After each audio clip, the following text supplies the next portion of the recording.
If your name's Josh and you order food, go up and see Danny at the bar.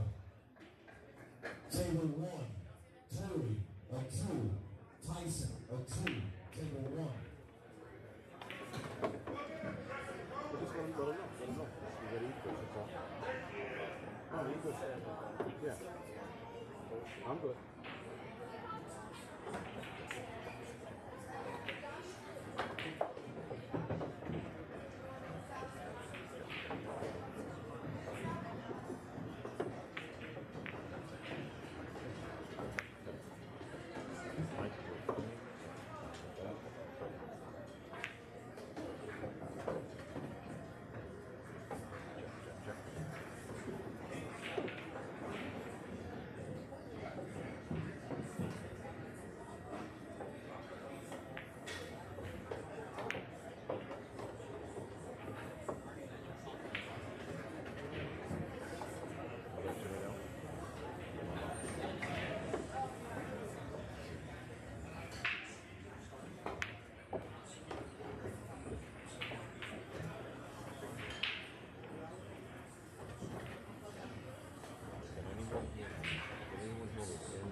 Brady, what they say? This food's not ready. Last time I ordered, I was ordering like an hour. Every time that's when I order. I'm gonna get home. Stuff that today, before I got here, I didn't think it'd be that backed up. I know. I mean, maybe I can ask them how long it'll be. 30, 40 minutes. Start. yeah, I mean, I think it's start and then you get it. The same thing. Okay. You want to do that? Yeah. That would be fine. Mic check, sound check, mic check.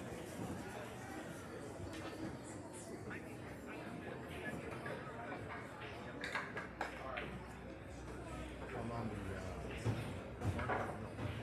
Yeah, we'll take a break. 10-minute break. Can you hear anything at all? Feel bad, you're getting a gear or something. What can you hear now? I have the same gear. It's slow. Yeah, I know, but can you hear anything on the I don't computer? care. Hey. No music, no nothing? Let me know. Okay. Let's go over again.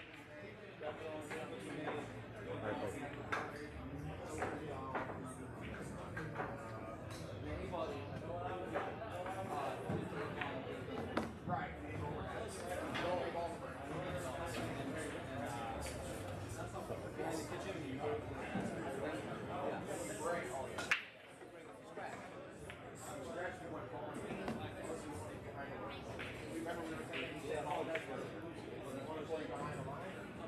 Right. Tom is supposed to be here with us. Tom, can you hear me?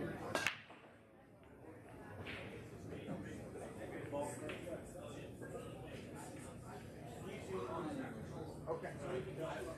I don't care either way, really. I usually don't play that way, but whatever.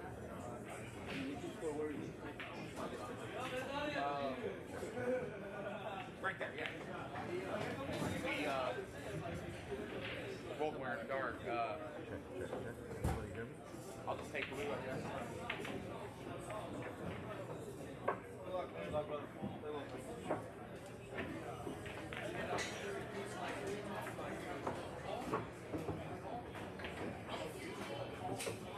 You guys want to use this? Where do we put that? What's that? Put it there? Yeah, the rack. Solid stripe, solid pink, or how you want to do that. The other one's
check, check, check. Mic check, mic check, mic check.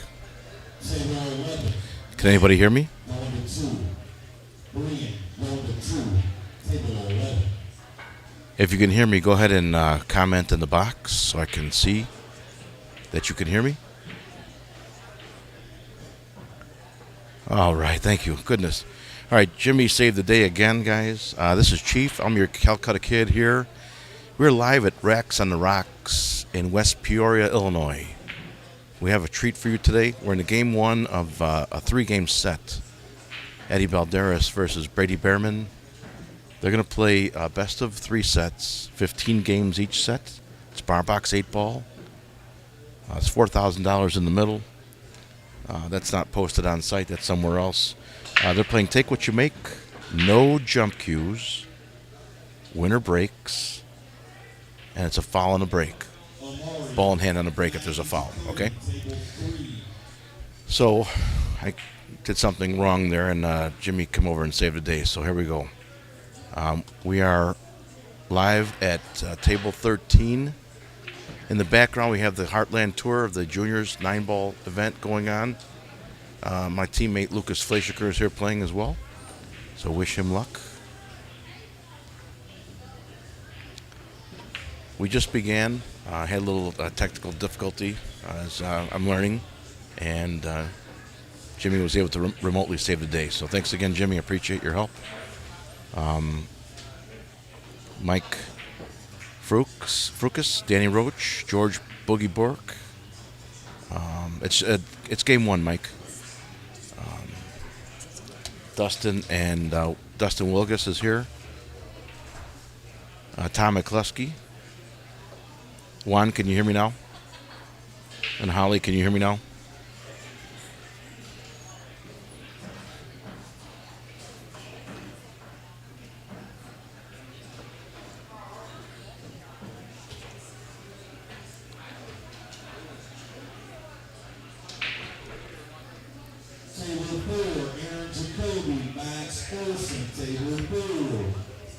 This is game one of a 15-game set. This is set one, game one, set one. Best of 3 sets. Bar box 8-ball. Is this mine or yours? Mine?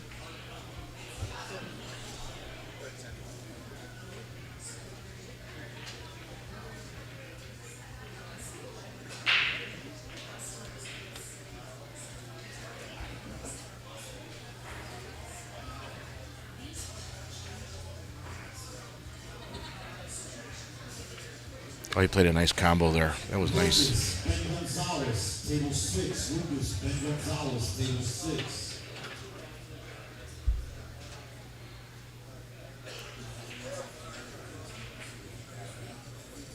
These guys have said they're playing for $4,000 in the middle. It's posted off site.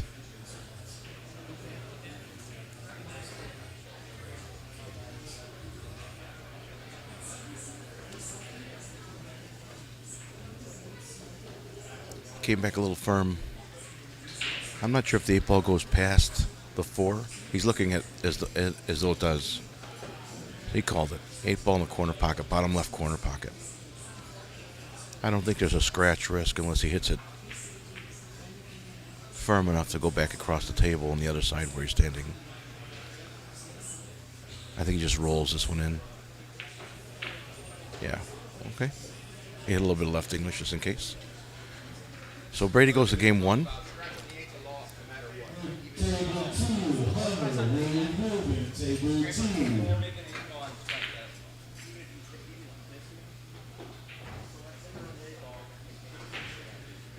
They're having a little discussion about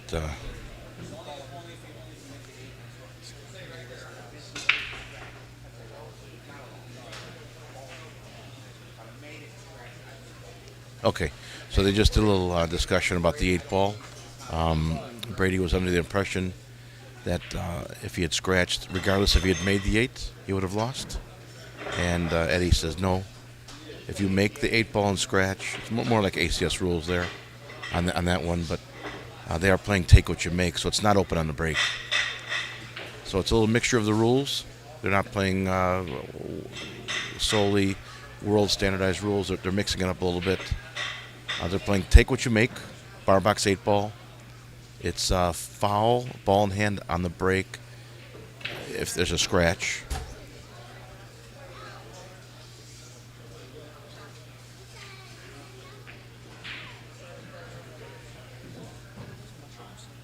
I'm not sure. Is this yours or mine?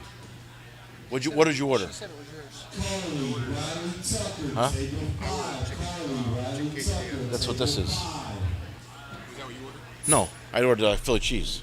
Okay, that's mine. Here. Just put it there. Yeah. I don't know why she told me it was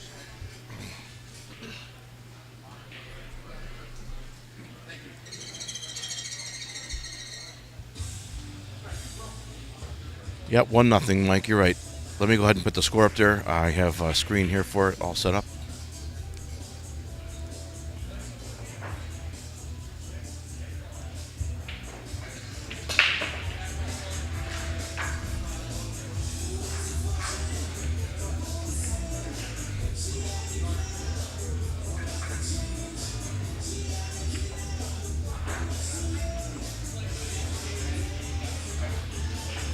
Let me know if you guys like this two table screen. I can go back to single screen if you want.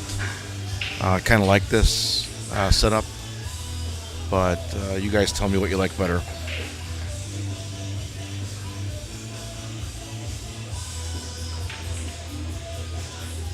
If I get booted off of Facebook because of the music, I'll restart. But let me know.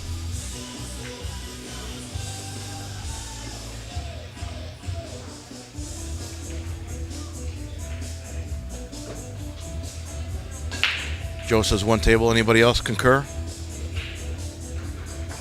Mike says 2 screens looks better. Well, let's have a little vote. We got how many people do we have up there? She put her way over here. She said, I brought biscuit as food. I said, no, you didn't. We've got already. We've got let's see, 38 people watching, following along on social media. We've Facebook, YouTube, Twitter, and such. CalcuttaKid.tv. Speaking of CalcuttaKid.tv, look for Jimmy to begin rolling out his membership very soon, if not already. Go to CalcuttaKid.tv and follow along with your memberships. There are perks that are being offered to our members that will not be available to anyone who is not a member of Calcutta Kid. What we're hoping, I'm speaking as an employee now, what we're hoping to have very soon is a dedicated TV channel just for billiards. So for all the pool players out there, that's the direction that Jimmy's going in. So we need support, and support comes in the way of money. So I'm just going to be blunt and say we need you guys to support this if this is what you want. I think the memberships are very reasonable. CalcuttaKid.tv. Go there, find out the benefits, and there's a event rate, there's a monthly rate, and an annual rate. I think there's so many limited lifetime memberships as well. So go on there and find one that best suits you, and follow along and support us, please. Again, I'm Chief. My name's John Enigas. I am one of Jimmy's newest employees. So I'm your Calcutta Kid here in West Peoria at Racks on the Rocks.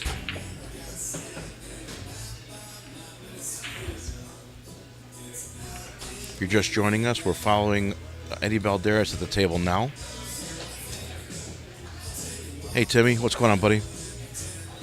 Ulysses says 1 table. Joe says 1 table. Carlos says 1 table. I'll go back to 1 table. You guys have, you guys speak and I follow. Here we go. Boom. All right, I'll get the score up there in a second. Give me a moment here. Let's do this.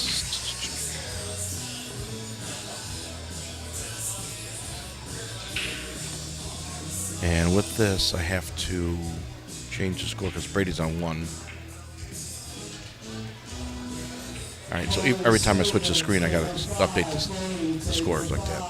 Okay, so Brady's on 1, Eddie's on 0. This is game 2 of set 1.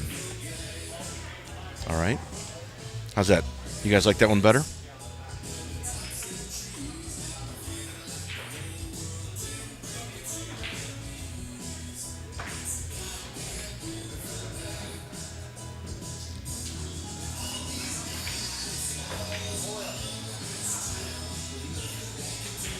All right. Holly says it's working well.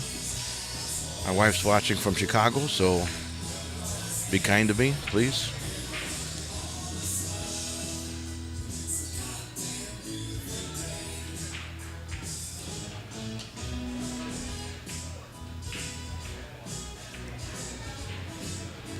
Brady's looking at this.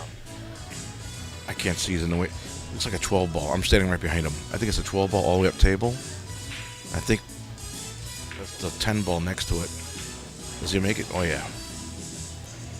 It was the 10. Now he's got a 15 ball coming back. If that's what he wants.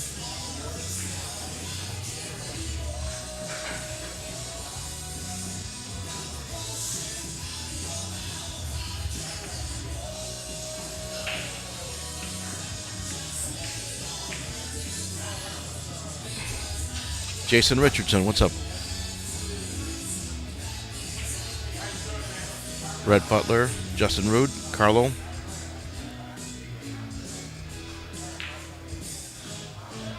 Joseph Russo. Thanks for joining us.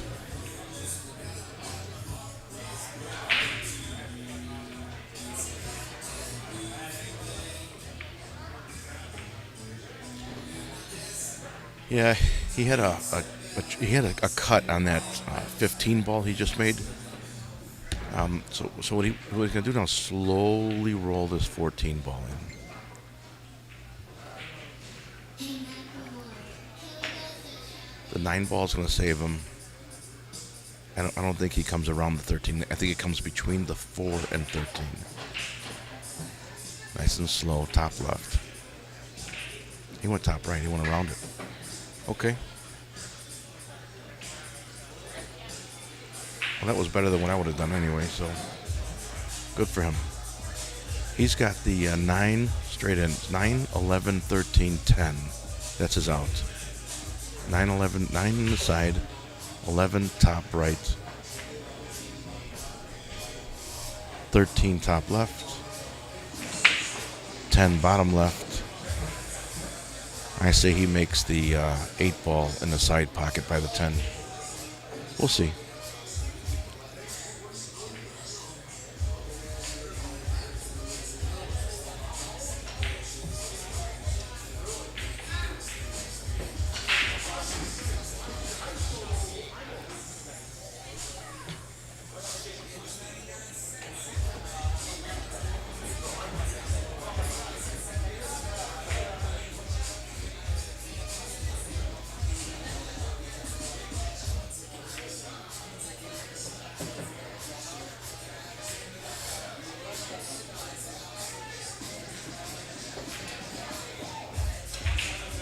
With this angle now, he's going to hit a little draw shot and come across. 8 ball in the side pocket.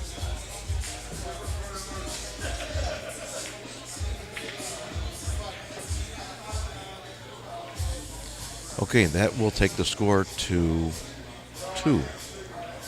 Brady's on 2.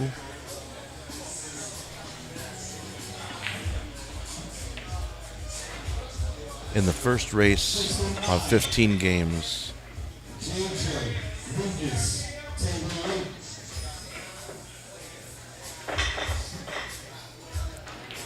best of 3 sets, 4K in the middle.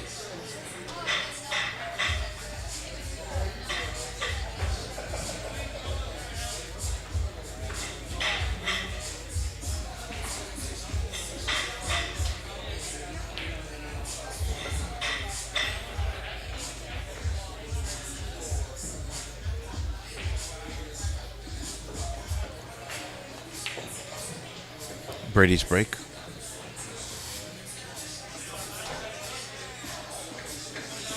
Now they're not playing ACS rules, so look at the rack. There's 2 solids in the back corners. They're playing take what you make. So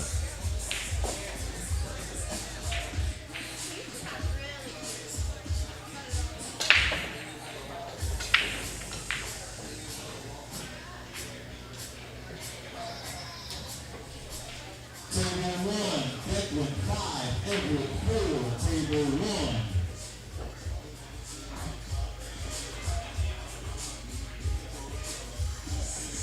1. Timmy, they are playing 8-ball every set. It's a mixture of ACS and let's say world standardized rules and APA rules. It's take what you make on the break, but it's ball and pocket, and it's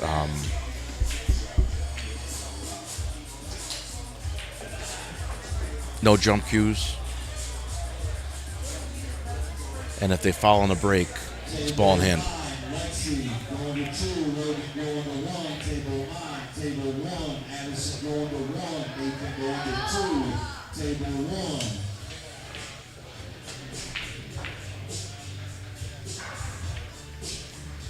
Timmy Bly, ladies and gentlemen, he won the Iowa Advanced 8-ball and 9-ball this year.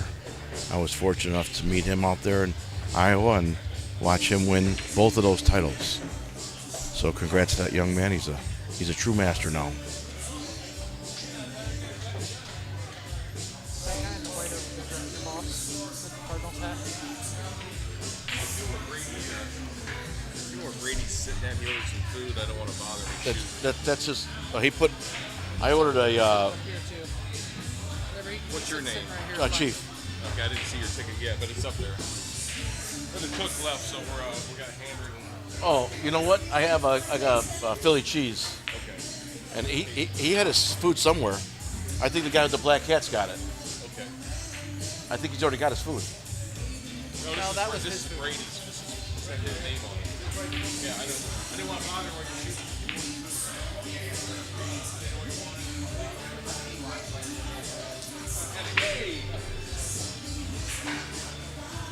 All right, we're just. Sorry about that. That's okay. We're getting our food orders together. We're starving. Okay. You gotta eat. We're gonna be here all day long. 40 people watching on Facebook, the Calcutta Kid. 6 on my page and 9 on YouTube. So, welcome everybody. This is Chief John Enigas. I'm your Calcutta Kid in West Peoria, Illinois.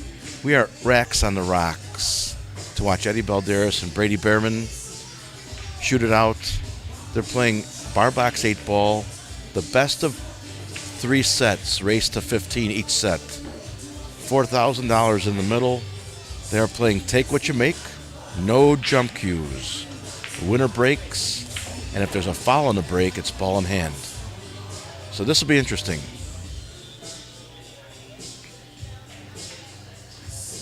Slow down, slow down, slow down. Oof.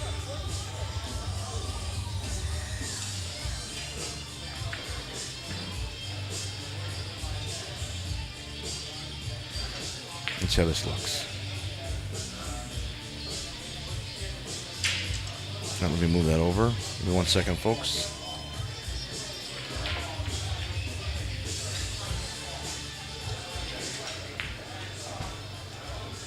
Trevin JJ, table 8. Trevin JJ, table 8.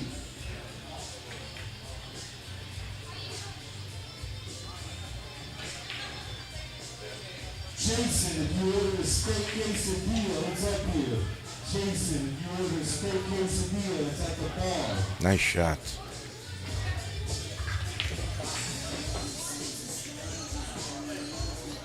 But Brady's shooting good.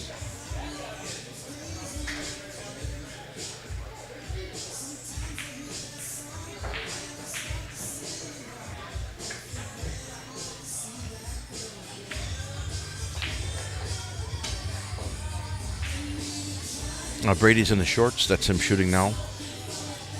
And Eddie's got the long pants on.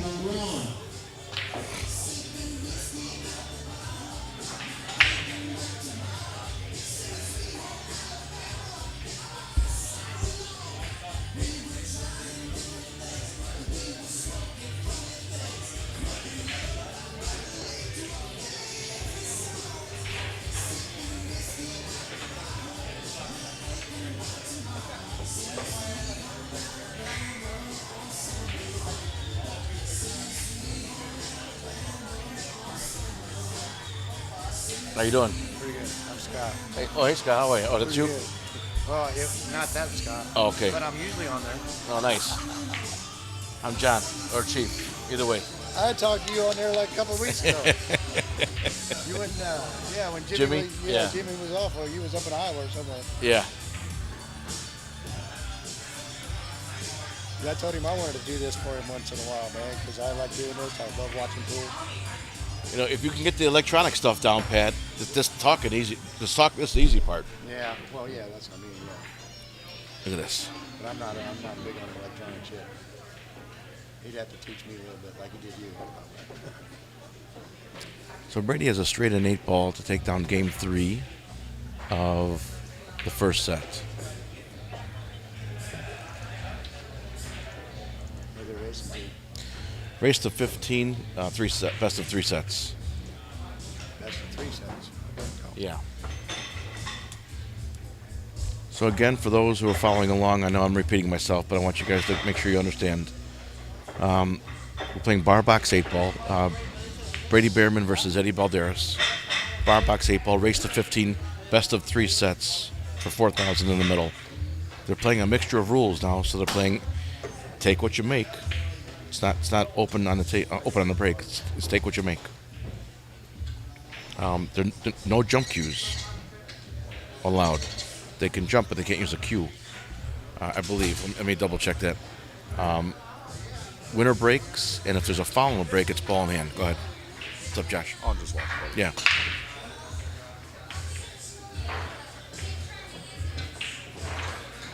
Kid's breaking good. Yeah, he is. He's breaking real good.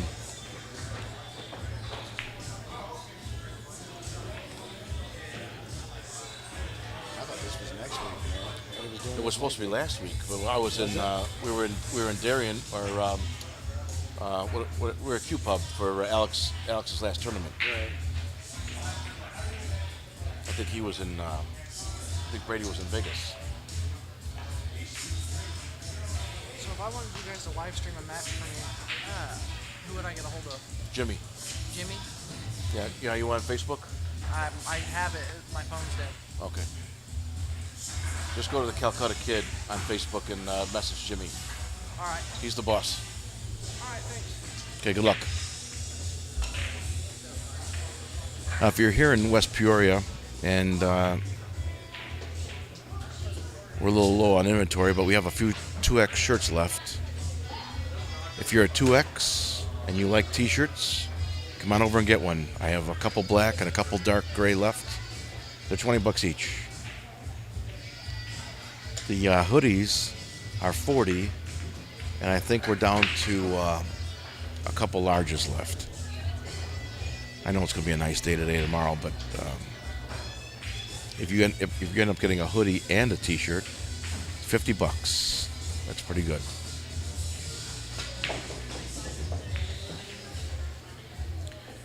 That was quite a stroke there.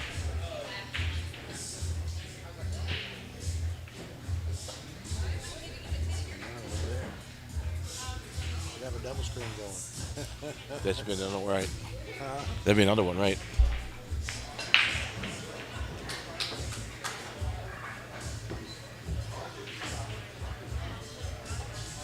He didn't give you the motion camera yet, did he? No, I don't get the good camera Yeah, yet. I know, right? I got to graduate to that one. I don't want to give that out, he said. Yeah, that new camera is pretty impressive.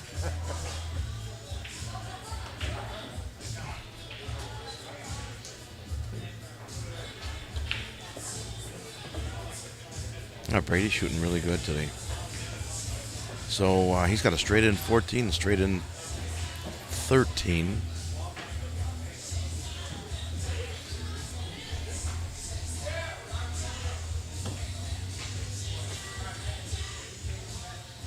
He doesn't like his position, but I don't see a problem with it.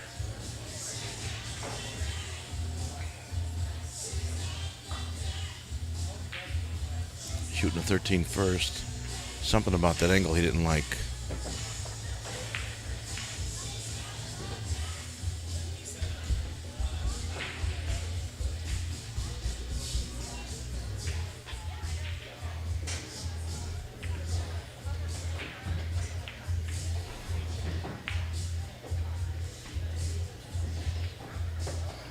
All right. That is game 4 of set 1. 4-0. Brady Behrman over Eddie Balderas in the set in the first set. This is a race to 15. 2 in a break, so we can keep him in the chair for a little while. We'll see what happens. Eddie can do the same thing back, so he just needs his chance. Anyone bold enough to put their predictions out there? You want to go ahead and comment who you think's going to win this?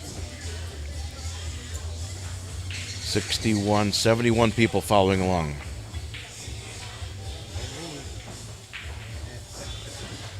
Who do you think will win?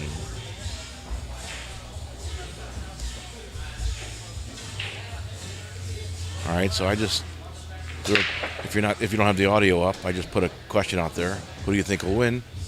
If you're listening, go ahead and post your response on whichever site you're on, whether it be Twitch, Facebook, YouTube.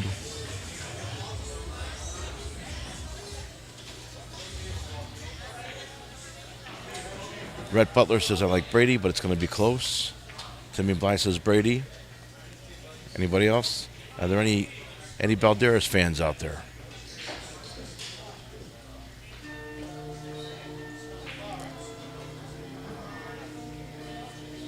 So Brady scratched on the break, remember? So it's open on the break. It's a foul. I'm sorry, not open on the break. It's a ball in hand on the break is what I meant to say. Dale says Brady in 2 sets. Wow. That would be pretty impressive if he does.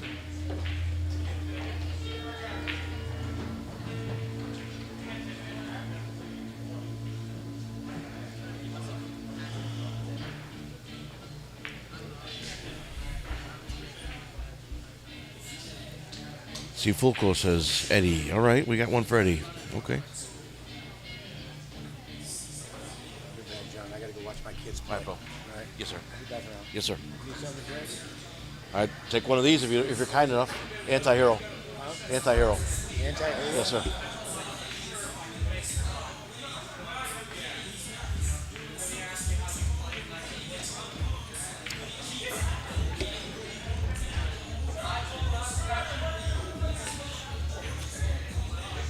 Yeah, Timmy, they had a few moments before I was live to discuss the ground rules. And they both have people in their corner. They went back to their corners to discuss. I think you guys know what that means. And when they came back to the table, they agreed on those rules.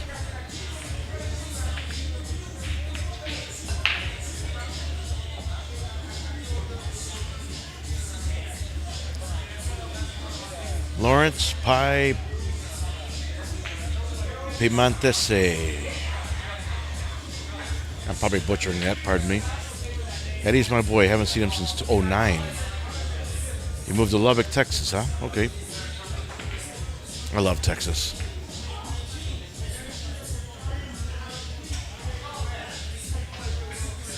He's a baller. He is a baller, no doubt. I'm from Chicago, so I've seen Eddie play for many, many years. We're not the closest of friends, but I'm a fan. He's just an incredible shooter. What he's looking now is, does he come back 2 rails or does he come straight up table with center ball? I would do center ball. You're only going to move the ball about 1.5 feet. That's all you need right there. Nice stop shot wins the game for Eddie. Gives him his first win. Adam, we are at Racks on the Rocks in West Peoria, Illinois. We're on table 13.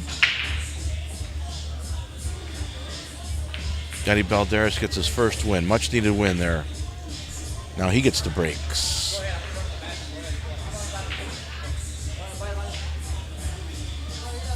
We're going to take a little bathroom break. They both agreed. So we have a moment to talk here for a minute, guys. Hey, Ray, how are you? You're welcome, and I appreciate you giving us a shout-out. Ray's from Litchfield.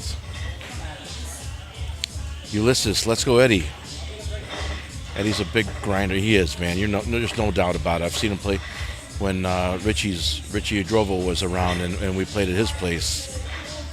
Many times I've seen Eddie, Pepe, Mata, Rocket Man.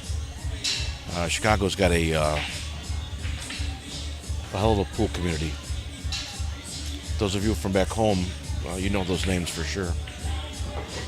Eddie's a big grinder, sure is. And Adam Arrington, hell yeah, shout out from East Tennessee. Okay, cool.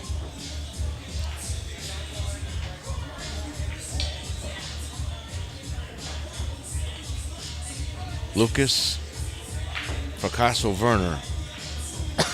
He says he'll take Brady. If anyone's interested. Joe Russo's Rocket Man, right?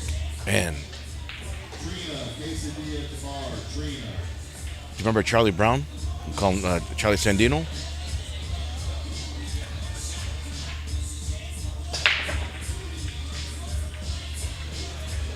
There's a story I have about Charlie I can't say on air.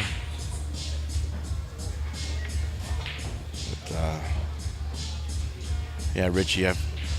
I used to go to Richie's place on 59th in California. I've been going there since I was a young kid. I'm in my mid-50s now. As a matter of fact, my daughter's 31, and when she was a baby, like brand new, I would bring her and put her on top of the bar in a carrier. Stop by and see Richie's father, the doctor. Many pool games there. Chris O'Brien, Lee Nelson.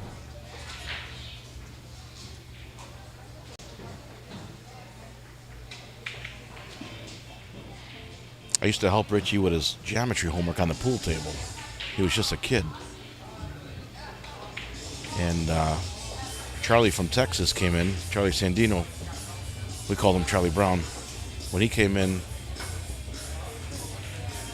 I think it was a matter of 6 to 8 months. I couldn't beat Richie anymore.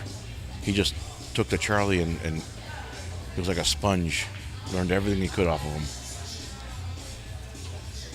Mark, I'm gonna find that out if the 8 ball on the break is a win or spot up. I'm gonna guess it's a spot, but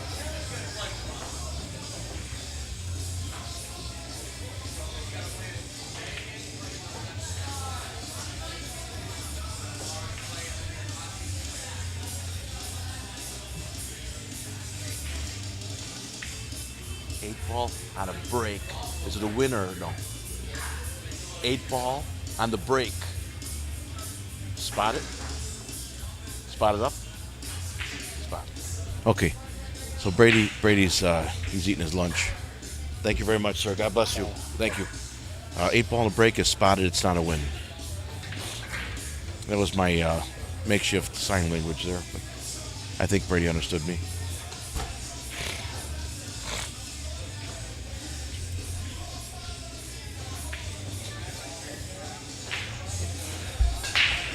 Yeah, Mark, no problem.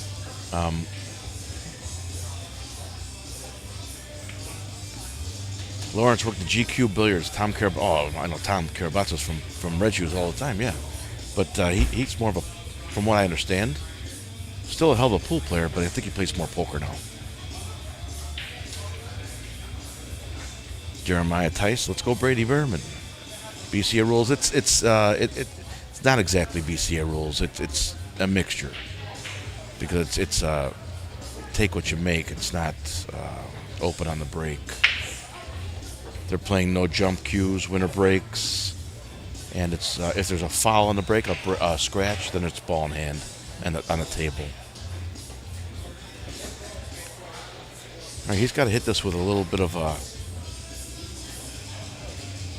I call this a pinch draw here, where the cue ball just kind of backs off the rail about 6 inches.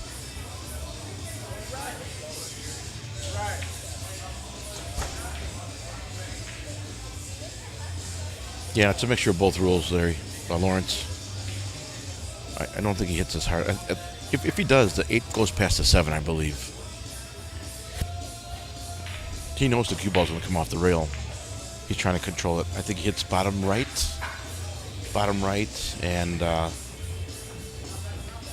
yeah, I know. He doesn't like it.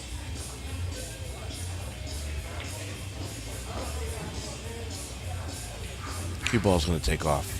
He's trying to control it off that rail.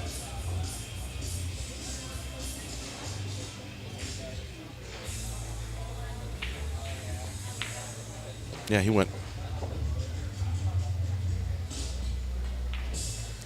He could have hit that a lot softer, too. I don't think he needed to hit that as firm. But, you know, he did have to have the backspin last all that way, so that's a delicate shot where you have to hit 4.5 feet down the table with draw. The draw still has to get there, right? But not so firm that you lose control of the cue ball. I call those pinch shots, but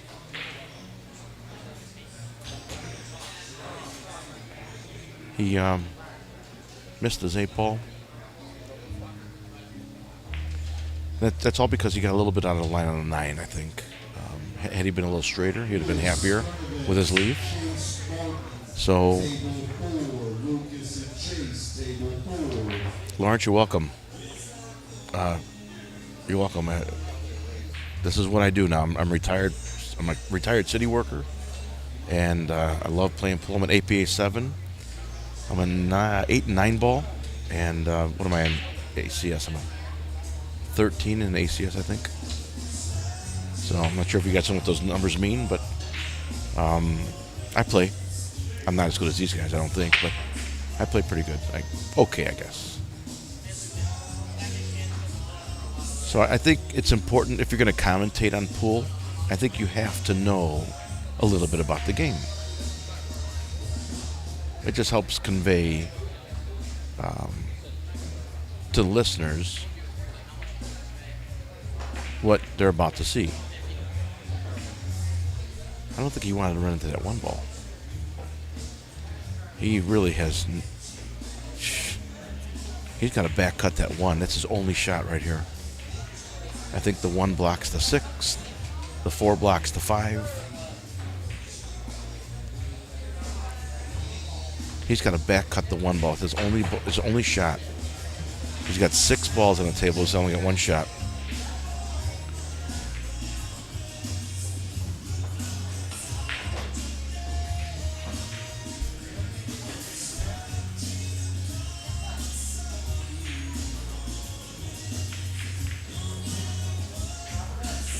All right. He dodged the bullet there. Now his only issue is at 3-4, and I don't see a whole lot of trouble. I actually wouldn't mind him rolling forward on the 6, shooting the 5 up table to the right, and leaving the cue ball right there for the 4 and the 3. Real slow roller right here. Top English, just bump it. He hits it firm. See? Yeah, I don't think he wanted that.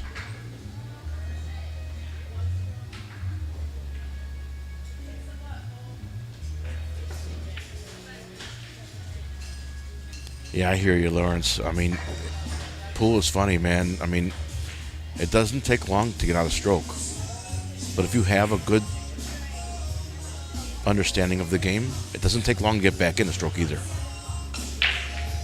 So spend a little time on a 9-footer, and I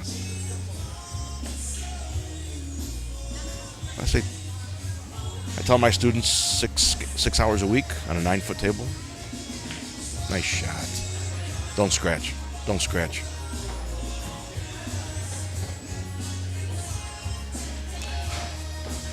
Yeah, for sure, Ray. Table time is absolutely important. You got to put your time in. So Brady scratched on the his 5 ball, and that's all because he got a line on that 6. So Eddie goes to 2.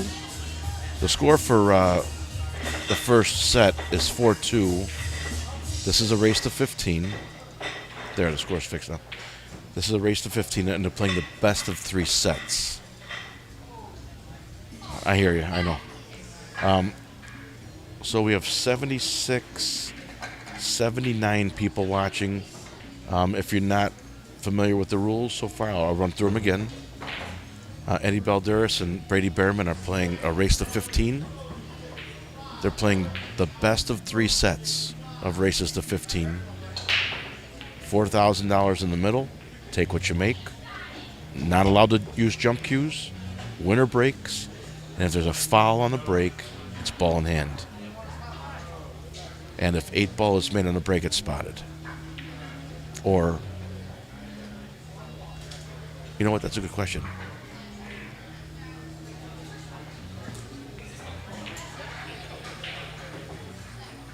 I don't want to bother Eddie right now. 1 ball, yeah.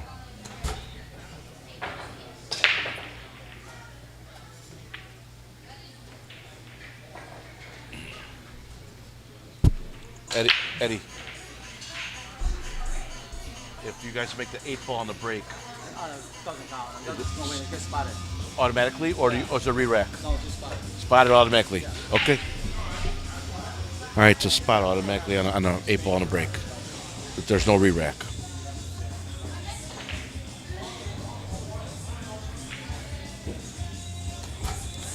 Yeah, David Edwards, there's $4,000 in the middle. It was posted offline, off-site, somewhere at an undisclosed location. I think you guys know what I'm saying.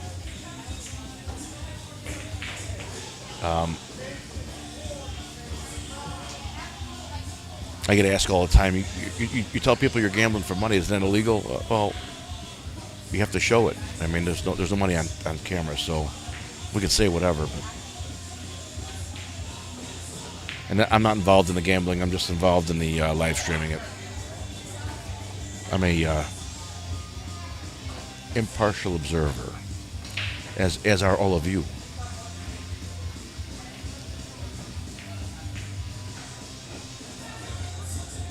Lauren, you got the greatest question. Spot and ball in hand. I'm gonna say no. I'm gonna say it's not a foul. So it's a spot, and they shoot where the cue ball is. If it makes the 8 ball and scratches, that's a different story, right?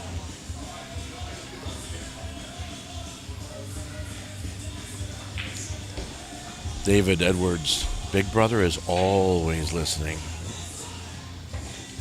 My wife and I were at Orland Mall, back home. It's a suburb just south of Chicago.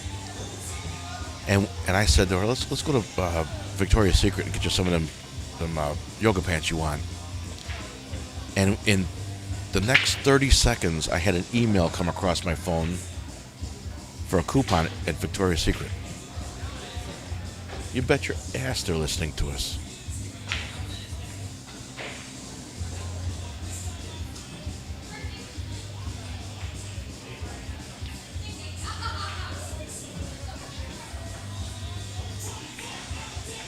All right, Brady's a little close to his work here. He's real close at 7 and 11 up on top of the table there. I think if you better look at it right there, he's real close. He's got about a quarter of an inch to the 7, and I can't see behind that 11, so.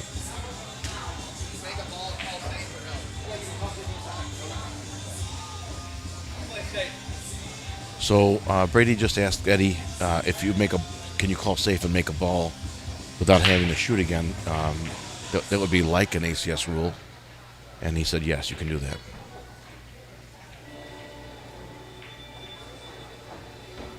All right. He didn't make it, so it's 1, 2, 3, 4, 5, 6, 7. Eddie is stripes.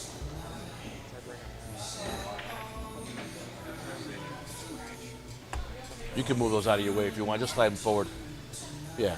I just put them there for the kids to grab one. I just went home last time I seen you, Bradley. Oh, yeah. I seen you at Bradley. Me and Rob Saez, remember? He's down in Texas this weekend. Big time. Oh, yeah? I don't know if he's winning big time or losing big time. I don't know either, man. Down there, brother. So Fargo is who's 688? Is Eddie a 688? And Brady's a 725, is that right? Or do I have it backwards?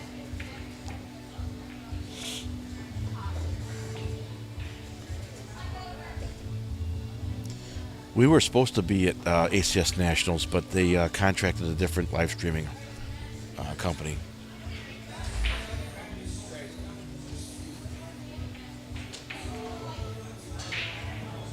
Oh, they're playing a little cat and mouse game here. A little respect going on. A 4-2 race. A lot of respect on the pool table. So.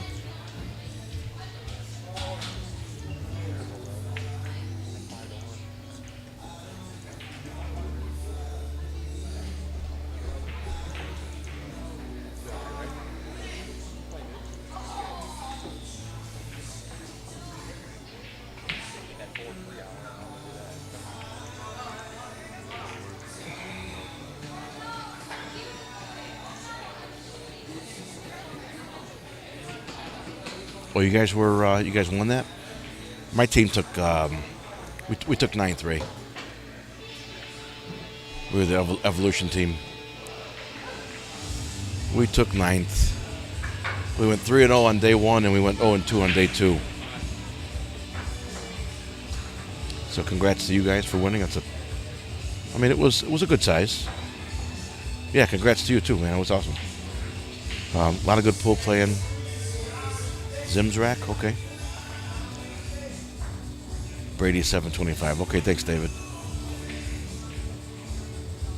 Yeah, so Mike Denson was supposed to come out here to West Peoria with me, but he was a no-show this morning.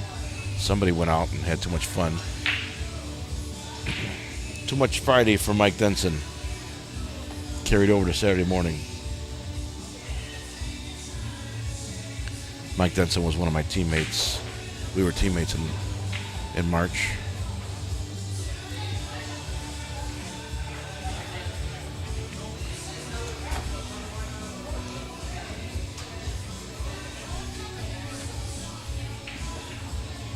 I think Brady miscued there.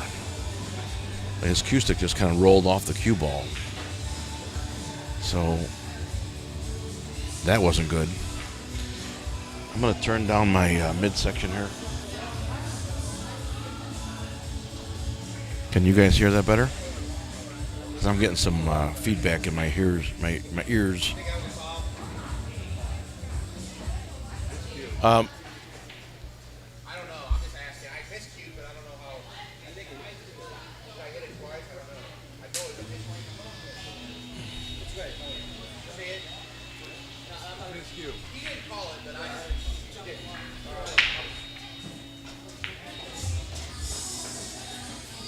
They're playing a gentleman's game. Brady's asking Eddie if he fouled it. They were kind of discussing it. He did miscue. Wasn't really sure if he hit it twice or not. So they were discussing it. Nobody officially watched the shot as a referee would.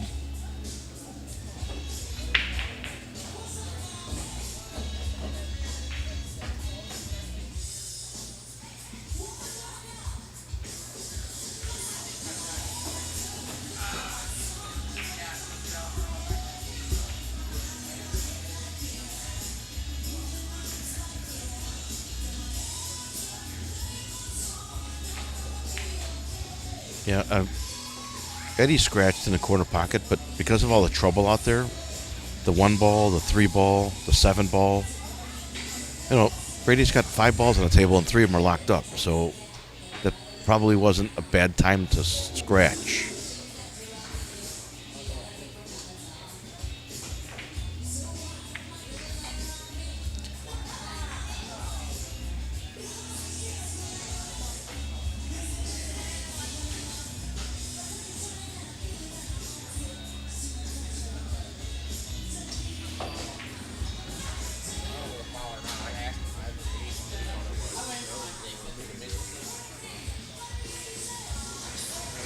I mean, technically, if you want to slice hairs, all miscues are fouls because the stick kind of rides on the top of the ball for a little bit. But who's going to call that?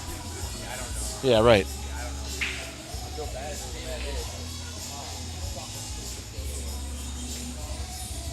I mean, that's the sound, right? The cue stick going across the top of the ball. I mean, but who's going to call that as a foul?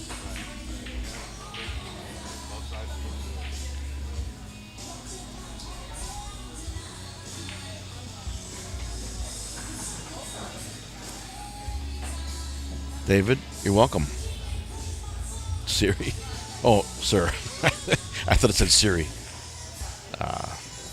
You're welcome, David. Call me Chief, please. So formal. Goodness.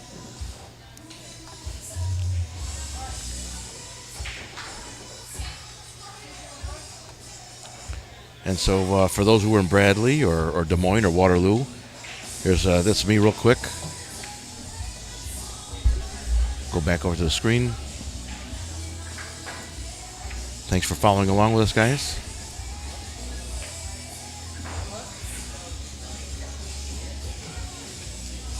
Checking my angles here.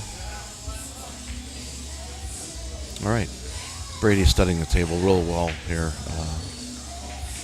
The 7-1 isn't, I don't know if the 3 ball goes past the 14, and the 7-1 isn't like the easiest combo either, so.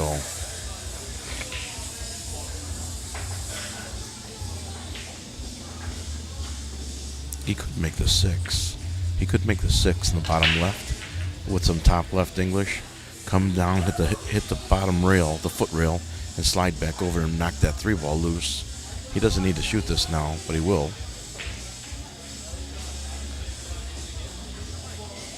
That was a good shot.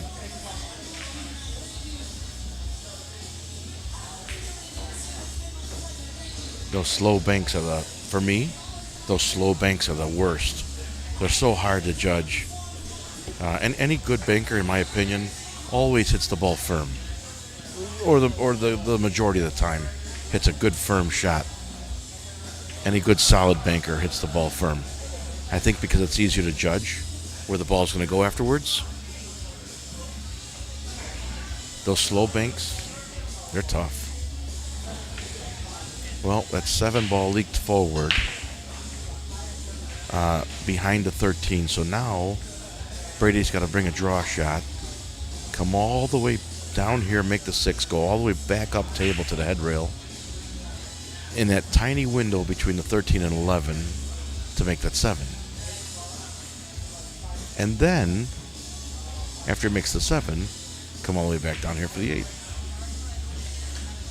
He could also hit the head rail with right spin, shoot the cue ball to the right, and make that 7 ball now.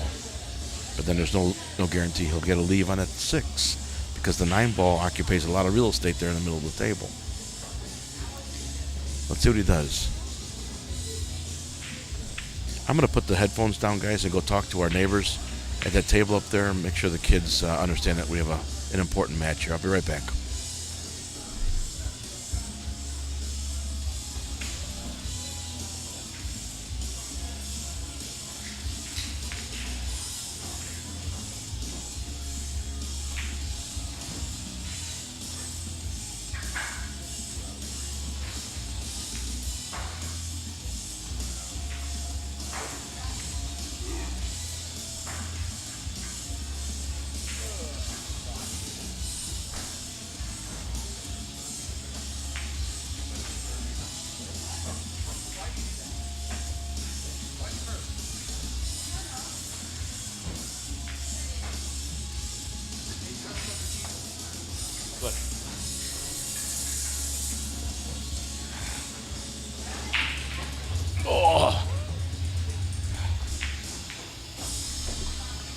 All right, I just got to go talk to our neighbors there for a minute.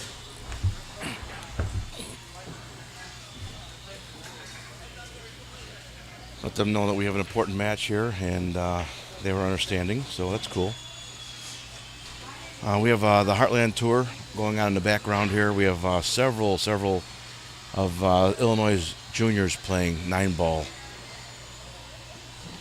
I don't have a camera set up to pan the room, but just know that we've got quite a few juniors from all over the state of Illinois here at Racks on the Rocks in West Peoria, shooting it out 9 ball here. And as a result, they're running around the pool hall, just as kids would do, right?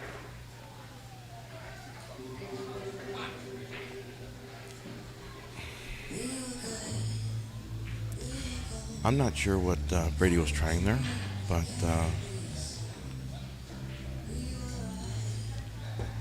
Eddie has ball in hand. He's going to shoot the 13 ball. Let me go here for a second, guys, so you can see this angle he's got. He's going to shoot the 13 ball in the top left corner. and then leave the cue ball there for the 11 in the same corner.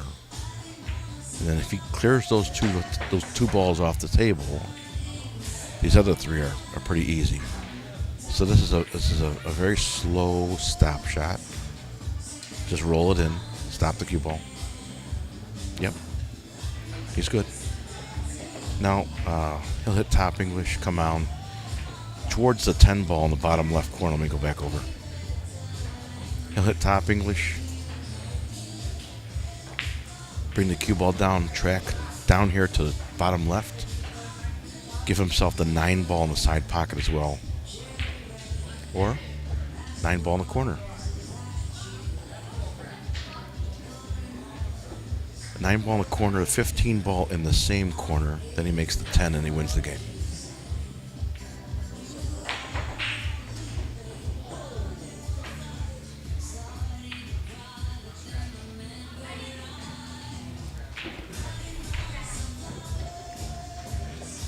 He had a lot of draw on that. I don't think I would have drew the cue ball that much. I would have shot the 15 ball next. Maybe he doesn't like coming out of a pocket.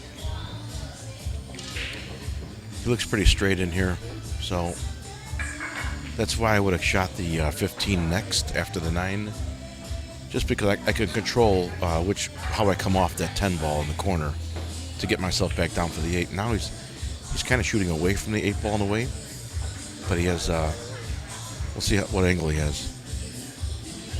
He's just and that's what I tell my students.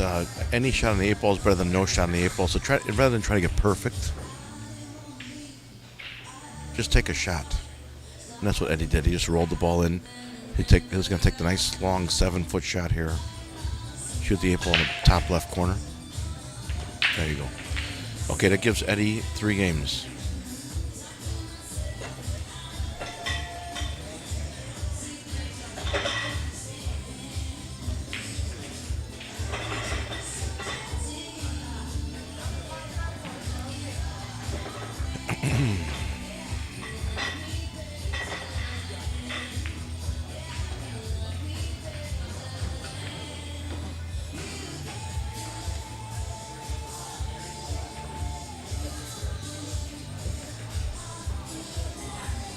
Lawrence likes Eddie's odds this game. Okay.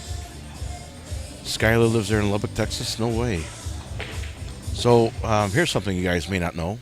I've said it before on live stream, but I'll tell you guys again. My daughter Amber Dawn Inigas, she competed in the Junior Nationals in 2006 and 2007, I think it was.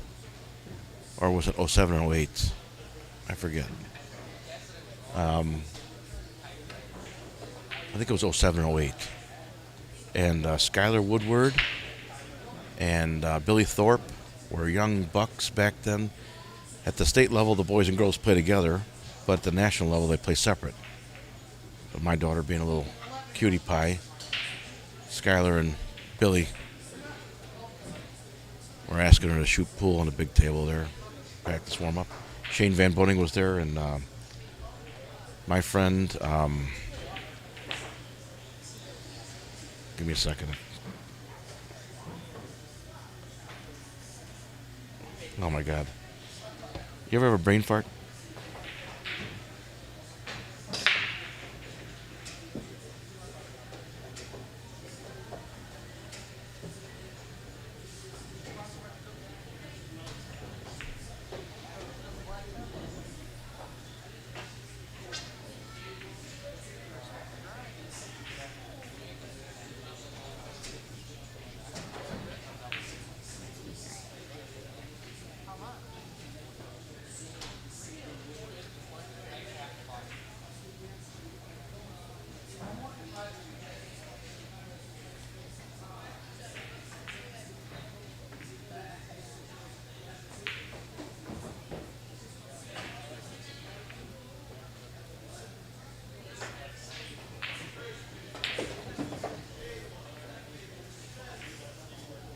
Nice breakout.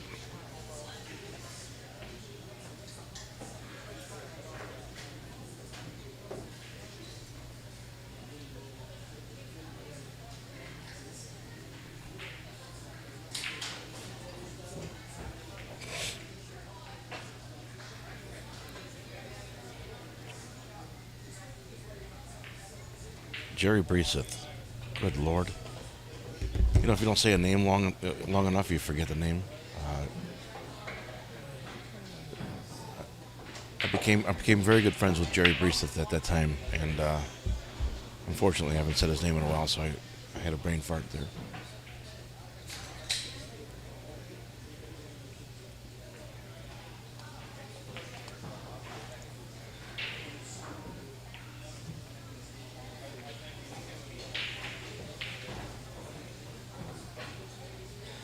I think he tried to block the pocket there. I'm not sure he accomplished his goal.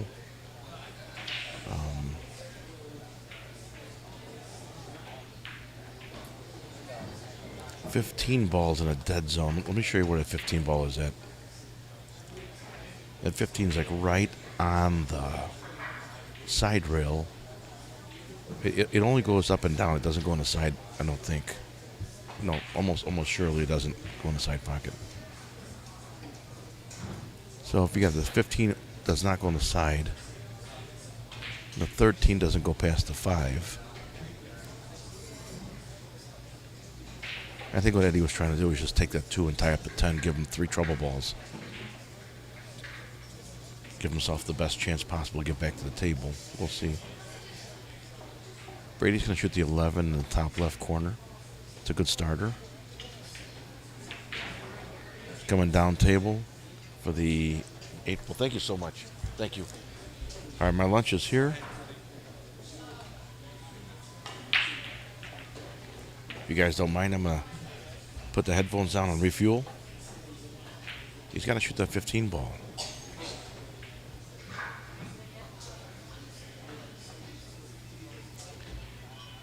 Michael Zimmerman, they are playing a race to 15, but it's the best of 3 sets for 4,000 in the middle. They're playing a mixture of league rules, so they're going to play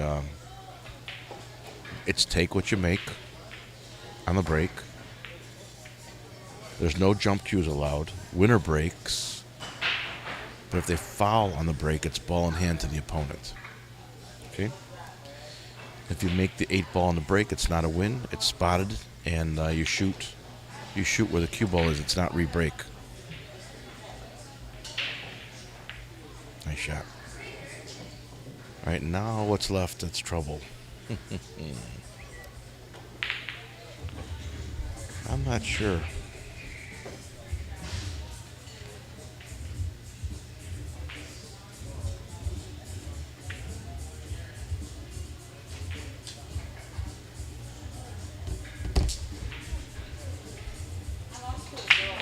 Mr. President?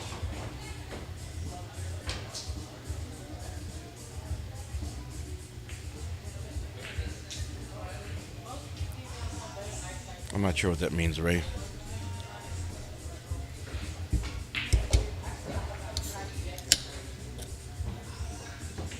It's 3 o'clock here in West Peoria, and I'm enjoying a beer, so I'm about to dive into the sandwich. You guys watch. There's some good pool. Let me switch over here. That's a better angle, I think. Oh, he's the president of your... Oh, very cool, very cool. All right, you guys watch the pool. I'm going to eat some food. I'm going to turn my microphone down so you don't hear me chewing. If you guys want to go ahead and post some questions or comments, go ahead. I can read and I can type in. Be back in a minute.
question.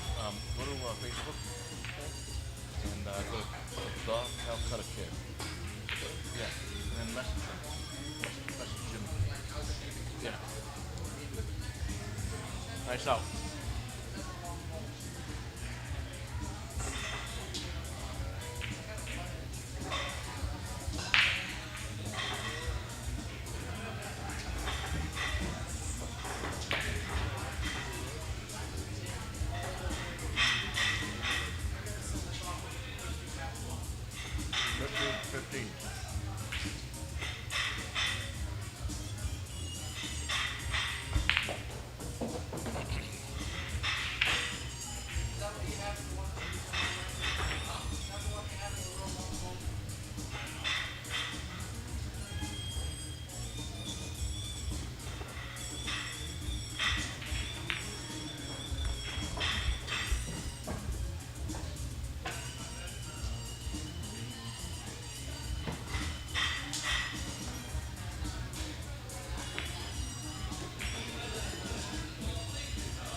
Holy crap, it's a good sandwich.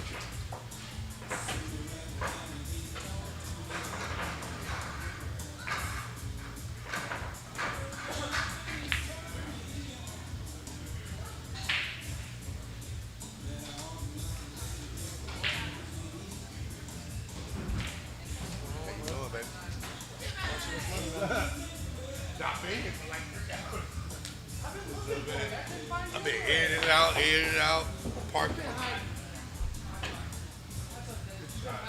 then stop high whenever I stop looking.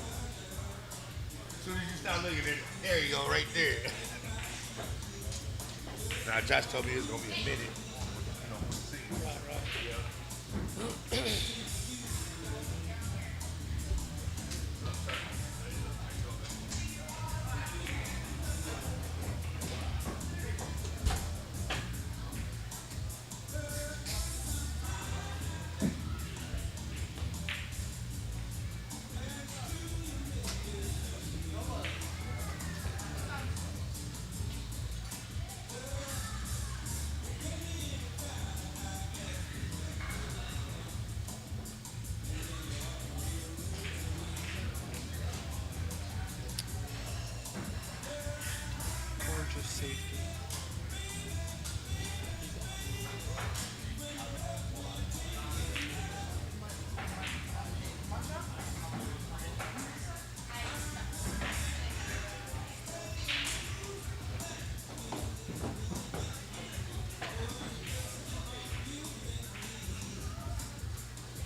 Got the straps on.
All right, I'm back.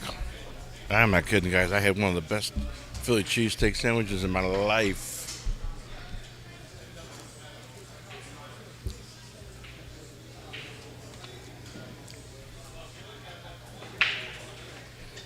Whew. Okay, I can do this now.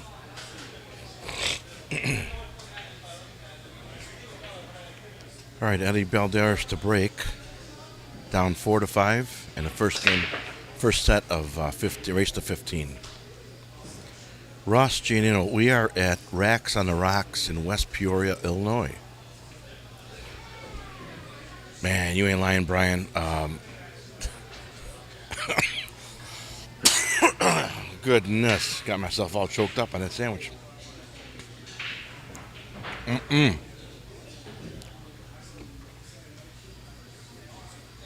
Betty, Eddie.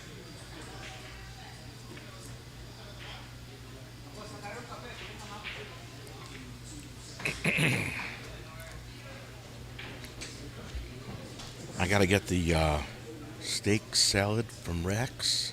Chipotle ranch. What? All right, that's next.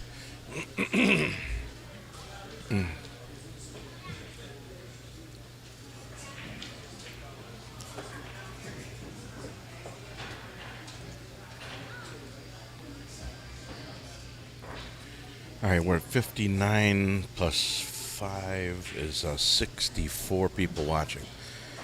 All right. Some are asking a question. They weren't with us from the beginning. Excuse me. Brady Behrman shooting now is up 5-4 against Eddie Balderas in a race to 15.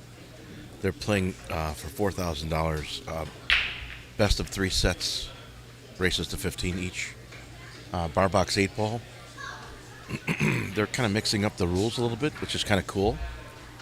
It's take what you make. It's not open on the break, as it is normally in ACS. No jump cues. The winner breaks, and if there's a foul or a scratch on the break, it's ball in hand to the incoming player. Also, if they make the 8 ball on the break, it's not a win. The 8 ball is spotted automatically. And they have to shoot with table in position. Excuse me. So those are the rules. And we're at 5-4 in the first set. It's 3:30. It's not bad. If this goes 3 sets, I'll be here till 2 o'clock in the morning. Incidentally, if Facebook kicks me off due to the jukebox, or Facebook limits me to an 8-hour feed, if Facebook kicks me off after a few minutes, after 8 hours, I'll restart the feed. So if I lose you, just go back to whichever media that you're watching now and research me. That's all. I have a feeling this is going to go 3 sets for sure. I would be very surprised if it doesn't.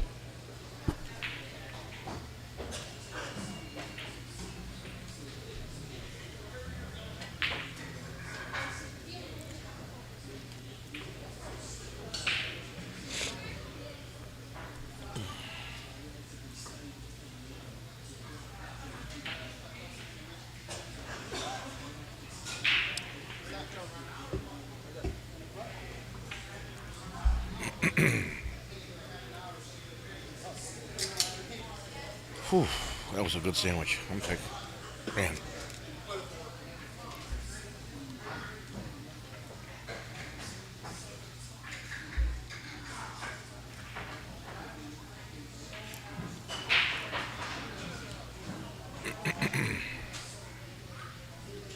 Brady called the 4 ball there, and he wasn't able to get to it. That 13 ball messed up his combo. I think it was the 13. Whatever it was.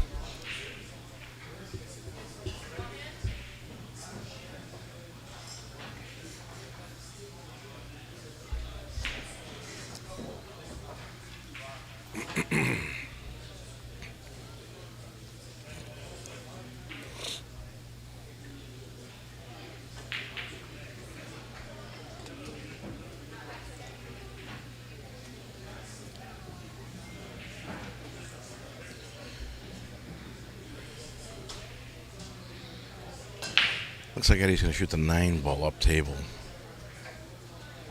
Come over for the 11 in the same pocket. Well, he's got to shoot the 15 now. Table's fast. Table's been running quick.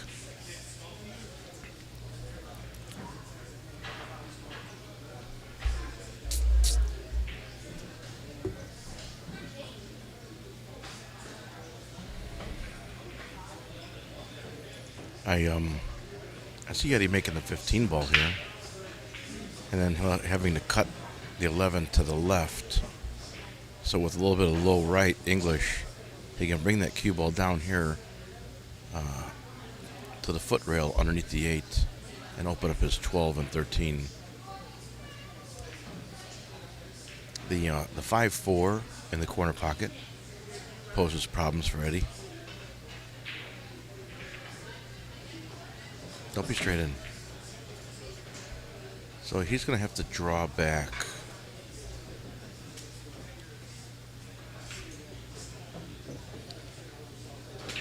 Oh, I think he just makes the 4 ball with the 14 and leaves the 14 there as a blocker. Kind of puts the 5 ball in jail. Does he go after it? Or did he leave? Yeah, he's going to leave it there. Okay. All right, so what Eddie chose to do there was make the 4 ball with the 14 and take that pocket away from Brady. 5 ball is pretty much in jail now. I mean, I'll go to this table so you can see it. It's a single. See on the left side of your screen there how the 5 ball is kind of... He can bank the 5 ball, 1 rail all the way up table. But I'm not sure. He might do the same thing that Eddie just did. Make the 7, then use the 6 to take that pocket away from the 14.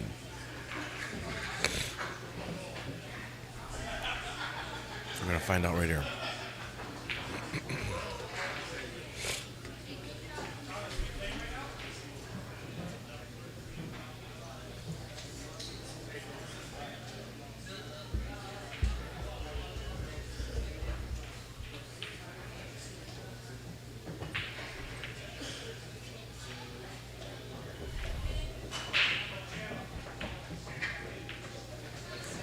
Brady didn't call the 6. So even though he made the 6, Eddie gets control of the table. Excuse me, guys. Excuse me. So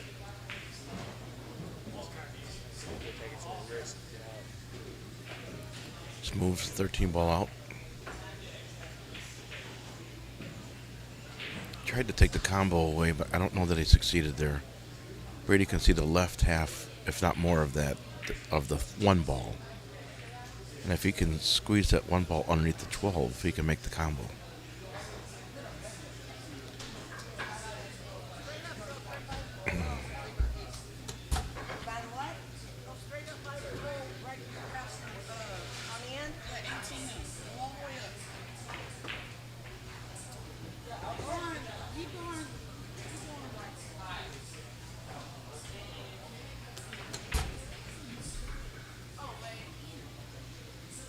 That was a good timing safety right there.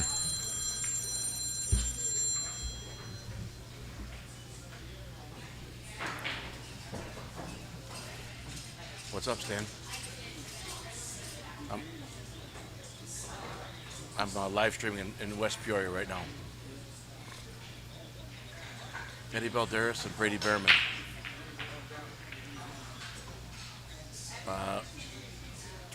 Best of 3 sets to 15 for 4,000.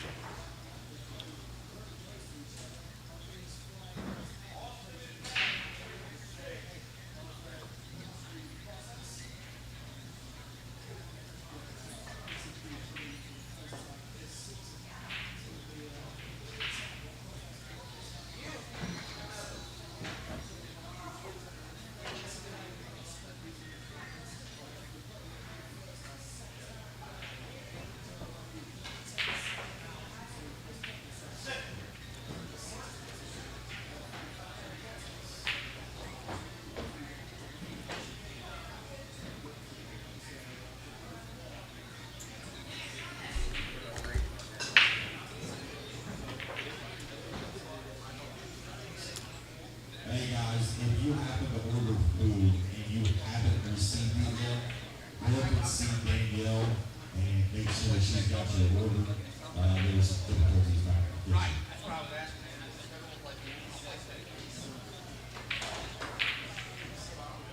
Okay, I'll get back to you, buddy. Goodbye. Fuck.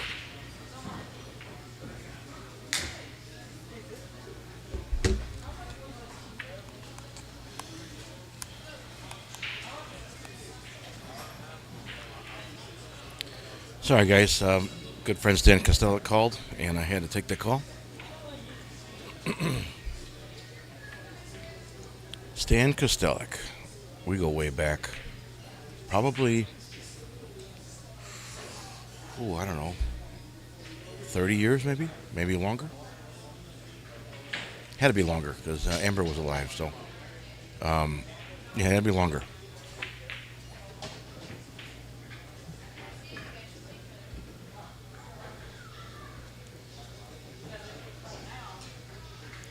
Stan Kostelic.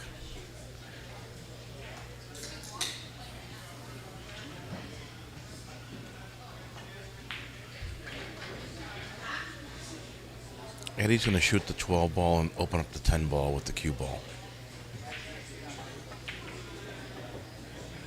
Just like that. Now,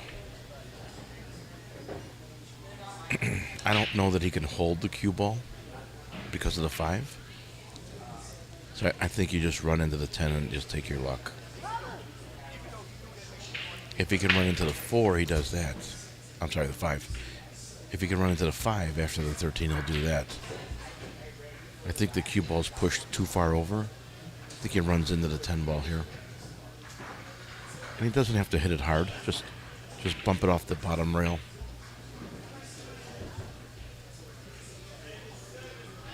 He's going to shoot the 10 ball here. 8 ball's going to kick the cue ball back towards him. Yeah, that was smart. Smarter shot that way than what I was suggesting. Good job, Eddie.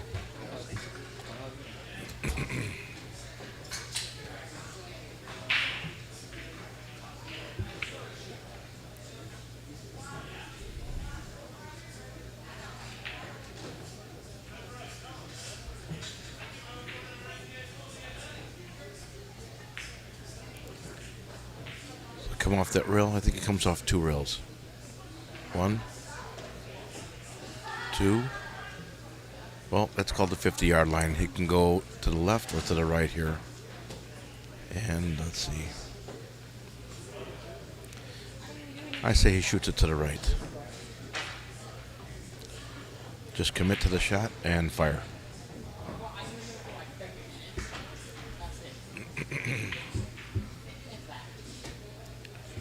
Greg Jasper, hello? Hello? Can you hear me, Greg? Did we lose the audio?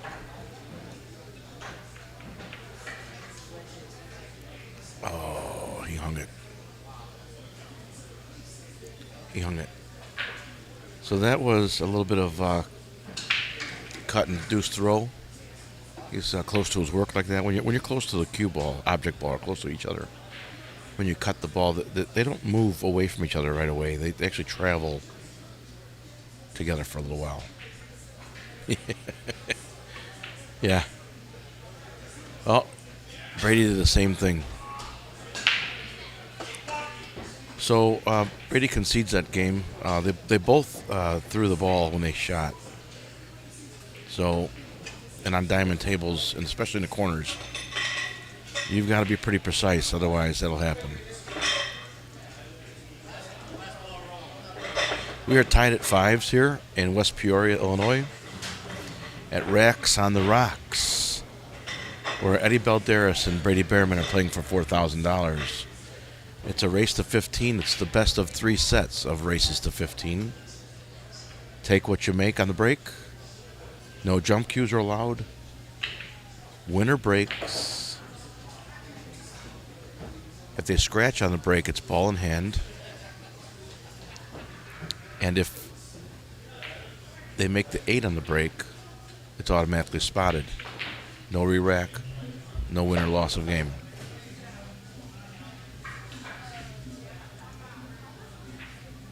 Table sticky.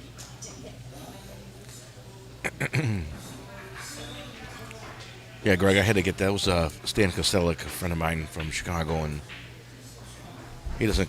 Go ahead, Jimmy. You got it.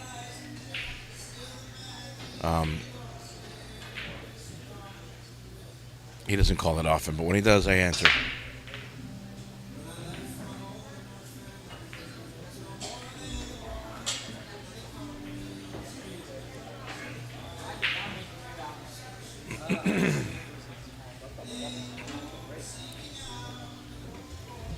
So both players are going through a little bit of trouble with the break. Are you able to hear me, guys? Because Jimmy's playing with the audio. Is the sound good or no?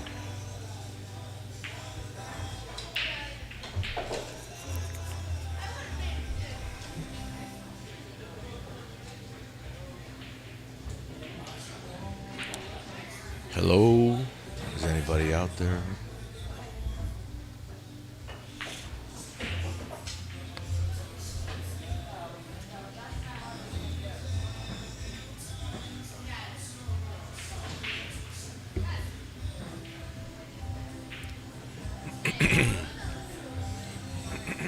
Excuse me.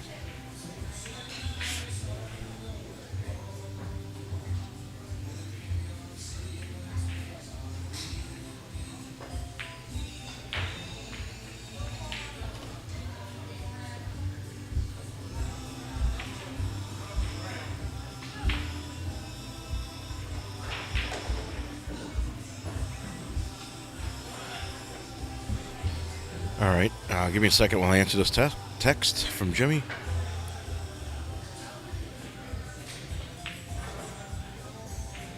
He gives us a thumbs up remotely that we're all good and we're doing well. So thanks to boss Jimmy, the original Calcutta kid. Decided to give this old retired city worker a chance. So I appreciate that. Chris Glazner is here. Another buddy of mine, former national teammate of mine.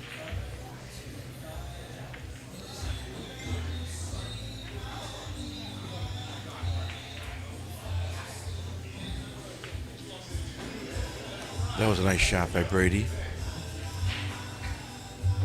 So the 1 ball goes to the top right, 7 ball goes in the center right, 2 ball goes in bottom right, 3 ball goes in bottom left. The 4 ball and 10 ball are close. So I think he's just trying to figure out how he gets over there for the 4 ball. Can he bump the 8 now?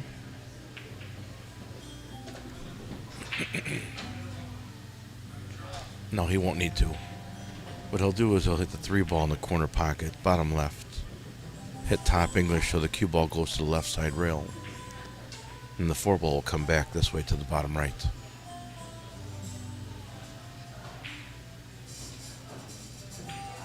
Right there.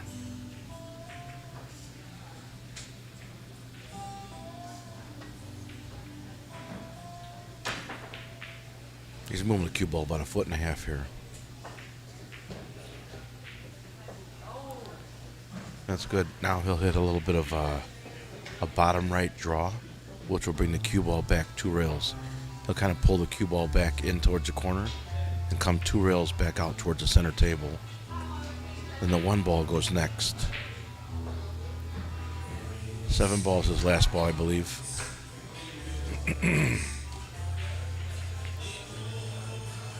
Bottom right. Look for the cue ball to come 2 rails out of that corner pocket.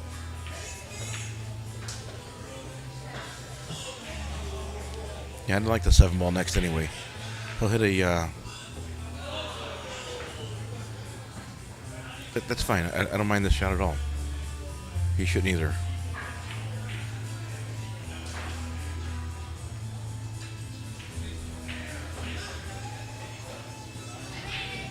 I wouldn't even mind making the 1 ball in the corner pocket and drawing back about a ball to the left.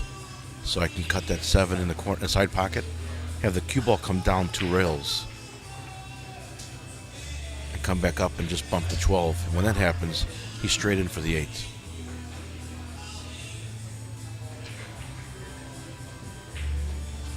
He's trying to get... He's got it in his head that 7 ball only goes in the side pocket from the center of the table, so... I don't like this.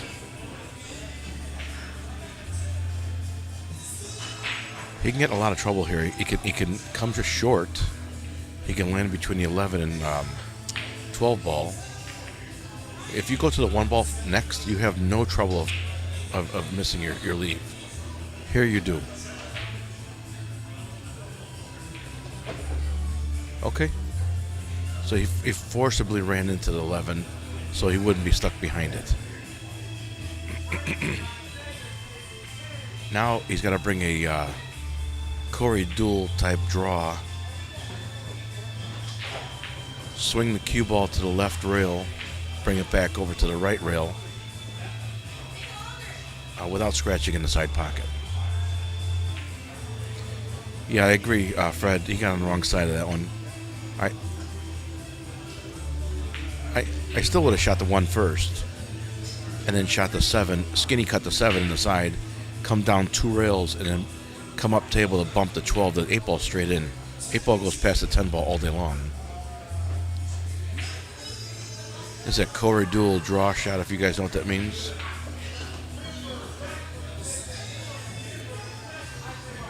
That's fine. He's got a nice long shot at it, but it's wide open. It went in that pocket all day long. That's where the 8 ball was going, no matter how he got there.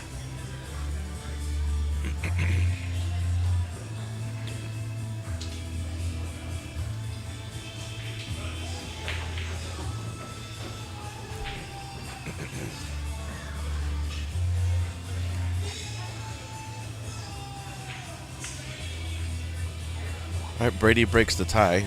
The game is now 6-5.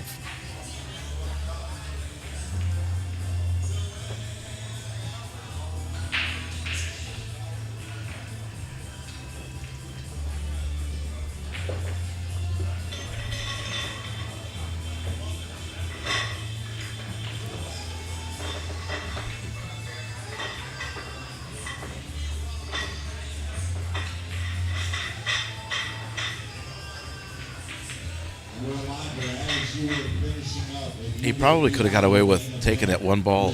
Once he made the 7 and he bumped the 11 out of the way, taking the 1 ball in the same pocket he shot it in, but hit top left and go 2 rails, go up, hit the head rail, come over to the side rail, and come back over this way. Any chances running into that 11 ball that he moved out in the middle of the table? There was a lot of traffic there, and he negotiated it well.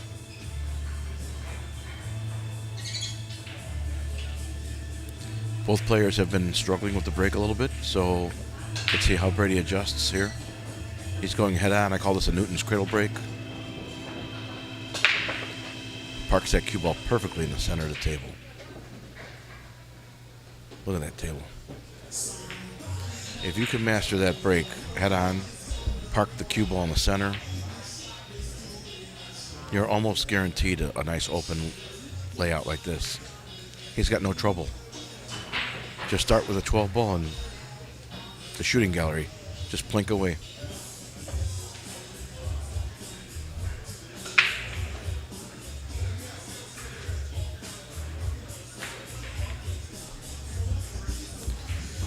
Sam, the race is to 15, and they're playing the best of 3 sets for $4,000 in the middle. $4,000 in the middle. Take what you make on the break. No jump cues. Winner breaks. Foul on the break is ball in hand, and the 8 on the break is not a win. It's spotted automatically, and you shoot with table in position. All right. So we'll start with a 12 ball in the side pocket. He miscued again. That's the second time he miscued. He made a shot, though.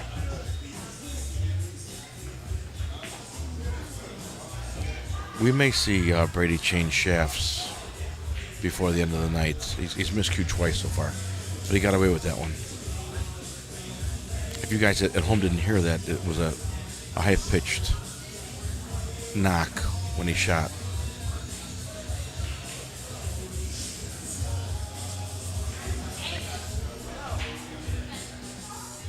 I like the 13 here.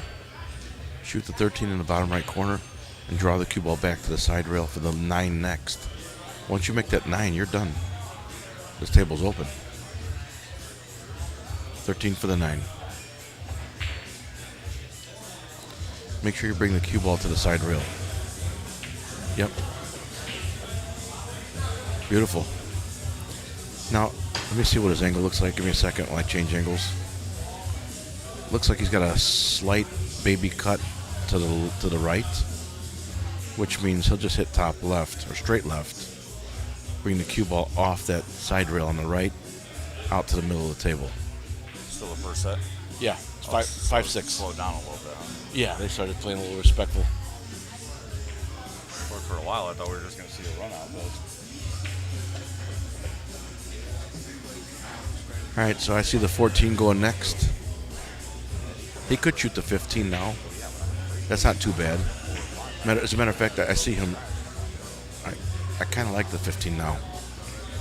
Now that I look at it. Yeah. He doesn't. He's going back and forth here. Now I like the 15 now. 15, 10, 14, 8. Center table. There you go. Now he's going to shoot the 10 ball to leave the cue ball for the 14 so that he gives himself the best chance to make the 8. So he's looking to see where he wants to be to make the 8 ball. He's going to go there. Okay, 14 next. Okay. That's pretty straight. Oh, he'll just go forward then. He'll go forward to the 5 ball. Yeah. There you go. Just walk it forward to the 5 ball. My way would have been a little more driving, but he did it. He did it fine. Slow down. Slow down. 8 ball bottom right for his next win.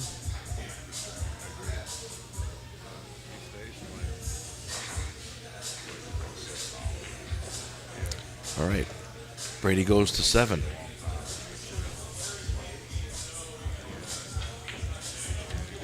Score 7-5 in the first set. We're playing the best of 3 sets in races to 15.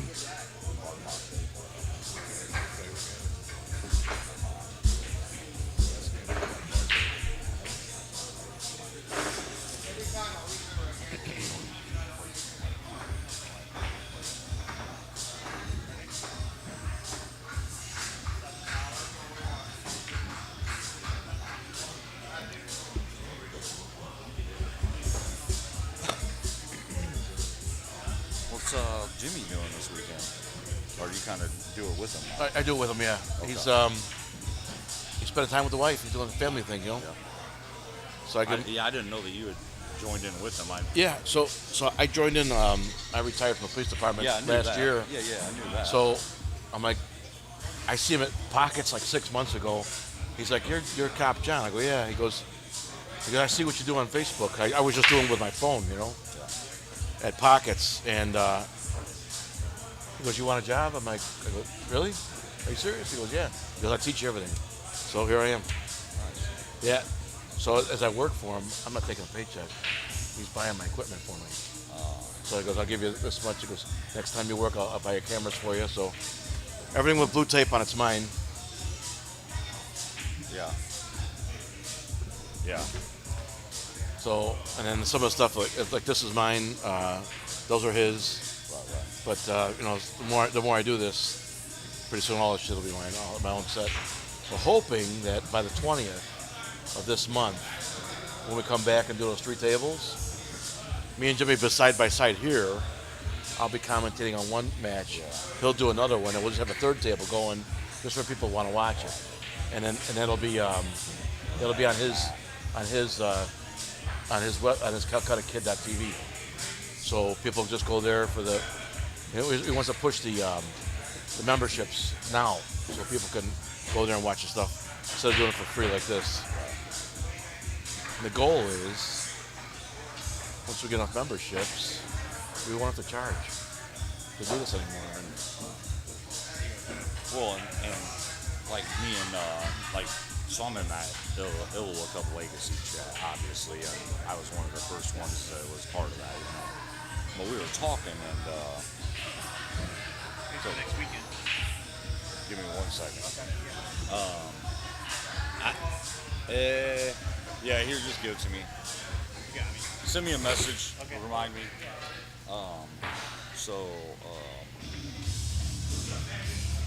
Like we were talking about the Hill Lookup thing. So they sent the thing in. It's got those prices. I'm like, I mean, I get it getting paid, but I mean, $2,000 a day. Like, this ain't no state tournament. This is the thing that got you on the map. Like, and Stu's like, what do you mean? I was like, dude, tell them fucking charge $5 or something. People are still gonna pay it. But at least then we don't have to. I mean, pay $2,000 a day. That's insane, man.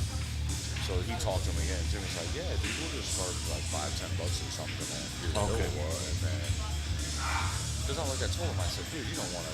I mean, that's how your name got out there, and all of a sudden you start not doing that event. People are gonna be like, well, how come he's not doing that event? I didn't do Illinois. I did ISBA. and Ioma. Thank you. Yeah. Man, I met some great people out there. I met Stu. Yeah, Stu's awesome. Yeah, he is. When I first time I played Luis, or second time I played Luis on table 3 or whatever, I wore that shirt playing him.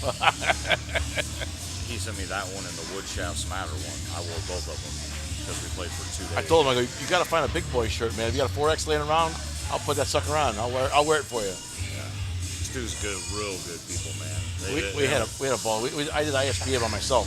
Oh, okay. So he goes, I'll have Stu come meet with you. Man, I was there for 5 days. Stu and I laughed the whole time. Man. Oh yeah, Stu's great. Real good dude. He really is.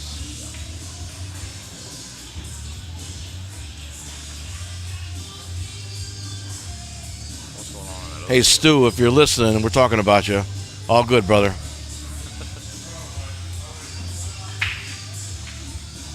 You know what's going on over there? No. You know?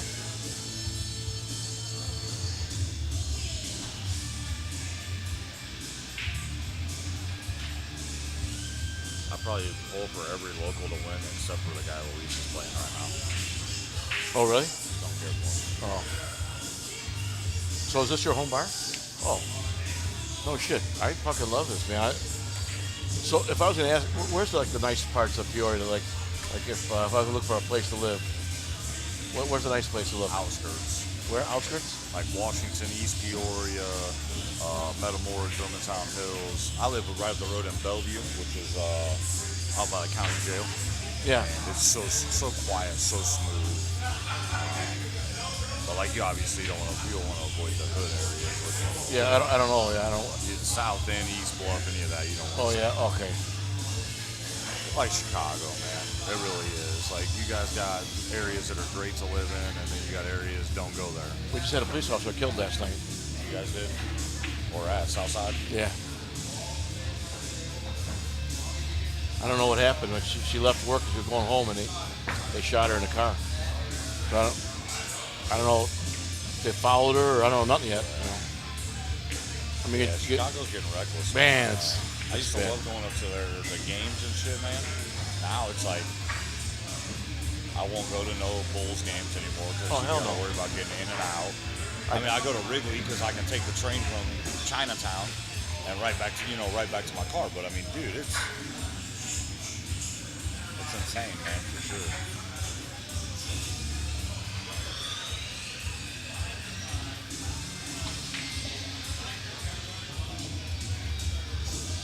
I got a mic. You want to jump on for a while? No, I got this junior tournament where I would. This is the Heartland Tour? Yeah. Awesome. So tell me more about this thing. The Heartland? Yeah. So I open it up Friday night, and I have adult junior Scotch doubles, which we up until this year the most we ever had was 26. This year we got 49 teams. That's awesome. It's awesome. We're actually still going. It's gonna continue into today. So then after that we do APA handicap. 1s and 2s have their bracket. 3s have theirs. 4 and 5s have theirs. And then 6 through 9 plays a Masters format, like a USAM format. So Yeah. we So have- my teammate's Lucas. Okay, yeah. So we have that. Okay. So then, as the 1s through 5s start to get knocked out, we have a second chance tournament for them. Nice. And then the higher handicaps, they play a round robin into a double elimination tournament. And then we have a junior double Saturday night. And then tomorrow I'll get here early and I'll box off table 3 over there. And all the finals matches will be right there with all eyes on the kids. Sweet. On the mountains. So Do they stay and watch? most of them do. Yeah. Cool. Yeah, most of them have stayed and watched and shit like that. You know what I mean? So, Rhett says you might as well get on the microphone. You guys can hear you. Red, I got the juniors going on, bro. I can't get on the mic. Well, I've been coaching junior pool for 17 years at Marist High School, and I've been teaching for 23 years. So I give you a lot of credit for what you do. Nice. I think it's important. It's necessary, in my opinion, to the survival of the game, right? But yeah, we have this every year. Look what Europe and China. Look what they're doing. They're just cranking out these juniors that are just champions. Oh my God, they're World champions. Yes. All of Europe. But yeah, I'll send you the thing next year, man. Yeah. You can spread the word up there. That's the one area we don't. So we have Shelbyville. We have the Jacobys from Wisconsin. We have our kids, Famous's kids. We have Champaign area. Decatur. Yeah, we just don't have Chicago. Oh man. And I know there's a lot of juniors up there that play, and it's handicapped, so it's not like they're coming up here just to get bloodbath or anything. Oh wow, Luis in this 7 ball, he don't have one of those.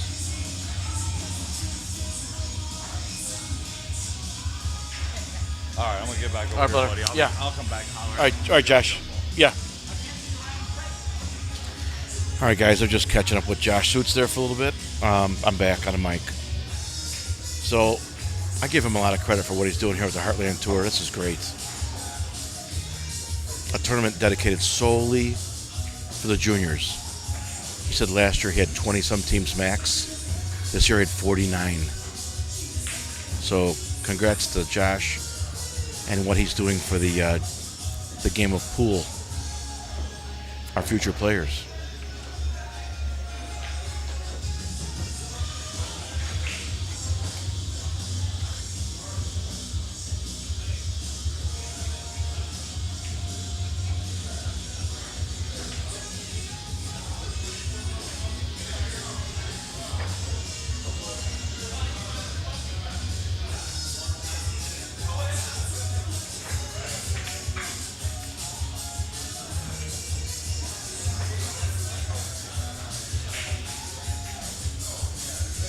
So we're back up to almost 80 players watching, 80 people watching online. So thank you for just joining us. I'll catch you up to date here. We are at a 7-6 in the first set, race to 15. Eddie Balderas and Brady Behrman. They're playing the best of 3 sets to race to 15. They're playing for $4,000 in the middle. They're mixing up the rules a little bit. It's take what you make on the break. No jump cues allowed. The winner breaks. And if there's a foul on the break, if they scratch, it's ball in hand on the table. And an 8 ball on the break is not a win or a loss. It's spotted.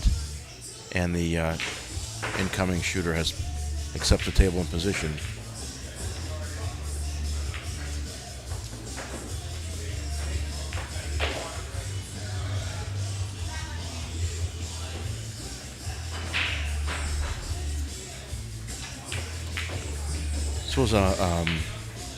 Both players are struggling with, in my opinion, both players are struggling with the break for now. So you can see by the way the tables broke here. Yeah, I agree, Brian. The table's not breaking very well right now.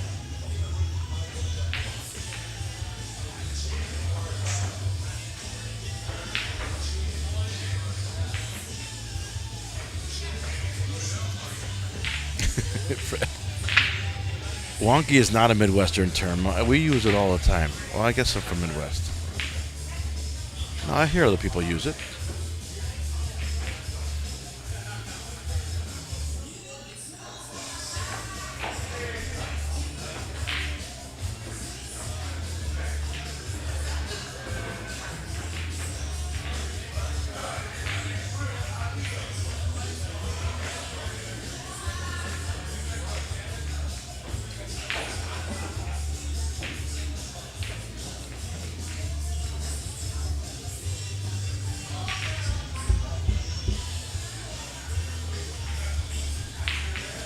Eddie Balderas and Brady Behrman. I haven't met Brady before today. He got here about a half hour before Eddie, so he introduced himself and watched him practice a little. He's got a good grasp of the game. Excellent player. I mean, he's a 725 Fargo, so, right? I mean, that's damn near pro.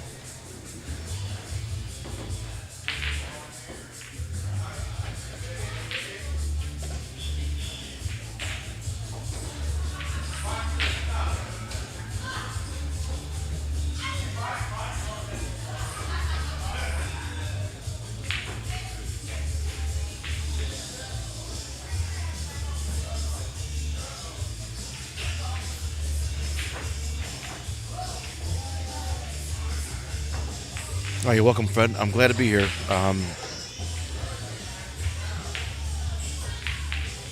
Jimmy's unable to make this trip, so he asked if I was able and free to do this, and I said, yeah.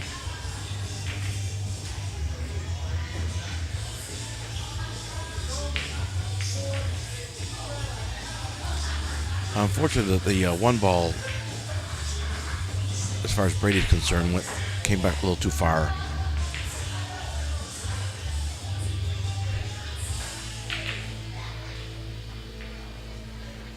Ray says Brady's our local beast. Yeah, he's a good player.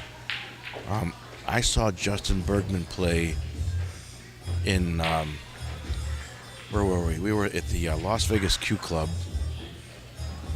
I think Justin was 17. I'm going back maybe 10 years ago now. We were there for the BCA Nationals, so maybe 10 years ago now. Maybe a little bit longer, I'm not sure. And he's smoking these guys. I think they were playing $1,000 set. And I'm like, who is this little guy just killing these people? Justin Bergman, first time I've seen him play.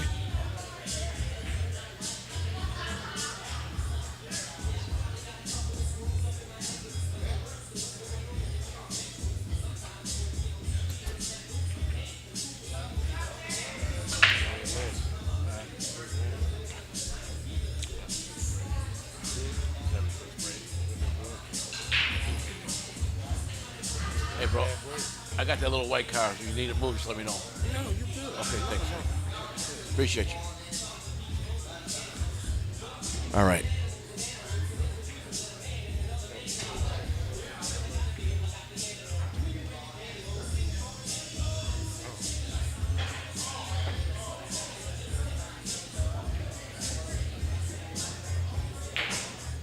Well, Brady tried a safety, but he put a little too much draw on it.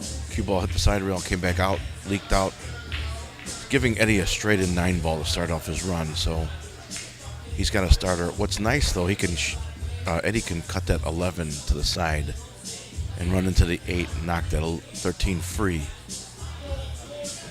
I think that's going to happen a little bit later in the run. I don't think it happens early. He'll be opening up the 8 ball if he does.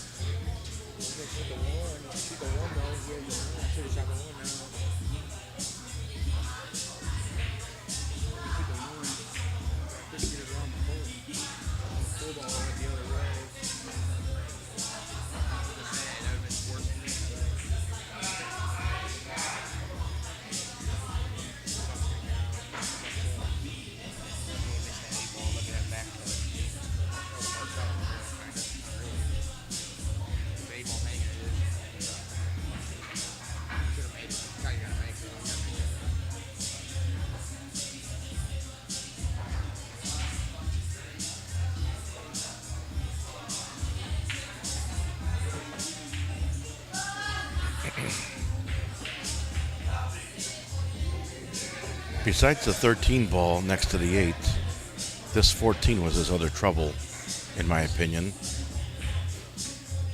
He's going to handle that right now. I think he draws back to the center of the table, leaves the 15 alone for now.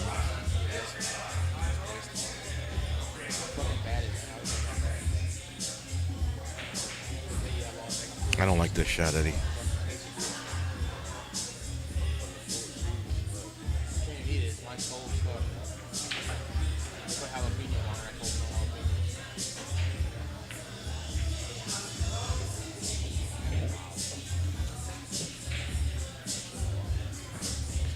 Well, it looks like he's going to try that 15 in the bottom left.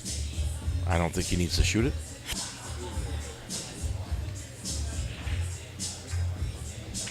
I like the 12 ball here.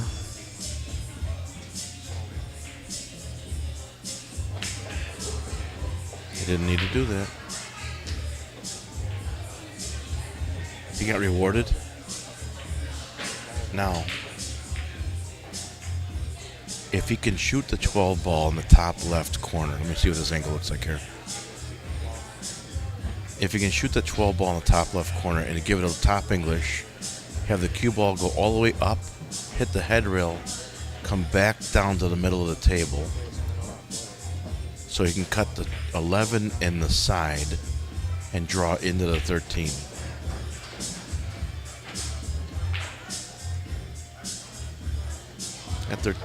That 11 is a little too far forward of the side pocket. He might even be able to cut the 11 in the side and draw into the 13 now. 11 in the side pocket, draws into the 13 now. 8-13. Nice shot. Well, he hit it firm because he didn't want to get stuck on that 8 ball.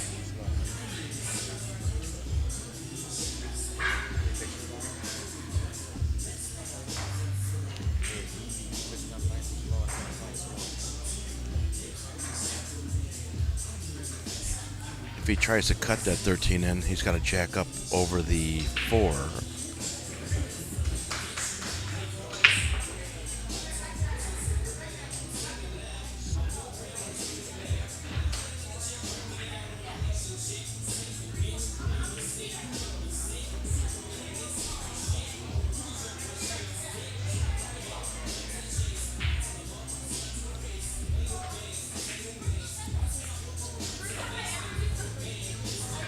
This is a hard shot, even if the 4 ball wasn't there. But with the 4 ball being there, he'll have to raise his cue stick to about 20 to 30 degrees.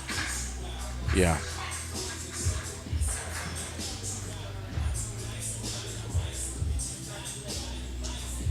Yeah, he'll have to...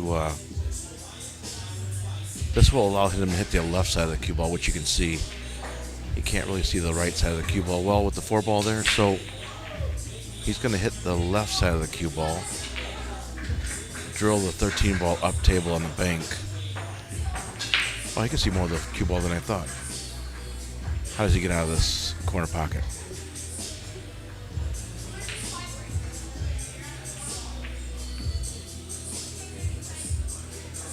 Well, Eddie got lucky with the leave.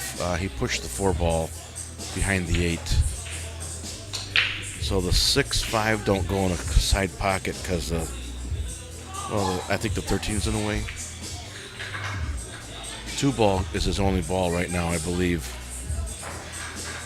He might have the 5 in the side. And from this angle, it looks like he does. A 9 ball, or 13 ball in the middle of the table blocks part of that side pocket, but not enough to miss. He's going to start with a 2 ball up in the top right corner.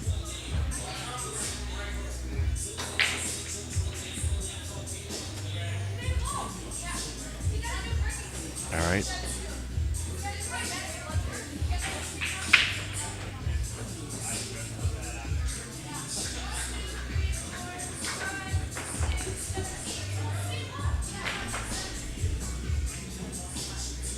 I don't know if he can hit that 1 ball now or not.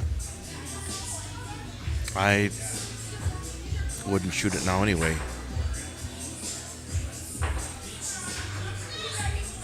Does he go into the 4 ball here?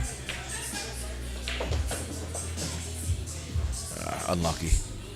Well, fortunately for Brady, he's got a straight-in combo in the corner pocket.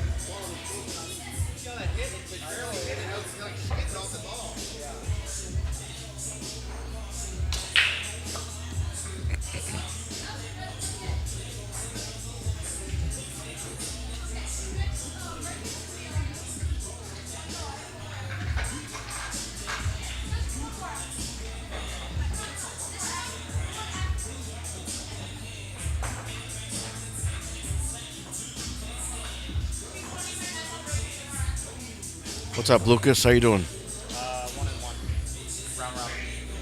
My teammate Lucas Fleischiker's here. He's 1-1 in the round robin. Round robin. All right. How you hitting him?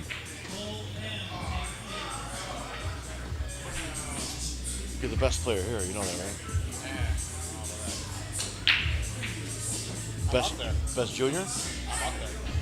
Who's better than you? I think Trevor's better than me, but I beat him. We're all pretty equal for the high record. Oh yeah? Cool. All right. Well, Brady's got a combo here. I say he shoots it.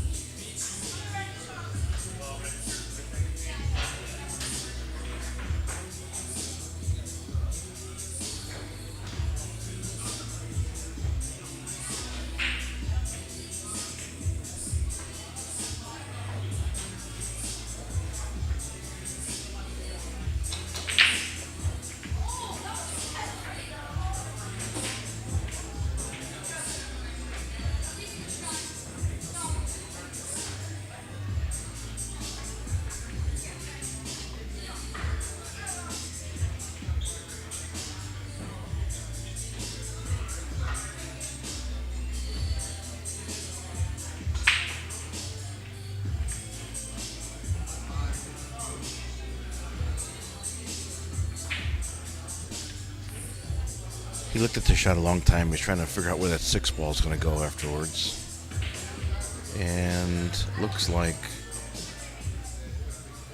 I mean, he's got a shot in the side pocket, but is it when he wants? I'm not sure. I don't think so.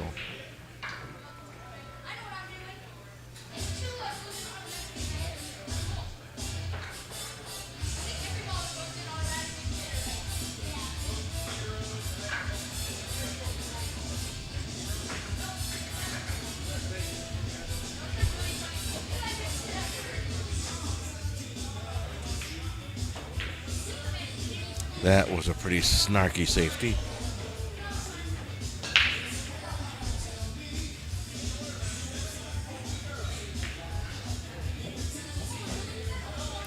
Eddie's in jail here. I don't think he goes between the 4-6. Hold on. I can't tell from this angle. He's calling it. Well, I tell you what, from where I'm sitting, looks like no way in the world it goes through there. Oh, Massey, okay. That's how it gets through there.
Brady's going to start off with the 4-ball. Ball hand. He's got the 4-ball in the corner pocket, bottom left corner.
One ball in the corner.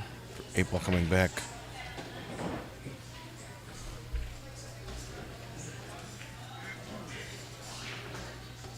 This will give Brady an 8-6 lead. Scores 8-6 in the first set.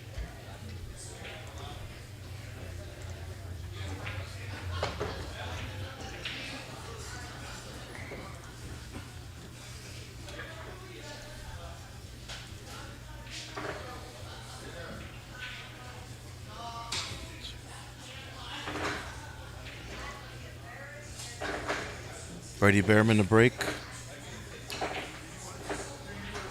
Race to 15. Best of 3 sets for 4,000 in the middle. Take what you make on the break. No jump cues. Winner breaks. Foul on the break is ball in hand. If the 8 ball is made on the break, it's spotted.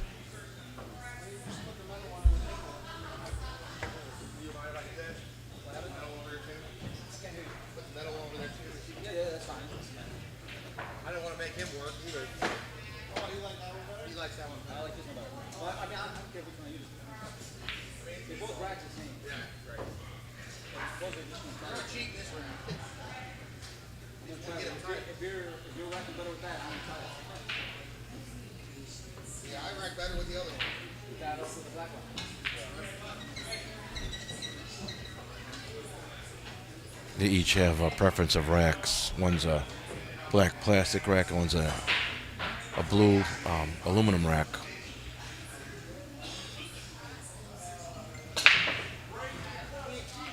Scratch on the break. So it's not the break, it's not the rack, it's the break. So Brady scratches. Eddie Balderas has ball in hand. Anyone on the table. He's looking to see which group is easier, which has the least number of trouble. And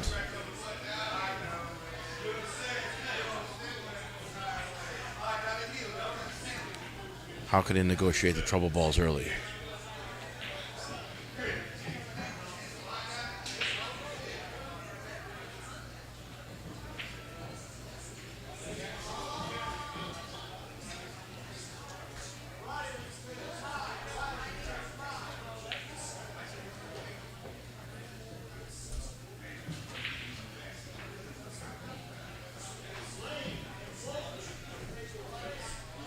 You know, Ray, I've never used a magic rack myself. I hear a lot of players, such as yourself, speaking highly of them.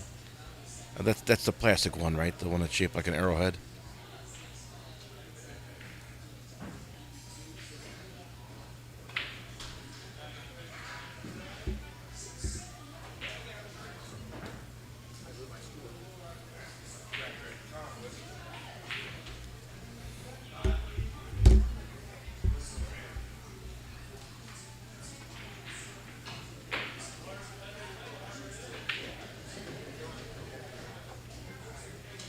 You know, I don't know why the table's breaking poorly.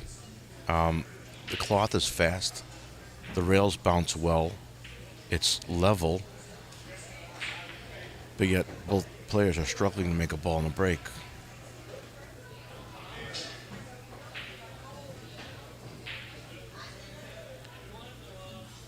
Prior to live streaming today, I did have a chance to play with one of the junior players on this table, and I thought the table played well.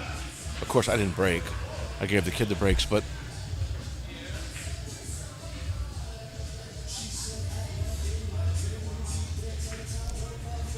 you know, if I were going to play such an important match like this with these guys, I'd want to spend about 15 to 20 minutes just practicing my break. Dial in a break, the speed, the angle of attack, the spin. Break's important.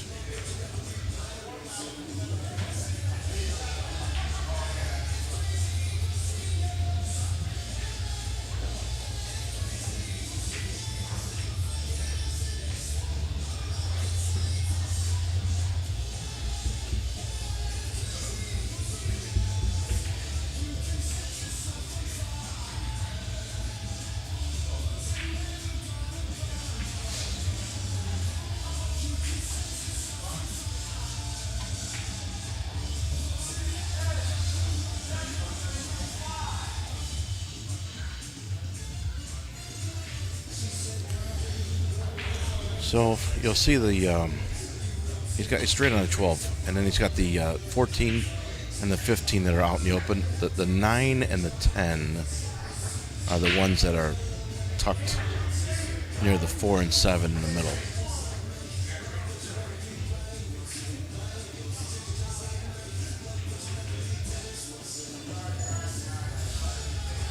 He's going to shoot the 14 to the right, hit the side, go between the 3-6, hit the side rail and come back out to the middle.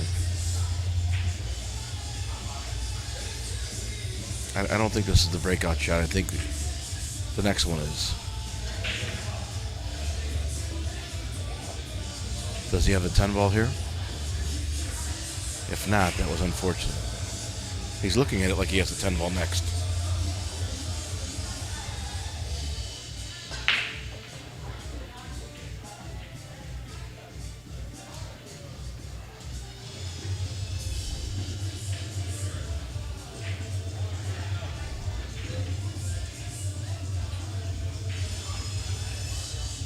Cancel table 1.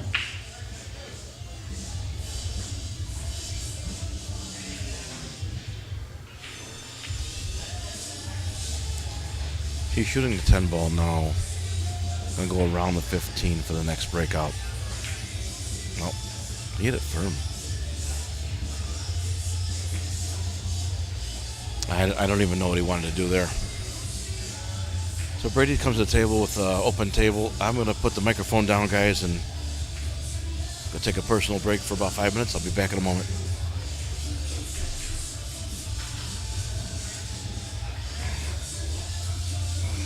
Oh.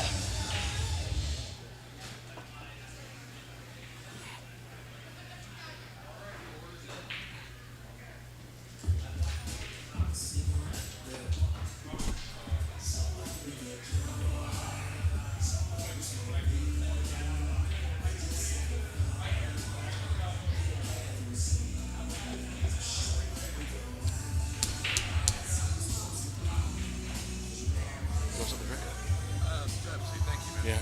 Appreciate that.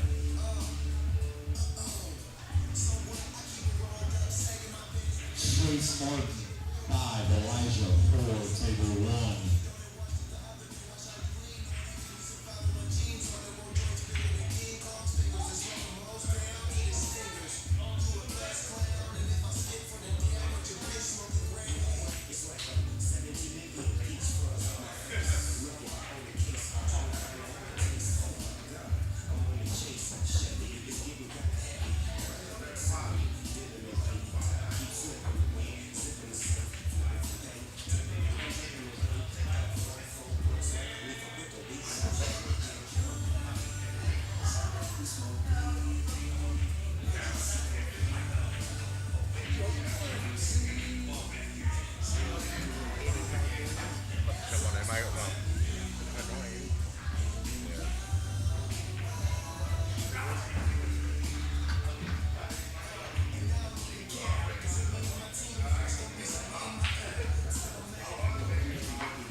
Man, you missed it. You should have come to Houston with us. When me and Holly were in Galveston. Oh, yeah. Jaden flew out with us a couple days. We had a ball. He had the whole upstairs to himself, a whole apartment up there.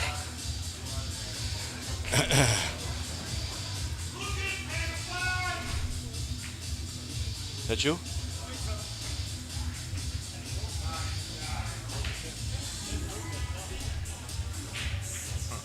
He's coming. What's that? Nice microphone. Yeah. All right, I'm back. Where are we at? 8-6 still? Okay. Whew. Some Du Hast on the radio. 9.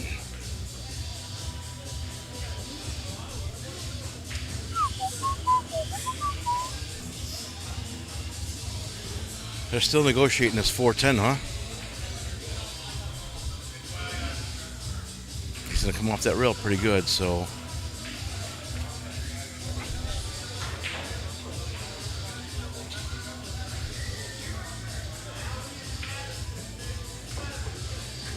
Oh, he hit that nicely. How'd he hit it? He hit it perfectly. Look for the 10 or the 8 to move. Nope. That was a good shot right there. Nice stroke.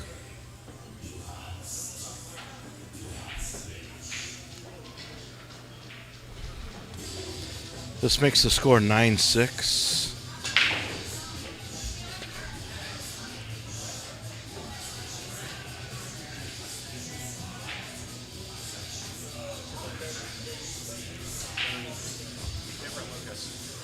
Different Lucas? If you are interested in your second chance, make sure to come up and sign up.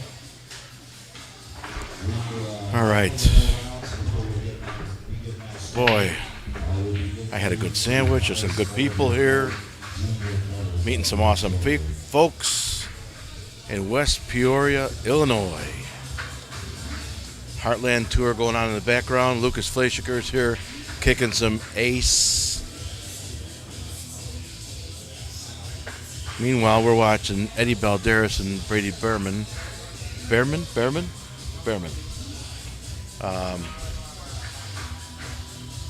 Beat each other up. Supercalifragilisticexpialidocious is here again. Welcome. Yeah, I hear you, Aaron. What we have is a race to 15. It's the best of 3 sets of races to 15 for 4,000 in the middle. They're mixing up the rules, and what I mean by that is they're playing take what you make on the break. No jump cues allowed. Winner breaks. A foul on the break or a scratch is ball in hand, and an 8 ball on the break is not a win. It's spotted, and you accept the table in position. Those are the rules that they have both agreed to, and here we are. First few games were quick. Now both players have started to settle into their safety play. So if you're into safety play, watch how well these guys hide the cue ball. It's pretty slick. I think safety play is one of my strengths. I'm not saying I'm better than these guys at safety play. I think it's one of my strengths in my game. So I appreciate a good safety play.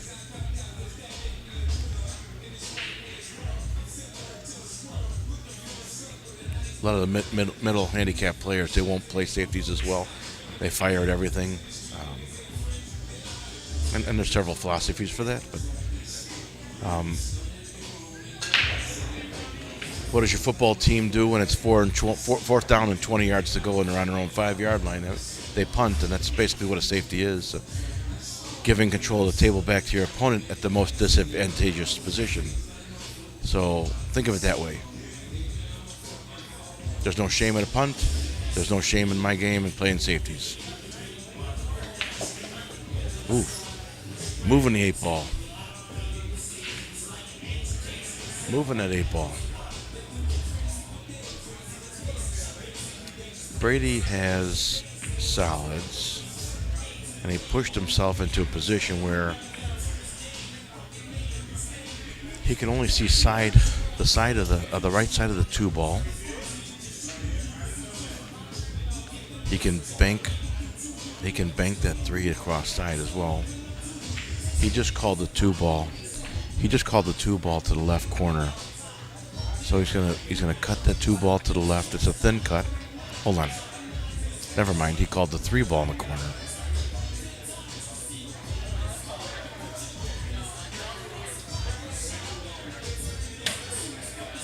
And I think he's shooting this because if he makes it, he'll be on the right side of the 5 ball. He overcut it. That's exactly why he shot the 3 ball. Had he made it, he would have been on the correct side of the 5 ball to get out. That was pretty slick.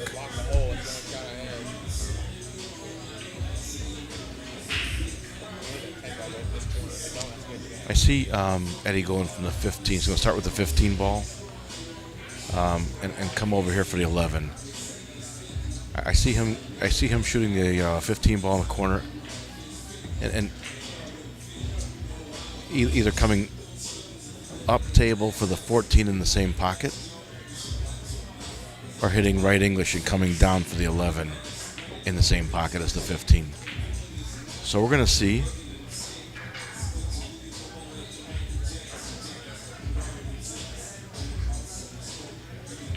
John Scheffler, are you getting us some viewers? Is that what that is?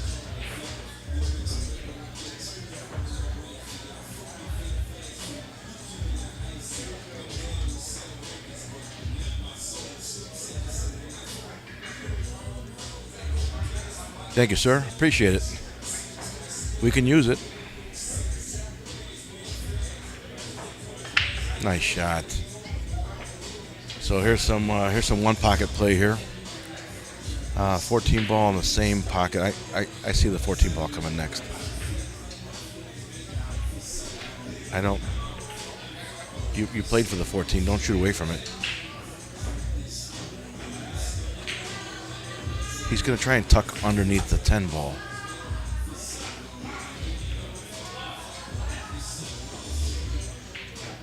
Oh my gosh. That was an awesome shot. If Eddie had made that 9 ball, he was perfect for the 10 ball on the side, and then his run would have been over with. I didn't even see that shot. That was an incredible shot.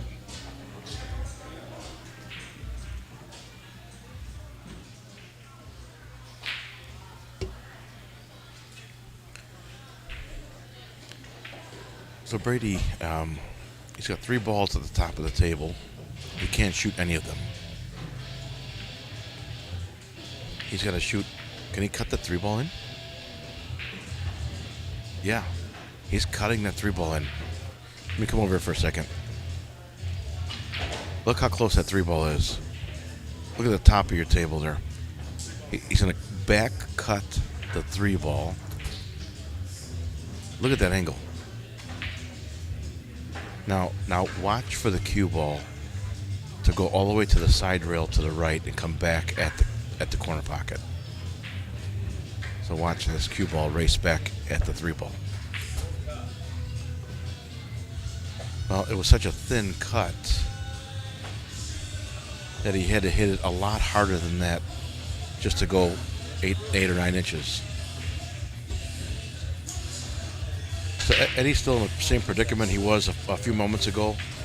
The 10 ball does not go in the top left or right pocket now because the 1 ball blocks it. So, John, we are at Racks on the Rocks in West Peoria, Illinois.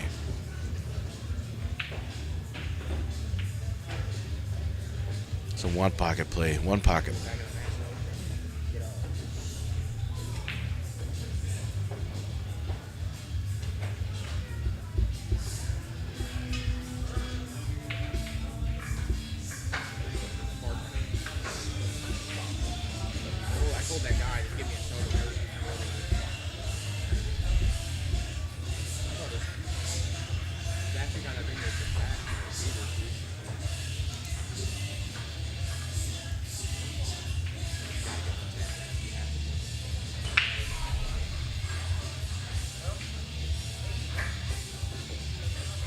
Dustin, I don't see. You see a scoreboard over there? Yeah, for that table. Dustin, they're using coins on the table. I can't see under the other rail. The coin that I can see is on 4. 2, 3, 4. But I don't know what that means, so.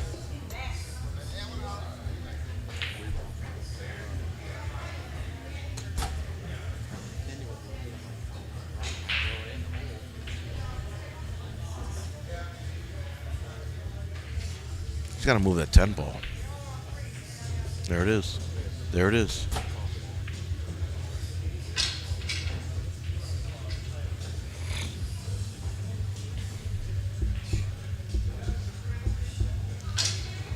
He can make the 10-9 now.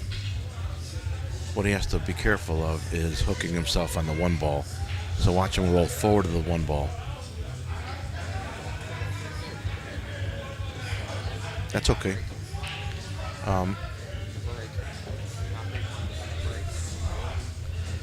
He's going to hit a little bit of bottom right English. Cut the 13 ball. Well, hold on a second. Yeah, he'll cut it to the left. He'll hit the side rail after the 5. Yeah, he's going to hit the side rail after the 5 and come back over for the 8. Perfect. Slow down.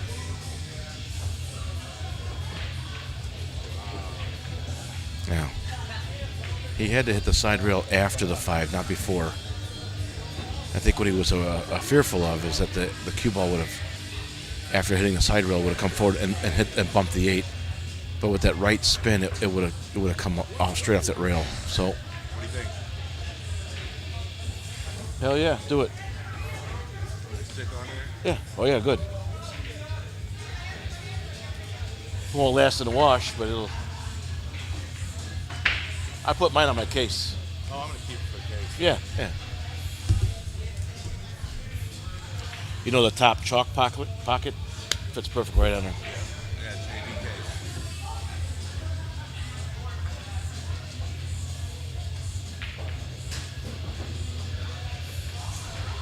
I know Eddie can't be too happy with himself with that shot, but I think if he had thought about it just a little bit longer, I'm not saying I'm better than Eddie.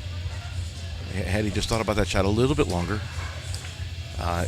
go forward to the 5 ball with a straight right English instead of with a draw right English. The draw right is, what it does is it hits the side rail and it actually climbs up the table, which is why he hit the side rail by the 5 and he climbed up and scratched in the side pocket. So had he hit straight right or just below 3 o'clock, maybe 3:30 on a cue ball, the tangent line would have put him into the second diamond and come straight across table for the 8 ball. But here we are at 9-6.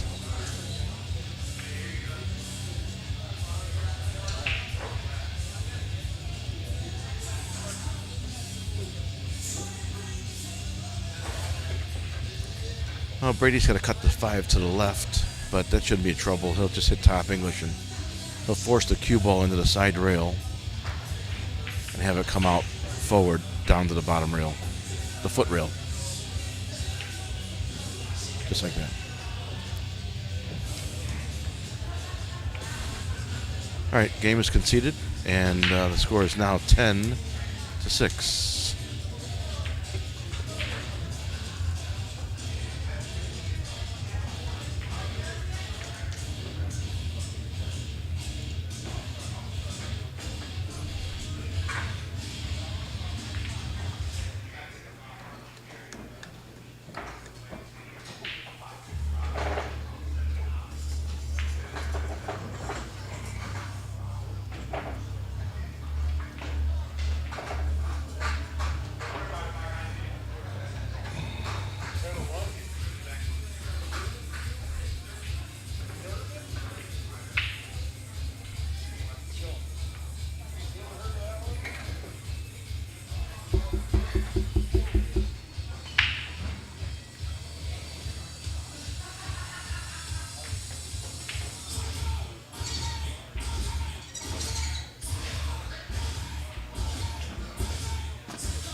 All right, here's Brady's break.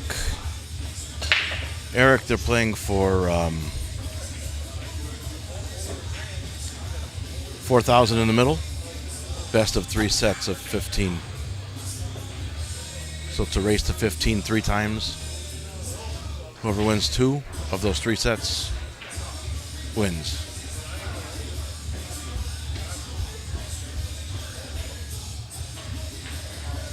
Yes, first set.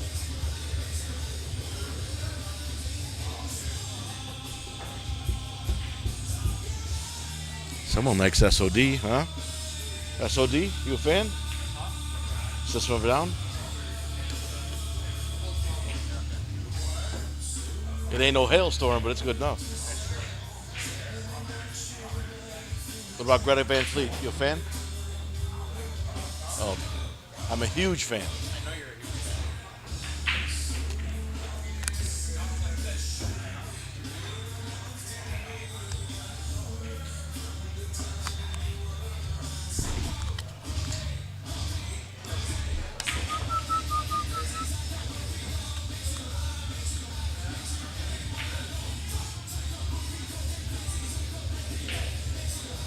Fucking great.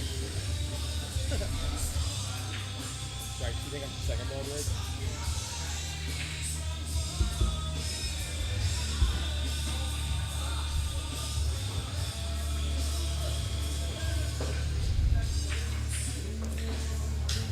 Eddie chose to play safe. He hit his 3, knocked in Brady's, I think it was the 14 ball.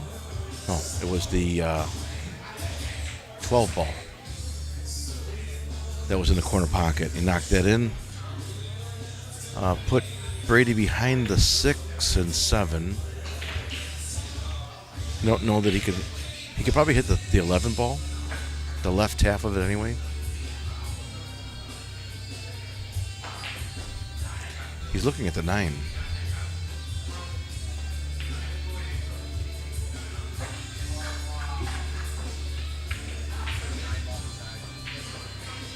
Brady called the 9 ball in the side pocket. Let's check this out. All right.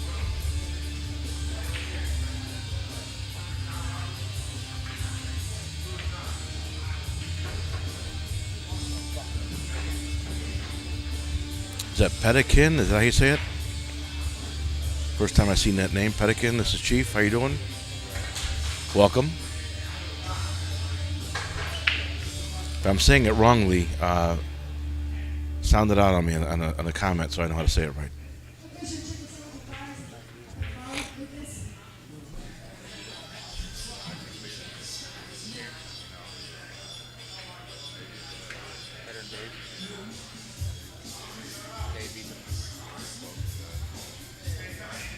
Live at Racks on the Rocks in West Peoria. Heartland Tour in the background. Almost 50 of the best juniors in the state of Illinois playing pool here. Shooting some 9 ball. Eddie and Brady are playing 8 ball.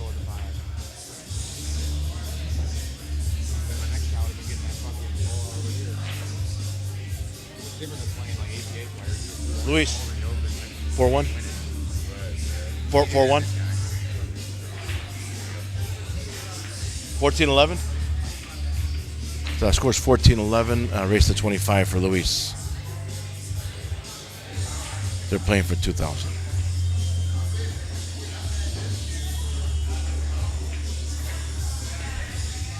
I'm not live streaming that. I'm just passing along some information.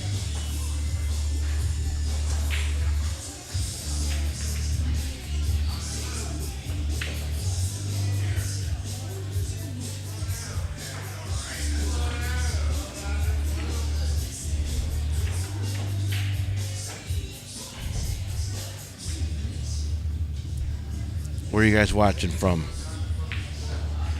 We're in West Peoria. Why don't you throw down some comments? Tell me where you guys are from. We had one guy from Lubbock earlier.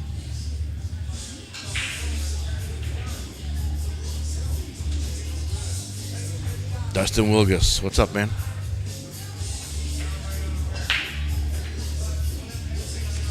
Jimmy sends his love. He couldn't make it this week, but we'll be here in a couple weeks.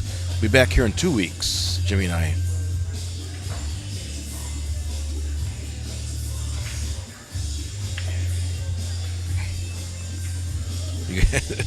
You guys sold me. I'm making a 2.5 hour drive from Swansea, huh? Swansea? Is that how you say it? Swansea? I don't know, man. I'm from Chicago. I don't know any of these names. You notice that? You have Verizon? How's your connection? Oh, I got a T-Mobile hotspot, man. Pretty good. Yeah. Well, you got Verizon? Let me see.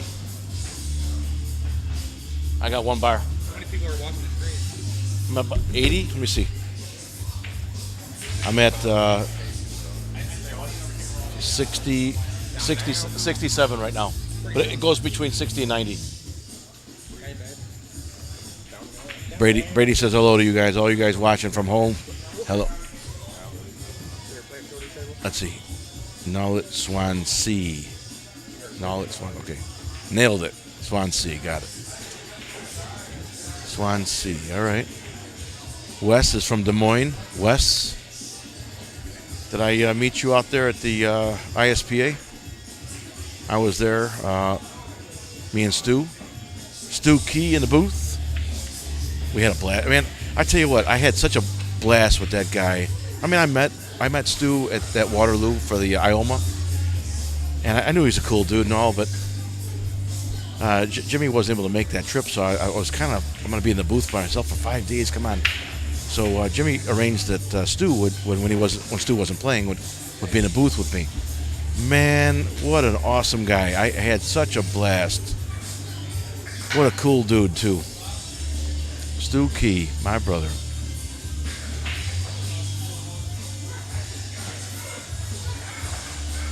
And we met some friends, Jake and Lindsay, out there. I'm going back to Des Moines. Whether we get this contract next year or not for ISPA, I'm going back to Des Moines. That was a blast. I might even call Ira and tell him I'm going to come out there and help him run the tournament or do something like Andy and Sarah. We had a blast, man.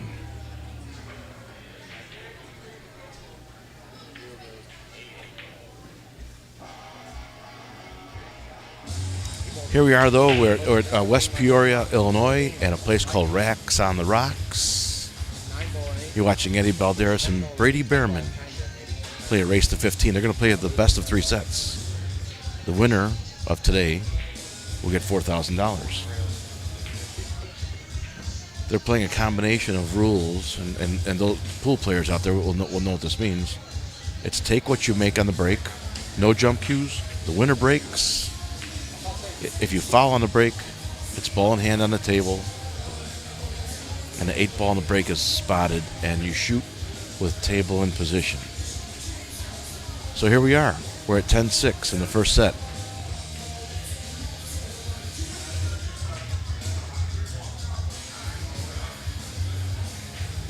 Andrew Santiago from Bolingbrook, Illinois.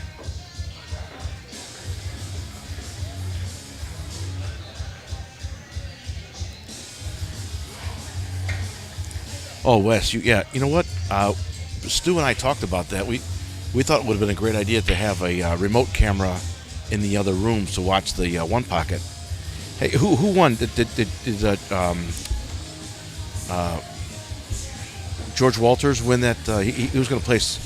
He was in the hot seat against the other guy. I forget. Oh, they were going to play over a big dog to finish up on Sunday, and I didn't have the energy. I was beat, man. I went back to my room and crashed. I slept all the way till Monday morning. George won? Okay.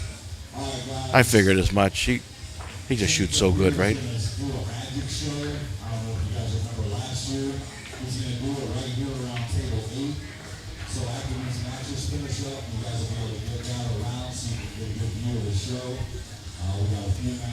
So if you're watching the Heartland Tour here in West Peoria, Illinois, we just heard an announcement being made that over on table 8, we are on table 13, but over on table 8, they're going to have a magic show for the kids. So we have I'm going to guess, if I look across the room here, a couple hundred juniors from across the state of Illinois. And they're gonna be entitled to watch a free magic show, which I think is awesome.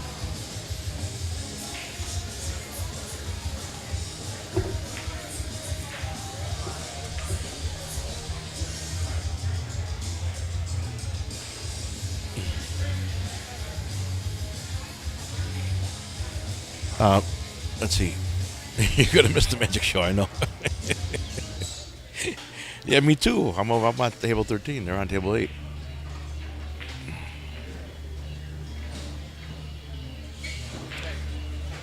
Who has the 7:30 tournament, Brian? Big Dog? Big Dog probably does, because not here. They're going to have the Heartland will be all juniors all day, so. Tomorrow, too, I think.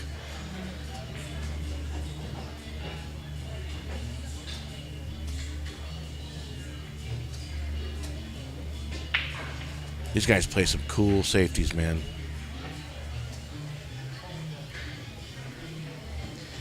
What's nice is this will be saved on the Calcutta Kid page. And I believe it'll also be saved on the app, so that if you want to watch this back over and over, you'll be able to. I don't think that was a good shot. The well, the 10 and 15 are jazzed up. So the 10 is blocked by the 5. The 15 is blocked by the 1. But if Brady makes the 11 ball, he can knock that 15 free. And the 8 is blocked by the 7. So there's a lot of strategy going on now. You know, Eddie is down 4 games, so he's got to change up his play a little bit to tighten up this race.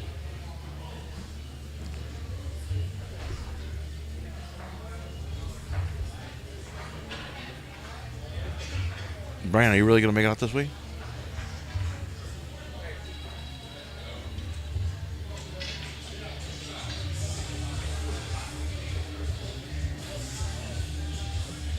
All right. Well, I'll be here all day, so, well, at least until this thing is over with. I set up around 1 o'clock, and I'm here till this this match is settled. Then I'll break down.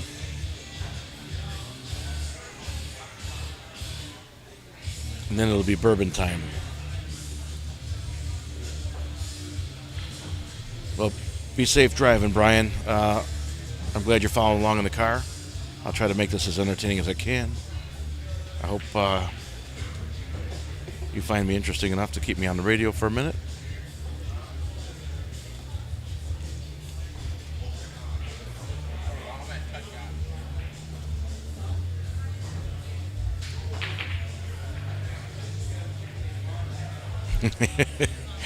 Okay. All right.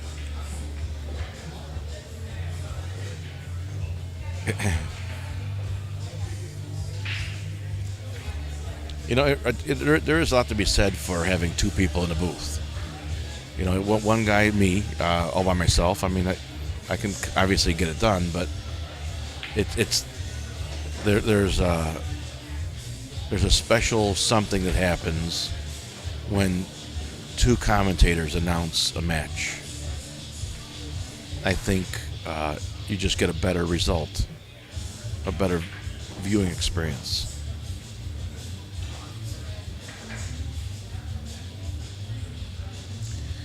So Eddie hit the 11 first, so Brady gets ball in hand. Brady is stripes.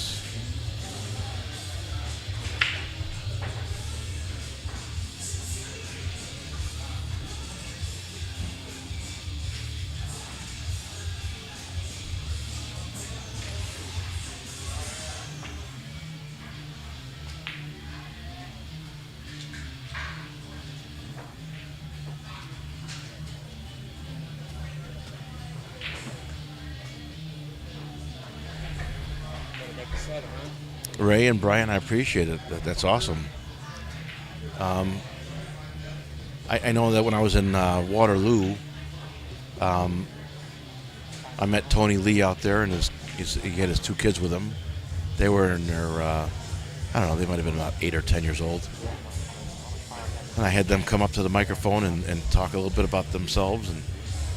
And then we were in Des Moines, and Albert Habhab was with us up in the booth with Stu. And Albert's kids were there, Aya and Mo. Hey guys, we're gonna start the magic show up here on table 8. And I did the same thing. So it does have a benefit by bringing other people into the booth, and I think it gives a little better experience to people at home watching along. So, all right, guys. Hey, you're not gonna watch the magic show? Lucas isn't gonna watch the magic show, so. Between Dave and Cookie, like closer to Cook Dave. Cookie plays like Stevie High. I think he called the side pocket. That's your level, yeah.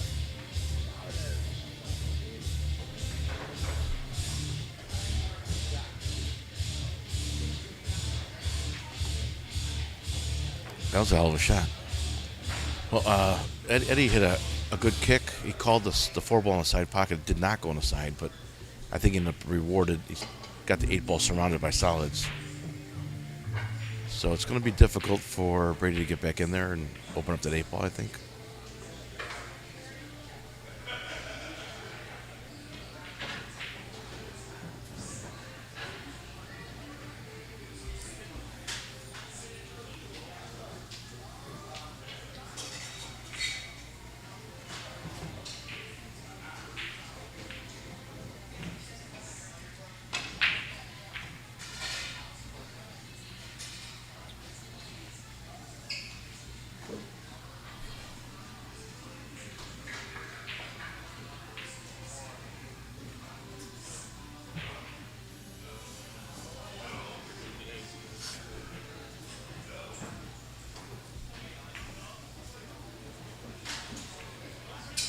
Eddie's staring at this a long time. I think what the call is simple.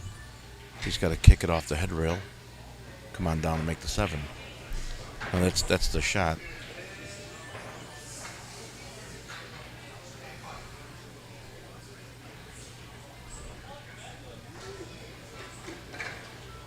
There's a risk of going long here. So if it's just a little bit of top left, he cuts it back perfectly. That's nice.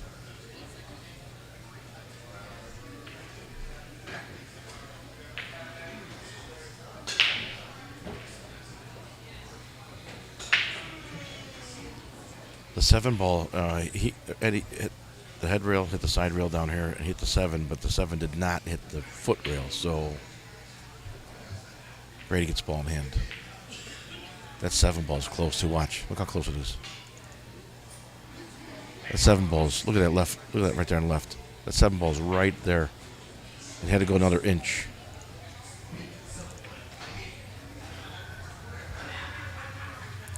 So, Brady, at this point, has nothing to lose.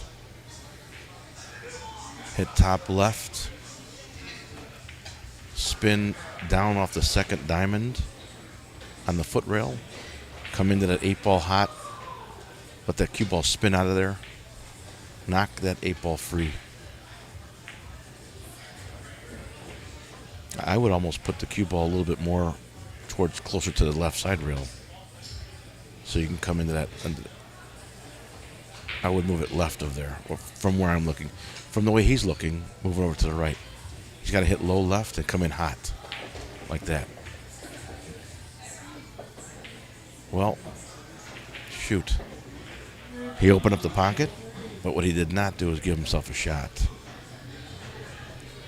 So there's no jump cues allowed. So Brady's going to have to kick at this 14. I all day long I see him kicking one rail at this 14 ball.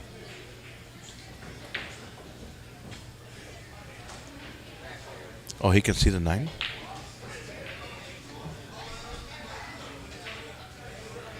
No, he's going to massay it. He called the 9 ball in the side pocket.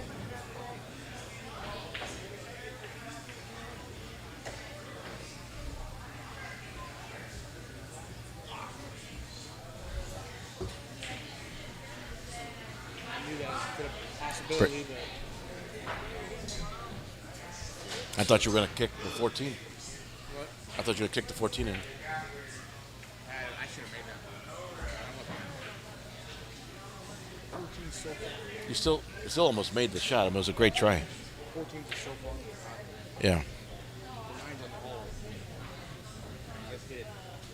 Hit it. Other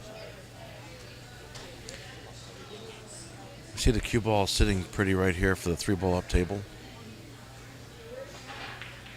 Just like that. I see him drawing back about 2 balls for the 9 ball. I'm sorry, the 1 ball. Corner pocket to the left. He's going to draw back 2 balls.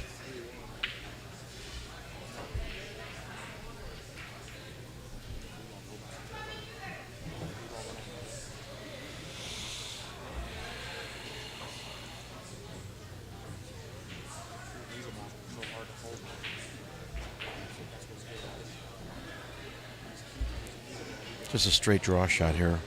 You don't have to hit left or right, so there's no risk of throwing the ball away. Just hit straight 6 o'clock. Make the 3 ball and let the cue ball bounce off the rail. 2 balls. Okay. That was about 3 balls, but it's still fine. Let's see what angle he has. Give me a second. So he's got a little cut to the left on the 1 ball, which is nice.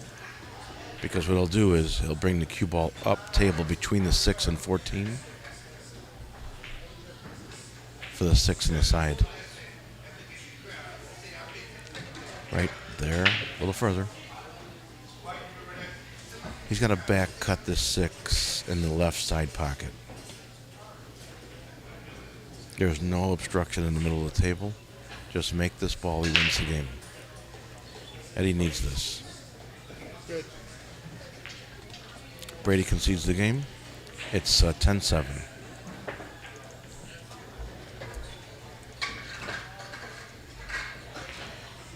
Ladies and gentlemen, we're still in the first set here at Racks on the Rocks in West Peoria, Illinois, where Brady Behrman and Eddie Balderas are playing the best of 3 sets of races to 15 for $4,000 in the middle. They're playing a combination of rules. Take what you make on the break. No jump cues are allowed. Winner breaks. A foul on the break is ball in hand. If you scratch on the break, you have ball in hand. And an 8 ball on the break is not a win. It's spotted, and the incoming player gets Yeah, I hate when that happens. to accept the table in position.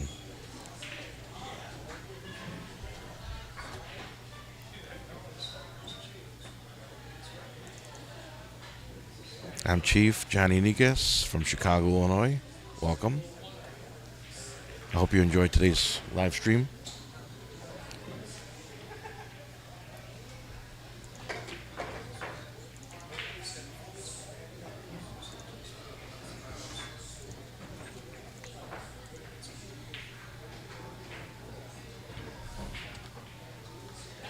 We're going to fix the score real quick. It's 10-7.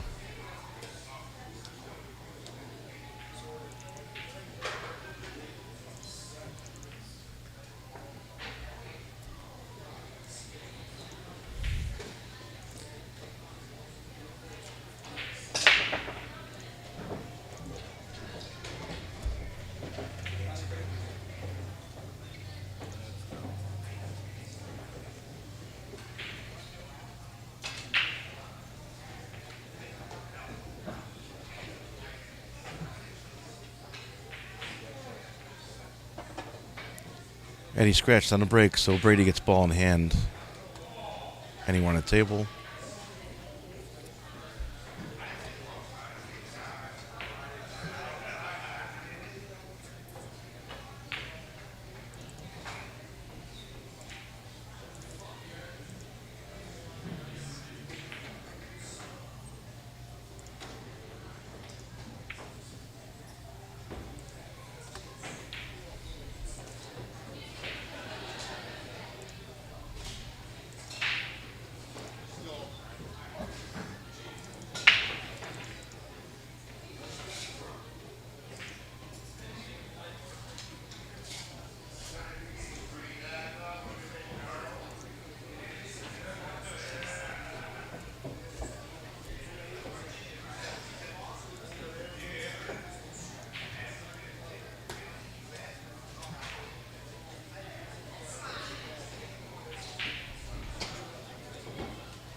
Let me move that over a little bit.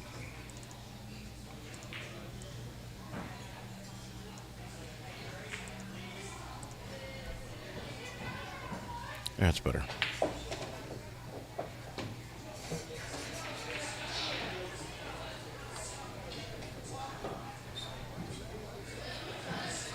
talked to him a couple days ago. He's laid up in the house taking it easy. I don't know. I ain't even mentioned it to him, but I don't know why he ain't out there, man. I hope he does, because like, what else he gonna do? Did you see that motherfucker working at Valvoline? Pull up at Valvoline, Dustin Bergman? Come on now.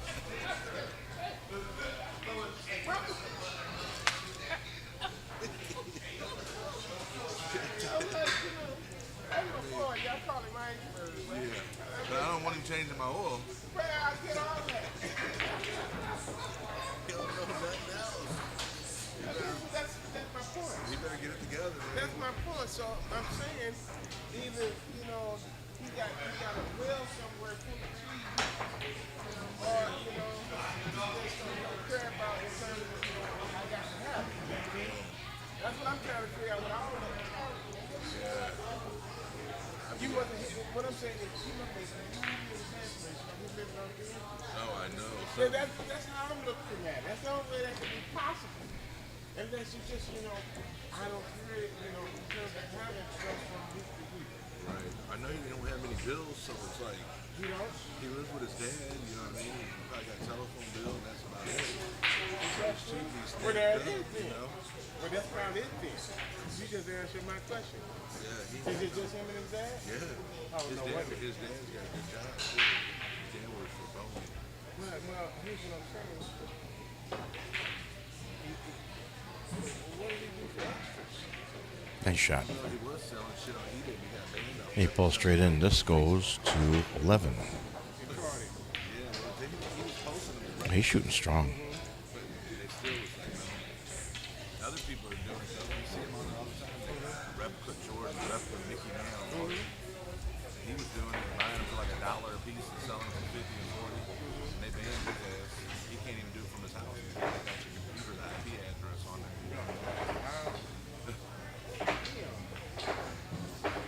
That was a side hustle. Yeah, selling stuff on there and stuff. He ought to get out there and use that talent and bring in some money, because he could be out every weekend on a free roll. No money investment. Anybody. The only thing he can do is win. He can't lose. Man, I doubt it. I seriously doubt it. Motherfucker ain't that sharp, man. Hell no.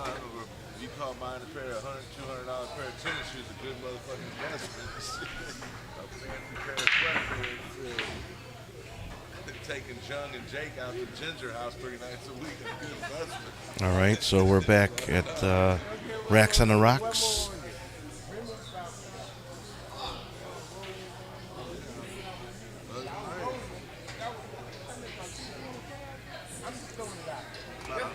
About 100, 120 apiece. There was tournaments we went to. He beat Jason Shaw, Oscar Dominguez, I remember all that. and then couldn't lose in the tournament. Yeah, we was rolling hard. Yeah, so let's see. And then we was rolling for Rich yesterday night. I just remember with everything and why we're some of the guys that look back at it and say, this is what I've done. Right. I had that conversation with him. He During that time. lose it just quick as it comes. And we were in Vegas one time. We beat Oscar Dominguez out 20,000. He got his 10,000, shipped his dad 1,500, so he had 7,500 of his own money. He shipped his dad at 50 to 85. That night he lost 7,500 in the casino. And not on one game. I mean, he's playing all the blackjack, roulette, dice. That ain't no good. I'm like, what? He said, what'd you do with your part? I'm like, man, I went down there, something to eat. You know what I mean? Came back up, watching movies, smoking a pot, hanging out. I said, I mean, we just won 10 grand. What are we trying to do here, bro? And he was so miserable. I said, look, you can just keep the rental car. I'm flying home. Because he was like, I ain't paying no flight home. I ain't got much money left and stuff. Eddie played safety on that 12 ball. It was nice.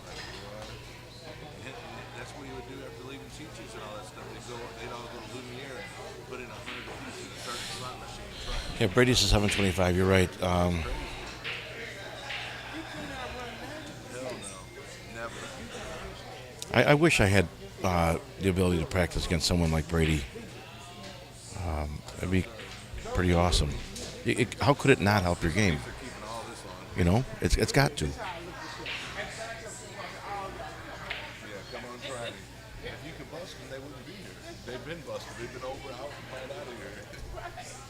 Big, you know what I mean? Carl, people got money like Carl coming here and busting them out. It ain't that easy. So I mean, yeah, that's another. Now he could match up with Paul. What time he reached on it? Take him damn near. The last time he did, he lost 250. They lost 250,000. Playing Carl, he gave him a five-hour break, ball in hand after the break. What? When that happened? I didn't hear about that. About a year ago over St. Louis at Duff's place. Duff and Carl got into it. Carl punched Duff in the jaw over there. Duff Yeah, I inside heard something pocket. about that, but I thought. Am I too loud, man? I'm sorry.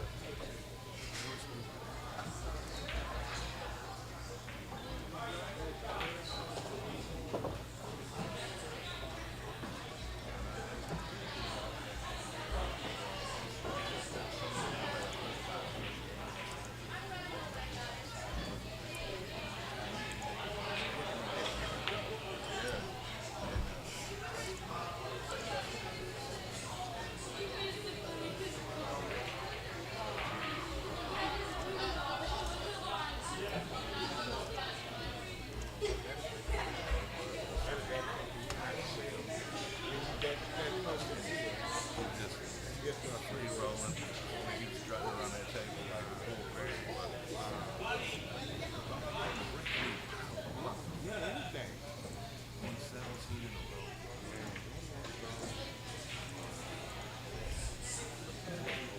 Retired, you know.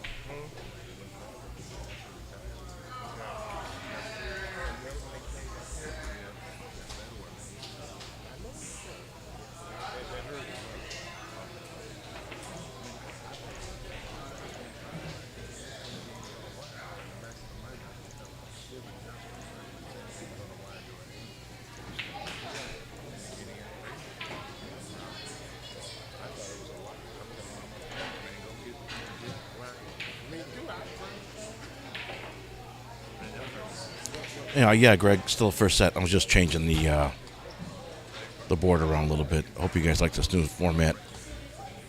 Instead of me keep repeating the rules, I still show one screen up here, but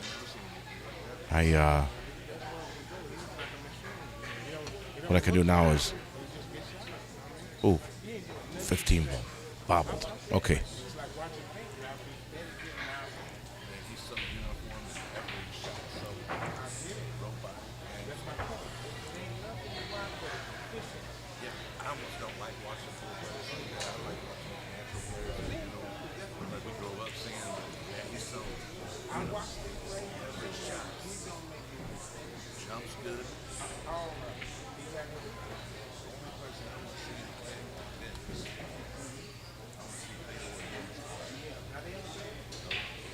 Yeah, that would be something. They played in tournaments, but not for He's stuck right now. 4 more years. They got 4 years, man. They were broken pieces.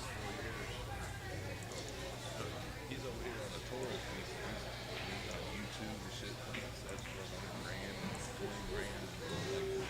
Somebody's sold him out to fast food and they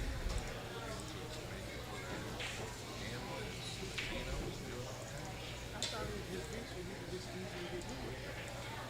I guess he didn't take care of business.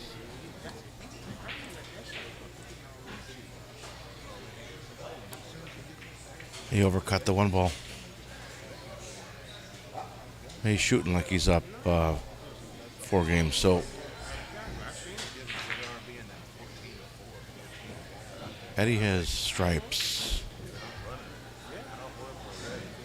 15 and the 10 and the 12 are hanging. He's got 5 balls on the table and 3 are wired.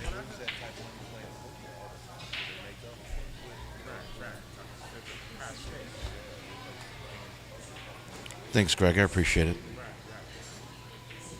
So there's the rules there on the left side of your screen. Race to 15, best of 3 sets. Take what you make, no jump cues. Nice shot, Eddie. Winner breaks. Following the break is ball in hand. 8 ball in the break is spotted. Eddie's down 4 games in the first set. Oh, that was nice. That was really nice. Watch him make the 15 ball in the side pocket and slide under the 5 ball. Move the 5 ball out of the way. Watch this.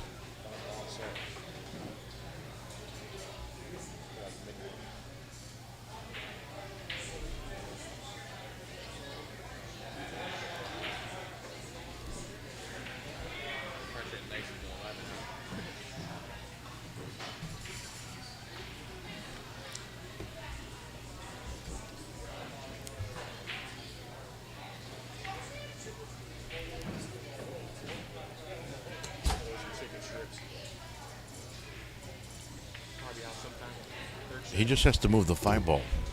Leave the 8 ball alone. You can make the 14 off the 12. Just move the 5. Hit bottom right. Slide, hit the side rail. Move the 5 ball the way. Hit too firm. He can bank the 14, but if he does, what does he do with the 12?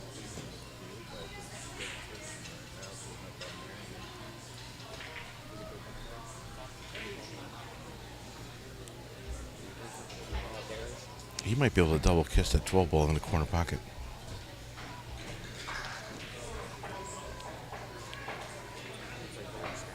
He's going to hit top right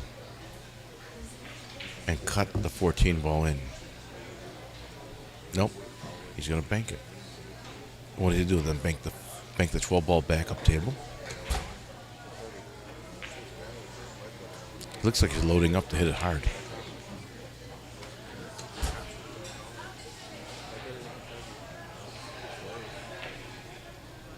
Nice shot. Yep. Now he banks the 12 ball up table. The 3 ball kind of locks the cue ball up a little bit, so it doesn't take off on him.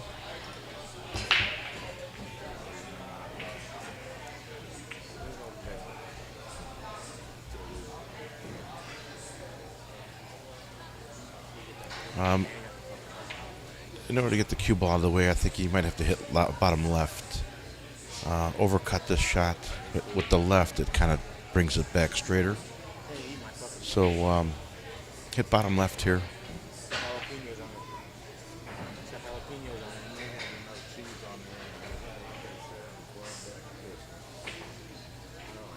Yeah, the table's fast enough that he doesn't need to drill it. He can just roll this ball up table.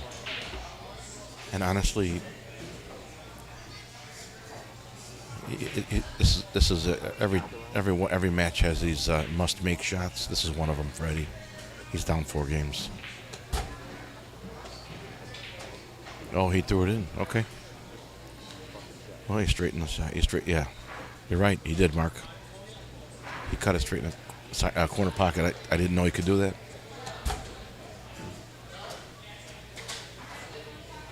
Where are we at over there? Last I knew it was like 17 to 14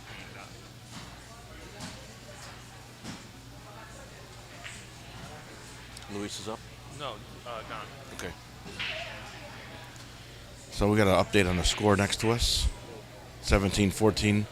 Don's up over Luis. And a race to 25 for 2,000? Yeah, I thought it was 20. It might be 20. Okay. Oh, no, it's 9 balls. 9 balls, 25. 8 balls, 20. Okay. Oh, you're right. All right, so Eddie gets that game. Let me give him the game he needs here.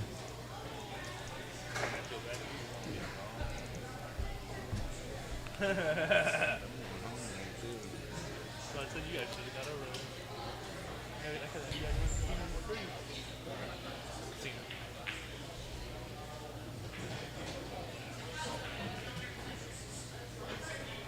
Long night.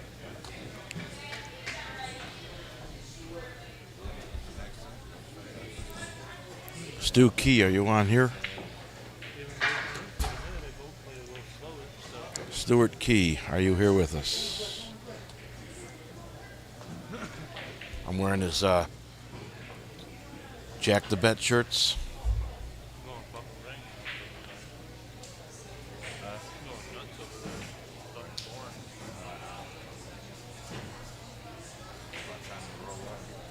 I told you I can always throw cash on business.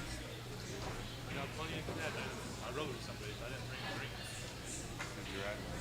My buddy Lloyd, the old man that was in there. And then I'll write that. You want to jump on here for a minute?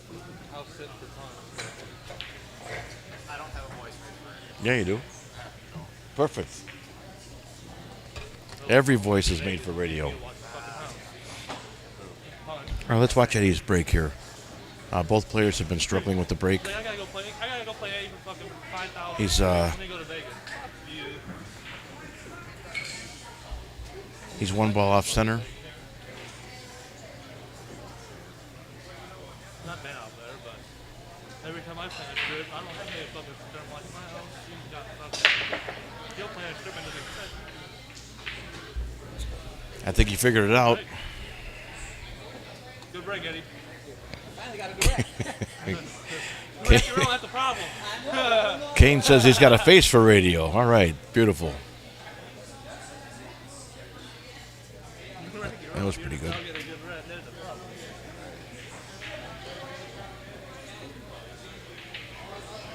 Oh shit! I need to go piss. I just want to walk home and that's it. Come on over. Come on over. Stand over here. A little closer. There you go. Talking to here. So tell me about your tournament. Tell me what you did at State this year, Illinois State. I took first for our 9-ball juniors, and then 8-ball I think I took 6th. Get a little closer. There you go.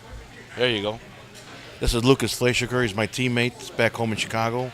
How old are you, Lucas? 18. 18 years old. And say it again. What did you do this year at State? I took first place for the 9-ball juniors and 6th for the 8-ball.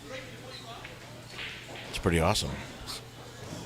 And tell us about this tournament and how you heard about it and how you got involved out here. So I heard about it from this big guy right here because he sent me a link about it and got work off, came down here. They're doing a round robin for the higher numbers, so it's a bracket of 4 players and another bracket of 3 You're players. master level 9-ball player now. Yeah, master level, That's yeah. right.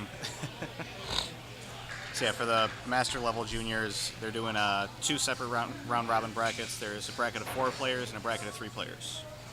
I am 1-1 in our bracket right now, and we got one more match to go. So what is your race? So it's the Masters APA rules. So you lag to see who breaks or decides the format. So you can either choose the format, which would be 8-ball or 9-ball, or you can choose to get the break. Oh, okay.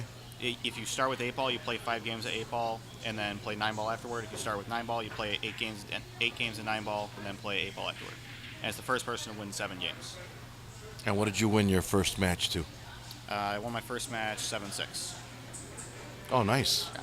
And the one you lost, what did you win? What did you lose? 7-5. I lost. Close. Okay. Yeah. All right. All the master level juniors are pretty close in competition. You know what I mean? And what do you think? How many juniors are here in your tournament, and where do you think you should rank? I want to say Josh said there were around 60 juniors here. 70 juniors. My old coworker, partner Steve Grisenia, says you look like you're 35 years old. Yeah, that sounds about right. It's the beard.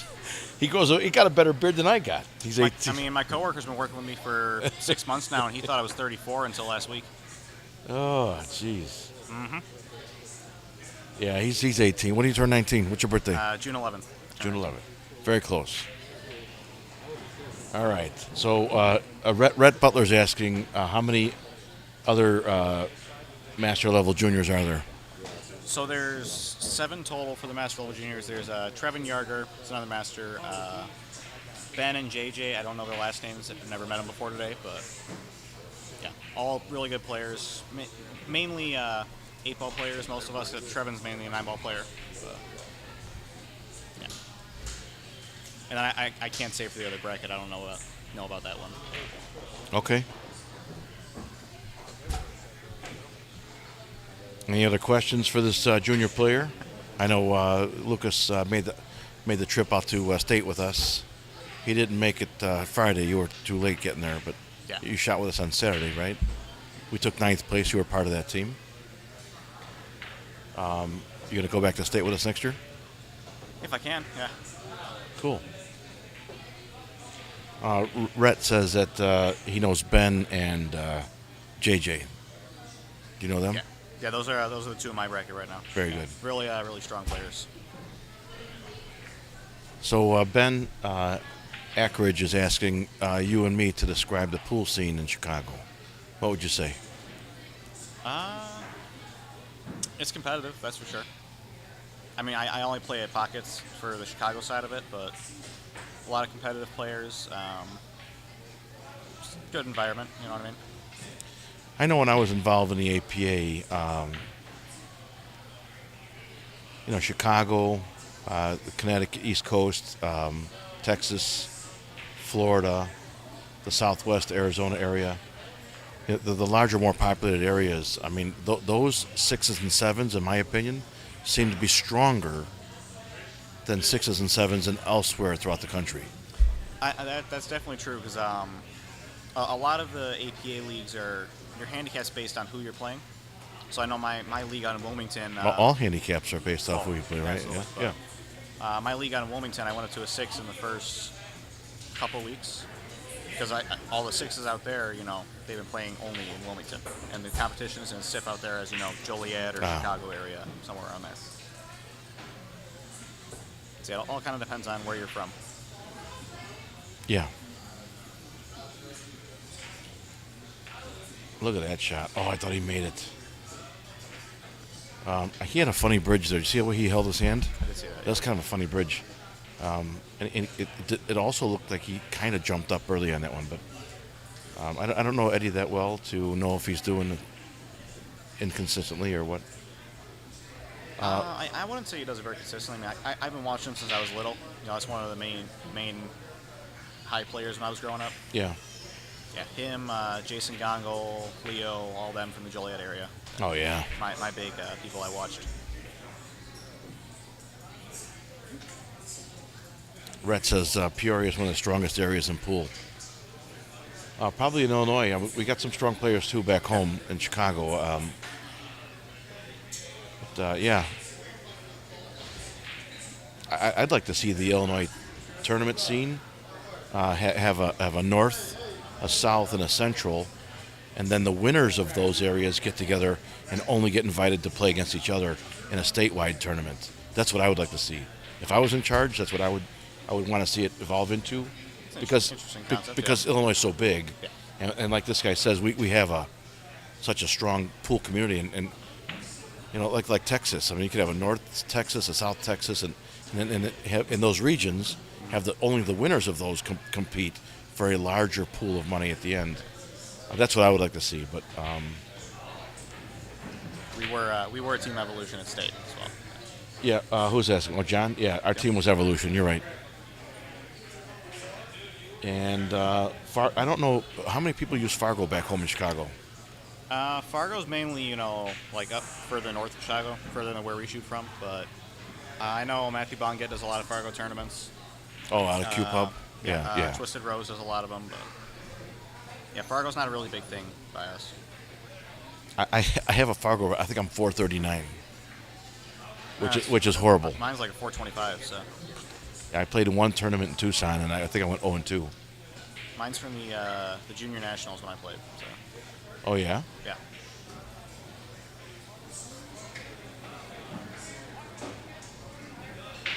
So I would say the pool halls back in Chicago, you have to go to Pockets in Crestwood.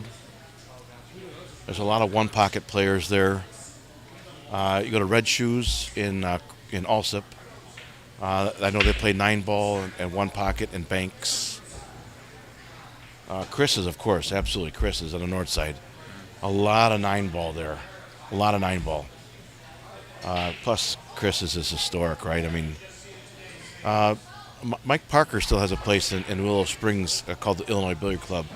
He's only got a handful of tables, but he's still in operation. I think his wife had passed recently, so I think he's starting to slow down in business, but he's still up and going.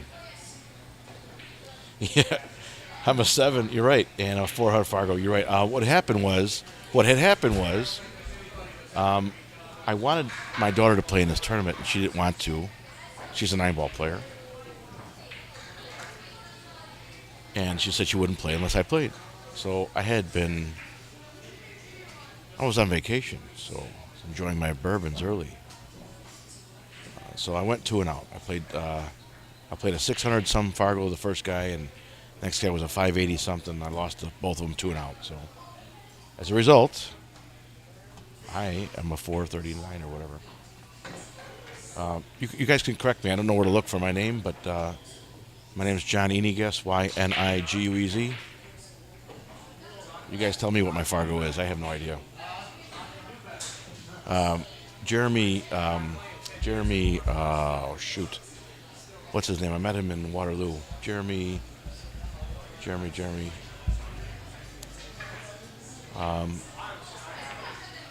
He said I was a 439. I don't know where he looked at it though. John says we beat us on the stream at State. I was on Polish John. Oh, Polish John's team. Okay, yeah. Oh, yeah.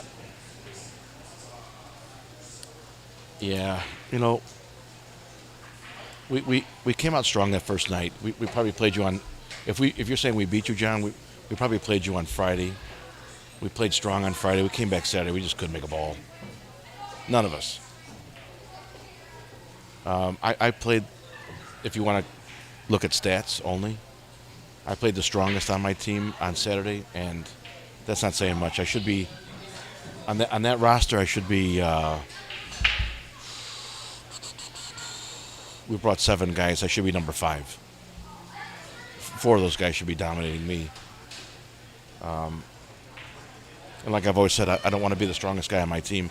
I want to be the weakest guy on my team. And that's what we brought to State. That's who showed up Friday night, but I think we all stayed out a little too late Friday, and we came back Saturday. We couldn't shoot. Meanwhile, back here at Racks on the Rocks, we're watching Brady Behrman negotiate this table. Yeah, Polish John's awesome. And Big John from, what's that bar in Godley, Illinois? Stumble Inn, yeah. John Allen. Yeah. John Allen, yeah. Both them guys are awesome.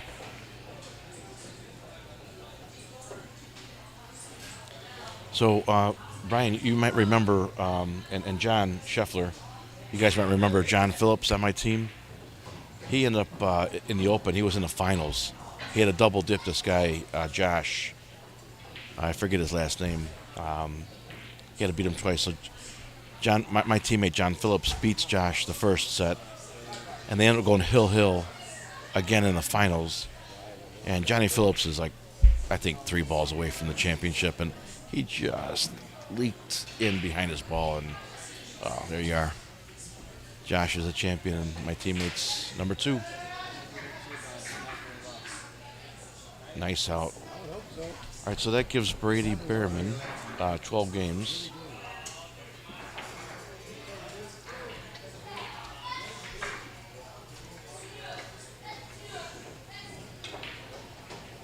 So there you have it. Brady Behrman 12-8 over Eddie Balderas at the moment in set 1 of a best of 3 races, best of 3 sets, pardon me. Best of 3 sets, each set a race to 15. They're playing for 4,000 in the middle, and then you'll see the rules there on the left.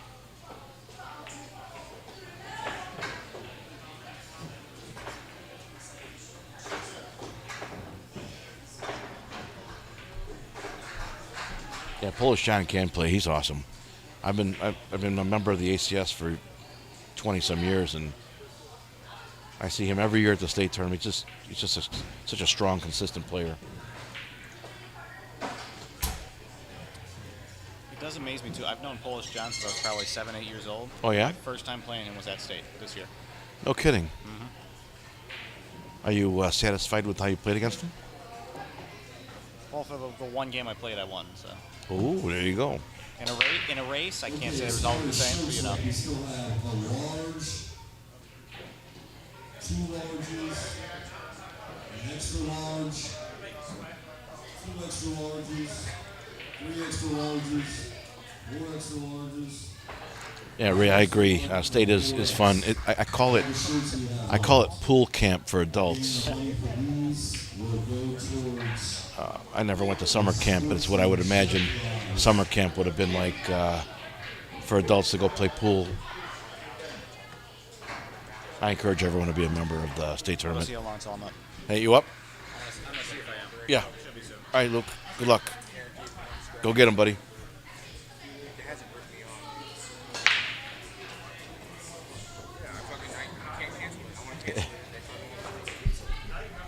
I canceled it on my iOS, but they won't let me.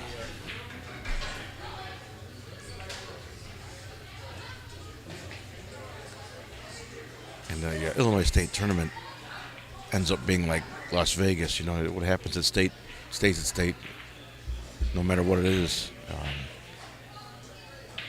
You see people in the weeks to follow after state, and you just look at them and smile and shake your head. You know, nobody will repeat the stories, but if you were there, you know.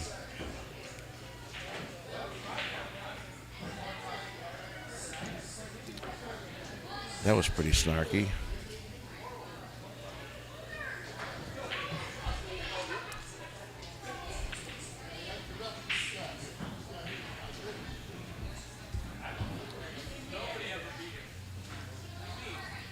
Tommy, are you still in the building? If so, come up to the desk.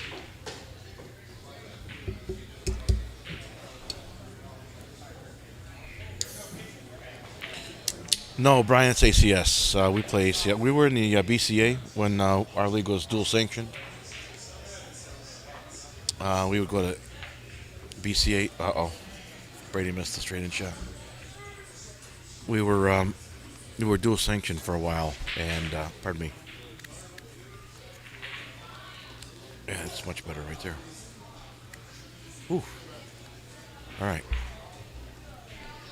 So we would go to ACS. BCA didn't have a state tournament for us.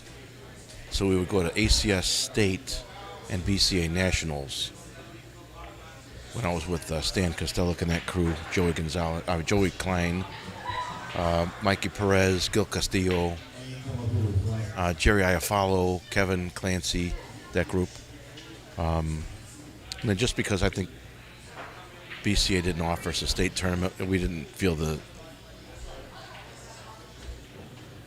think the value was there to sanction both leagues. So we just sanctioned with the ACS, and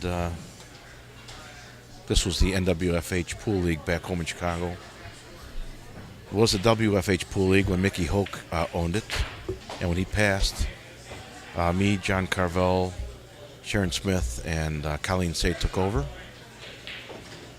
with the help of many others, and we turned it into the new WFH Pool League, and we fixed what things were broken with it, and we offered our players quite a bit of value, I think, for what they got out of our league.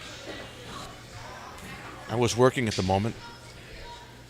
I'm retired now, but at the time I was working, and it just got to be too much. So I walked away from the pool league. I still believe in the WFH Pool League, but it just got to be, for me, it got to be too much to work. So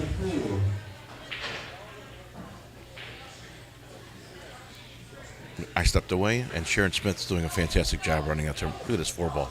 Look at that shot. Good Lord. All right, now, does he shoot the combo or does he shoot the 5? Yeah, I don't like the combo, buddy. Shoot the 5, come off the side rail, shoot the 6 up to the top right.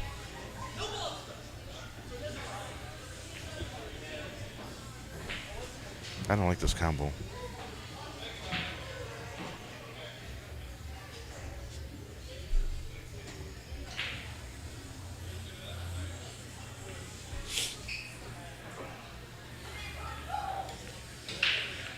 All right, guys, I'm going to call some adult junior matches for the doubles from last night. If somebody is playing a match, just let us know and we will skip them. Yeah, I agree. ACS is a good league, Ray. Josh, JJ and Josh Kerber, table 8. James and Thomas, Michael and Lucas, table 9. Aiden and Billy, Brian and Top Bill, 3 in Chicago, that's table tough. 11. You know, John Zaxis was my coach. He's still got a great game.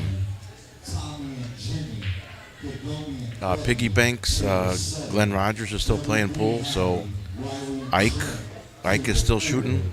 Not a whole lot. He might even be out of the country at the moment, but Ike still shoots. I mean, you're talking. There's so many different games. Top in what game? Barbox 8-ball. I mean, you got Jeff Sargent, Dan Taylor, Danny Garza, Keats Vitanik. There's so many good pool players.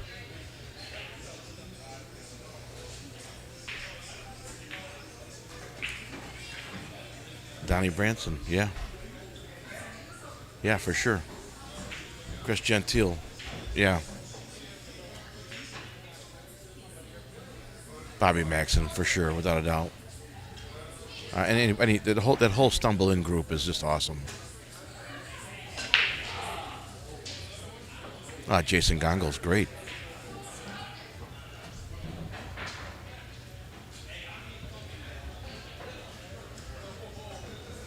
Sergio, for sure.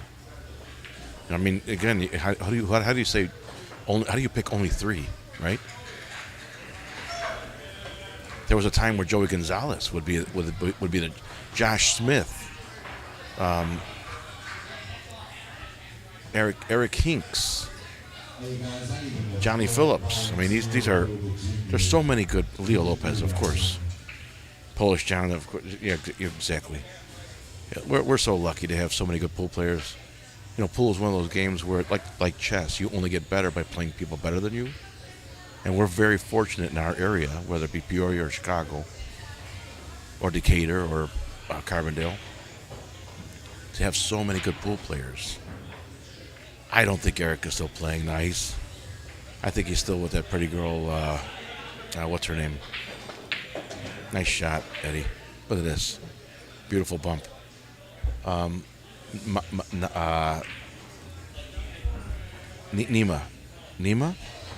Nima. I think they're still together. It's been years. I used to coach Eric, to be honest with you.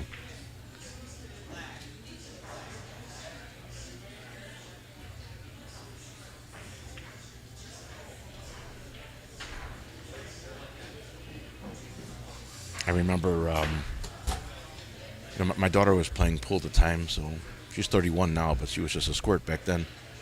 And Eric comes over and he grabs me and says, "John, I want to play on your team." Oh, Tony Gong, yeah, Jack Wu, sure, the Asian Invasion. Eric Hink says, "I want to play on your team." And I said, "Well, you got a team already, Eric." Eric's probably 10 years old at the time. And I thought he wanted to play on my team because I thought he liked my daughter. I'm like, "Eric, you already got a team. What do you want to shoot on my team?" He goes, "Because you teach and I want to get better." And I'm like, "Well, you got to do me a favor then. You got to go back and ask each of your pool mates, your teammates, and get permission from each one of them for you to come over. I don't want them to think that I'm stealing you." And he laughed, and of course, Stan and his teammates said he could play on my team, and that's how we learned. Eddie Balderas goes to 9. All right, he's not giving it up easily. So, as a result, I started coaching Eric early on, and When I tell you a kid, he understood me. I could say anything, and the kid he was like he was in my brain. He just got it. When I would give him something to do, he just understood everything I told him. And then I'll never forget. It was about 14 or 15 years old. I put him on my team for state, and his father Bill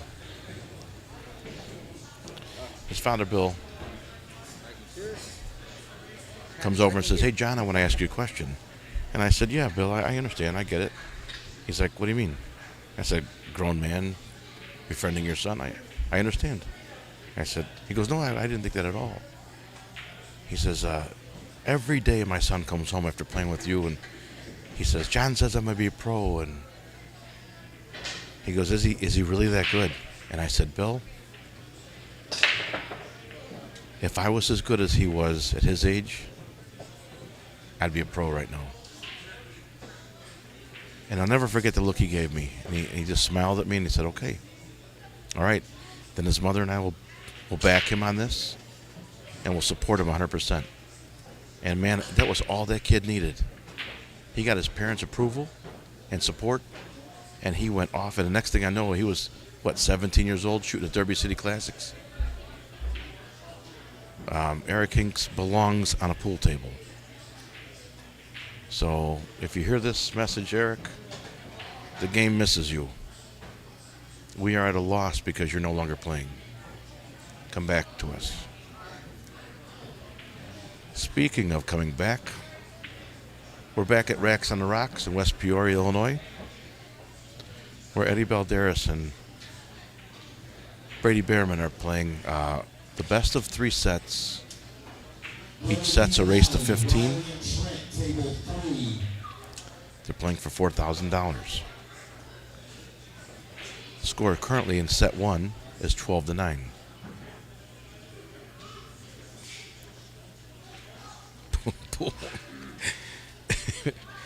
Brian, I don't even know you, and I miss you, man. I'll see you when you get here.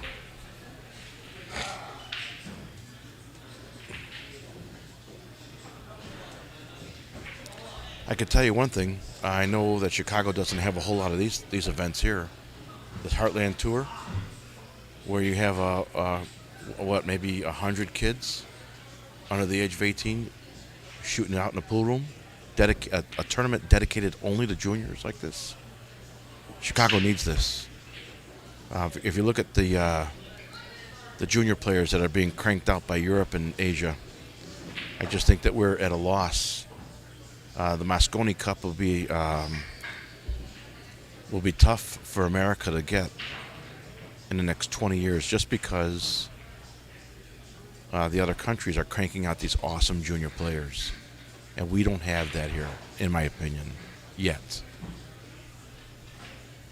So I think we need to band together and start creating events like this, more events like this, not just in Chicagoland or Peoria or Illinois, but across our country, so that we can start. This is a great game. You know, I've always said this. 4 15-year-old kids go play golf, and another 4 go to a pool hall, and you immediately think better of one group over another, and there's no reason to. The game is not flawed. It has a negative connotation due to the players who've preceded us, and that's a shame. The game is not flawed. The game is a great game. It teaches individuality, sportsmanship, competition, etiquette. The game is a great game to learn. It has a lot of good value. And yes, I will admit, there have been some players before us that have tainted its reputation. But we can change that in one generation.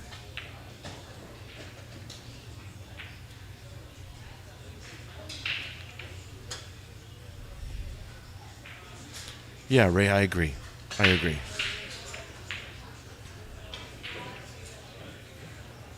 Yeah, it is, Brian, it's a beautiful game played by some ugly people. Some, I would say some, not all, right?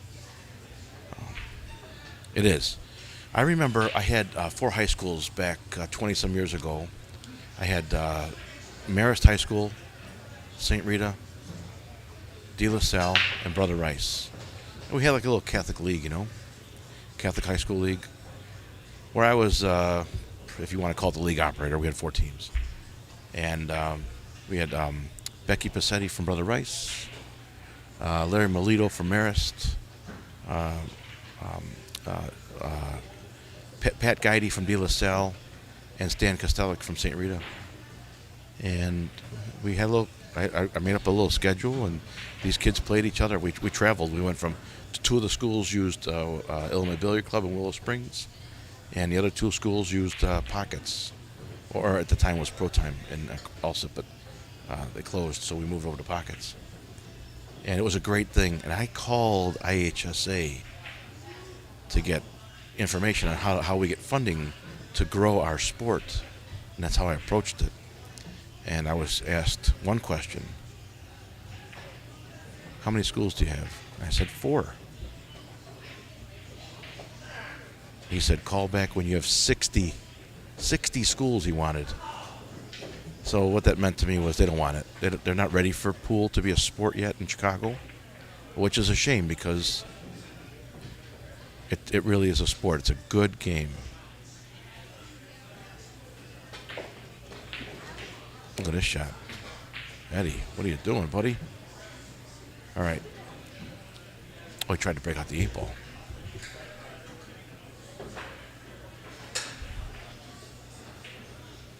Mark's doing that. That's awesome. Mark, beautiful, and I'd love to help him any way I can.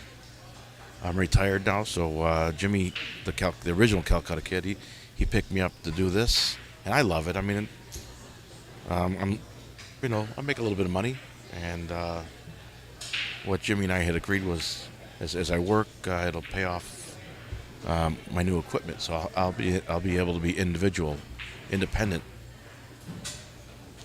with my own equipment soon. Right now, half of the equipment I have is mine, and some of it belongs to Jimmy, so we're sharing. But pretty soon, I'll be a big boy and be all on my own. But yeah, I think that pool is a great sport, and I think we should be teaching this to our juniors.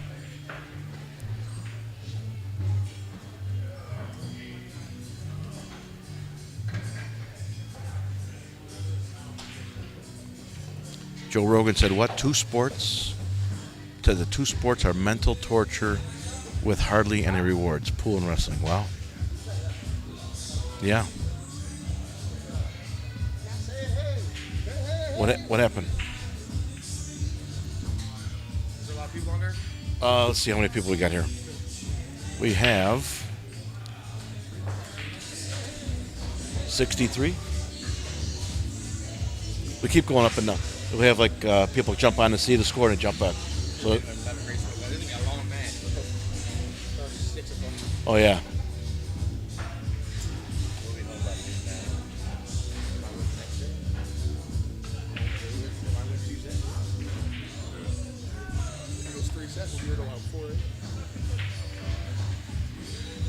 Ray Benton says, keep the hammer down. He says he's trying. All right.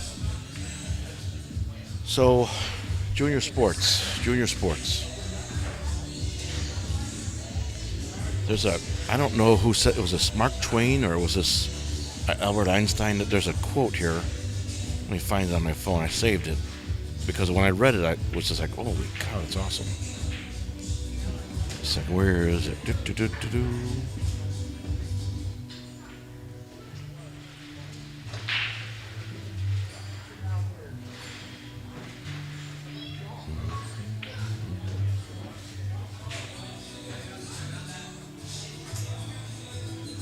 Rock back.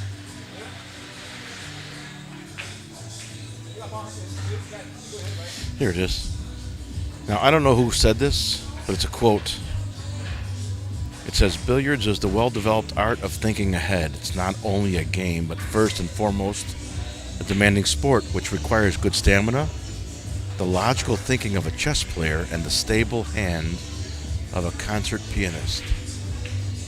Now, it doesn't say who said it, but it's in quotes, so someone said it before me. And I just thought that was awesome.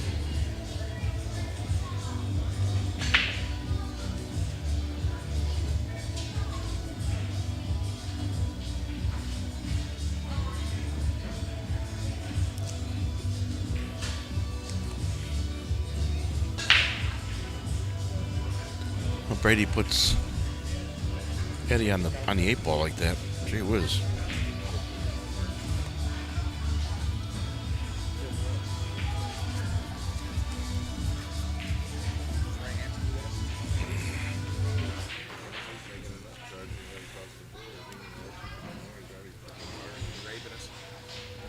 You like big fish? Reckon Raven.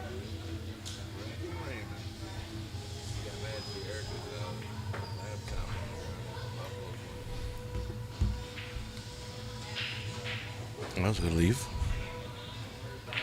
Yeah.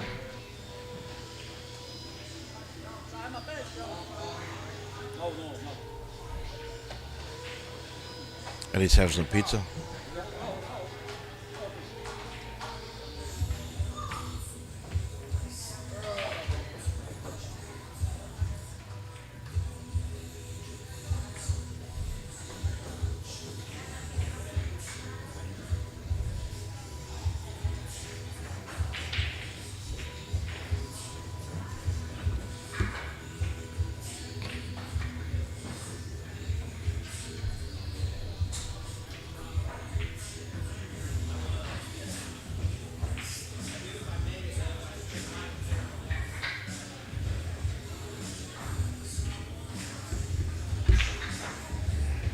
Bobby Seabach, what's up, brother?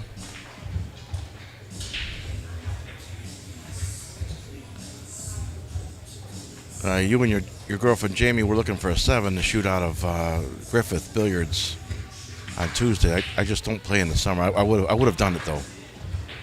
I think you two are awesome, and it would be fun to do it once. But I don't play pool in the summer.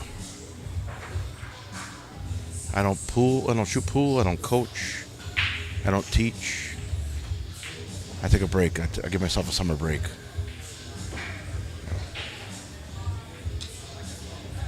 I'll commentate. I'll make a little bit of money doing this. It's not turning into cash. It's turning into equipment. So I'm working off my new equipment, which is fine.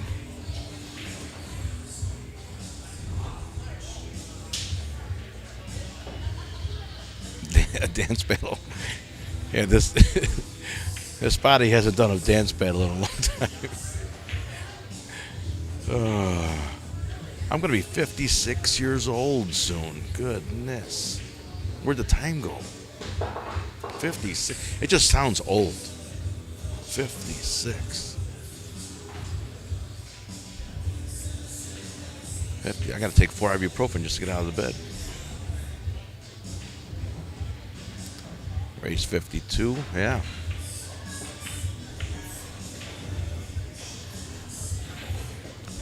What's he going to do with the is the combination wired? Give me a second. I'm going to switch over for a minute.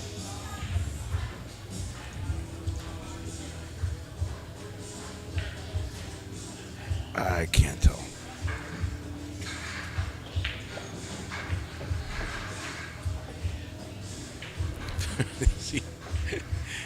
Yeah. That's a nice way to put it. What did someone say? I just want to wake up without my knees sounding like celery in an aluminum can. I don't know, something like that. Well, it's got to be wired. He landed right there. All right, Carlo, I appreciate the compliment, brother. I appreciate it. Woodridge, Illinois. Is that where Q-Pop is? We were just there not too long ago for Alex's last tournament. Is that Woodridge? Or Darien? I'm not sure.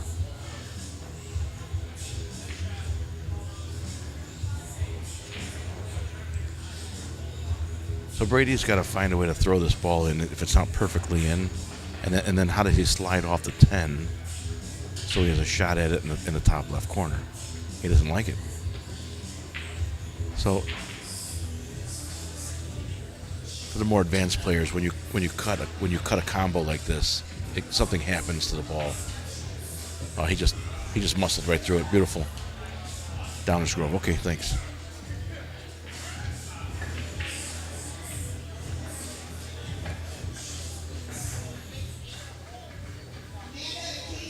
I like the atmosphere there at Q Pub. I've only been there a handful of times, but I'll go back. I was there for the Alex's Scotch doubles. Me and Jimmy played together. That was pretty cool. I like that short rack of 8-ball. It was fun. Beautiful.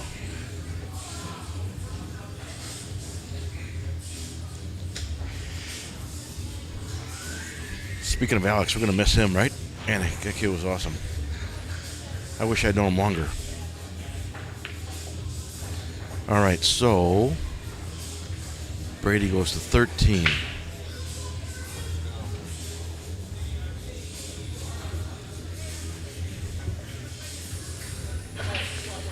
The score is 13-9 in set 1 of a race to 15. Best of 3 sets wins this.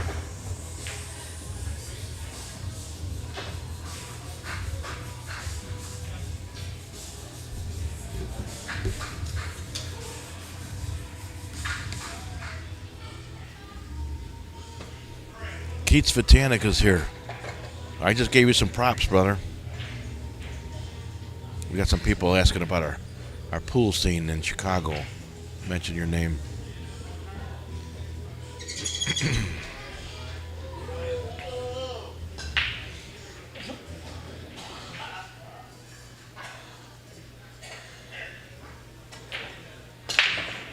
Yeah, it's a good break.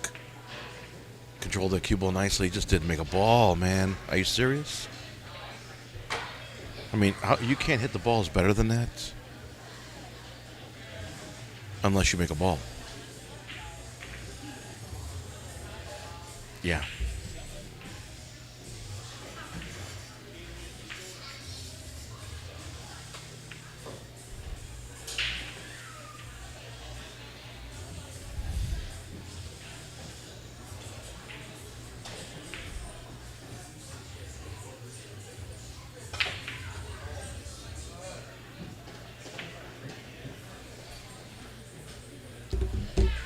All right. Racks on the Rocks, West Peoria, Illinois. Pretty cool little place. Probably about, how many pool tables here? 20? This is 13. 12, 13, 14, 15, 16, 17, 18. 18 pool tables. 13 bar box. 5 9-footers. Full service bar, food, get the Philly cheesesteak, that was pretty awesome. Eddie's having pizza.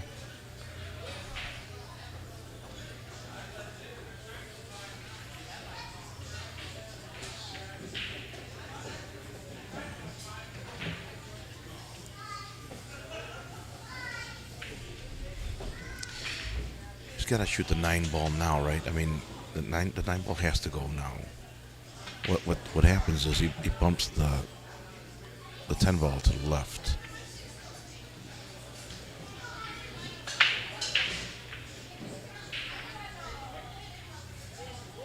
The 15 only goes cross side, or it cuts down here to the bottom right. Oh, he's shooting a 10. And I think he did that just because the 15 only went down here.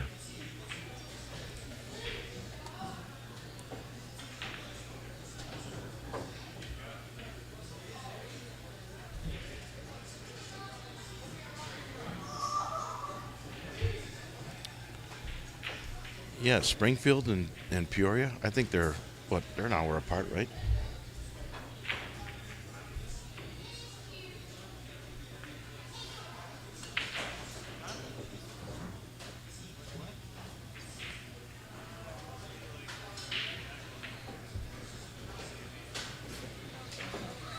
Well, Google Maps says an hour and 6, so 70 some miles. Just be careful. I saw a lot of troopers out.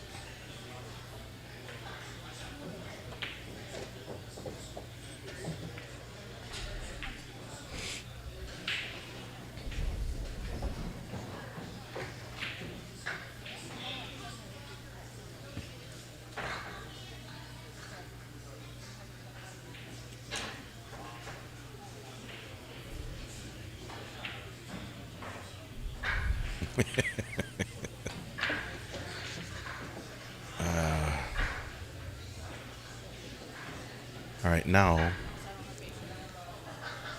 I actually like banking this 9-ball instead of cutting it in, because that 3-ball next to the corner pocket up there makes that pocket bigger. But can he hold the cue ball? Let's see.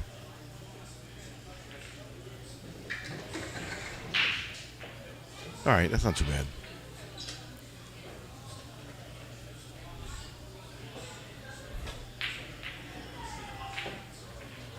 All right. So Brady goes to the hill. Brady Behrman is on 14. Brady needs one more game to take the first set.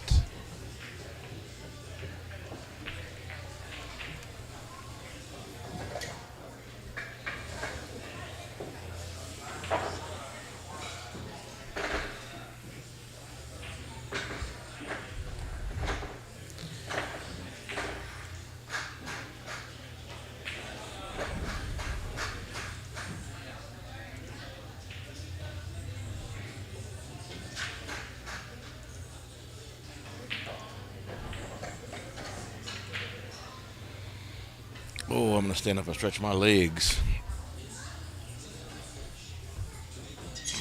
Oh.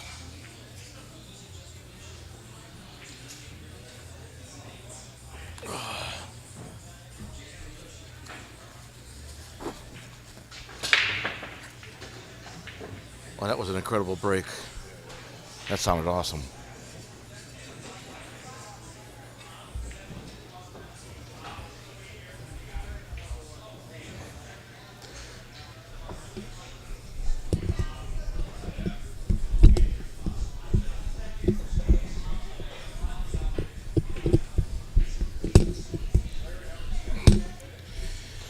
All right. It's hard to sit for that long. So here we are back at Racks on the Rocks. Thanks for staying with us, guys. 40, 50, 60. We're back at 63 people. Thanks for being with me. John Enigus, call me Chief. I am your Calcutta Kid today in West Peoria. Luis Carrion playing on the next table. They're playing for a couple thousand. I'm not sure what the score is at the moment, but I think Luis is down. Over here, we have Brady Behrman on the hill in the first set of 15, race to 15.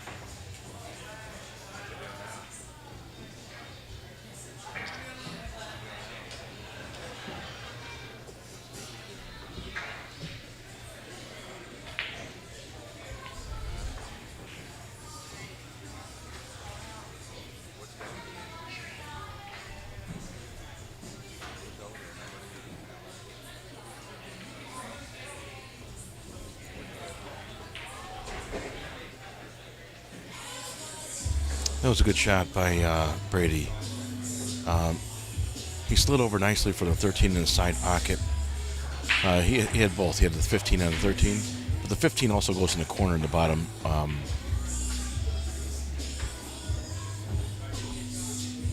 Bottom right.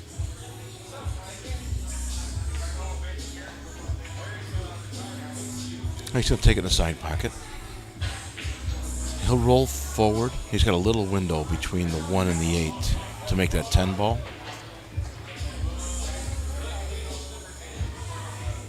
He may not hit that side rail. Oh, yeah. Look at this. He's shooting with a lot of confidence right here. I don't see him rolling forward. I see a small stun shot here.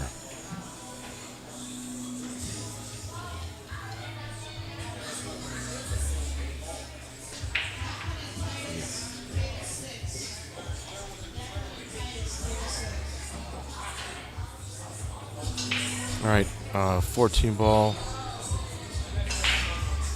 Does he go forward or drop back?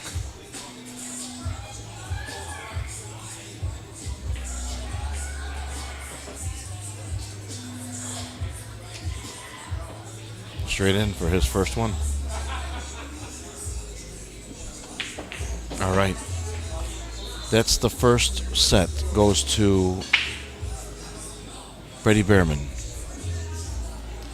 I'm going to leave this up. I think the players are going to take a little break.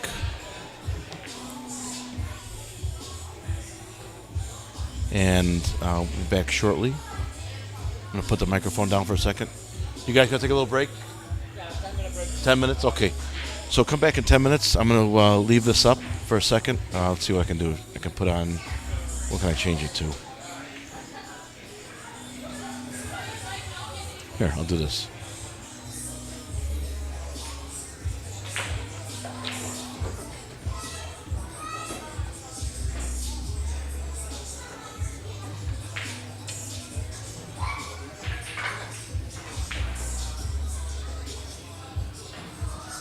Ouch. Alan, ouch.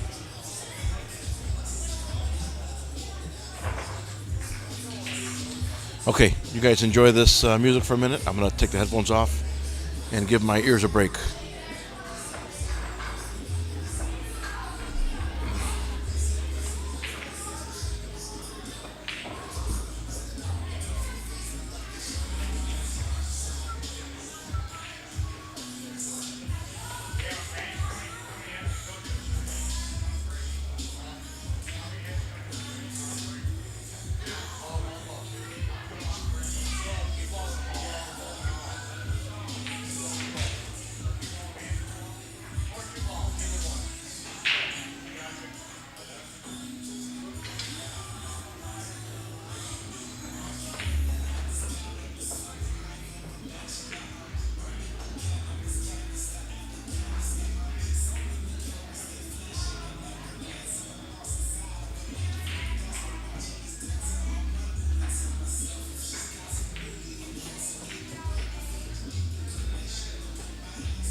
Greg says Eddie will win the next set. Tom McCluskey says Shaw. Brady plays good. He is the favorite in the game, but Eddie can play a little too. Yeah. Greg says Alan Eddie's going to win the next set. All right.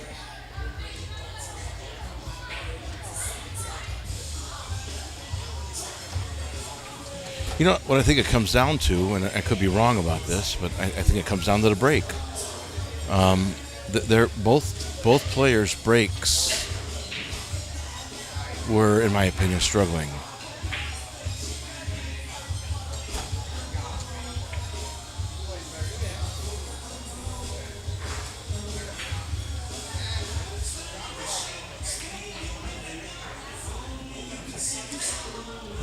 They're coming back to the table now, so I imagine we're going to start the second set very soon. So let me just clear out this score sheet here.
All right, so let's see if that works. All right, so you guys have noticed I changed the rules on the left there a little bit. I added the set score. Come back here. Zero out the race. Okay, now.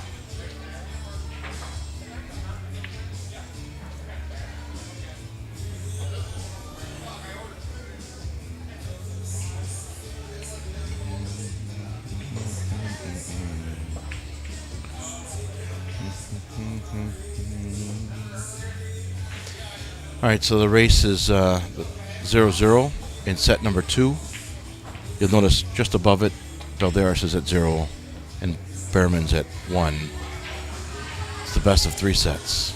So obviously if Brady wins this next set, it's over with. If Eddie wins, we go to set number 3, which will be the tiebreaker. Okay? I kind of like this screen like this. It's one table takes up 3/4 of the screen, and you can see me a little bit. You can see the rules. You see the score on the bottom, and our banner on the bottom as well. You think 15-7, Greg? I think I'm going to go out on a limb here and say we see a different Eddie this match.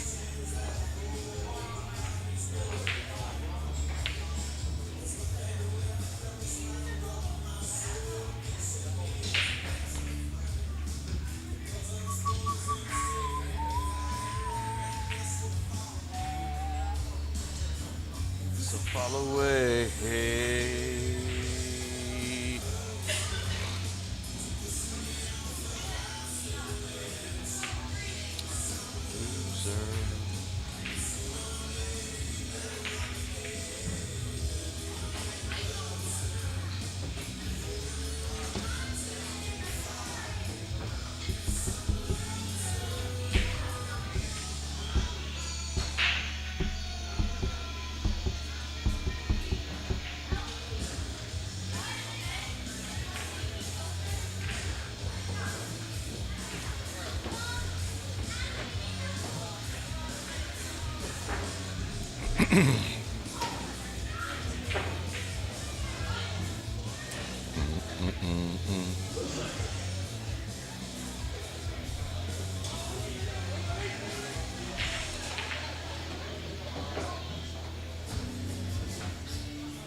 Hey, Eddie, Brady. Let me ask you guys a question. It's 10 to 7. First one took almost 5 hours. If you win this next set, and it's a 5-hour set, it puts us at like midnight. What do we do then?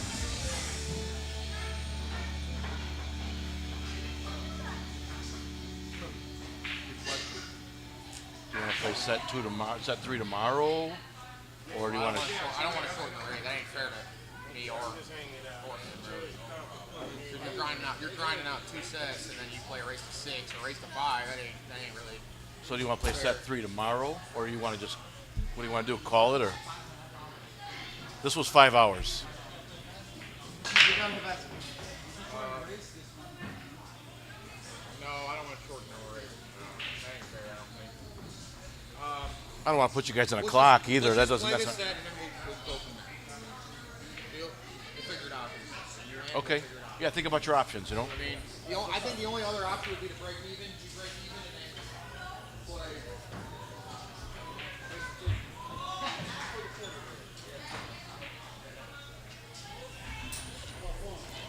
All right. So while they consider their options, presented a possibility. This first set took about 5 hours, and I said, "What happens if Eddie? Let's say, for instance, Eddie were to win this next set, and it's midnight now, right? It's almost 7 o'clock. What do we do? What do we do at set number 3?" And I guess their consensus was, let's just play it out and see what happens, and we'll talk about it at midnight, if it takes that long. So we don't have an answer for you yet, but that's where we're at.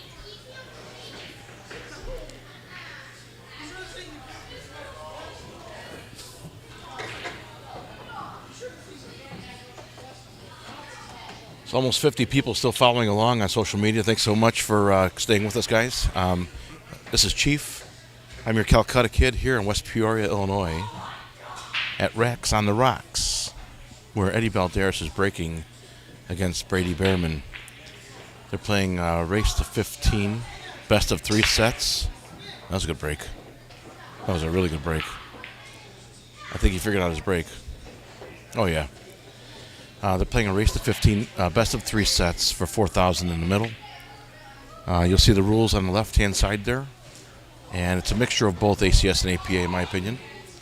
And right now, you'll notice at the bottom of there, Brady Behrman leads 1 set to nothing. So this is set number 2, and you just watched the first break. So let's watch Eddie negotiate this table. Pardon me while I sit down.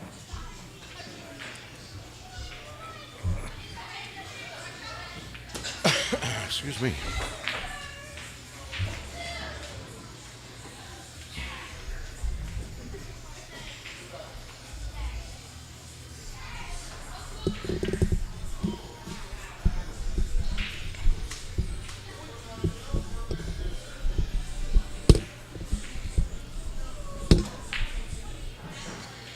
Yeah, that's better.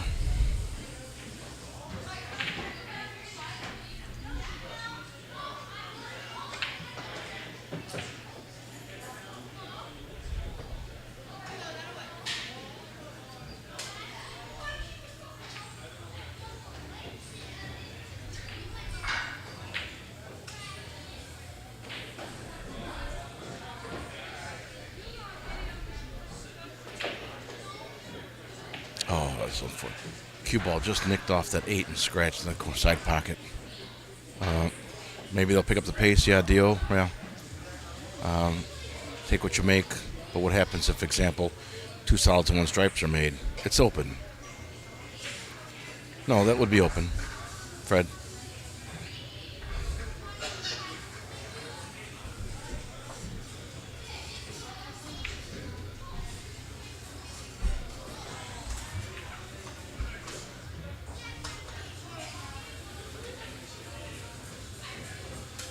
Oh, let me get that off the screen. Pardon me.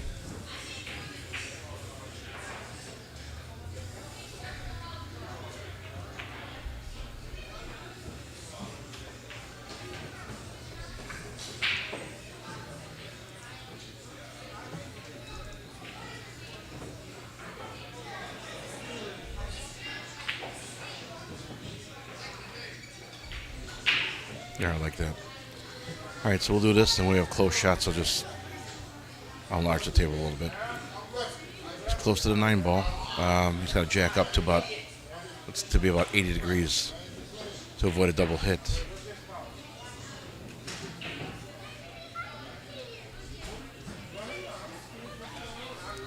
So watch. Let me go here.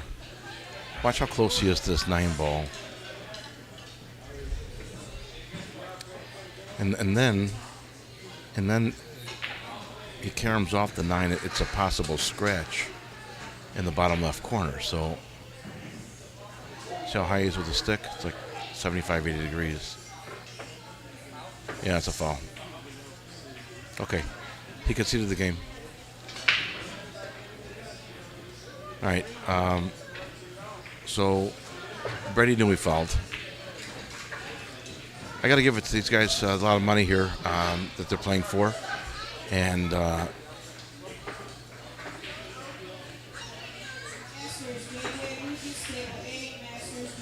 conducting themselves like professionals, as they should be, right? Because they really are.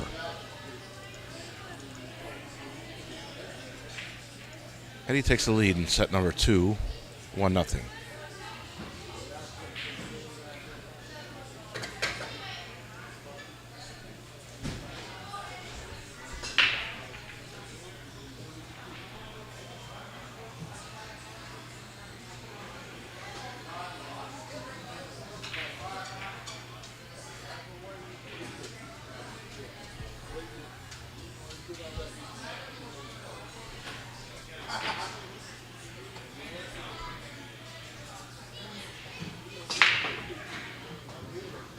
He made the 6 ball in the corner pocket, but you notice how he hit that stack and the cue ball jumped off to the side rail on the right. He didn't really hit the stack as square as he wanted to. So he's still dialing in his break, in my opinion. And we're in set number 2, so he's really got to get that break down. If he's going to string 3, 4, 5, 6 games in a row like he should, when you have the advantage to do that, when a winner breaks, you need to dial in that break quick. In my opinion, the first player who dials in their break sooner than his opponent, is the winner.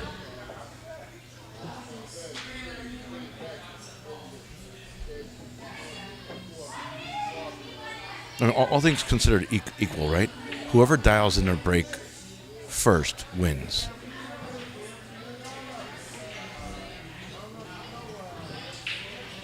Right, Eddie's got the 14 in the side. The 9 ball, he's going to make the 14, then the 13 in the corner, bottom right. And then the 9 ball in the side pocket and the 8 ball in the corner pocket. 14. This is a stop shot. Just pinch it. Yeah, look right there, Eddie. Look. Scotty Hargens, preach, brother. Yeah, right. It's the break, man.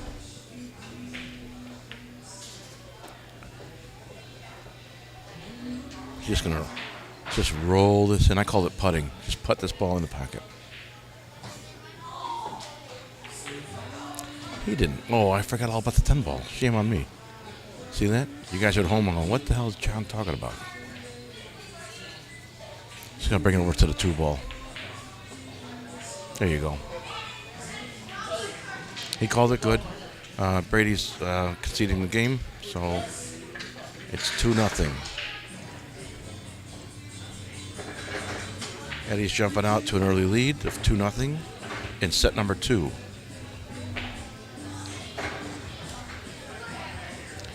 Rob Feist is asking, what are you mic'd up with, Calcutta Kid? SM7B, MV7X? I don't know what the heck that means. I've got a Shure microphone. Does that help? I don't know. I got a Yamaha mixer, a Shure microphone. Oh, I was told last month I have a smooth, velvety voice. I don't know if you agree with that, but a young lady came by and told me that.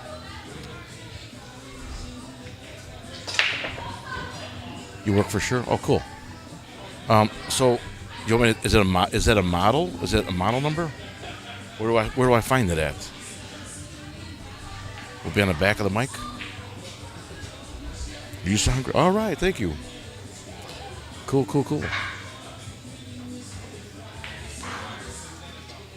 Thanks, Doug. Great stream and match. Thank you so much. Correct. Okay, I'll look in a second.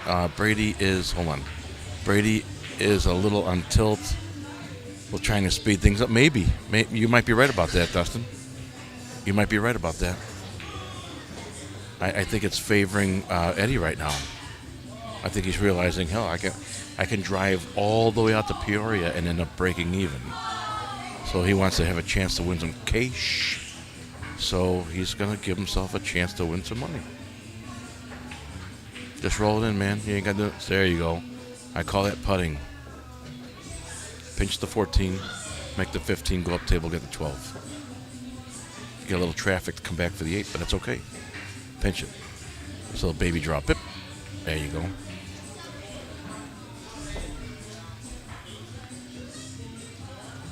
I think he's got a little, let me just go over here for a second, guys. I think he's got a little cut to the, yeah. Does he have it? Does he have it? Does he have it? What's it on? Relax. No, I'm just looking. I can't tell what he has. You're the second person that said that today, Greg. That's awesome.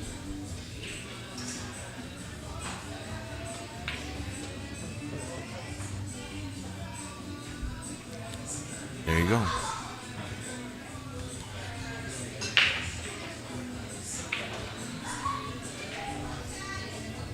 Yeah, I think Eddie conceded a few games first set. I'm not sure if Brady did or not, Dustin. That's 3. That's 3.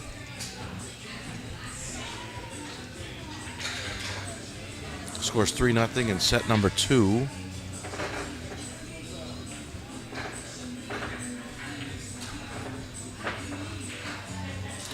Let me see. Give me a second here. I'll take a picture of this sucker and I'll send it to you. Okay.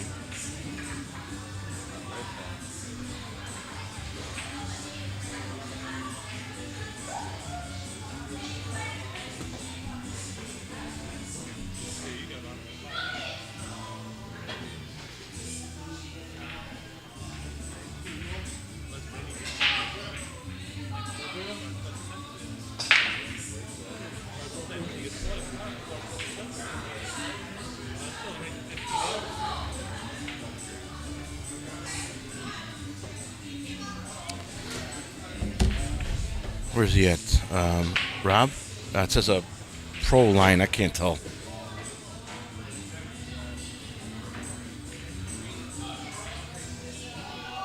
I'm not sure if that helps you or not. Pro line. That's all I got for you, brother.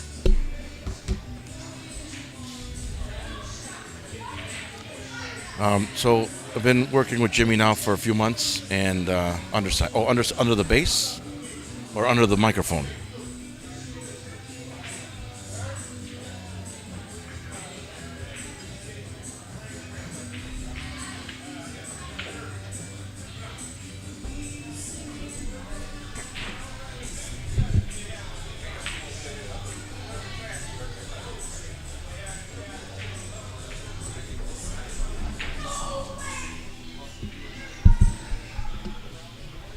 I can't tell, buddy. Under the mic, okay, one second.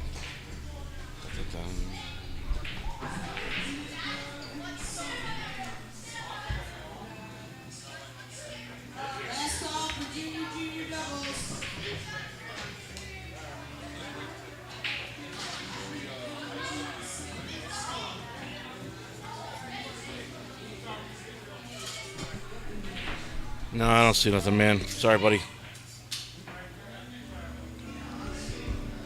I'm good. It sounds good, though. It's got a big heavy bass on it. It's got a big vertical and a horizontal piece. Big spongy thing on the end of the mic.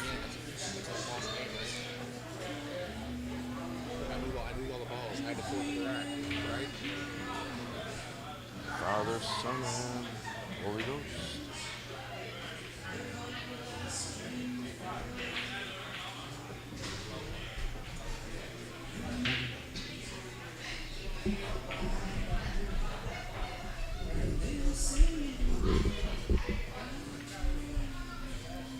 American Pie. It's 7:04, Brian. You are running out of time. You are the weakest link.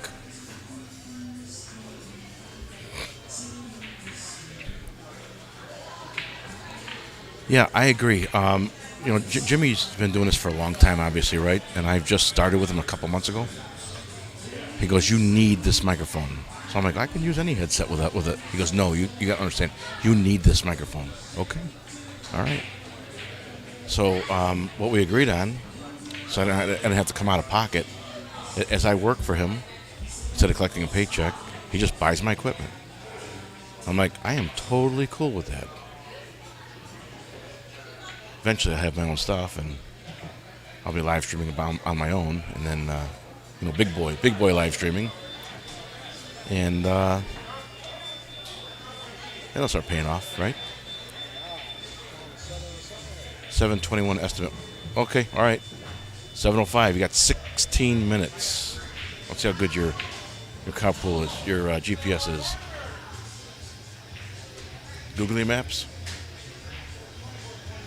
Remember, I am a former member of law enforcement. Do not speed.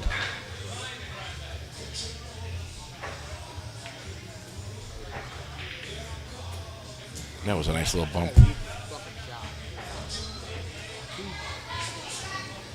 Eddie made that beautiful shot up table and then knocked that 8-ball free. I mean, the 1-ball free. Now he's got to negotiate that 6-ball. The 8-ball's fine. Don't worry about that. Just make the 1-6. 8-ball actually goes in the side pocket where the 1-ball's going to go. So he'll roll this ball in, come across table for the 6-ball in the corner. And I see him making contact with the 15 after he makes the 6, so that he shoots the 8-ball in the side pocket. He may not have to touch the 15. That's what I see.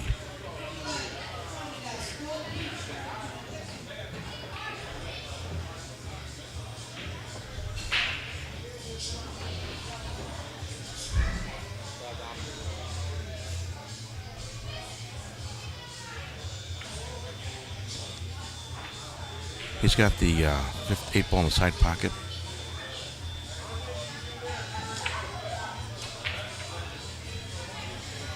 That is for game number 4 of set number 2. Eddie Balderas takes an early lead, 4-0 over Brady Behrman.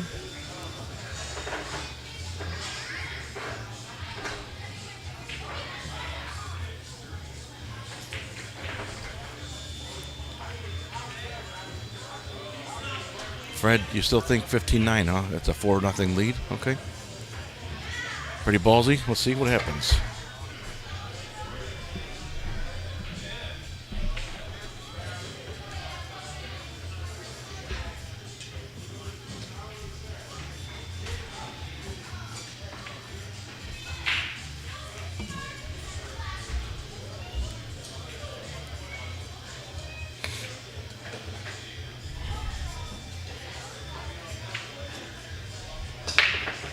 Scratched. A 2-bouncer in the side pocket. Remember how I said it was all about the break? Remember when Eddie broke and the cue ball sat in the center of the table spinning? That was perfect. And then the very next break, he hit the one ball and the cue ball hit the side rail to the right. As we look at the table, he hit the side rail to the right. As Eddie was looking at it, it was to his left. Well, that's exactly what happened here. But Eddie happened to hit down on the cue ball a little bit, which sends the cue ball bouncing down the table. And when that happens, you have to time it perfectly so the cue ball lands on the table and hits the one ball at the same time.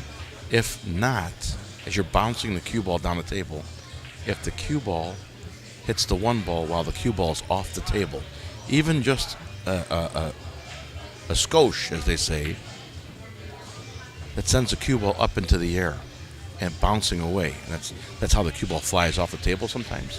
Players don't realize they're actually bouncing the cue ball down the table. And that's what happened here. And he hit the balls, bounced the cue ball down the table. Cue ball hit the one ball when the cue ball was off the table just a little bit. Cue ball bounced twice and landed in the side pocket. Had Eddie even put some spin on the cue ball, wouldn't matter. A spinning cue ball in the air is no English at all, right? The only way that English helps is if it's touching the felt, the cloth. So you have to level that cue stick. If you come down and you hit down onto the cue ball, even at 5 degrees, you will skip the cue ball down the table. Well, level that cue stick off as much as you can. Hit the cue ball at center ball, and as close to 0 degrees as you can, and avoid skipping the cue ball down table. For the advanced players, you know exactly what I mean. For the mid-level players and beginners, if you don't know if you're skipping the cue ball down the table, odds are you are. You put a nickel in front of the cue ball, about 6 to 8 inches in front of the cue ball, and then break. If you hear the coin, it's a plastic ball, right? If the plastic ball hits the metal coin, you'll hear it. If you put a nickel 6 to 8 inches in front of the ball and you break as hard as you can, if you don't hear that metal, you're skipping over it.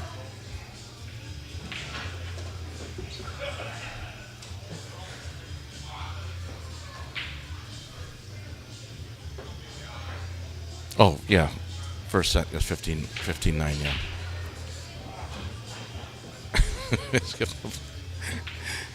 Dude, you got me cracking up, Brian. Oh, boy. How'd your tournament go? Me and Jimmy are winning the adult junior. You're still in it? Adult junior, yeah. Nice. But I'm not in the big one.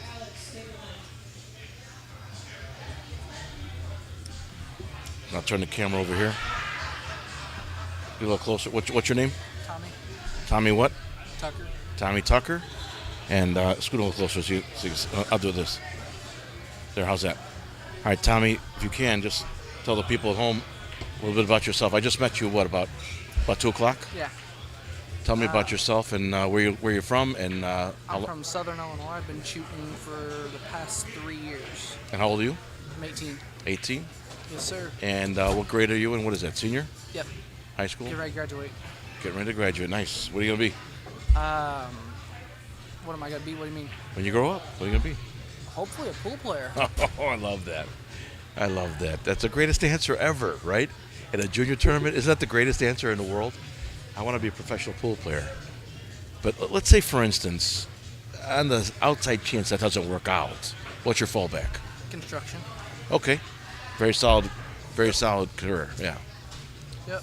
And what, are you a carpenter, or do you have any experience yet, or no? A little bit of carpentry. Okay. Jack of all trades. All right. What's mom and dad do for work? On their own business. Concession stands. Ah, beautiful. Yep. So you're not into the entrepreneurship? Or no, I'm going to be doing it both. You both? Okay. Yep. You're going to have your hands full. Yep. All right, Tommy. And who's your favorite top 3 pro players? I'm going to have to go with Shane Van Boning. SVB, who else? Give me 2 more. Probably the greatest of all time, Efren Reyes. Oh, the GOAT. And one more? Mike Siegel.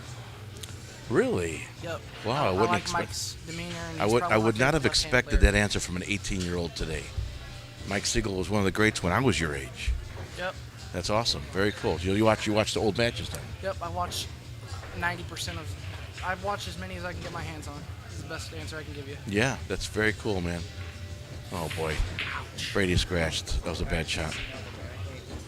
So, so tell me, tell me a little bit about your tournament run here. Well, I went 2-0 in the big one. I wasn't having the greatest luck, and then I am in the loser's side of the adult junior, and we're in the money. We are guaranteed 9th through 12th. You are still? Yep. Okay. We're still in it. And you haven't lost it yet? We've lost once. One, but okay. I've been on an undefeated streak. Very cool. I think our last 4 matches we've dominated. And you and I met on this table. We actually practiced on this table earlier, Yes, right? sir. And you let me use your break cue to shoot with, so I appreciate that. How do I shoot with a break cue? Fairly good. Better than most do. All right. Shameless plug for my own ability, right? All right, Tommy. He's getting ready to roll. Yeah. Beautiful 8 ball. He gives it to him. Okay. So Brady concedes that game on the 8 ball. It's 5. He's on tilt a little bit, I think, because of. Brady's not having the best of luck in the second set, is he? That was a weird scratch over there in the corner. I don't think he expected that. Hey, Eddie, check the other hole. Maybe, I'm not sure. Check it. Oh, there you got it. Brian Eckridge says Justin Bergman. I don't know Chang's first name. I know who he is though, and then Federgorst. Chang, what's Chang's first name? I don't know. I don't know either. I don't. But he's got like I know who they're talking about. I can the picture his face. I most can't think of his name, stoic though. face when he plays. Yep. When he's happy or sad or disappointed, he's got the same look on his face. And I think that's excellent advice for a young player. See the break? Yep, and he's probably got some of the best player etiquette I've seen in a while. Watch it. There was a match he shot with SVB where there was a Kevin discrepancy. Chang? He says Kevin Chang. Okay, all right.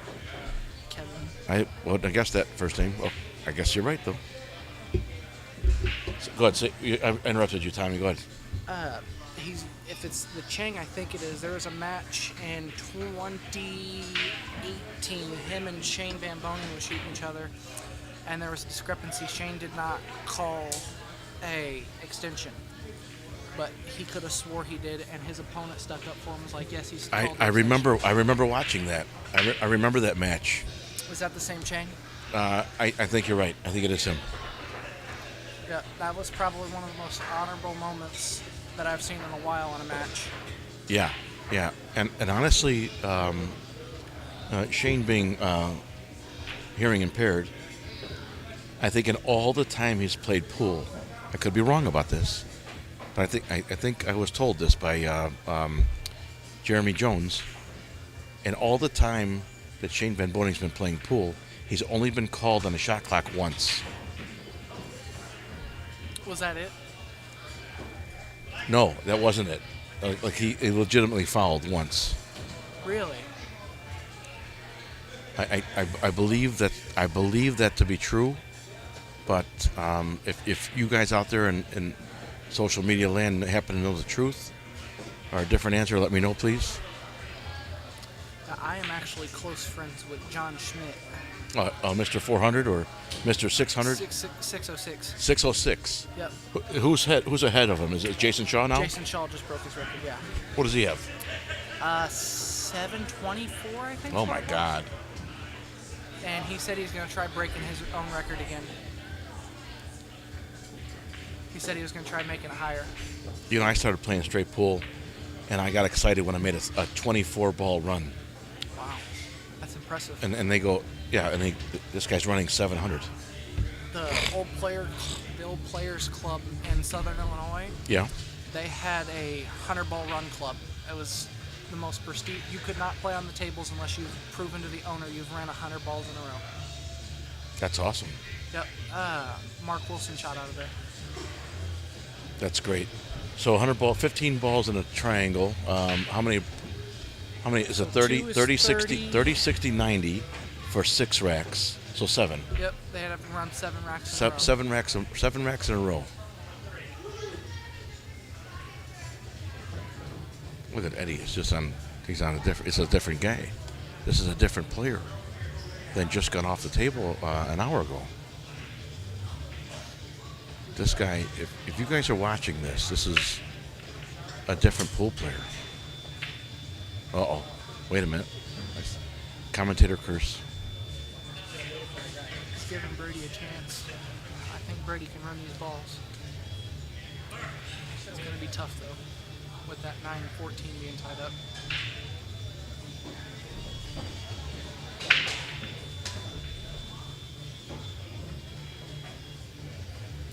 Eddie's he's sitting in his chair and he's slamming his hand down and he's showing his opponent that he's disappointed. I know some shooters will relish when their opponent's going through crisis. And I think he's going to try squeezing that 9 onto the 14 into the pocket. no, he's out. That was the shot he needed to do. That was a beautiful shot. So we'll see how many racks, if Brady can get out here, we'll see how many racks he can string.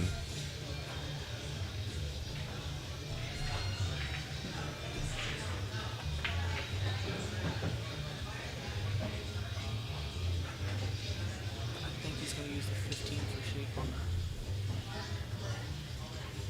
that. I go 2 rails, right? Yep, Bring, he's gonna, 2 rails come at the 13. yep. Maybe just 1. Nope, 2 rails for that. Now he's going to use the 13 for shape on the 8. He should just play this with a little bit of top to bring him up for the 8. I'm stopping all day long.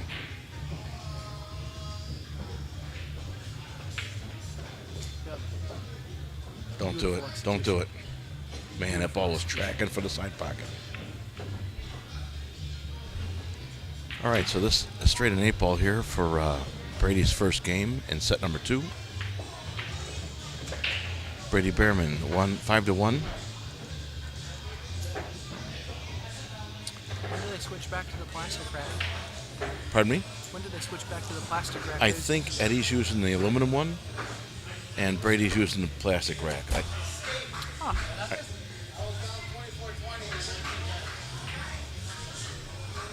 ¿Cuánto es la apuesta? You won? You won? That's nice.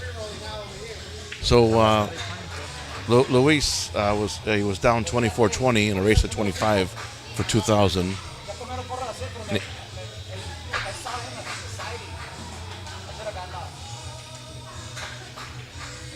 Luis won.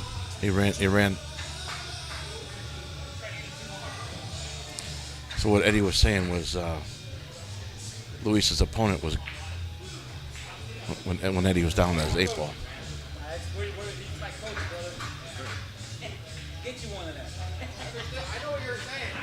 Now this is the second set, correct? Yeah.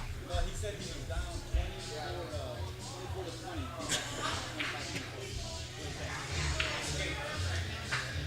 7:21 on the dot, baby. Is that you? That's me.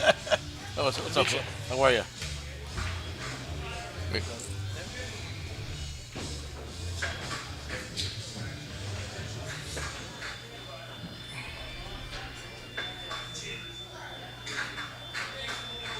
Brian, what do you drink? Corona. Corona? I'll get you a Corona, yeah. Oh, well, shit. Thanks. Wait, do me a favor. You go up there, just tell them it's on Chief. Okay. Yeah? Yeah. Actually, probably gonna use the facility. It's a Yeah. 2.5-hour drive. You know, had a little energy drink on the way. That drive sucks, man. God. It's the same from Chicago. Yeah, is it? Yeah, 2.5 hours. Bunch of flatlands. And Yeah. birds, 'cause they ain't got nowhere to It's a land. straight road the whole way, man. 55 to 74, boom. It was about a 2.5-hour drive for us as well. Yeah. Are you going to be streaming any of the matches at BNEA Juniors in Oklahoma? Well, I hope so. I hope we do this year round. I enjoy this. I hope I can do more and more and more of this. I know we'll be back here in 2 more weeks for the. There's 3 matches going on. I'll have one. Jimmy will have one, and then we'll set up a third table with a microphone with a camera, but no mic. Made it. We got murdered, dude. Wasn't even worth it. I should have just came with you. 18-8 race. We lost 8-7. Man, if you could trap this man. Yeah. Oh, man. You just had to get outside the city limits. Fast as I could.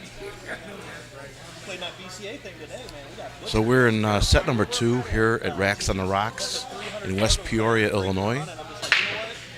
So Brady Behrman breaks rack number 7. I've been there, done that. He's in a tricky situation. Yeah, nobody knows. But he does have 1, 2, 3, 4, 5, 6. He made it 2 back. He can make the 4 and the 1. Yeah, hold on, I gotta go over here for a second. I think he's gonna go for He the can 4 make ball. the 4 ball, maybe. That 5 might be in the way. Can you see the 5? No, he can make the 4 ball on the side, I think, or the 5 ball maybe have half that pocket. I think the But he 5 certainly has the 1 ball down table. He might go for the 1 and all the way up. And probably shoot the 7 and break his 6 out. Well, I see a 1 ball. He's definitely going for the 7 next, I bet, to break his 6 out. And you shoot the 7 off the 10 ball, right? To open up that rail. Yeah. So that way it leaves the 10 somewhat close to that 8 to make it hard for his opponent. You're thinking right. You got your thinking right. We're watching Brady negotiate this table. I see a 1 ball in the corner. I don't have a problem shooting the 1 ball first. He's got half a pocket on the 4 ball. He's got the right half of the side pocket on the right. He's got all of the pockets straight in on the 1. Depending on how far he is off that rail, he might try putting the 1 on the side. Let's see.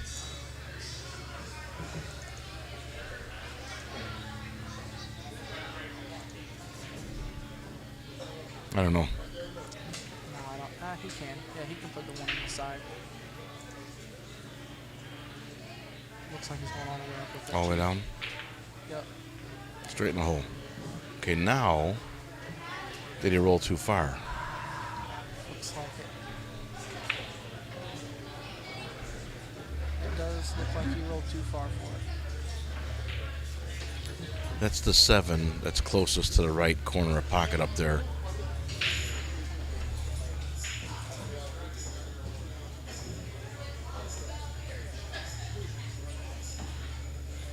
Jose, you can't hear me, huh? The rest of you guys can hear me, right? Jose Salas says maybe it's his phone.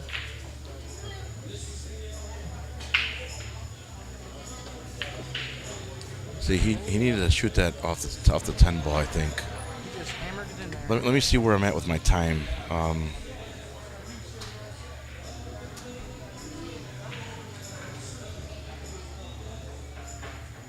I'd just like to say thank you to all the people who are following along on Facebook. I appreciate you.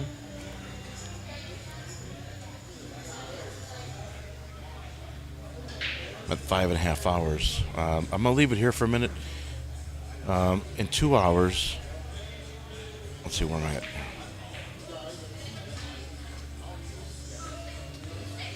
Yeah, 5.5 hours. Okay, so in 2 hours, or at 9:30, I need to consider dumping this feed and restarting because Facebook's going to kick us off. Okay? We're still streaming on all the media platforms. Okay. All right, everything looks to be in order.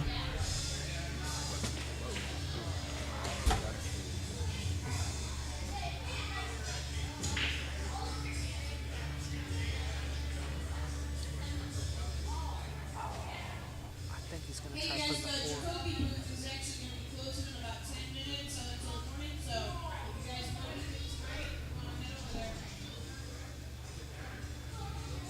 going with the 4 all the way up, Chief.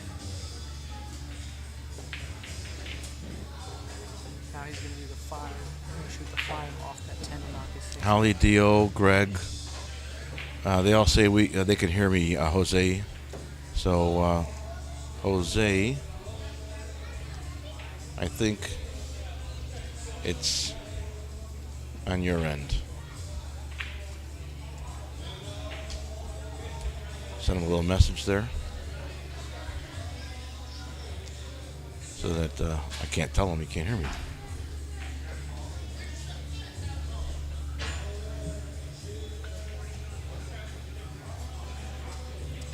He's got to play the 5 off the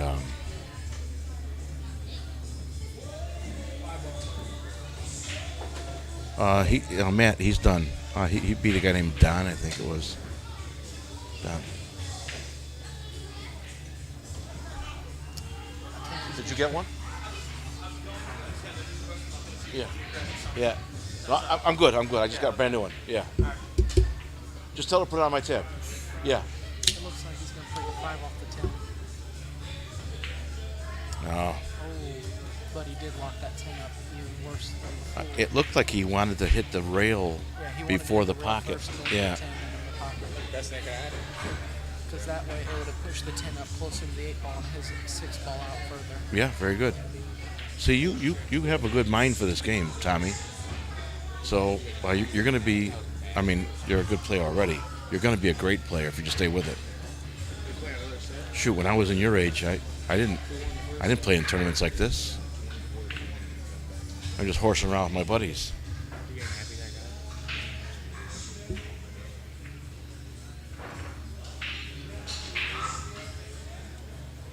Eddie played a hell of a safety there. Remember, there's no jump cues here, so Brady's got to get to this 3, 6, or 5 by kicking cleanly.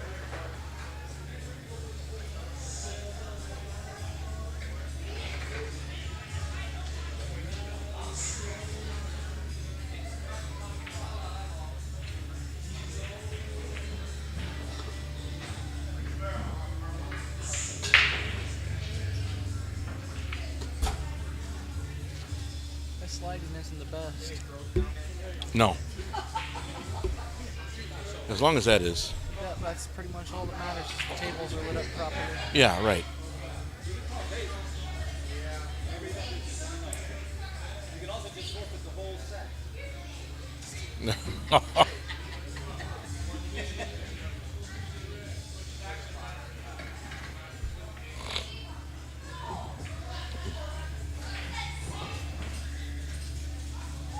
Looks like he's going to try making the 5.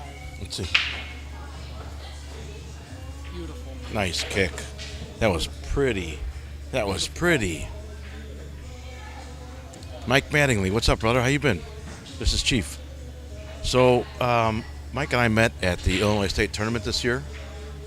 Details are not important. All that matters is that Mike and I have a friendship now. I think it will last for a long time. And we have a mutual respect for each other's game. So the update is this. Eddie Balderas is playing Brady Behrman. Cool. Race to 15, and it's the best of 3 sets with 4,000 in the middle. And the rules are there on the left. It's take what you make, no jump cues, winner breaks. A foul on the break is ball in hand. If the 8 ball's made on a break, it's spotted. Table's accepted in position. And right now, Brady Behrman's leading. He won the first set 15-9. And Eddie's winning the second set 5-1. But this is also a race to 15. So a lot of pool left to play here. And we're not quite sure what's going to happen if we go long for the second set, and we don't really have enough time to play the third set. The players have to decide this. I'm just here as an impartial viewer and live streamer, so it's up to them really. I think what he's looking at right now is coming off a 3 18.5. Because those, all three of them balls are up on the rim, so if you can hit the 8, you can make the 5. But the only problem with that is it's going to tie his 6 at worst. Yeah, we're at Racks on the Rocks in West Peoria, Illinois, right? I got here about 1 o'clock to start setting up the equipment, and they started at 2. So I think, you know. Check my standing. All right, brother. See you, Tommy. Thank you. Yep. Good luck. You too. Have some fun.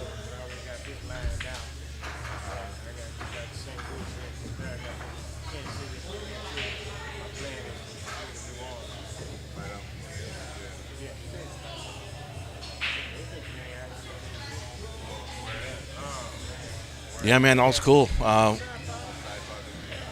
I'm enjoying life. Live streaming. It's my full-time job now. I wish, right? Boy, Eddie's just playing some great safeties. That 11 ball at this distance is huge.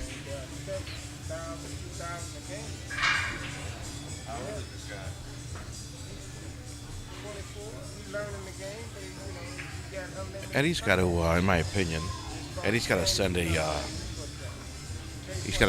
stripe down there in front of that 5. Take that 5 ball away from Brady. Brady, on the other hand, has to find a way to get that 5 ball in the pocket. That's a good shot right there. Have a seat, bro. Yeah, appreciate you, buddy. I appreciate you, man. Good to meet you in person. Yeah. Brian. So I'm going to turn the camera here. If you want to slide over a little bit. There we go. Go tell me about yourself and where you're from. I'm from close to where Brady lives. I'm from Swansea, Illinois. It's about 20 minutes east of downtown St. Louis. Okay. He lives about 15 minutes further, a little town called Albers. Albers? Albers, yeah. Albers. Albers, okay. Yeah, it's like population 500 on a good day, you know. And I met him.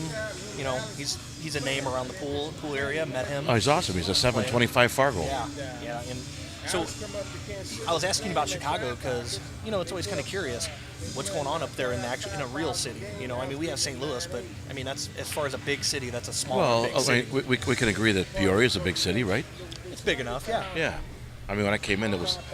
I don't remember the last time I was in Peoria, but it was a while ago. Mm-hmm. And when I came over the bridge, I'm like, holy cow, this is a good-sized city. So I know in the St. Louis metro area, there's always a debate on, who the best is, and da-da-da-da. So my top 3, my opinion, of course, Justin Bergman, because, he lives about 5 minutes from me. Then I thought he was from Wisconsin. Justin Bergman? Yeah. No, he's Fairview Heights, Illinois. Wow. Which is, so how townships are right on top of each other. You go through a stoplight, you're in a different township. That's Fairview Heights in Swansea. Oh, okay. So so close to you. Yeah. Oh, his house is literally 5 minutes from where I live. Wow. My opinion, Justin, and then he doesn't play much anymore, but he can still flat out knock him dead. A guy named Andy Quinn, and I've never really got to see him play too much because that was before I really started playing pool. He's Where's he from? 750 Fargo. 750. So he's St. Charles, Missouri. Oh, St. Charles, Missouri. Okay. When I'm saying metro area. Yeah. Okay. And then for my money, I say Brady's right there. That'd be my 1, 2, 3, the St. Louis metro area. Now that's up to debate and this, that, and the other. Everybody can have good days, bad days, but sure. Those would be my top 3. We have so many good pool players back home in Chicago. It would be very difficult for me to try to give you just 3. I mean, and that's why I was kind of curious. Like everybody's really rating people by Fargo now, and really using that as kind of the litmus strip, the measuring, because for me to say I'm a 7 in APA, and then Brady's a 7 in APA, it's like good luck, race to 5, exactly. I mean, come on, I mean, I know anybody can win, a shorter race, but I've always said that I go 7s have the largest disparity within their own handicap group. Right. This is real touchy to me. Like I'd be jittery as could be to that shot right there. I'd be scared I'd be fouling all day long. I think he wants him to make it. So Because the 3 ball is frozen. I mean, how do you get to the 3 ball? And then the 8 ball's I don't frozen. know who's which two here. I assume Brady's little ones. Yeah. And I think Eddie probably wanted to make the 5 there. You know, and really kind of force him into. He had a shot earlier. Pardon me for breathing in the mic. He had a shot earlier where the 7 ball should have gone off the 5, I think, and that would have opened up that pocket. And at that time, the 3 ball wasn't on the head rail like it is now. Okay. Listen, Had he made, in my opinion, had he made that was it the 5 off the 7 or the 7 off the 5? I think it was the 7 off the 5. It would have been a much different game. Well, would pitch Steve Boucher on top player metric. Yeah, Steve's right there too. That's a real good. James, I know James. That's one of the arguments. Like me personally, because I'm friends with Brady. And I don't see Steve playing much anymore. I would give Brady the edge. But yeah, Steve's definitely right there in the mix. I've seen that name before, McCluskey. I think he's Tom. like a 730, 740. Yeah, Tom. If He's I'm up wrong there. on that, I apologize, Tom. I know Tom. you're one of the top kicks in Missouri or Illinois. Yeah. He should. He's up there for sure. Yeah. I think he's gonna intentionally. James thumps on me every time he plays me. So yeah.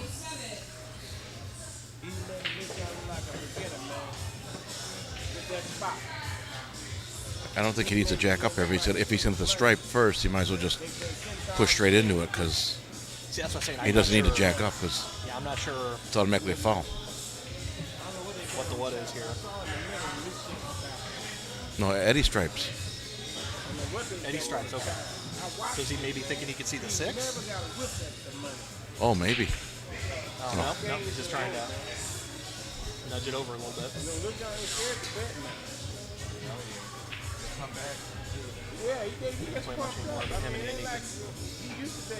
Oh yeah, I agree, James. Yeah, for sure. 740, Tom 740. Yeah. Tom's a 740. Wow. Yeah, Tom. Mike, McCluskey. What are you? I'm a 439, and I'm saying that with a straight face. No, I'm not. I don't know what I don't play Fargo. Rhett Butler, top 3 players in Illinois, in my opinion. Justin Bergman, Jamie Bowman. Jesse Bowman. Jesse Bowman. Jesse Bowman. Oh, I forgot about Jesse. I'm sorry. And Bryn Shad. Illinois, yeah. Bryn. What about Sam? Shad, yeah. Oh, Sam's from. Illinois. Sam's from Iowa. Yeah. I thought Abram lives here, doesn't he? Abram lives in Peoria. Oh. Abram Shad. He's like a 750. Jesse Bowman. Jesse Bowman, yeah. Does he play anymore? James, yes it is. He's about 2 feet behind me, right yonder. You nailed the voice, James. This mic's picking up everybody. We got a little cat and mouse Jesse here. Bowman, I remember him watching him when I first started Oh, playing. Chad Vilmont when they were I remember that name. when they were coming to the state tournament. Jeez. Yeah, I remember watching Chad Vilmont and Jesse Bowman play at the Midwest 9-Ball Tour when it stopped in Koki, Illinois. It was called The Break. That was when I first started playing pool, like 2010, 11. I was like a 4 in the APA, a real 4. Yeah.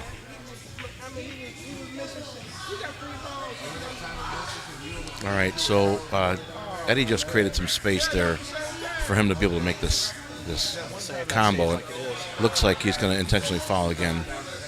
So they're playing this little cat and mouse thing here. See, I'm almost thinking. I mean, I know this is a road to a longer death, but I almost might want to get that 13 away to take away some kind of breakout angle. But I don't know. With these guys, they can create something out of nothing at any time. Yeah. But to me, that 13 is a pretty good something. He's going to shoot the 10 ball now, and by hitting the 9 ball into the 15, he should clear this whole 13 away. corner. Yep. The only thing he didn't accomplish is the 9 ball, but it might scoot. Here, watch this. The 9 ball scoots in behind the 8. Ooh, that's tight. That's like a twiga. No? Yeah. All right. So Listen, maybe the 9 doesn't go their behind the skill 3 ball. set? Absolutely. My skill set? I think I got to create something to bump that a little bit. I'd definitely be giving it a real good eye right now. Yeah, I'm shooting a 15 in the side, moving a 9 ball, right?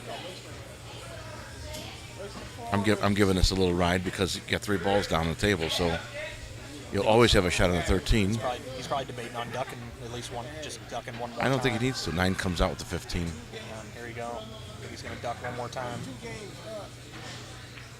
3 games up. I can't even remember which one it was. So he had one Yeah, game. he did. So now he's coming with all this stuff, man, and that limited. I'll tell you what, that would be super hard for me to do with a lead. You know, because I always try to like press my advantage when I'm up. You know. I know what you're trying to do. And you know right now, I'm not scared of you. But you got your people mixed up. I know what you're doing, but I'm not going to let you out like that. Yeah, if he shot that 13 ball, 15 in the side, he could open up that that 9 ball. I don't want to hurt him. I want to get this money. Right.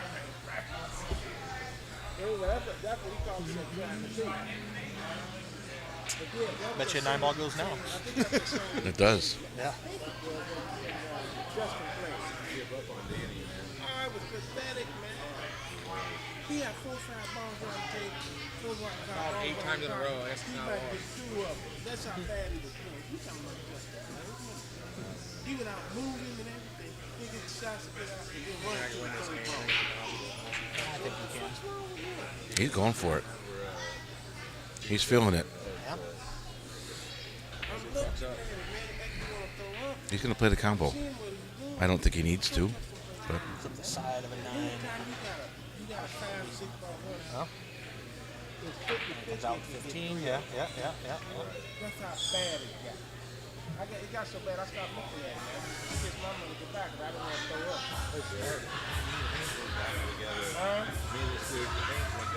Yeah, but if he gives you one chance too many, you know. Yeah,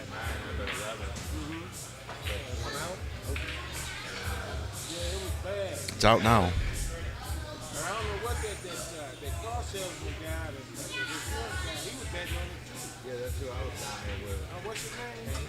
Yeah, that's what I'm talking Probably going to push the 8 ball in front of the pocket Oh, okay, well, okay, I didn't know his name was Hank. just to make him shoot So it. you had the majority of that. Yeah, 11, he had 9. I didn't hear what he asked him, did you? I said if I make the 8, I lose. Yeah. No, that's right. It comes too hard for that guy. Once you start that backwards turn, man, you start making bad moves. All right, so Brady fouled, put the 8 ball in front of the pocket. Eddie's got to shoot. Table open here. I couldn't watch it, man, because I saw it at the end of the first hit. I said, man, because I asked, I said, the first time I was watching, I said, he's tired. He's going to be all right. He'll get some rest. That's what I kept saying. Right. I watched about an hour the first day. I said, Put the 8 in the hole, but it's good. What do I always say?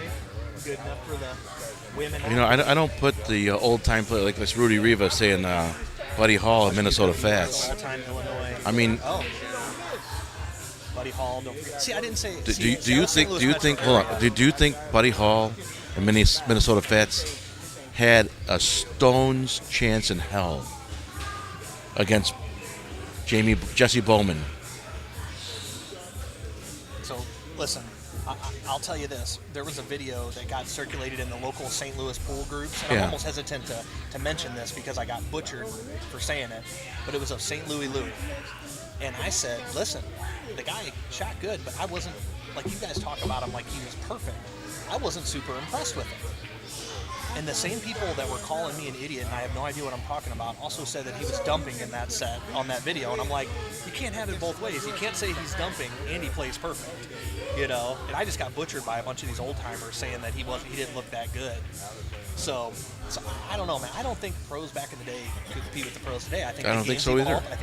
I think even though the equipment's gotten better, I think it's gotten tighter, you know. So that's just my opinion. See, I took a beating online for saying that I don't think that he looked that good. So Ray Benton says he loves and respects the pool fathers, but no one can keep up the pool player today. Absolutely agree with you. But Hall did, and he was the favorite. All right. All right. Brady has a long bank. tied, like tied up his 11 ball too. different game back then. Okay. I'm just saying on the tight, like you put some of these like old VHS videos that I've watched that have been moved to YouTube, and these guys are playing on 5.5-inch pockets, you know, and hitting 2 diamonds up and still making the ball. Yeah. I don't think they could play on like a 4.25 No. diamond today. No. I just don't. Aaron, we're playing Not on as effectively. 7-foot diamond bar boxes.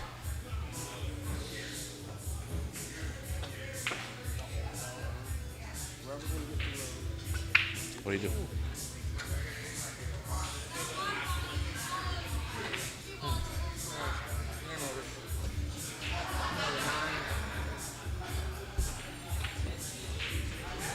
You got a drink over there, bud? Hard to hold a cue ball there out of that. Up and down. You got a drink? You got a soda? You got food and all that? I have food. I tried to eat, but can't eat so bad.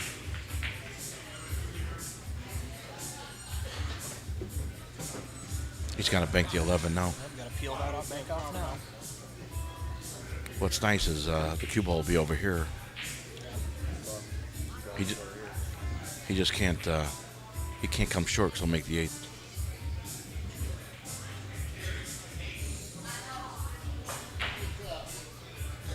They played on slow cloth, clay ball. Well, I mean that's the debate for the ages there. Yeah. Justin, you know.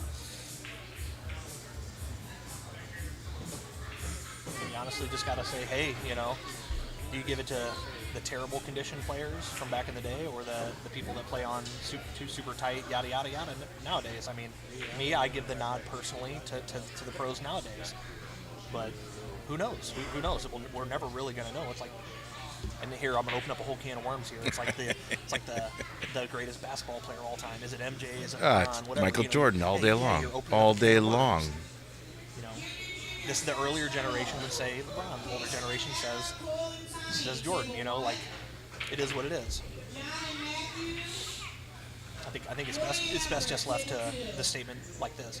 My opinion is da-da-da-da-da. Not I absolutely know for certainty because I'm right about everything. That's where you get yourself in trouble. Yeah. So what did Wilgus say that they'll make it? They played on slow cloth and clay ball. I absolutely think they could have compete with today's players. It's maybe, you know. You know, chicken or the egg, potato or potato. I mean, we're never going to know. I think he's got a real chance to kick this ball in here. You know, I mean, he's pretty much got it down to, you know, he's got a 40% chance to win this game, which is a lot better than the position he was earlier. Yeah. And St. Louis was feared coast to coast by almost every pro. I don't think that's the case anymore, but dang, that's good for St. Louis. Oh, St. Louis. Okay, I got you. I'm just telling you, this video that made the rounds in St. Louis social media, he was not playing good. He was dogging balls left and right. But again, the people that know him were like, oh, he was dumping in that match.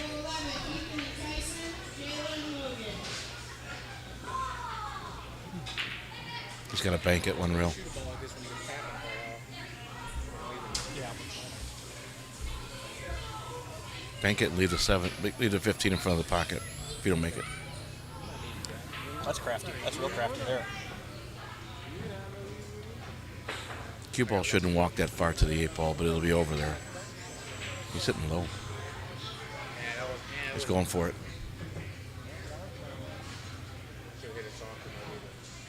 See, I think with the lead, I'll fire at this ball. You know. Well, the thing is, I think I'd have made it. I could have threw it, but I didn't want to draw it. I had no shot on the 8 ball. The 8 ball was in the line. You got to go. You got to go right. Hello. You on the way to the house? Who's that guy over there with a cross with the hat? Okay, thank you very much. With a bucket. No, you asked him to gamble, he said. Because he comes to me, he goes, who is this guy? I go, I believe it. Okay. Thank you for the call. that's what he was Okay, bye. He wasn't little, he's pretty tall. He's a kid, but he's pretty tall. He just came up to me, he goes, who's that guy? He said he's from St. Louis.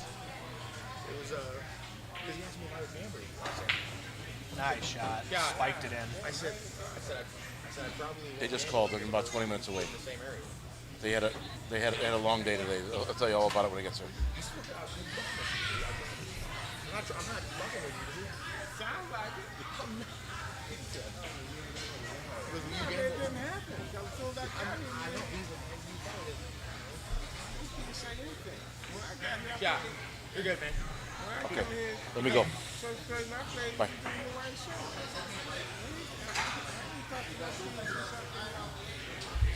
Fucking loud ring, man. How come I can't turn it down?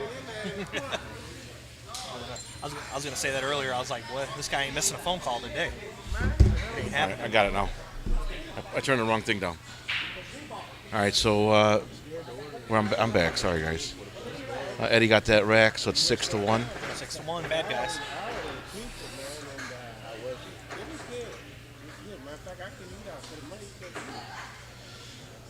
All right. So tell me about when you how old you are now, how old you started. Oh. First tournament you were. Any accolades? Any tournaments you won? So let's see. I started playing in like 2010. Started playing APA. I am 30. God, hold on. I'm 39 now. Okay. So I guess I was about 26 or so when I started playing. Okay. I was way behind the curve. I worked in a bar, and I thought all the APA guys that took it way too seriously were funny.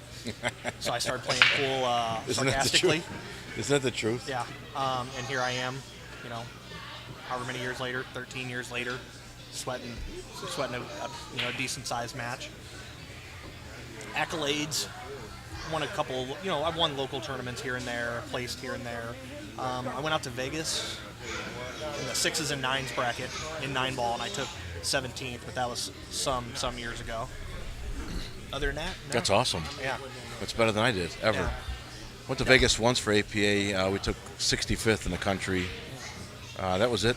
Never been there for singles. I placed 5th in the Windy City Open once. That was about 20 years ago. 15 years ago, and that's it. I teach more than I do play. They say those that can't do teach, and I guess that's true in my situation. So Dan Shambro just got off work. He wants to know what the score is. Brady Behrman is leading 1-0. Set number 2, the score is 6-1.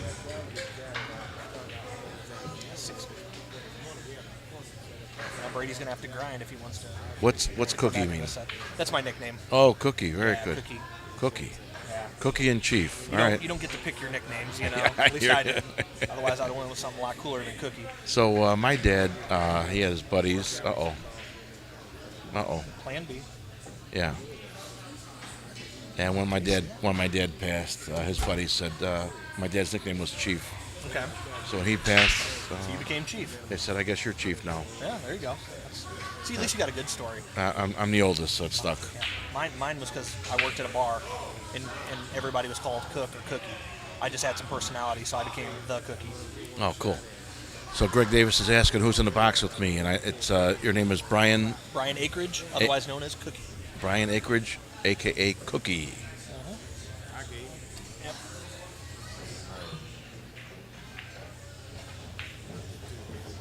Oh, look at Nice that. shot. Come on. And he's straight on the 13, too. Different player this set than last. Sure. Different player completely. To Eddie's compliment. I didn't get to watch too much of the last set because I was driving all around doing the whole thing, but Different game, man. Different player altogether. yeah. It's unbelievable how much, what a gear he hit right here. Come off the rail. All right, so he'll hit the 12 in the side pocket, and then he's making the 8-ball on the side, right? Yeah, I mean, you should. I think we may have that's played in natural, Evansville before. Greg, you play with? Maybe. I came up here one time with Brady. There was 2 tournaments going on. It was like a 6s and under and a 7s. And because I walked in with Brady, they made me play in the 7s. Oh yeah. So if you were in the 7s, maybe. I know I played a guy that plays out here a lot named Brett Charlotte. I remember he was a real cool guy. And then I met. All right, so that's game number 7 for Eddie. Yeah. I met Abram Shade up here. He was real cool. What's up, Dave? I met Abram Shad in John Shade, yeah. Ooh, sorry. in Bradley. Jimmy, the Calcutta Kid had he was live streaming the tournament there. It was some 9-ball tournament with at Bradley Billiard Club. And all the big guns were out there. Okay. Jimmy Nosevan, Sam Henderson, Jack Wu. Oh, wow. Okay. Tom McCluskey was there. I definitely know that name. I think he's probably one of the highest rated guys. Scott Frost. Is that right? Am I saying the right name? Robert Frost or Scott Frost? Scott Frost is the one pocket guru.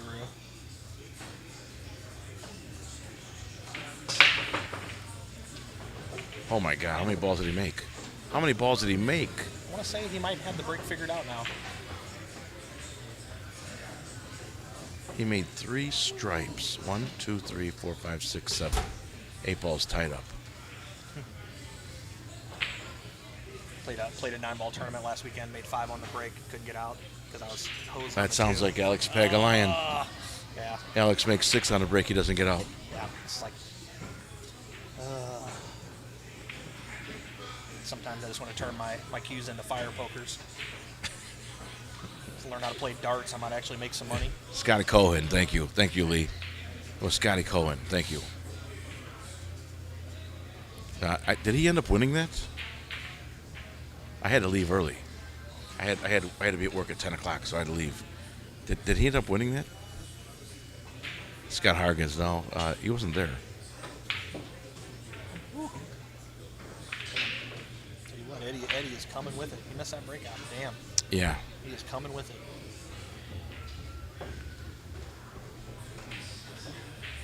I met Scott in Waterloo a couple months ago at the IOMA event. And, Lee says, yeah, Scott won. Yeah, Scott Cohen, that's right.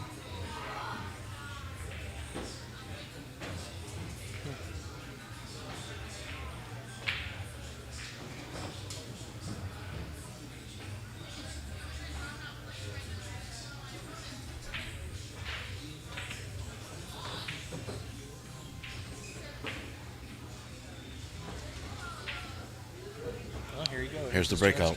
Here's the breakout. The 2-4 is still locked up, though. I mean, do you try for the breakout now when you still have other trouble out there? I can't quite tell what the angle of the 6. Yeah, it looks like he's got angle to float into it. He's got the 5 to get back in line and try something else. I mean, yeah, his skill level, I think he got to go for this.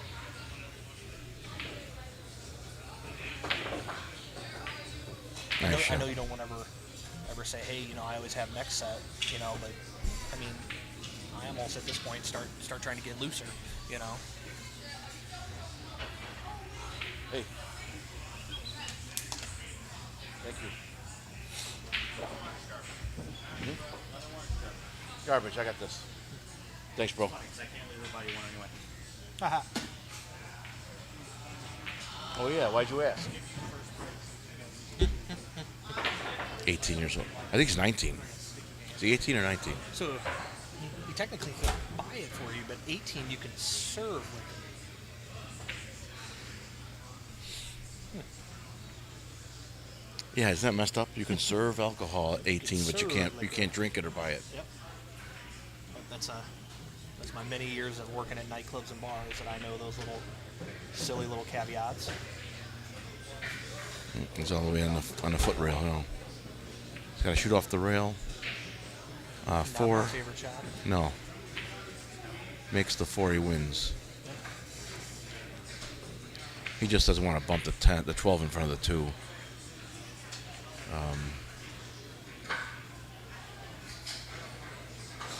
It's going to be close. He may shoot the 5 ball now. Uh-oh.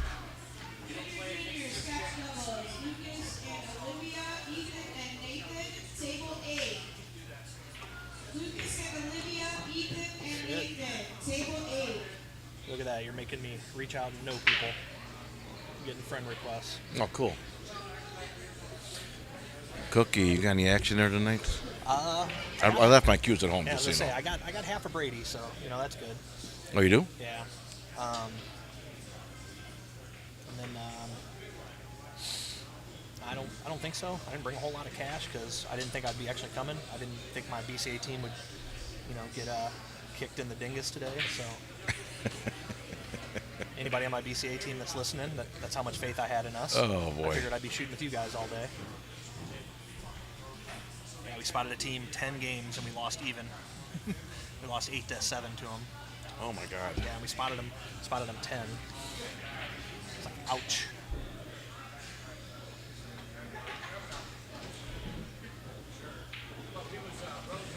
So here's this guy here, Jerry. He is one of Brady's childhood friends. Used to play pool with him. Apparently they were neck and neck at one point, and Brady just kind of kept going. Jerry could still play pretty dang good. JP, you were playing in the tournament too. Hopefully you're not out. You guys had a stacked team, JP.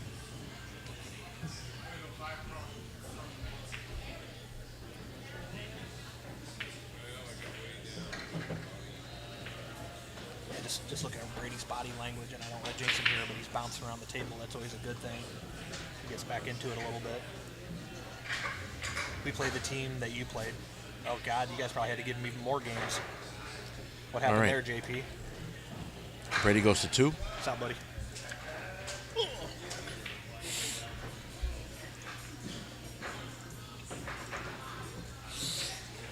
So the score here at Racks on the Rocks in West Peoria, Illinois, is Eddie Balderas leads Brady Behrman by a score of 7-2 in set number 2.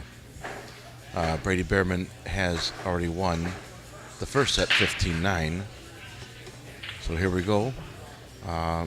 Eddie's almost halfway there with the second set. The rules are printed there on the left if you guys can read that. Winner break. So in this type of format, if you can dial in your break, you can string 4, 5, 6 games in a row together. That's much needed when you're behind. I tell you, some of those racks I did actually get to see after the breaks, man. They were the biggest congealed junk ever. Hey, JP, whether or not you got lucky or you guys straight, shot with skill, man, I guarantee you guys had to give them a more bigger spot than we did. So congratulations. That team was unbeatable when we played them.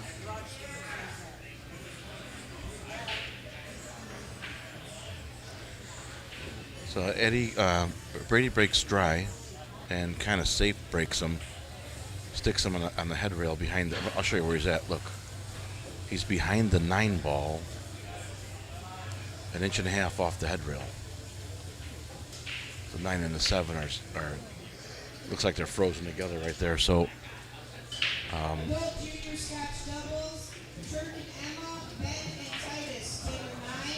this is the kind of shot you got to be an APA 3, and you're like, oh, you don't see that shot right there, bing, and you just shoot it in. You're like, how did they make that? What did they just do? I've often said that lesser players shoot harder shots more often, Yeah. Oh, so absolutely. they don't fear them and they see them. They see them easier than 7, like you and I, or What do 7s. you want, Mountain Dew? I'm gonna run up there. Do you want another one? My turn. Okay, thank you. Talk to you into it, huh? Yeah. 4 off the 2. I think he's looking at that, Greg.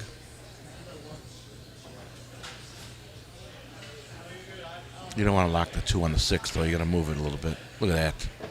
Just like that. Good call, Greg. That was beautiful.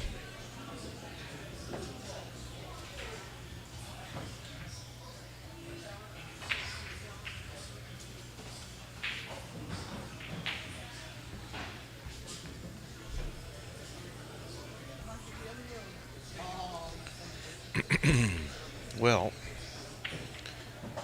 big crowd there watching in person. Good match here. No, there really isn't a whole lot of people watching here. The Heartland juniors tournament is going on. Josh Suits' junior events here.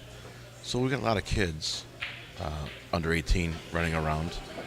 And some parents, mostly kids. I would say earlier we probably had well over 100 kids here. Now it's starting to thin out a little bit.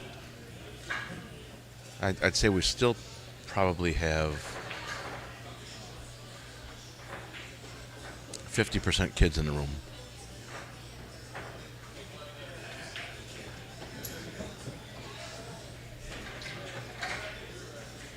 Eddie's got the 5. It was a good shot on the 7. Eddie's got the 5-ball top left corner. I'm sorry, I didn't put the screen back. Pardon me, guys. Eddie's got the 5-ball top left corner. This is how I'm looking. I'm right behind Eddie. I'm watching this view here. Drift over and touch the 13 with the cue ball. Oh, he had to make that sucker. He had to make that.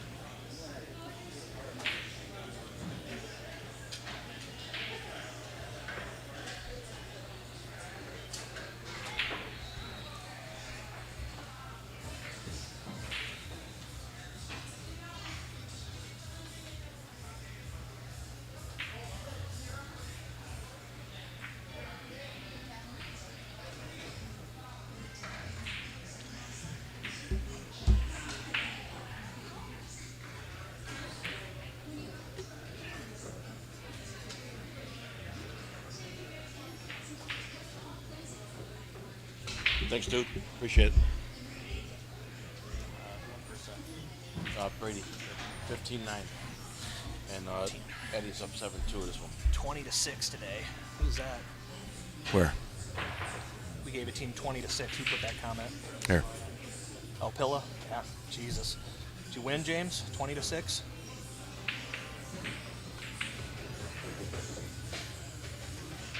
He's got no trouble here. Maybe the 12, but that's it. Table's open. Big crowd there watching in person. Good match. I don't. There is a good crowd here, but it's for the Heartland Tour, not. It's for Josh's tournament, not us. I think we're the only ones watching us. So the Heartland Tour, I can see it's a lot of juniors. Is that what it consists of mainly? Is just juniors? I wish I had Josh over to talk about it. It's his thing, so. Is that Suits? Yeah, Josh Suits. Okay. Yeah. He's kind of like the unofficial guru here. Isn't he? Yeah. And he's such a nice dude, man. Yeah, I met him the one time that tournament I came up with Brady. He seemed nice. Yeah, Denson was. I met Josh with Denson. So Mike Denson from back home from Chicago. So, uh oh. He's not happy with that one. No. So he miscued twice, Brady, and he mishit that one. I see him switching his shaft, or at least his tip. He's not.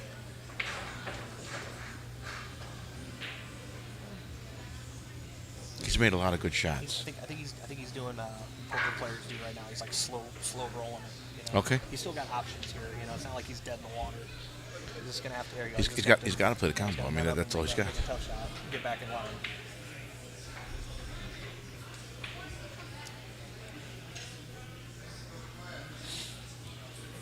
Yeah, if I can see Josh walking around, try and grab him. I was just kind of curious because Brady's like, yeah, they won't have any tables. They have Heartland something or something. And I was like, what does that even mean? Would you just call me Heartland?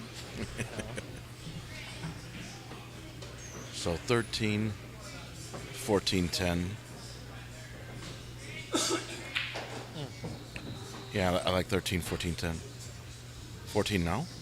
Okay.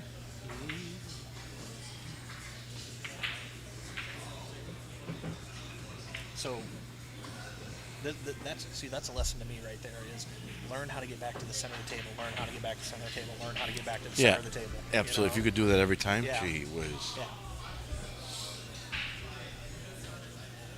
I get myself in more trouble, you know, just not coming back to the center of the table. And of course, I've never missed any shots from sitting back here either, you know. Oh, I'm perfect back here. Just got to roll forward here. Just clear the one. Clear the one, you're fine.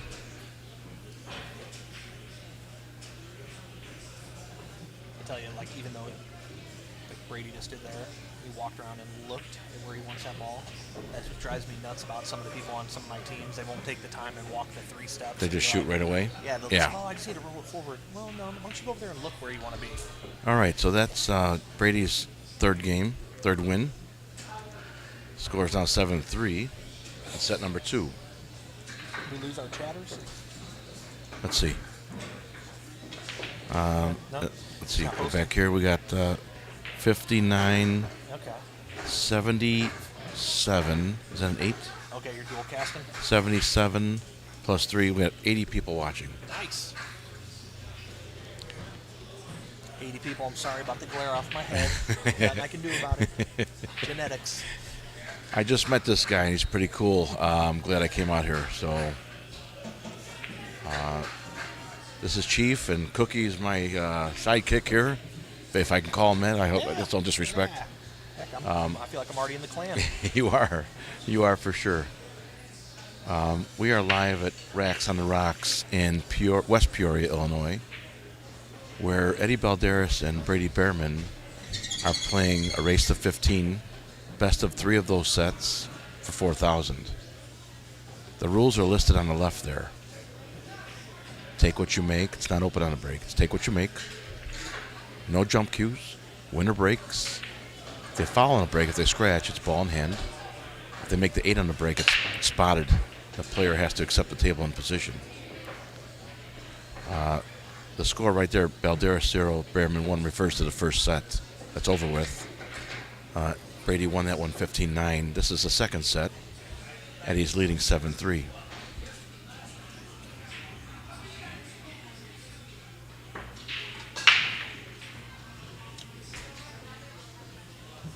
Well, I tell you, the take what you make format can be brutal sometimes. Yeah, exactly. Well, the more you make on the break, the less options you have after the break.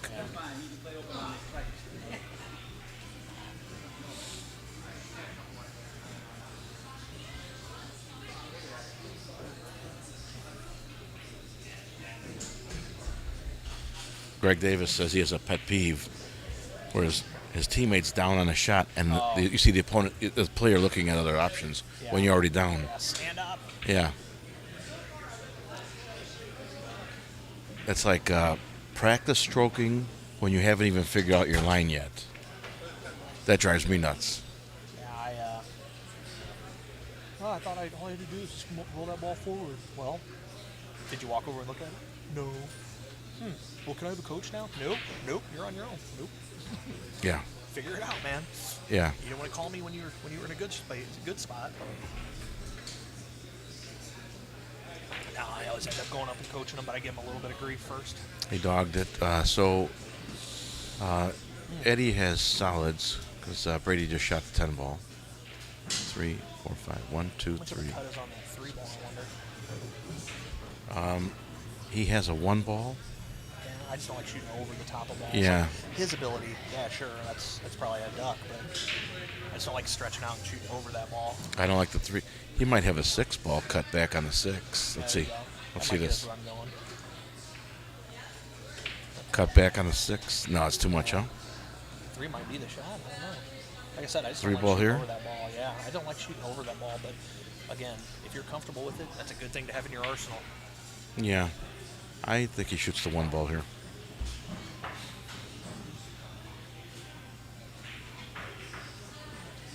So how's he get that 4 out? What do you see? No, you're shooting your shot. You're shooting the 3 ball on the side.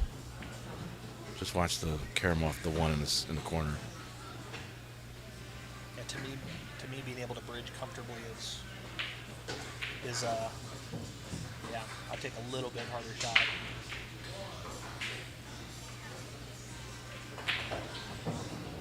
Especially with where that 4 ball is. Well, here's why I like the 1. If he rolls that 1 ball to the corner pocket and he doesn't make it, let's say, he leaves the cue ball behind the 12. Okay, I see where you're going here. Yeah. You know, I'm not saying fire the 1 ball. Just roll it. And he also has a chance to block the 9 ball coming back. That's a good call. He's looking at your shot, though. Yeah. Hey, lightning strikes once everyone. You know? You just got to watch that, carry him off the 1. Yeah. You don't want to scratch her. He's cueing high, too. Look at that. How do you stroke that one to get through there, Perfect, too? perfect. Ooh. He hit it real thin, too. Yeah.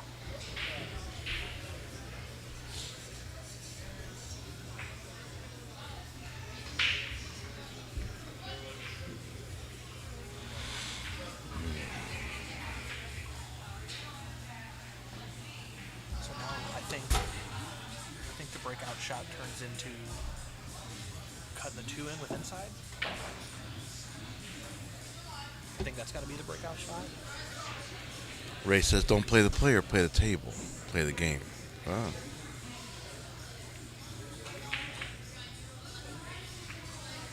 I don't know. If I'm playing somebody that I know I'm way better than, I'm going to send a flyer or two trying to create something. A flyer. Yeah. But I mean, I got that West Coast offense, run and gun.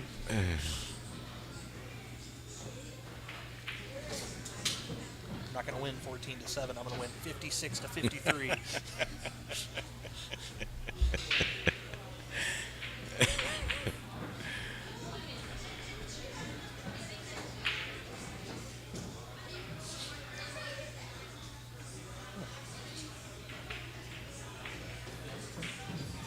That's pretty.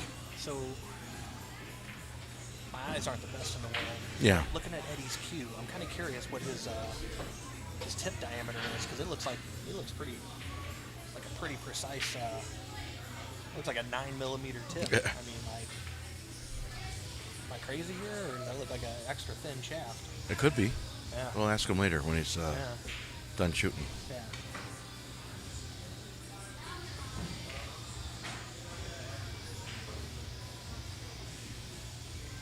What didn't work well, Todd? Got it. Yahtzee. Oh no. And he's got shapes. I thought the 9 ball was And he's good. got shapes. So he got the 4 ball. Okay. Yep. Wow.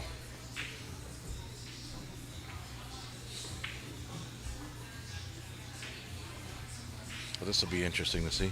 Shooting hard and hoping. Yeah. Todd, this out the way he's playing is exactly how I would have did it.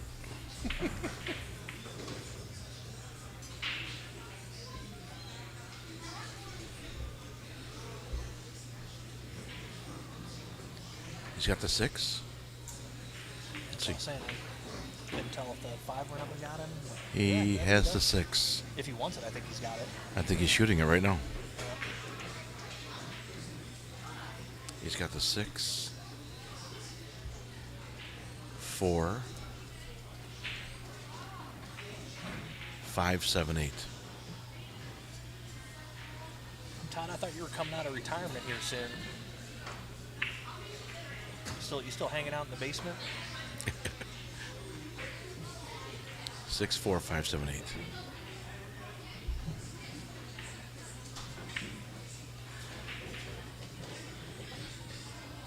So you don't like 6 on the side, 7 up, 4 on this side?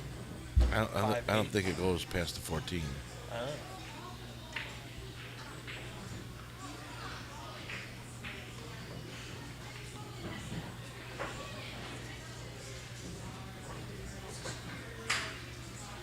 Oh, there you go. Yeah. Let him know, Todd.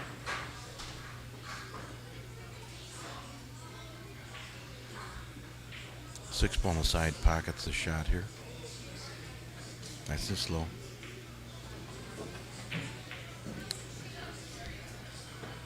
He's got an angle. He's got to cut the 4 to the left now. I can't really tell from this angle, but looks like the 4 ball has to go to the left. From this one, you can see the 4 ball has to go to the left. Yeah, on the screen it looks like it's dead Yeah, straight. On yeah, and then here it doesn't look like that.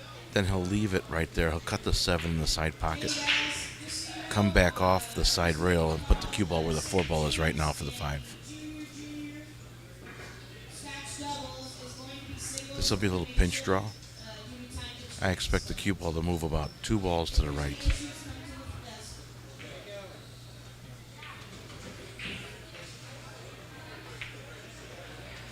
He'll hit the 7 ball in the side pocket, have the cue ball hit the right side rail, and come back over to the middle of the table, pretty close to where the 4 ball just was, for the 5 ball in the bottom right corner.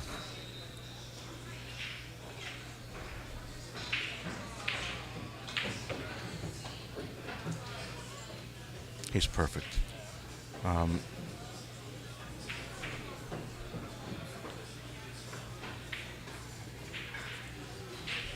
He may want to, he may want to go. He looks like he's got a little angle. I don't think he's straight in here. I can't tell. He may bump the 9 or draw back for the side pocket. I see him bumping the 9.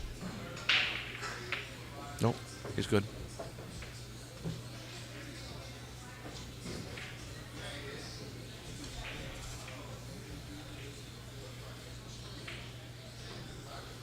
Say, barring a disaster here, he's going to cross the halfway point.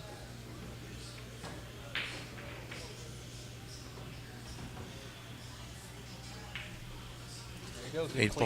8 ball in the corner for Eddie's 8th win.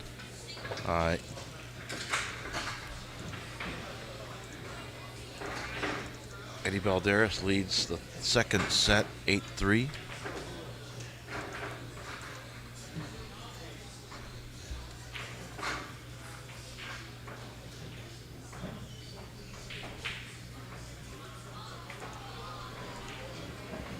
Right.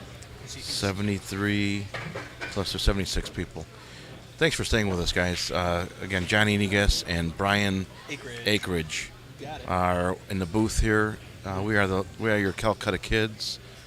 Brian's our visitor. He came all the way from Swansea, Illinois. 2.5 hours. Chicago's 2.5 hours. So that's a good middle point. Yeah. I guess because he's from Chicago and Brady's close to me. So yeah.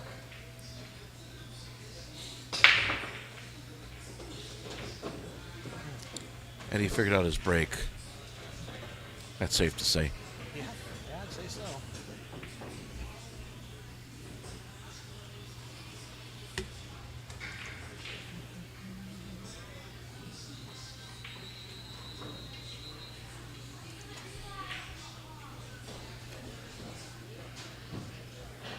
So look at this table. I mean, the 10 ball is the only issue.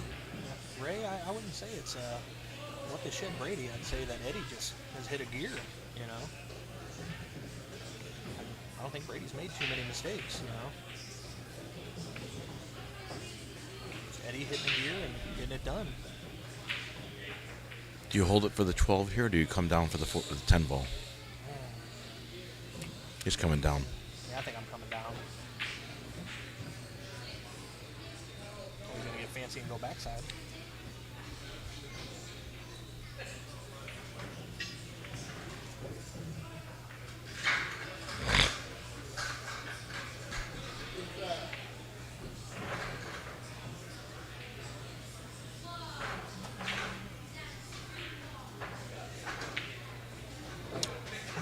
Halfway point.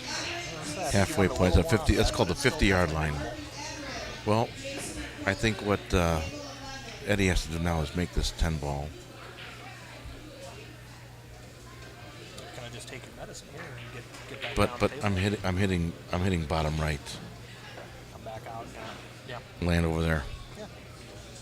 That's definitely the shot. I mean, he doesn't need to crush this. He just needs to leave the 10 ball by the corner pocket. So thin that, you just got to hit it well. It's going to go right. It's going to take a ride, yeah. I try to tell some of my players it's not how hard you hit it, it's how well you hit it. Yeah, especially when you hit left or right of the y-axis of the cue ball, your cue ball is squirting out on you. So not you have to not only judge the cut but also the squirt and where the cue ball is going to land on your object ball. So these slow, I call them slow English shots. These slow English shots are, especially with these thin cuts, they're difficult.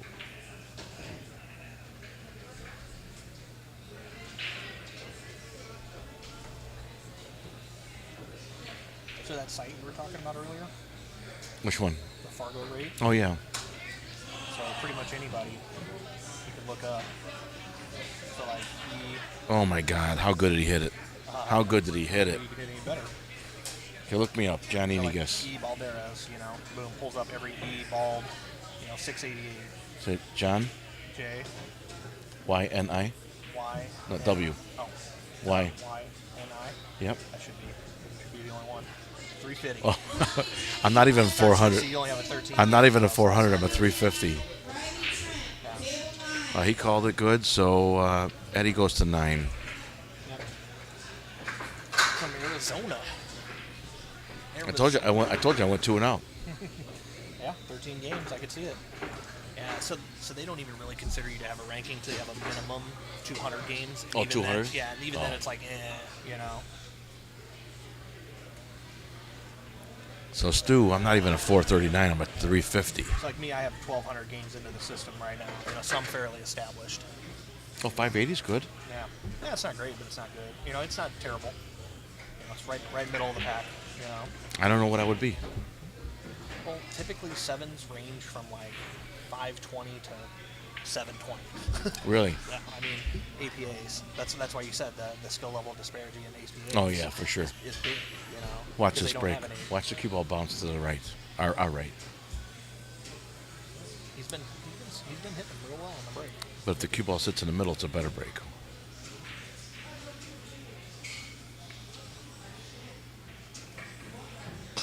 See? He's flirting with that side, but he's making balls. That's all that matters. Let's see here. We got one solid down. Yeah. 1, 2, 3, 4, 5, 6, 7. Yeah, one solid down. Well, if that ball in the corner wasn't there, he'd be really, really off to the races. He might still be if he can squeak that by there. It's like he's got a half a pocket. He's got to try it. Yeah. He's trying the one ball in the corner pocket past the 14, and it went in perfectly.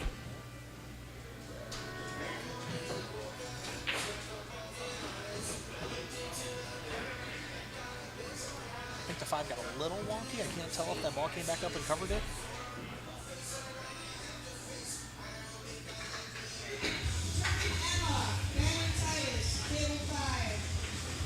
Yep.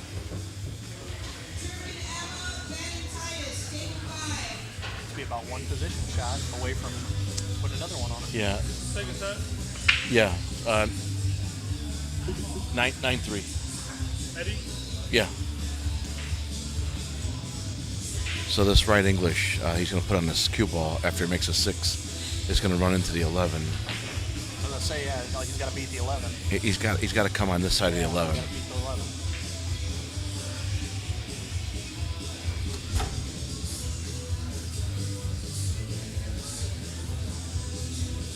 You almost have to lift up and masse this cue ball. Little jab stroke to it. Low right with and have the cue ball spinning away as you make the 6. Now you can get the cue ball down here where you need it. I'll say, yeah, you could always overhit it and go more for the 3. See, he's shooting straight. The cue ball's going to go slide right into the 11. Nope, don't do it. 7 in the side. He might come out. He might have came out of that real good.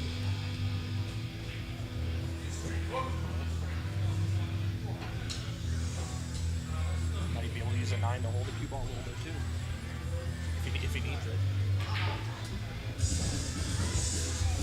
He might take the 7 in the corner too. Yeah. He's looking in the side. I think if he just punches a little bit, he'd be good on the 2.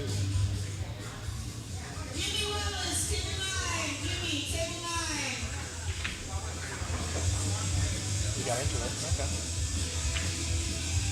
Now what? Does it go in?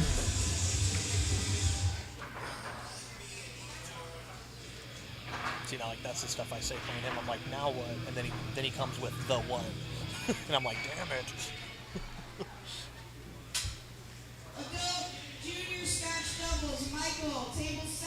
Can he draw back for the 2 in the same pocket, like a 1 pocket shot? Yeah, that's. I like it. Have a higher Fargo. Says you don't play anything Fargo, Todd, and when you do, I think you don't.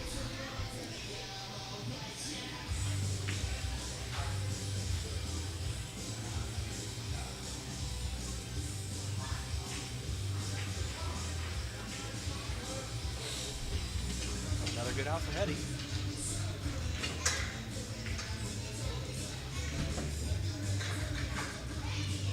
Scores 10-3 here at Racks on the Rocks in West Peoria, Illinois, where Eddie Balderas is up 10-3 to Brady Behrman in set number 2.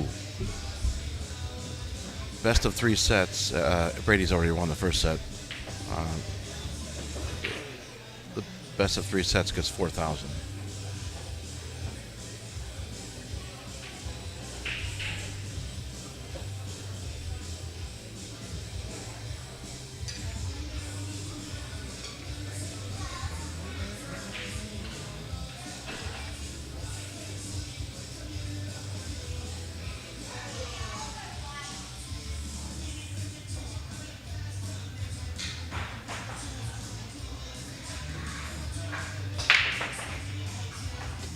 See that break?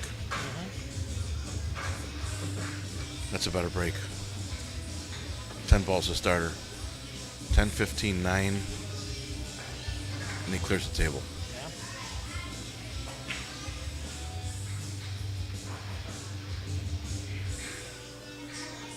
A little bit of positional play on the top part of the table, but nothing these guys can't navigate around. If he hits a cut, here, watch. If he's got a cut on his 10 ball, looks pretty straight. But if it's yeah, the tape on from my spot, it looks like it's straight. From the camera view, it looks like it has an angle. yeah, Looks like he just needs to kind of punch roll it forward a little bit. he might draw it. He might draw it bottom left just to get over there. Oh, yeah. Take the top of the table first. It's a really good option.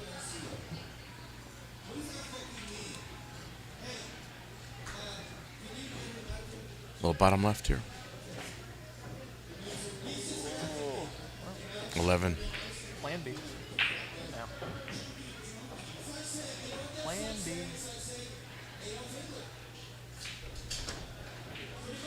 Ooh.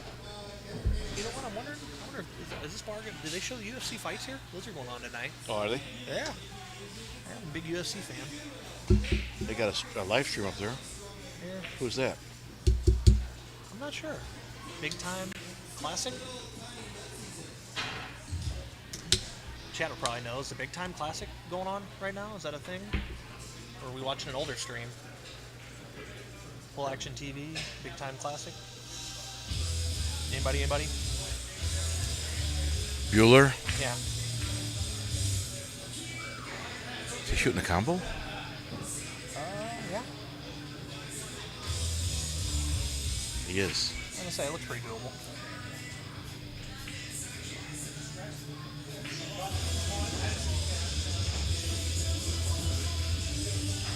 13 balls, top right corner. Yep. 11, 12, 15, 8. So here's a comparison. How do you play this guy here? I know he's got a Fargo. Luis Carrion. Yeah.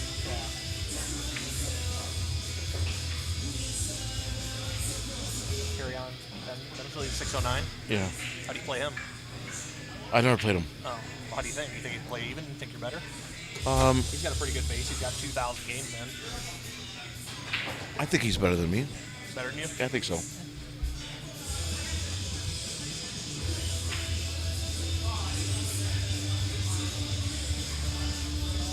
You know the name of the guy he's playing? Don something, no. Huh? Don. Don? From here, Don something. Oh. I could go on a little bit more information.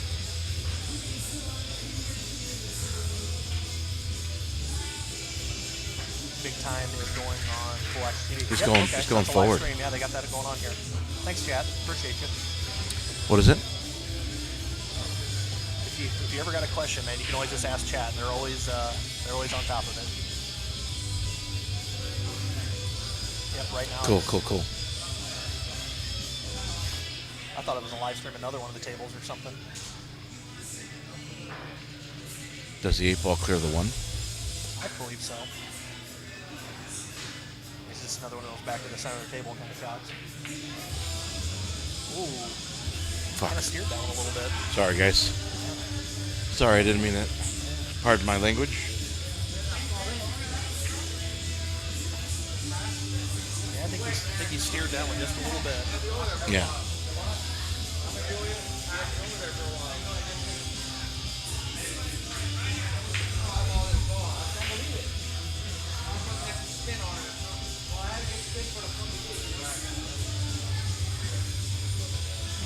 Who would know that guy's name? I could look him up. Luis. ¿Cómo se llama? What's his name? Don what? Durant? D-U-R-A-N?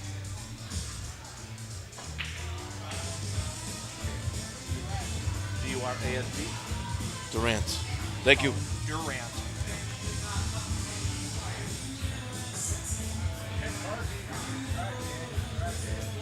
What? That's only no, that's not him, that's Dirk. I thought he said Grant.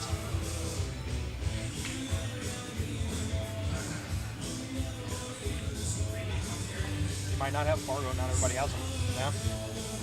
Might not have one.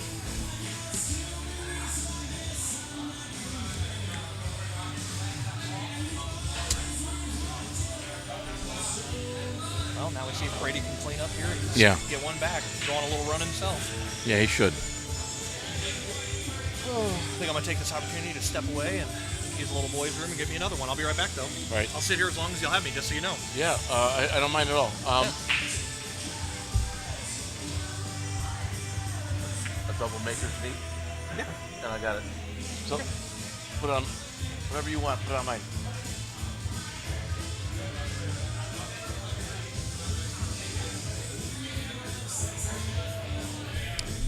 So I'm lucky to have people willing to step into the booth with me, so you guys don't just hear one voice for 12 hours, you know. What time are we on here? We're at 77, almost 80 people.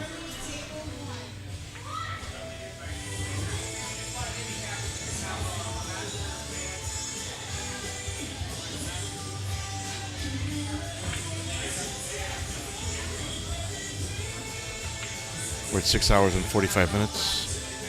So in about an hour, I may have to dump this feed just because Facebook's going to kick us off. They limit us to an 8-hour stream, so it'll just be Facebook. I'll dump it. I know we have 60-some people on Facebook watching, a couple on my page. So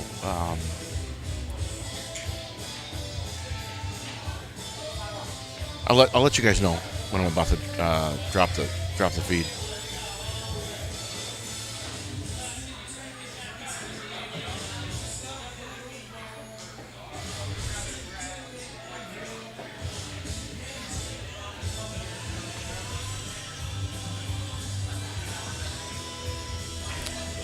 Thanks, Greg. I think so too. My first time meeting Brian, could tell by the way his comments were on the chat that we were going to get along just fine. So.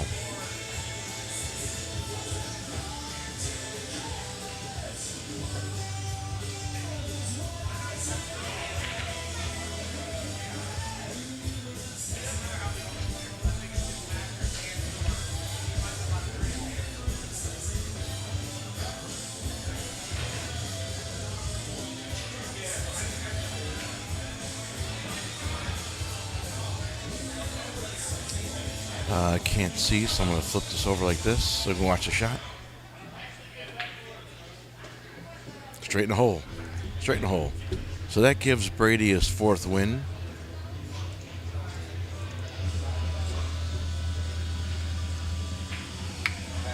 Nice shot, bro. Score of set number 2. is 10-4. Eddie Balderas leads Brady Behrman at the moment. This is a race to 15.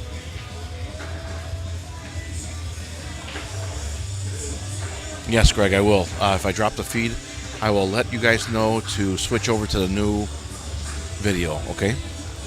That's if I drop it myself. Sometimes Facebook picks up the music that we're playing through the mic. I know we have software that tries to avoid that, but if Facebook drops me because of copywritten music, then I will have no control over that.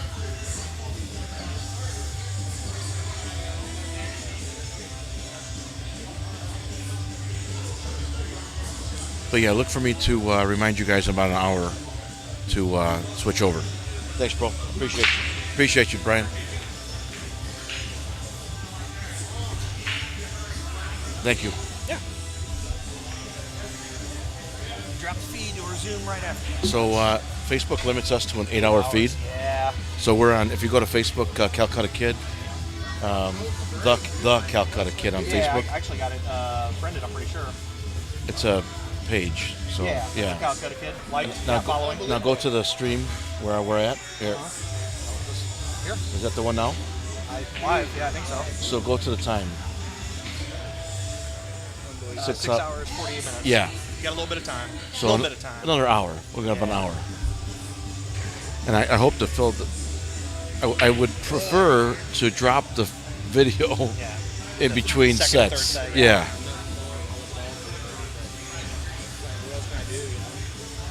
Doesn't always work out that way, but that's my intention anyway.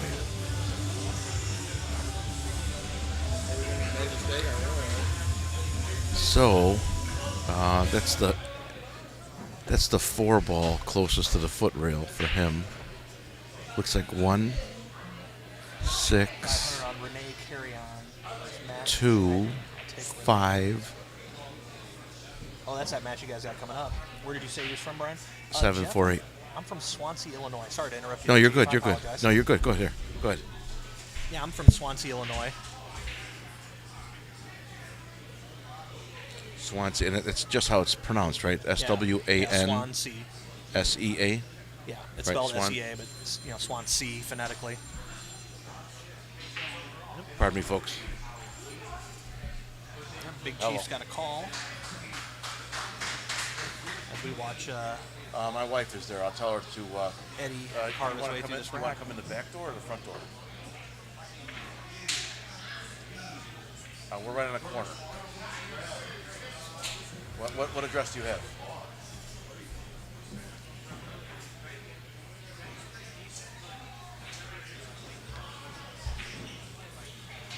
Yeah, Hamlin, right? Okay. I will tell my wife to come outside. Probably easier for her to go to the back door, but I'll tell her to come out. Okay, bye.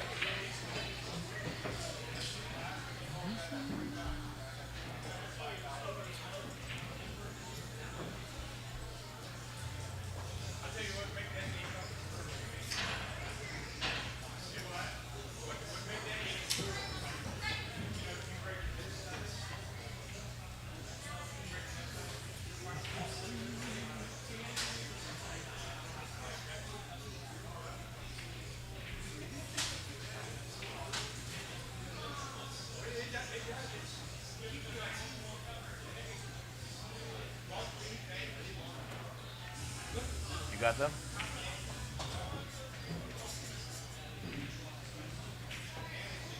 Okay, they may want to come in the back door, but just you'll figure it out, right? Okay, bye.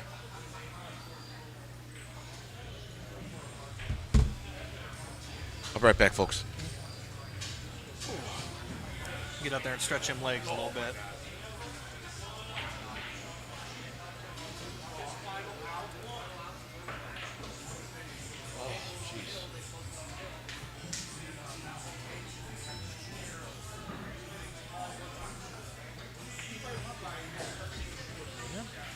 Well, folks, Chief stepped away for a minute, so you're kind of sort of stuck with me.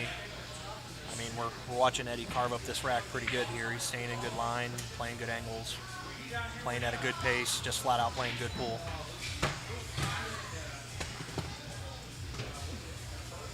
best way to beat Brady is keep him in that chair, and Eddie's definitely done a good job of that this set.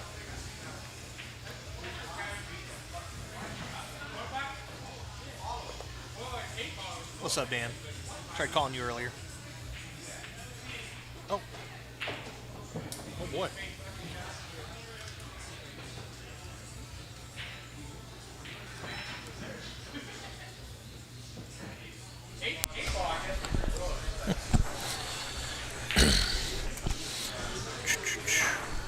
All right, folks, I'm official now. I got a headset and everything.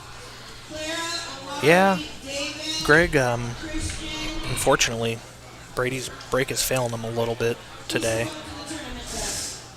Look at that. You're official now, huh? Right, I'm in. You are. Let me do this. Bump. Good bump on the 8 ball. Brady concedes. They move on to the next rack. So yeah, if I'm Brady at this point, I really got to start zeroing in on where Eddie's breaking from, because he's having a lot of real good success, and I'm going to try to copy that because I feel as if Brady's breaking like Eddie's been doing. Eddie got that one. Yeah, Eddie got that one. That they're going to be firing racks back and forth at each other or putting packages together. It's a rough road when you finally get a chance and you run out and you go up there and you break dry. Yeah. Lets the wind right out of your sails a little bit. Oh, absolutely. Absolutely. No doubt there at all. So sorry about the phone calls, guys. I'll tell you a little bit about what's going on. My wife and I just bought an appliance package from Lowe's. We got fridge, stove, microwave, dishwasher, the whole thing, right? Oh. Well, they come to the house. They deliver all stainless steel. They brought a black and white stove. We ordered stainless. So my wife, she's freaking out. You gotta refuse it. Oh. Yep. Hey guys, thanks but no thanks. Yeah. So give me the right stuff. Lowe's like, no, we're not taking it back. You gotta accept this and whatever. So yeah. My wife goes to Lowe's, talks to them, complains, whatever. They finally get it all figured out. And this guy was supposed to be at our house at 2:00 today. What time is it now? Just a bit outside of 2:00. Yeah. So she's. I'm having to deal with the live stream and sometimes we have technical difficulties sometimes, and then my wife's texting me, call me. Well, they just arrived at the house, so I'm crossing my fingers that everything's perfect at home. So right. We'll see what happens. Well, I don't pretend to be an expert or anything, but I can hold down the fort for a game or two if you need to step aside. I appreciate that. Yeah. Just trying to keep you in the video here, so. Oh, yeah. No, it's another great break from Eddie. He's got I wouldn't say he's got a roadmap, but I mean a little bit of cue ball work, and he's going to put another one on the board. Oh, thanks, DPO. Uh-oh. Ruh-roh.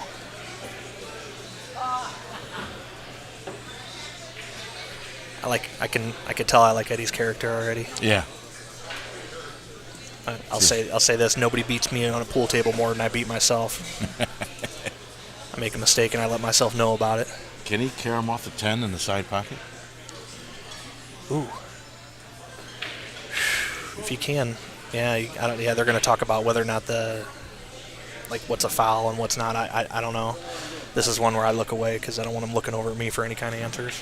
Yeah, if they're frozen, they should be fine, but we'll see what happens. Yeah.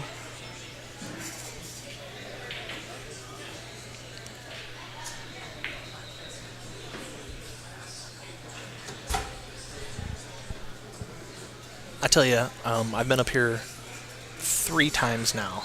First official commentator's curse. Yeah, how about it, right? Right. Yes. Now I really am official. Anybody who hasn't been to this room, or if you're anywhere nearby, I definitely think you should get up here and check it out. I really like the layout of this room. Yeah. I've played up here. I think all the tables play spot on that I've played on anyway. I wish there was a room more like this in the St. Louis metro area. It seems like they're actually doing a good job making some money here. Oh. He made it. And he made it. I called the carom. Yes, you did. I called the carom. Let it be known. Yeah. But I didn't call the scratch, so. Nobody saw the scratch, but the pool gods. Pool gods, yeah. Yeah. What's our the table time? tables? Probably, right? I would assume on normal times, every time I've come here, it's been tournament and they've been open. Oh. So I've been fortunate enough to be able to shoot balls into rails for free. But I just can't answer that. Yeah, Teachers and Kenny's, yeah. And I enjoy both places. What city is that in? So Teachers is in St. Peters, Missouri, which would be like northwest St. Louis metro area. Kenny's is in Barnhart, which would be deeper south of the St. Louis metro area. Both are great places. I'm a little partial to Kenny's myself. Even though they have valleys, they're probably the best valley tables that you can make. Oh, nice. But their food selection is spot on. Like one of Brady's sponsors actually is Kenny Vaughn, and he just does everything he can for anybody pool related. He'll give you the shirt off his back. Awesome. He's just a real good guy. So I'm a little partial to Kenny's. Not no shade towards Teachers, but yeah. So me being in Swansea, each place is 45 minutes from my house. So no matter where I go, I got to drive at least 45 minutes. Sounds like play. you're out in the middle of cornfields. Yeah, pretty much. Well, in pool perspective, absolutely. Yeah. So here's the fun part: is I find out before I even picked up a cue, there was apparently right in Fairview Heights, there was like 3 pool halls within 5 minutes of me. I start playing, they all go out of business. Oh. Yep. All right, that's better. Oh yeah. Much better. Okay. There we go. Want to make sure that I'm not breathing into the mic. Everybody's got to listen to me struggle for air here. There we go. Well, Brady's doing his thing. He's taking advantage here. Yeah. He needs it. I mean, he's down 7 games. Yep.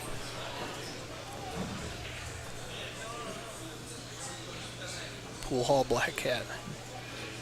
Yep, Dan Brendan's and Baxter's. I never got to enjoy either of those, but they were both apparently 5 minutes away from my house, which would be nice now.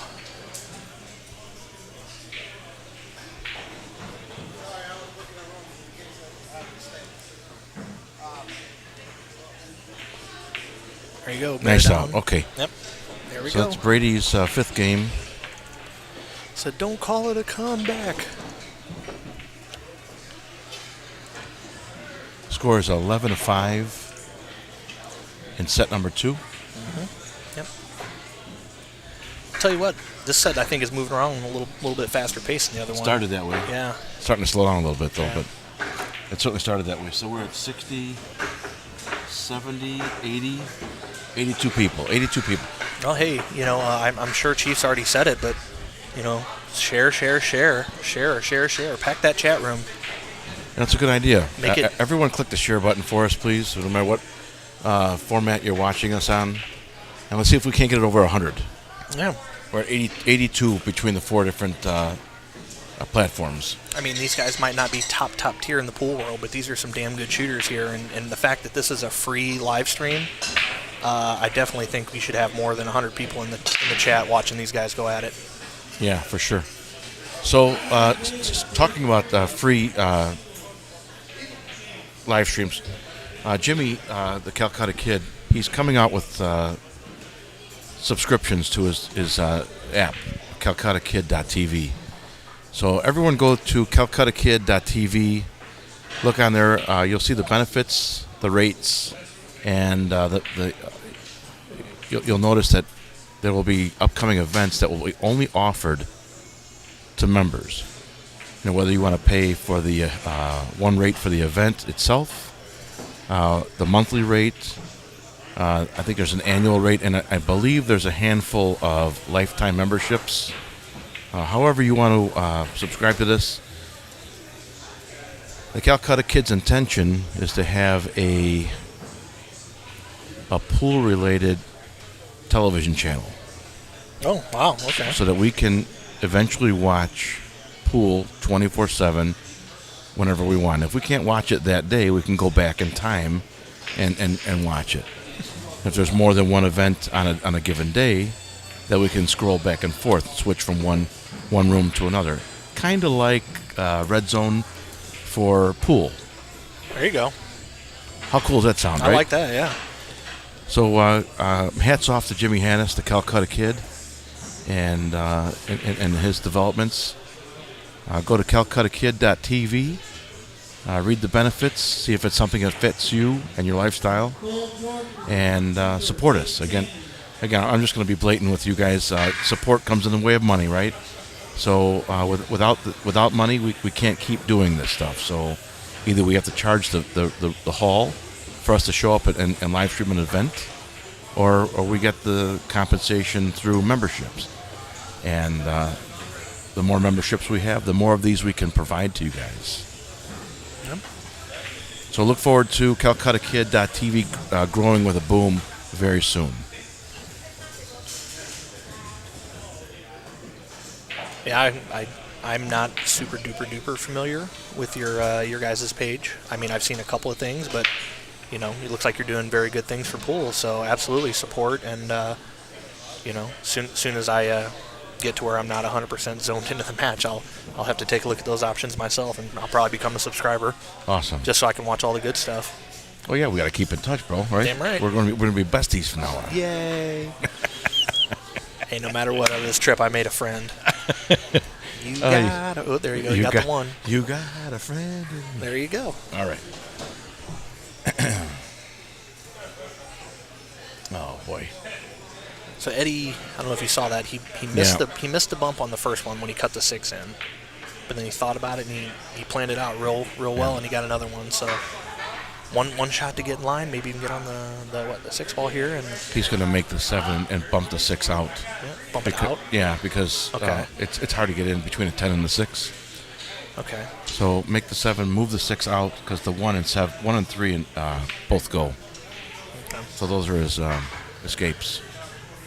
I just couldn't quite tell the angle of the 7 if you just slide that cue ball down there, maybe even bump into the 10 beyond the 6. Let's see what he sees. What do you see here? Oh, he's got a steep angle there. Yeah. Okay. Yeah. Bumping it's better.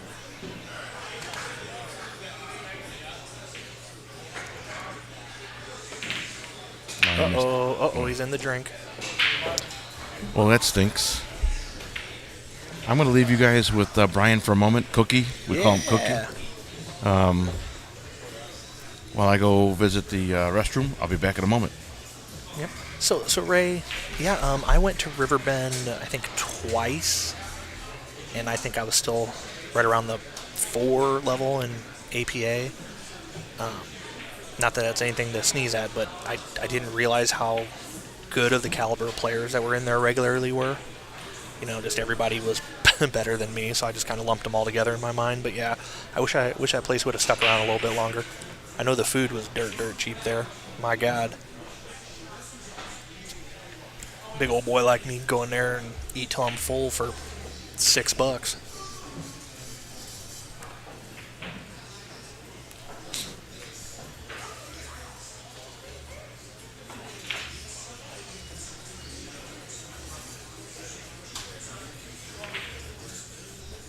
So I mentioned it earlier, chat. Is anybody watching the UFC fights tonight? Because I'm kind of interested of results, if anybody knows.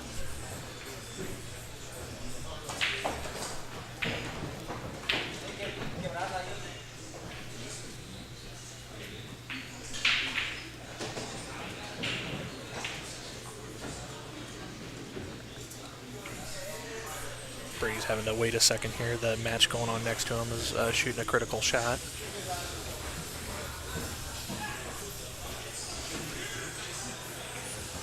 Yeah.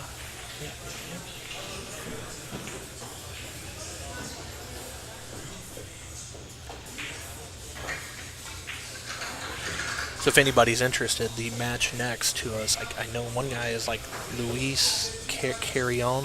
If I'm butchering that name, I'm so sorry. And the other guy, his name is Don something. I heard he's a local, secondhand info. They're battling back and forth over there. They I think these guys would be a little bit closer to my skill. Probably actually give them both the edge, but they're not quite Brady or Eddie's skill level, but they're playing for the same amount of cheddar.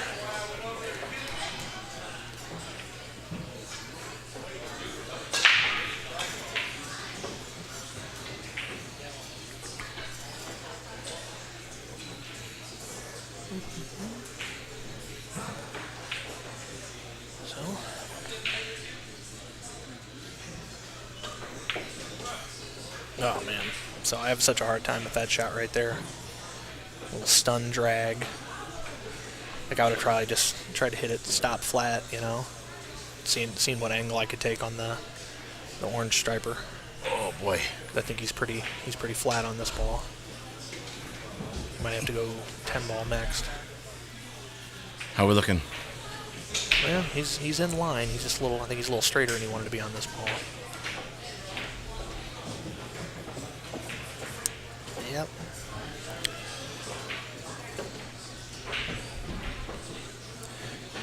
You know, John. I know him. I wouldn't say I'm like friends with him. I've had a couple of conversations with him. Seems like a good guy, John Masario. You know, one of our mutual associates, Ken Garagoshin, is plays doubles with him all the time. So I see John Masario quite a bit, but I don't personally know him super well. Like if I said hey to him, he'd say hey back, and that's about it. We are at 92 people on social media. Can you guys just hit the share button? Let's get up over 100 people. Heck yeah. When we get up to 100, I was going to say I'll buy everybody a beer, but I can't do that really. Can I? If we get over 100, I won't show my nipple. How about that? I won't show my nipple. Yeah. So you guys have been warned. It's coming. Yeah. It's coming. I can't tell if he's hooked here. John's a beast. He's one of our boys. Okay, cool. Yeah, John Masario. Yeah, I've seen him play some real good rotation before. Yeah. What's your favorite game? Oh, I'm an 8-ball guy. Yeah, me too. Ooh, squeak through there. I used to love rotation, and at some point I fell out of love with it, and I can't get it back. Nice. So that gives Brady his 6th win. Yeah. The score here at Racks on the Rocks. Took second last year in Wisconsin ACS. Oh boy. So that's what you were talking about earlier, that ACS. Yeah. So there's a local league down by us. It's called Zim's Rack. The guy who runs it, Mike Zimmerman, he was in the chat earlier. Oh yeah. That league is also, it's a ball count league, but it's also ACS qualified, certified, something like that, to where they play in Illinois State. Sanctioned. There you go. Yeah. So I've been kind of interested in that. Oop. Sorry, chat. There, just rubbed my mic.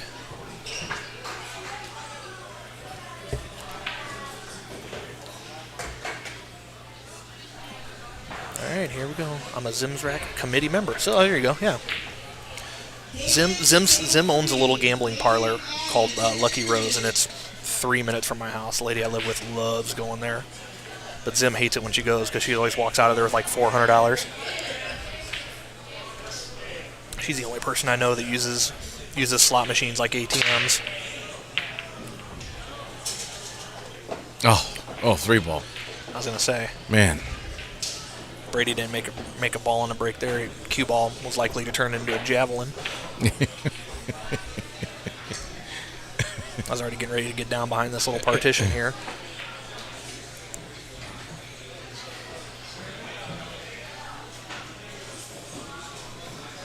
Really?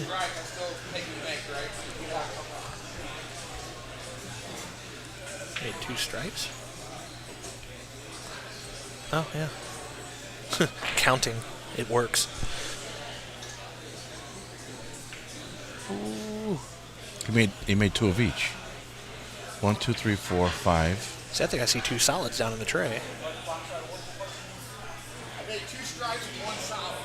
Hold on. 1, 2, 3, 4, 5. I think he made 2 and 2. Yeah. I got it back. So it don't matter.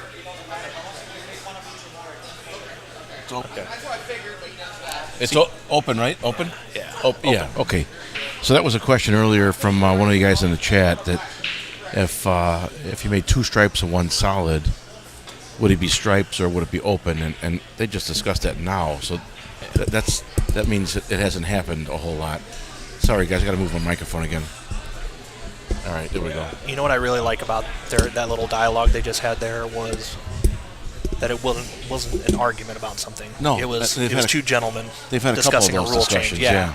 Like that's good. That's how it should be. Yeah, I agree. You I know? agree for sure. Hey, no, as soon as you make 1 of each, doesn't matter. It's open table.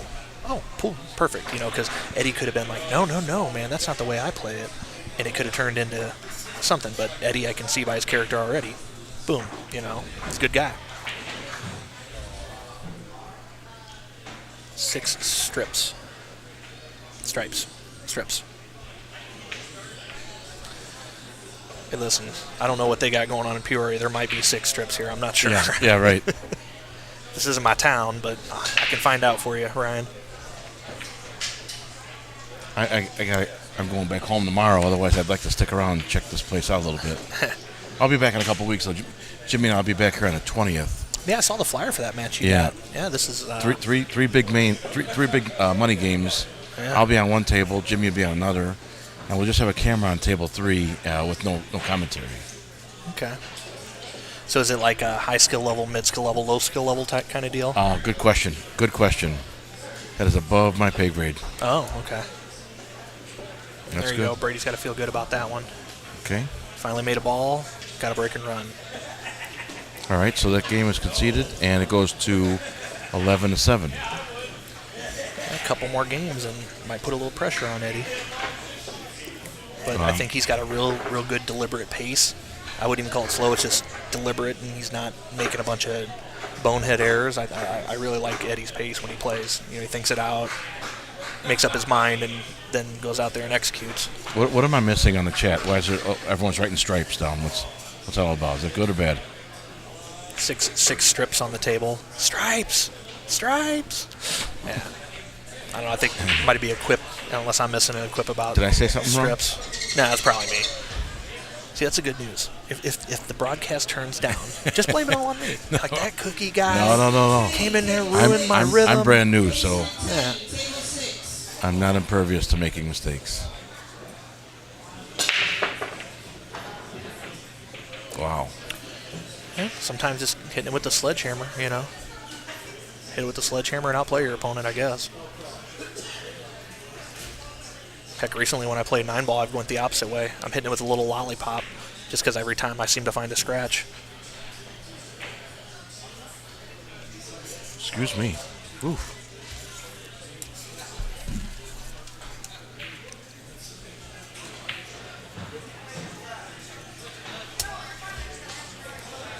Let's see here. I see a solid down. 2, 3, 4, 6.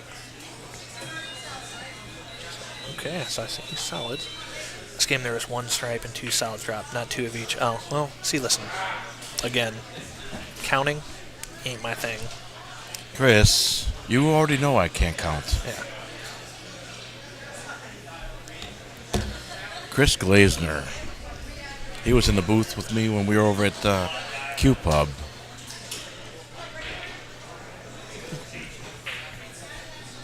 Yes, you're right. Yes, you're right. You guys want 2 commentators in here that can't count, or one that does? What do you want to do? You're expecting a lot. I went to public school. Right. Yeah, I'm a proud graduate of St. Louis City Public School myself.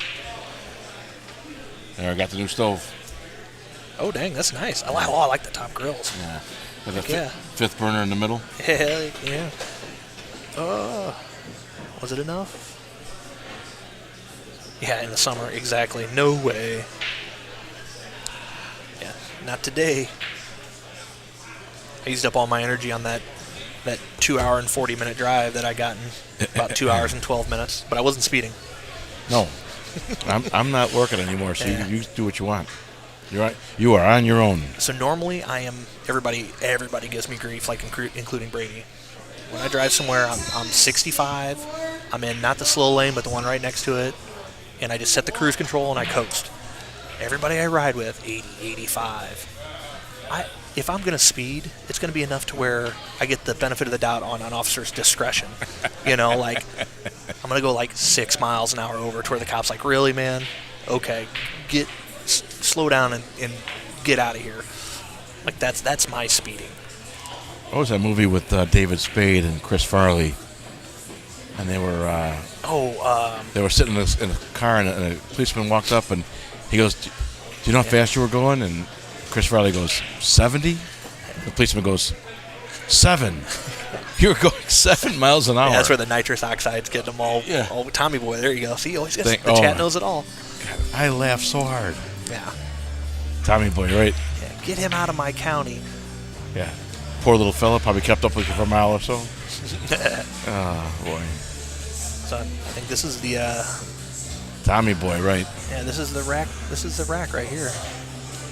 Road. Roads. Roads. Road. It's one of those weird words. Good night, so Dan's sinner. Dan's one of the local guys for us. Dave Powell's one of the local guys for us.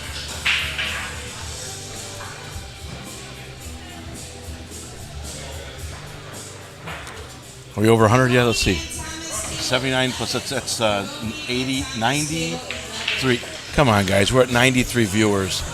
Everyone hit the share button one more time. Everyone, just click the share button. Let's get over 100. Come on. So this is what you do. You tell Dan Chambro here, go to those 9 million pool page groups that are around St. Louis and just share the stream in every one of those groups. Yeah, let them all jump on. Yeah, we'll pick up at least 30 viewers. Even if they jump on for a little bit. Yeah. Do it, Dan. I'll buy you a Fresca. Hey, Dan doesn't drink, so I'll buy him a Fresca. Fresca or Tab had to be like the worst pop in the world. Remember that stuff? Oh, gosh. I don't know. There's Fago soda out there. Fago? Yeah. The Insane Clown Posse drink. Yeah.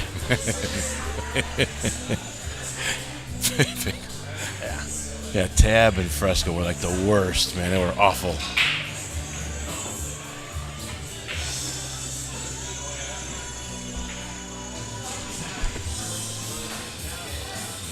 $97. Oh, we're at 100. I know, we're at 97. There you go.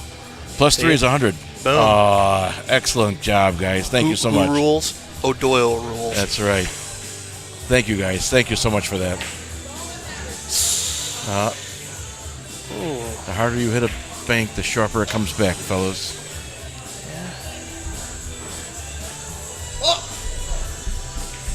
Shasta. Oh, but come on. Orange Crush has to be like the best pop ever, right? Heck yeah. Well, I mean, to me, or A&W Root Beer. Yeah. See, I drink normally my sodas for how much caffeine's in them, so I'm an old Jolt Cola guy. Jolt. Oh, my gosh.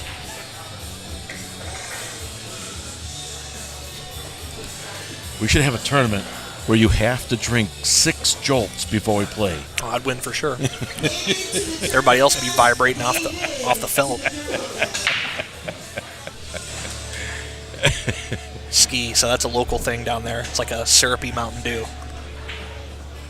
It's actually come from like the town that he lives in. Was there like a greenish brown pop called Varner's or something like that? Do you remember that? If there is, I don't know that one. Yeah.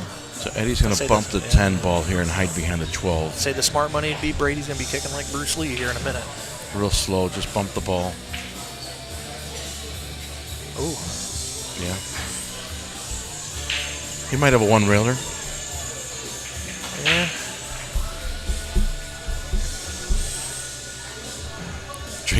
Drink old style like a man. There you go. Johnny Rockets. What's up, Rockets? How's it going, my friend? See, I don't drink old style because I still love myself 8%. If it ever drops below that, old style it is, you know? My dad used to drink old style. Maybe it's some Schlitzes. Rudy, thanks for sharing, buddy. I appreciate that, brother. We hit over 100. So we're at 90. Yeah, we're just under 100 now, but we were at 100 even. So thank you guys for I appreciate that. I tell you this, so that shot right there, I can't under stress like how good that shot can be sometimes. I mean, like against these guys, Yeah. You know, but like mid-level players being able to just snug a ball up and just slow roll it and control it like that, that can be real effective sometimes.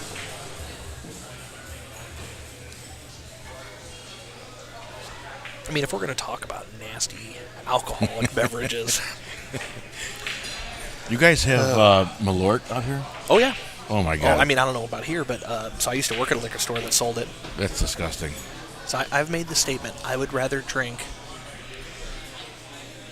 if you took some cat urine and put some hair on top of it and set it on fire and let that settle into the urine. I'd rather drink that than drink Malort. Oh. That's how bad it is. And So that is not an understatement. I've called Malort the it's like grapefruit liqueur and dirty socks. Oh, it's the worst ever. do a shot of Malort or let No. 7 people punch me in the face. I'm picking the punches. Yeah. Yeah, I'll take the punch, right, for sure. It's nasty. Benji Elmazon back home in Chicago, he's got a place on 47th off of Costner, Chicago Sports Bar. And one day we were there late and we were shooting pool, and he says, "Come on, Johnny, we're gonna do a shot over here." And I said, "Yeah." I said, "Give me a Maker's Mark. I'll sip mine. I don't shoot my whiskey." Right. He goes, "No, we're all doing the same thing." I said, "What are we doing?" He goes, "Don't ask. We all do." Story's going more and more downhill. Oh, he gave me a shot of Malort, man. I go, "I sip. I don't slam my shots." Oh, that was terrible. Yeah. He goes, "I knew it was going to be bad when he said to me, 'No, John, you don't want to sip this. Yeah. You just want to drink it fast.'" So anybody ever does that to you again, these are the words. I choose death. For sure. Yeah. Jeff Lippincott, Sheridan, Springfield, and Jacksonville area. Thank you so much, sir. I appreciate you very much. We are, look at that, 98 plus 108 plus 4. Oh, 112. 112, dude. There you go. 112. Boom. Thank you, guys. I appreciate you very much. Yeah. Jimmy Hanna thanks you, too. He's my boss, the original Calcutta Kid. He gave this old retired city worker a chance and a shot at a second career, so I'm a fan. I'm supporting him. So thank you for helping me promote his page. Now, in this one, do you call safe, too, just in case you followed it in?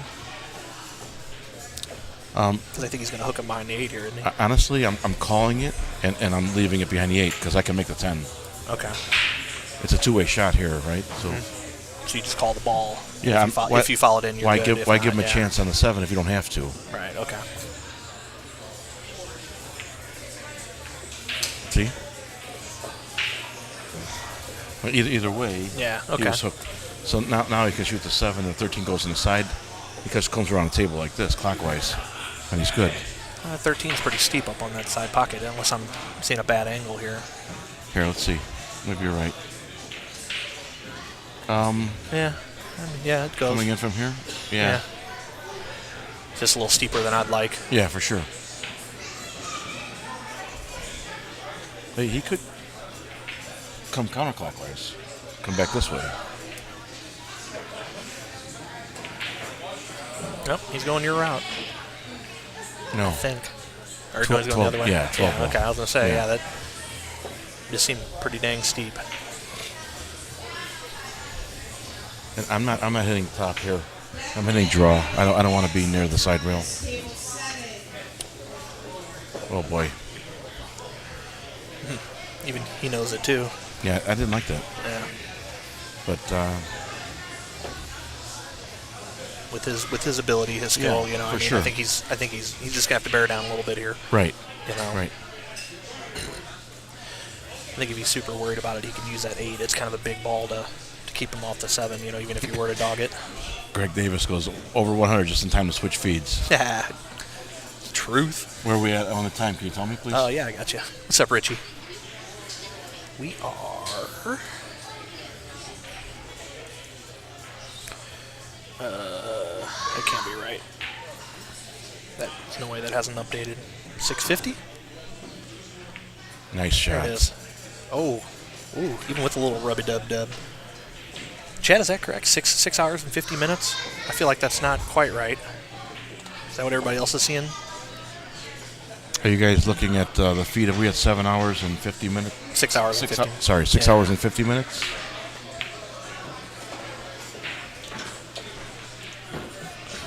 Man. That's 12. Nope. 7:26 is what it just updated to. All right, so we got about 30 minutes ish. what do you want to do? Do you want to stay here for a little bit? Well, chat. Do you have a preference? I mean, they're the customers right now. Do you guys want us to switch over now or wait till the absolute last minute? It takes all of about 25 seconds to switch videos. I say Ryan has 7 hours and 27 minutes. So why don't you guys get on the chat at 7 hours and 55 minutes, and then we'll all switch over together.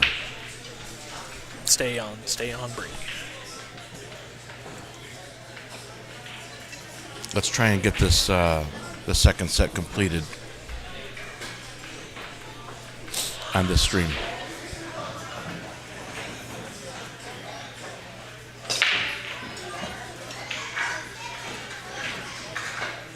Oh, what a 4-ball. You see the 4-ball come back? Mm-hmm.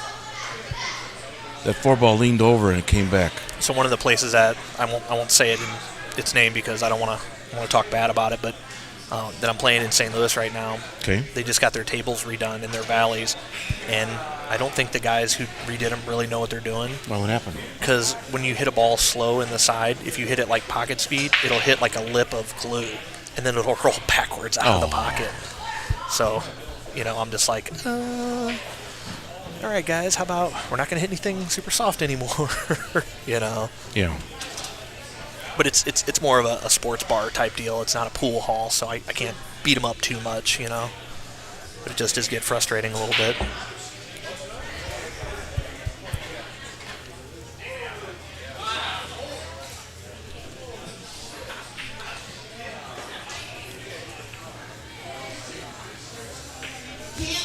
Hey, Richie. I don't know if you're still on or not, but what's up? Our team exited at about 20 minutes after yours did.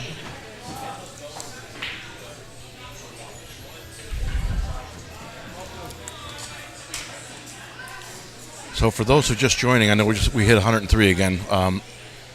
This is Chief.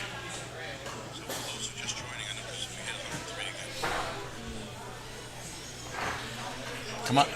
Yeah, we're playing big important game over there. Thank you, honey. So for those of us joining us here, this is Chief and Cookie. We are your Calcutta kids for today. We are live at Racks on the Rocks in West Peoria, Illinois, where Eddie Balderas and Brady Behrman are playing for $4,000 in the middle. That's what he said. They're playing a race to 15, bar box 8-ball. Best of 3 sets gets the money. You'll see the rules there on the left. You'll notice it's a mixture of APA and ACS rules. That's what they've agreed upon. The big one for me is no jump cue. I'm not... Whose was that, do you know? No, I don't. I'm not the greatest jumper in the world, but when I'm stuck and I need it, it's nice. It's a nice tool to bring out, Shout Yeah, to right? the rescue. And for those who are new with this stream here, we will have to ditch the feed in about, 20 minutes maybe? 20 minutes, I think, it'd be about accurate.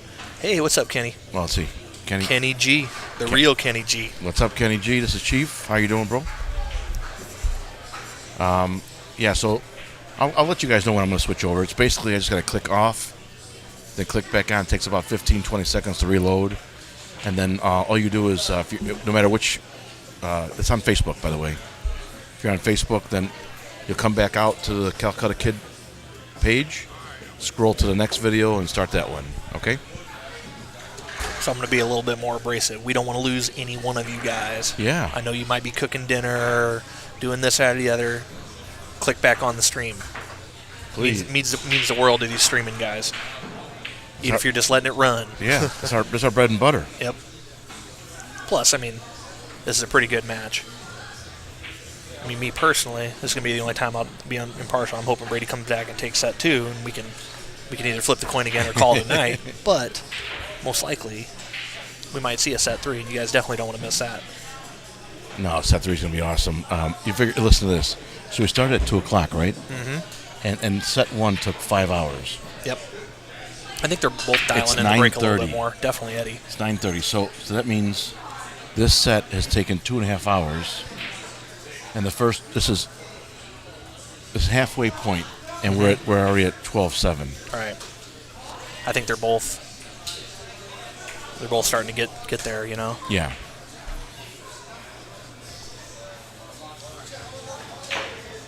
Well, thanks, Ray. I appreciate the compliment, brother. Oh, did he hook himself? Mm-hmm. Did he get hooked? I want to say yes. If not, he's going to have to spin that in. Spin to win. Anthony Lewis, the Calcutta Kid, is doing family time with his wife. Hint, hint. Shh. Not me. You need to talk to in our area, John Perky. That's your man right there. He's got all the equipment. He's got all the know-how. That's the man right there. Nice shot. Yeah, I didn't think he could get through there. Wow. Yeah, that was a good shot. See, I would have done something silly, like tried to spin that 4 around and come back for the 1 to get back in line. That was a good shot. That was a good shot for sure. That's why I'm an extra medium player, not a good player. I'll go and grab me a Modelo. There you go. Now you're speaking my language, sir.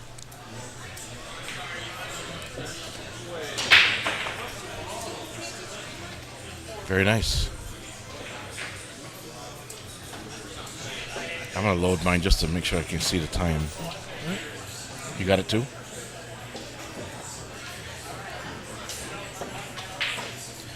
Yes. So yeah, guys, when they do restart the stream, I will. This is for the people that know me or Facebook friends with me. I will reshare it on my page and I will reshare it on Brady's page. It'll be like stream 2 or something like that.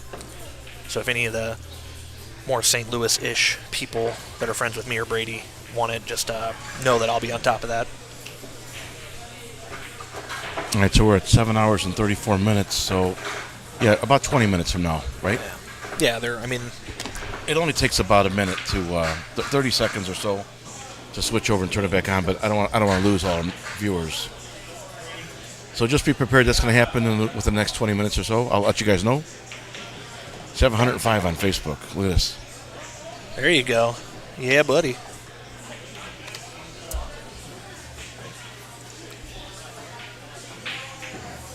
$115 plus 5, 120. We're at 120.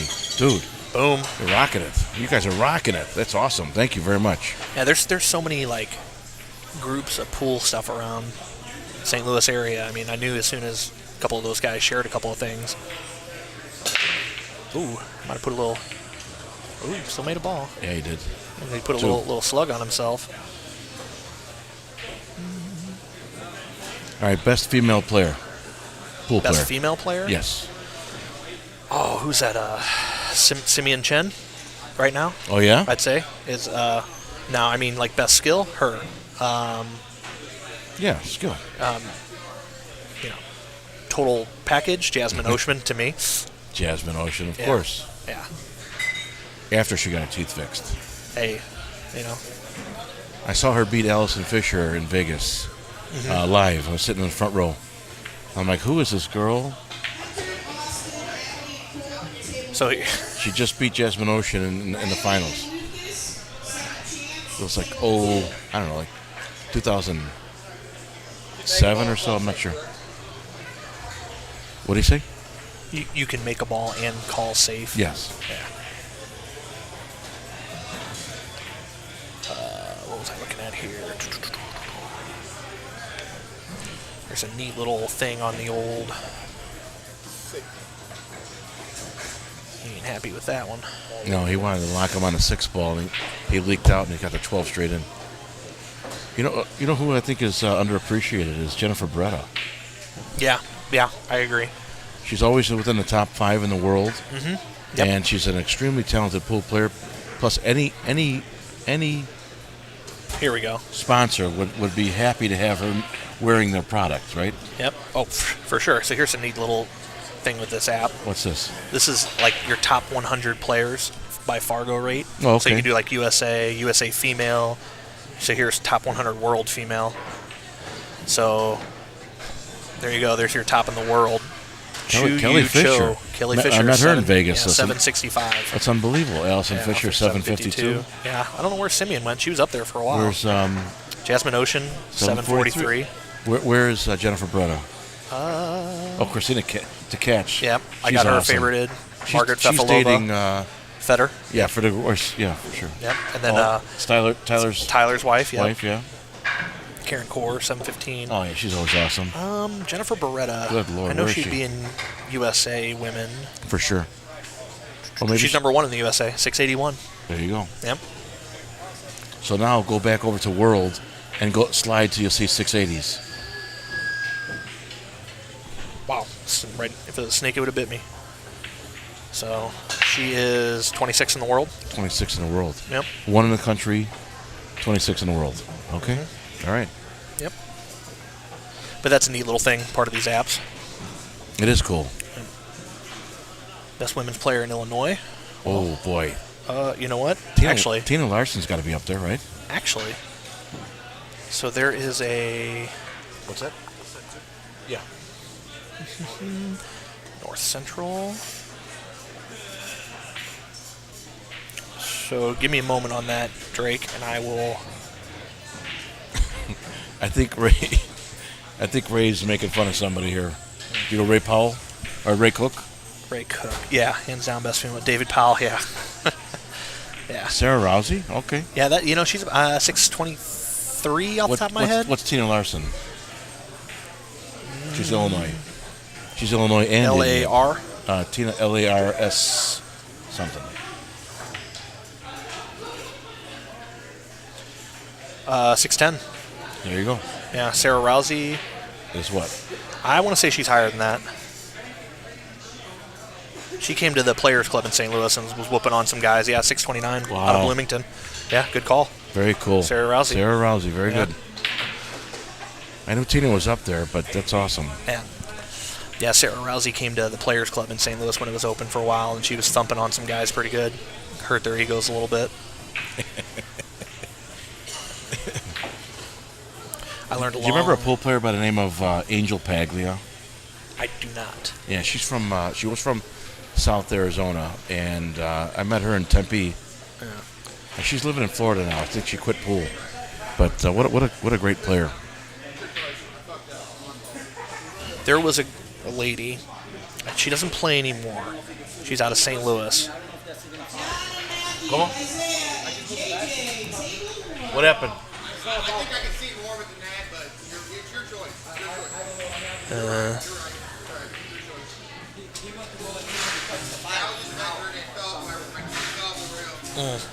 You guys just got to come to an agreement. Yeah, I think it's where they agree it was. Yeah.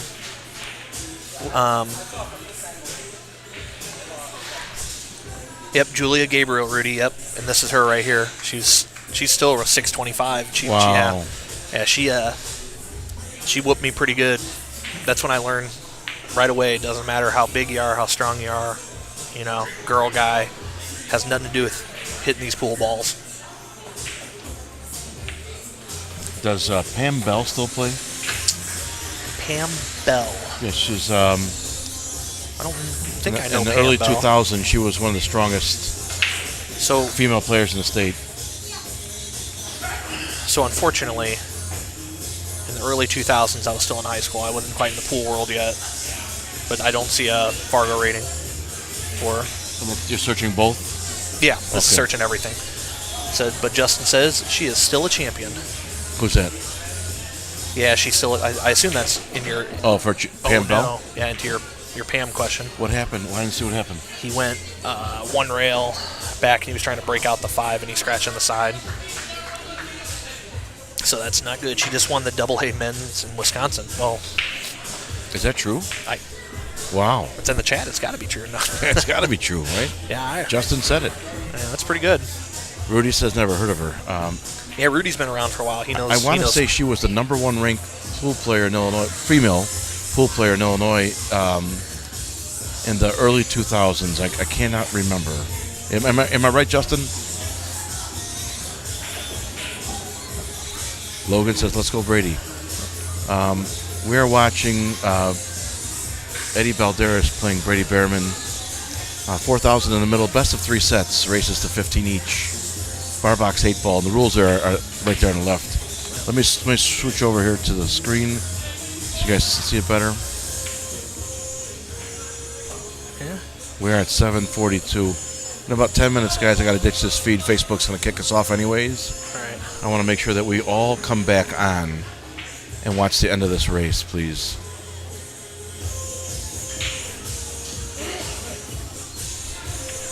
Yeah, some positional play here, and Eddie will put this one to bed.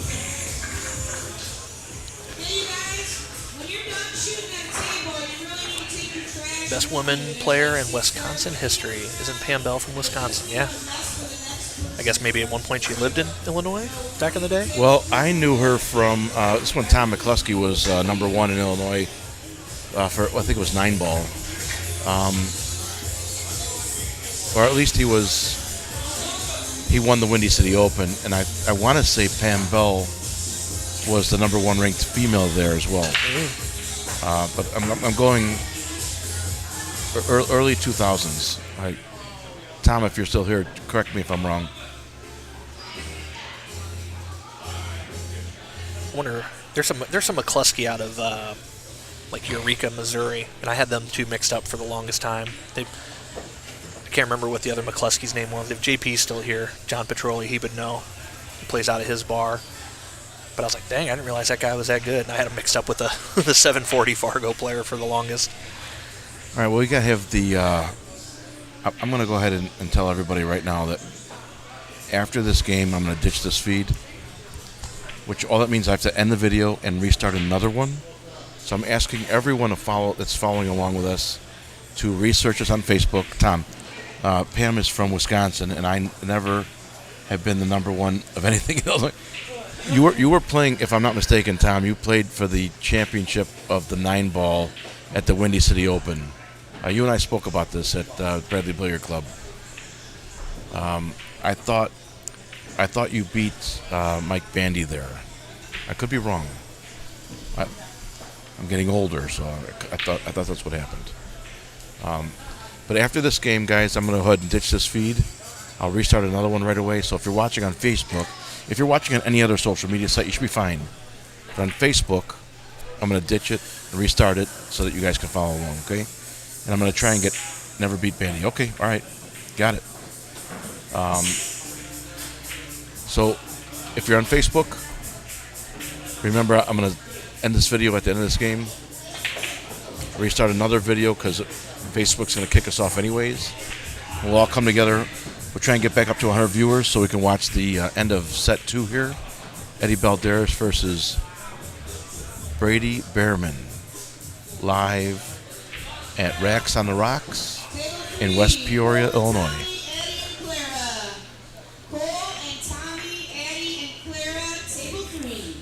Jesse Bowman won one year. Yeah, I remember that.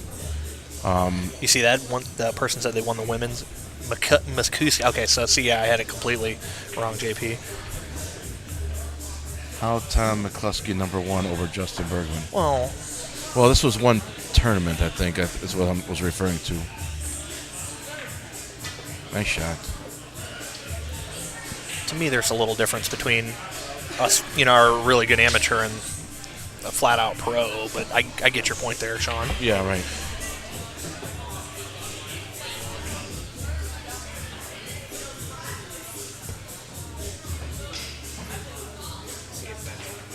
What's that? See, it's that time of night. Start out slow. Just little sippies. Yeah, I don't think he likes this angle here. The play has slowed down, so. And I think he's figuring out the bump on this one. Yeah, I think it's a good idea to switch the stream over after this rack. Yeah.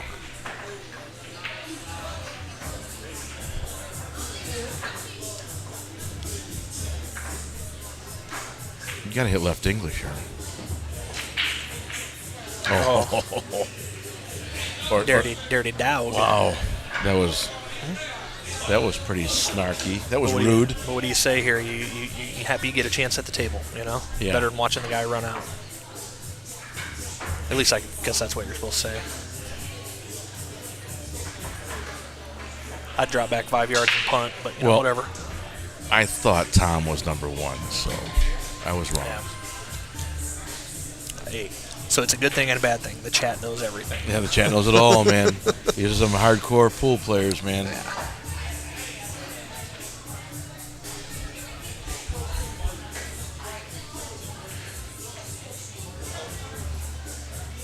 He's calling a 3 ball. Watch this shot. Yeah, get your highlight reel ready. If this works out, it's going to make the highlight reel. He called, which is nice about this is because you just clip it or something. If he gets close to the head rail. Oh, you know what, Logan? Sorry, it was what 15-9. Look at that. First set. There's a safe right there. Yeah. First set was 15-9, Brady. 15-9, yeah. Yeah. Sorry. Number 2 player on his street. God, this guy Kenny. I got a guy that's like a. God, what is Steve? Like a 660 Fargo, lives 3 houses down from me. Yeah, I'm not even the best player on my street. How sad is that? Oh. Kenny G had to call that out, Brady. Ball breaking 101. Isn't it how pool players are, though? Oh, for sure. Yeah. 683, yeah. If you're thin-skinned, don't play pool. Yeah. It's brutal. Hey, listen. Maybe I tell you this right now, my lawn looks better than his. How about that? All right. Huh? Kenny G was giving me grief about not being the best player on my street.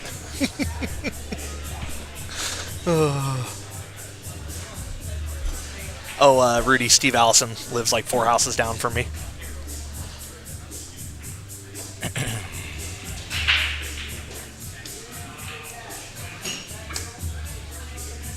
Funny story is like he'd be walking his dog with his wife, and I'd wave to him, be like, "Hey, Steve," and he'd just stare faster past me. Maybe in Chicago that happens, but out here, nah.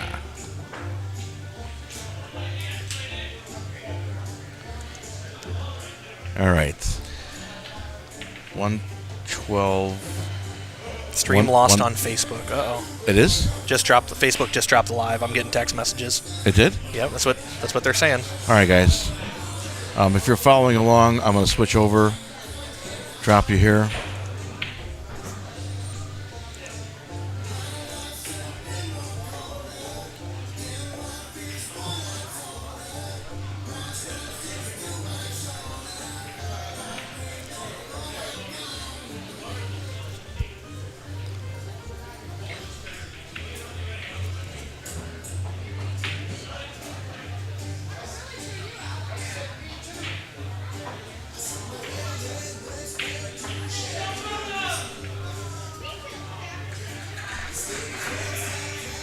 All right, thanks for coming back, guys. This is Chief.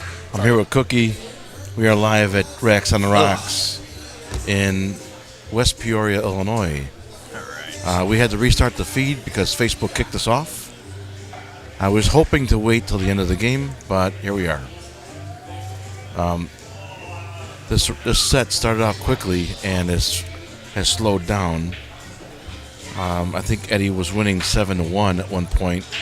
Now the score's 12-8, obviously. Set number 2, Brady Behrman won the first set. So if you guys are here, thanks for coming back, and we're back. Yeah, during the live stream, you can. There we go. All right, I posted to my page and to Brady's page. So if we can get, I think what I have to do is refresh this. Give me a second. Hopefully that's the right one. We're back to 50 already, so. All right, thanks for coming back, folks. We're on Facebook, YouTube, Twitter, Twitch, CalcuttaKid.tv. Thanks for coming back and following along with us. Let's see.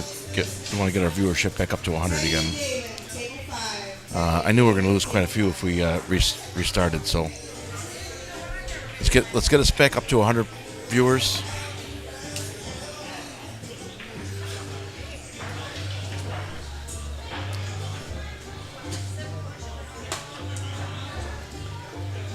So Brady intentionally fouled to try and tie up the 11-13. I don't think he accomplished his goal because he seems disappointed.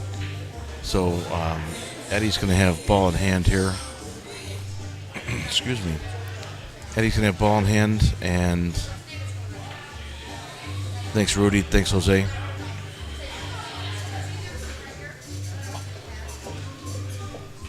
All right, so he made the 13. He'll have to hit top left, cut the 11, and come across table for the 14 in the same pocket. It's a one-pocket shot here. Is that the same Modelo post from Jose, or is he going to grab more Modelos? I think every time he gets a Modelo, he posts that. Yeah, well, Modelo it up. Yeah, dude. I love it.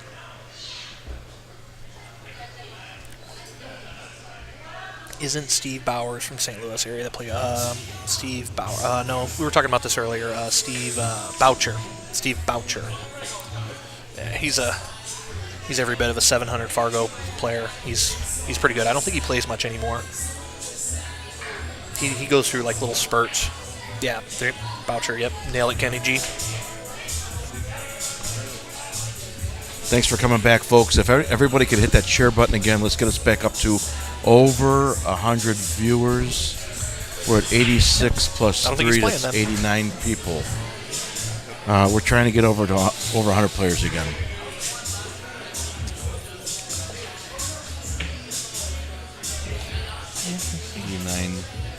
Yeah. 92. Looks like they're coming back pretty quick. Yeah, we're close. We're close. I'm going to take 3% of the credit. The rest is your just golden approach to this. Voucher, that's it, yeah. Yep.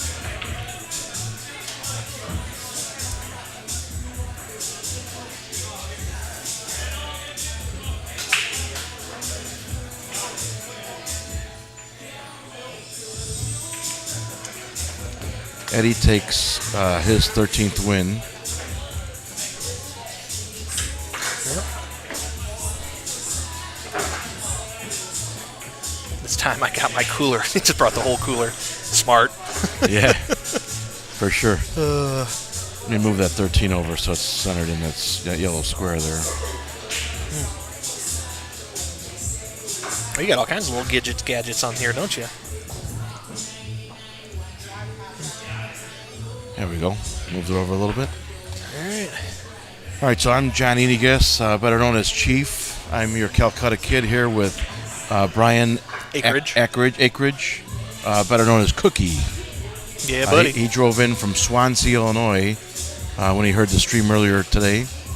I started at 2 o'clock, and he took the 2.5-hour drive to join us here.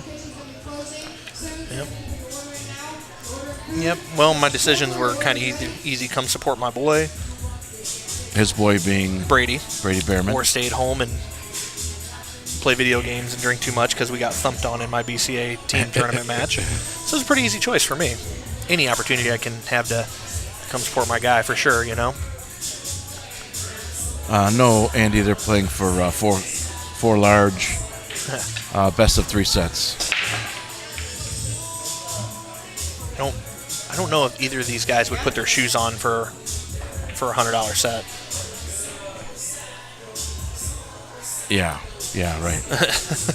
I mean, I'm all about playing cheap and practicing, but I think when you get to these guys' levels, they like a couple of more dollars. All 4.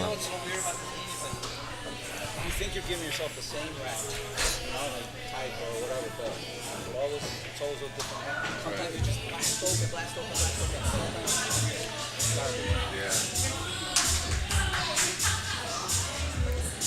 All right. Well, if Brady's going to make a move, now's the time. We got to keep him off the hill.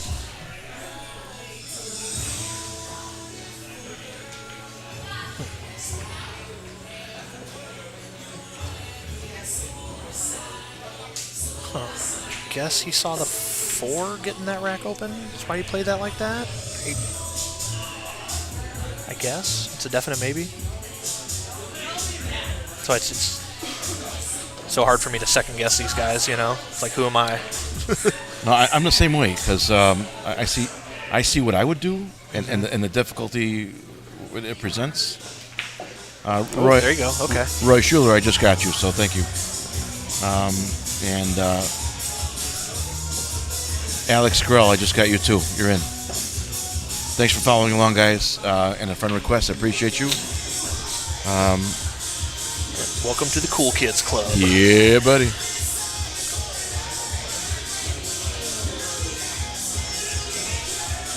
You gonna join me with something harder or no? Oh, I asked him earlier if they have the. Don't judge me here. I've been having a craving for dirty martinis lately. I asked him, and she said she's going to ask about olive juice, but I guess as long as I keep it early, yeah, I would join you in something a little harder. You gotta hold the. My pinky up, absolutely. I'll do it on stream. Where's my screen in here? Yeah. There we go. And put the pinky up like this. Yeah. Say things like indubitably.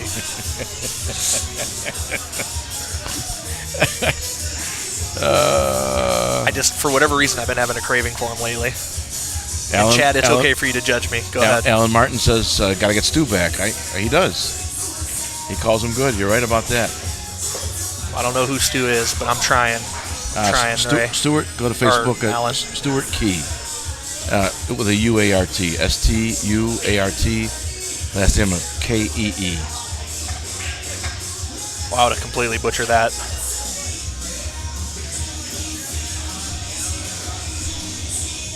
Yeah. Well, whoever Stuart is, I'm trying, guys. I don't pretend like I'm a good commentator. I just like to get up here and shoot the breeze with people while watching some phenomenal pool.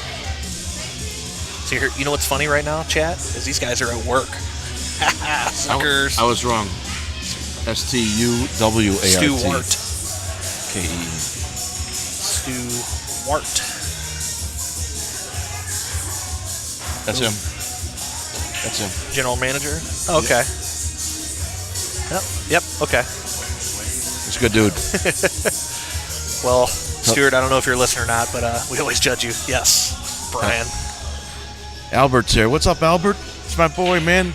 How's Aya? Hold on, let me see if it's Aya and Mo. How are the kids doing? His daughter's 11, right? She took first in the state in juniors last year. Oh, nice. This year she came up a little bit short, but she makes these bracelets. I got a bracelet from her in Des Moines. My wife's here. Say hi to my wife. Hi, wifey. She got a new stove. She's happy. Yeah. I saw the picture of that stove. That looks phenomenal. I really like the burners on top, especially that center burner. So congratulations with that. Oh, she's 14. She's 14. 14.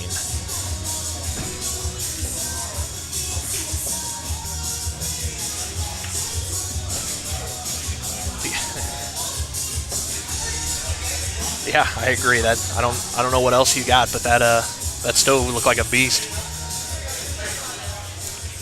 Sounds like Chief's next job is going to be to cook you a meal on it. Whoa. I didn't get this large by cooking. She's the cook. Uh-oh. He's not happy with it. Straight in. Straight in? Yeah, he's fine. You gotta go top right here, right? You don't. Yeah, just come back. What did we say? What did I say earlier? Let's get out to the center of the table. All right? Let's get out to the center of the table. Do you come back or do you go forward? I go forward with this one. Yeah. Yeah.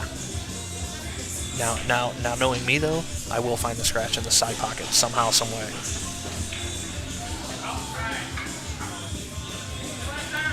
Oh.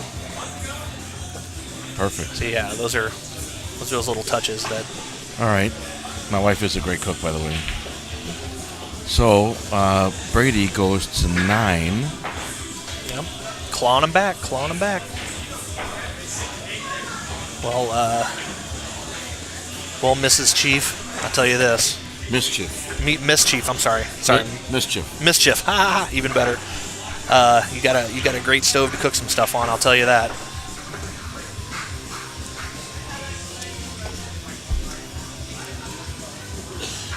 That was a nice out. He had a nice little friendly bump off the, I think it was a 13 ball, whatever it was. Yeah. It was put him right back in the middle of the table perfectly.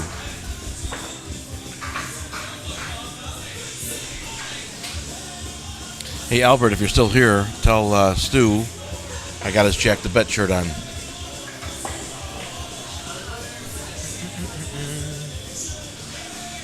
All right, let's see if we can do this. Make a ball on the break.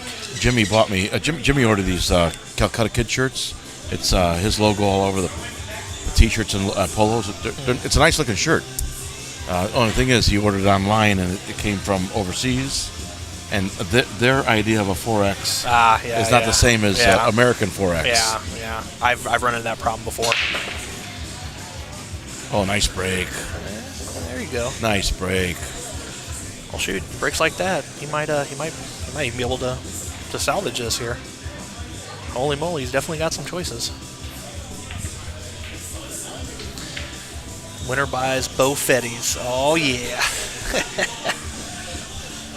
Don't ask him. Don't fall into the trap. Don't ask. Nope. You're gonna fall right into a trap. All right, I'm not gonna ask. Yep. Nope.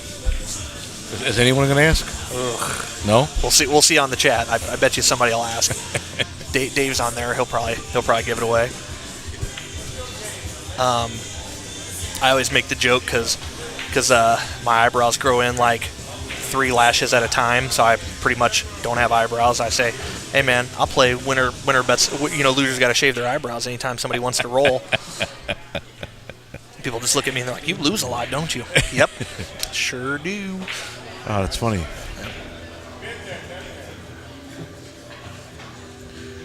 Well, here we are, Wendy's. Okay.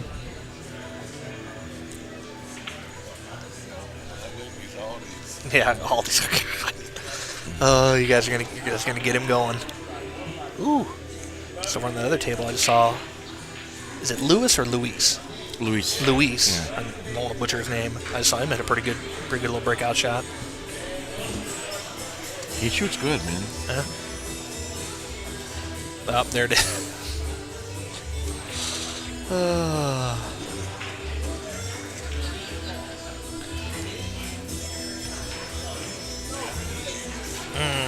He wanted that one to stay up. Yeah, he did.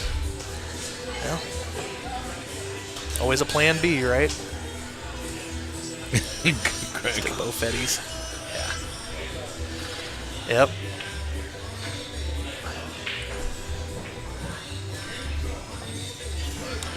It never fails. Never fails.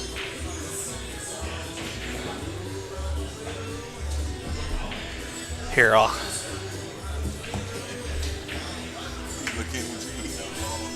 Captain D's.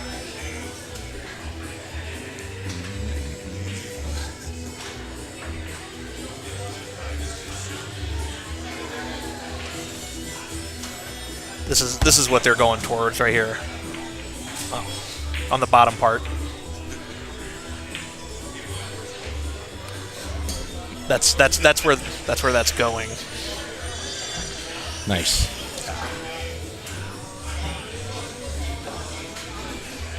Well, I think we're gonna have to see a little razzle dazzle here. Is that like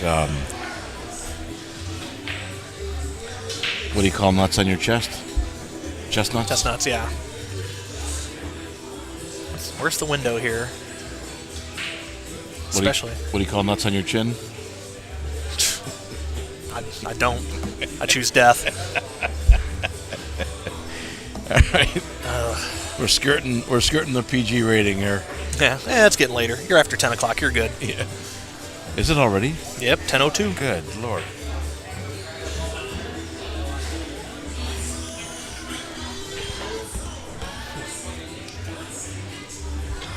All right, he's got. He can make the 2. I just don't know if it's going to pay any dividends. I mean, and he can't really slam left English because the 13's in the way. Yeah, this is tumultuous.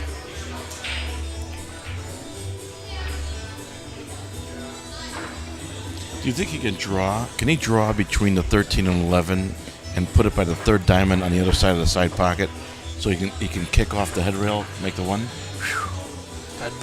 That's asking a lot. I think even for him. But we'll see what he's got. Spin to win. Lucky rub. Ooh. Yeah. Yeah. I knew it wasn't going to work.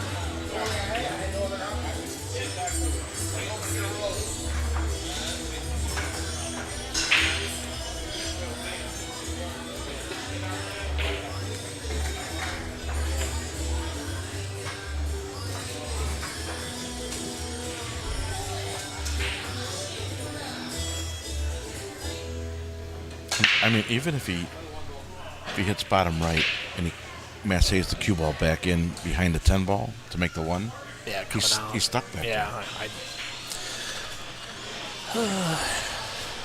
this is where I, in my mind, go, hero, and hope for the best. Not a good plan, that's about it. Kind of lucky rub, kick, yeah. Kind of hit down by the 1.5 diamonds. Oh my God. Oh boy, did he get a window? 14 ball. Nope. That was a great shot. Yeah. I say what's next in his bag of tricks.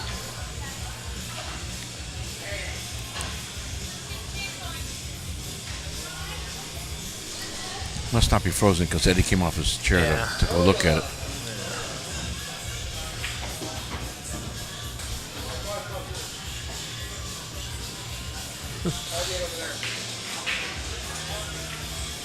And I'd say there's one thing that all of us pool players are is we're a little bit passionate one way or another, you know. He can do this. 1 rail. Yeah. Go behind the 15, make the 8 ball. Yeah.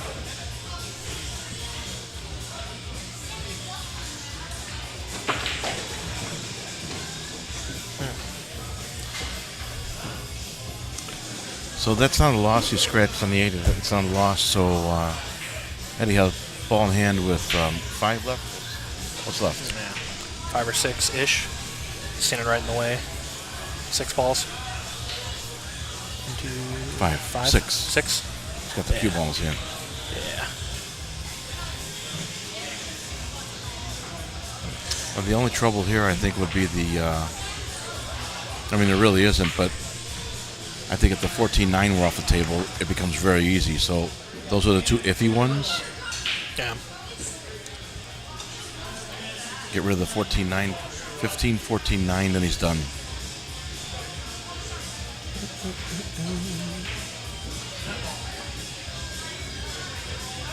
Yeah. Yep. Yeah, I don't see any I mean, barring a completely uncharacteristic mistake from Eddie, I don't see him not getting out here.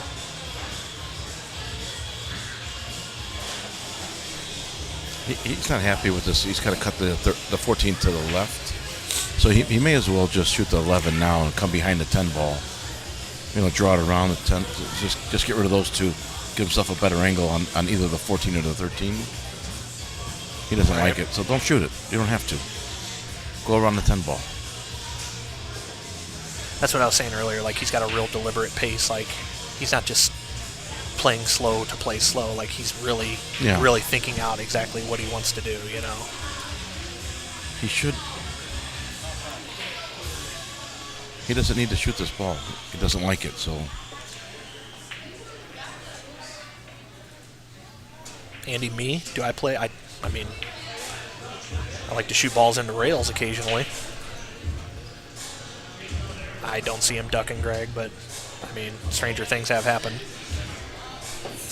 Yeah, Andy, I'm a mid-level player, I guess, in the grade spectrum. So anything I say that sounds ridiculous, it's because I don't know no better.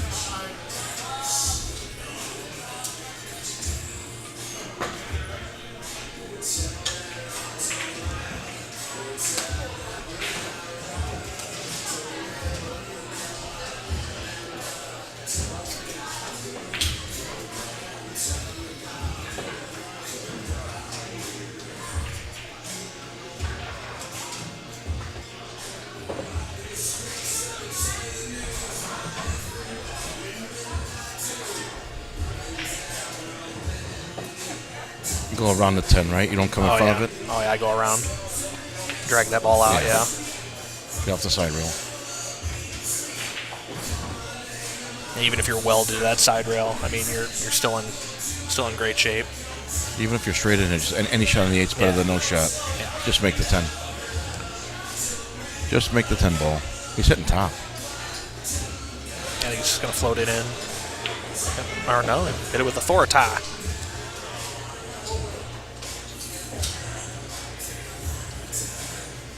This is for... Andy, are you out of Wisconsin?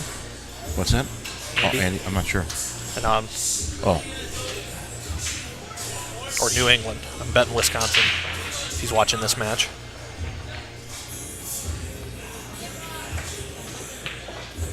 Okay, that's for... that puts Eddie on the hill.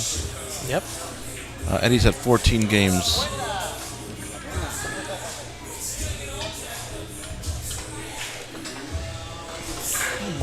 Scores 14-9 in set number 2 and a race to 15. Brady Behrman has won the first set 15-9, and if Eddie wins this rack, it will be 15-9 for Eddie.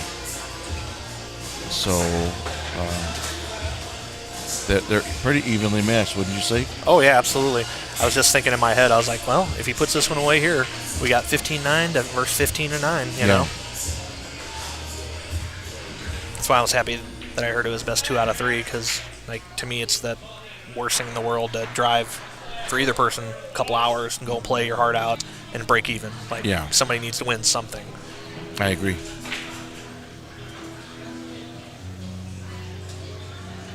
Well, the kids are starting to thin out. It's getting late, so it's 10. I'm not sure what time curfew is here, but... Oh, for the end of their tournament or whatever?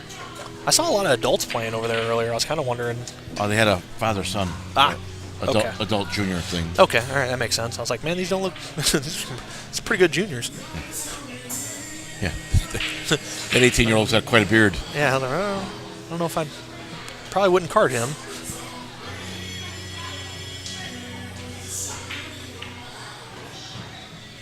Watch his break.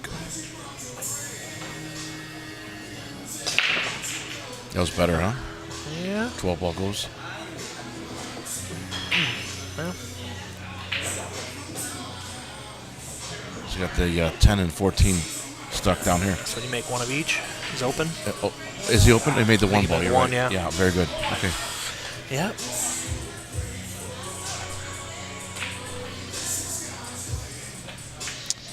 Lewis is playing next door to us. I don't know the score.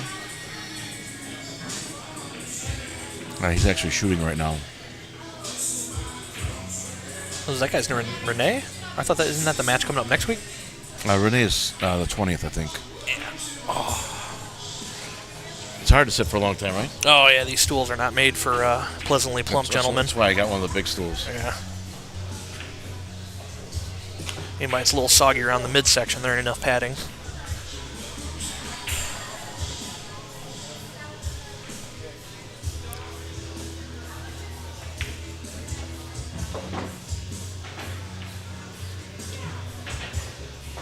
All right, so he's elected stripes here. So he's got to solve the 10-6 and then the 8-ball. Is that green stripe one? I always have trouble with those. 14. 14. So he's got to solve the 10 and the 14. He doesn't have the angle he wants on the 15 to get there now. Will he burn one of his open balls to get better shape on the 15?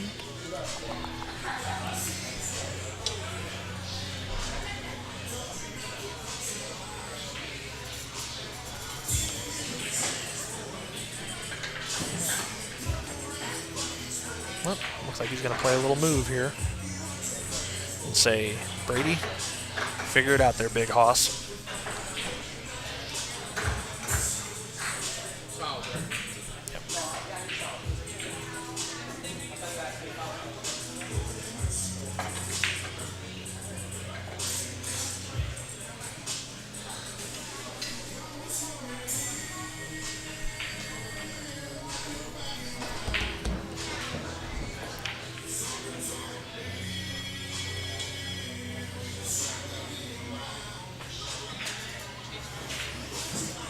Uh-oh. Oh, boy. Oh, man, he dodged the bullet there. A little bit too much stroke on that one. Yeah, I thought he was going to scratch. Well, now he's got options and he's got bullets. Yeah. I was going to say, I don't pretend to know on that question there from Jose.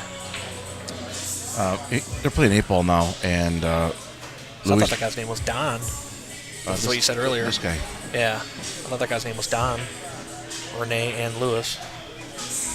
How are the carry-on doing, Renee and Lewis? I don't know who Renee is.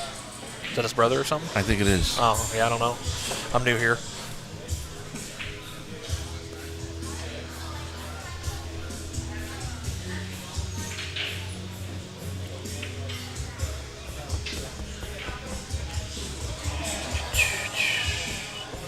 So I think that 4-ball's kind of in a spot too, because I don't think that goes. Yeah, it doesn't go in the corner. His son.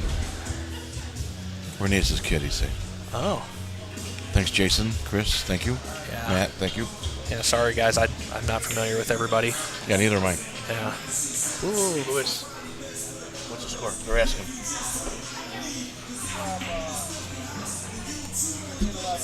13-11 you? 13-11 him? For 2,000. All right, so Lewis just sat down next to me, so he told me to score. Oh, get it, Brady. Well, 13-11. what he hoped. Lewis is down 13-11, and a race to 20 for 2K. I heard he was down a whole bunch, and he came back and won his last set. Yeah, it was 24-20 in 9-ball, and Lewis won 25-24. Oh boy, he came back hard. Yeah. Oh, I need to stand as well. Yeah. Oh my God. Yeah, folks, it's not all fun and games sitting here on a chat for too long. Parts of me are asleep that, they wouldn't touch unless I paid them in Thailand. So.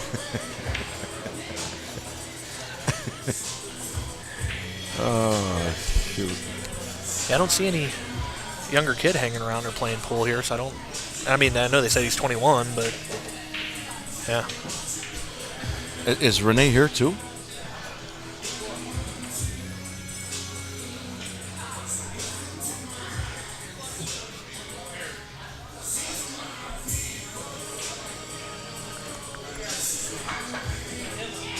All right, what's the plan here?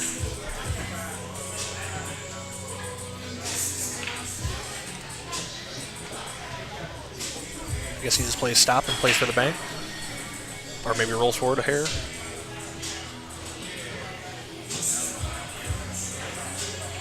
So do they play 3-5-8 in Chicago? Do you know what that is? Have you heard of that? I never heard of it. So in his area, there is a league.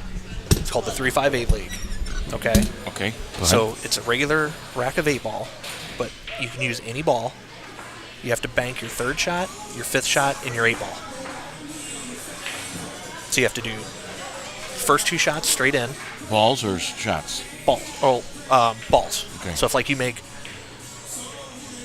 so if you Nice. make 2 on the break, one of them has to come back up because it only counts as 1. But yeah, you have to bank your 3rd shot, your 5th shot, and your 8-ball. A little 3-5-8 league action there, huh, Brady? But yeah, that's a local league that they have down there. 3-5-8. Scores 14-10. Brady's break. That's him racking now. Race to 15. This is set number 2. Best of 3 sets gets the 4K. I can probably see these two, no matter who comes out on top, making a return date here at some point.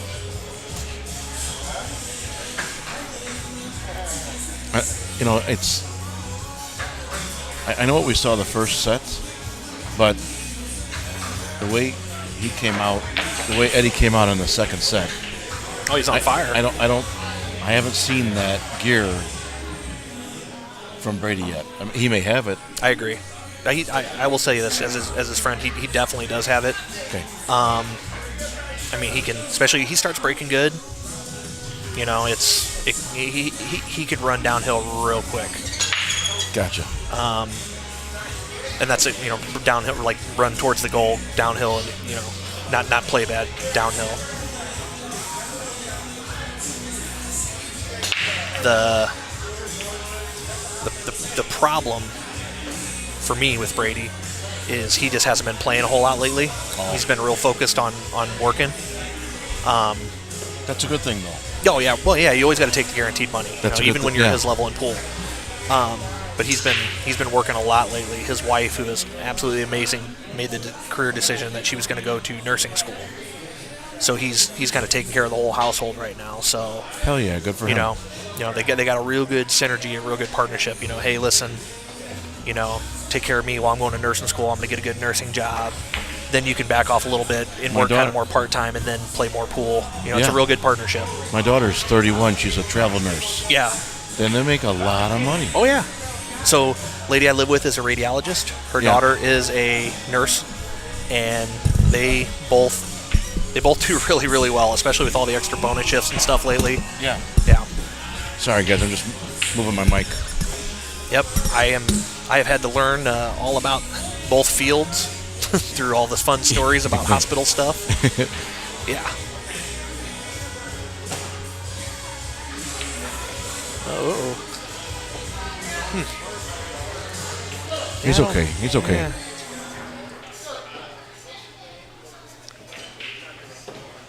Sad. Yeah, shooting over top of them balls. It's 14, 12, 13, 8. Yeah. I think he wanted to go the other way, though. Yeah. But, modify. And the 8 ball goes past the 5. Yep. So I will say this. I think if he puts this one away, I'm probably going to run to the restroom and order myself another beverage. I believe it's my turn, sir. I'm you still sipping. doing good? You still doing good? I'm just okay. sipping, yeah. I'm taking... I gotta make it to the end of the night, so...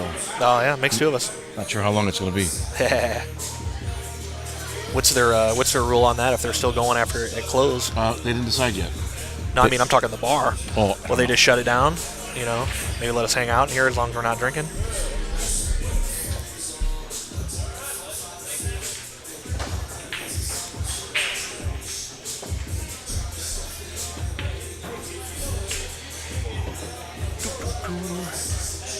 Eight ball, top right corner for Brady's 11th win.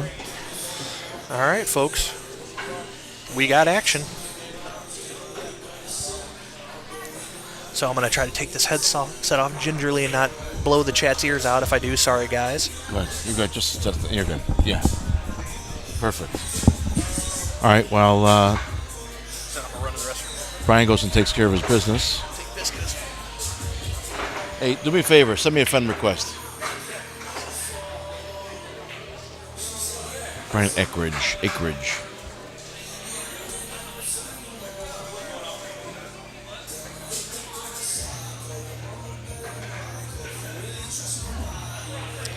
I've only been doing this live streaming thing with Jimmy for a few months now, and I've met so many awesome people. That's one thing that's consistent no matter where we play pool. I've played in Florida, Tucson, Denver, Maine, Massachusetts, and just the pool community is just awesome. Some great people out there. Not only great players, but great people. I'm very proud to be part of this community, this family.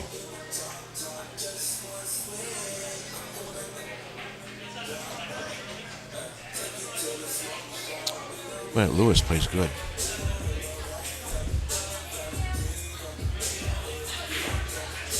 Yeah, right, Greg. I mean, it really is. Met some really strong players, man. Some really good people. I didn't meet Mike DeShane when I was in Millinocket, Maine, but I did play at a pool hall slash motel where Mike plays. Just great people. Chris Carr, maybe I think is his name, the owner of the motel out there.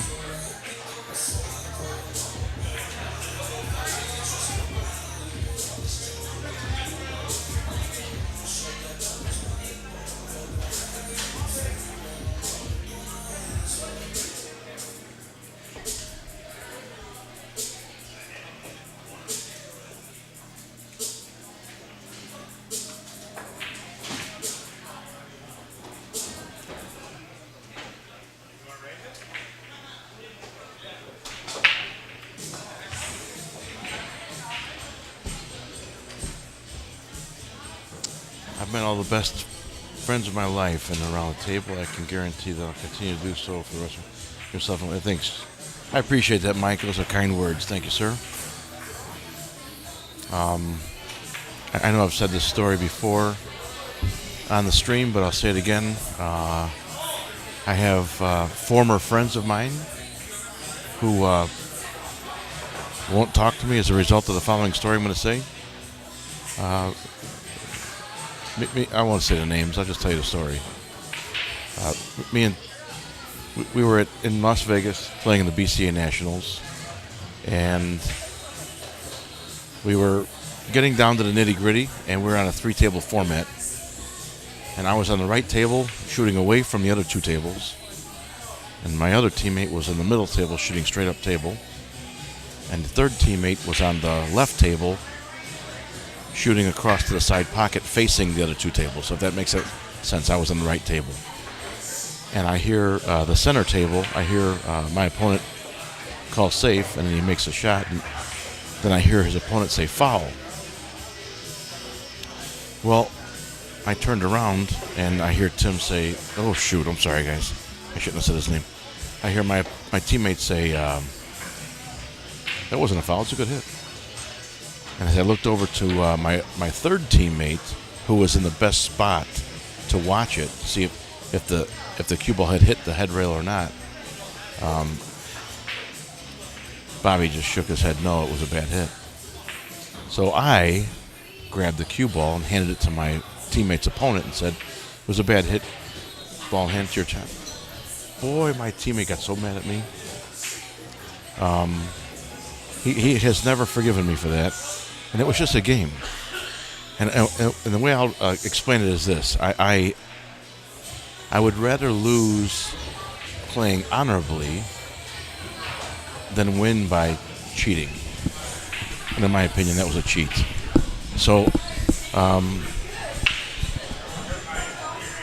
I've maintained that philosophy all this time, and I don't have any regrets. Greg Davis says, just about everything I need is found in the pool community: mechanics, nurses, carpenters. Yeah, true. The guy who did my kitchen, Kevin Roth, he redid my upstairs bathroom, my kitchen. Fantastic pool player from back home. So what I miss here, did Brady break dry? Yeah, well, he tried a shot and missed. So. Well, guess it's cleanup time, huh, Cowboys? Yeah. So obviously we're just looking at negotiating the 6 here. 8 ball might play a little precision on a shot on that.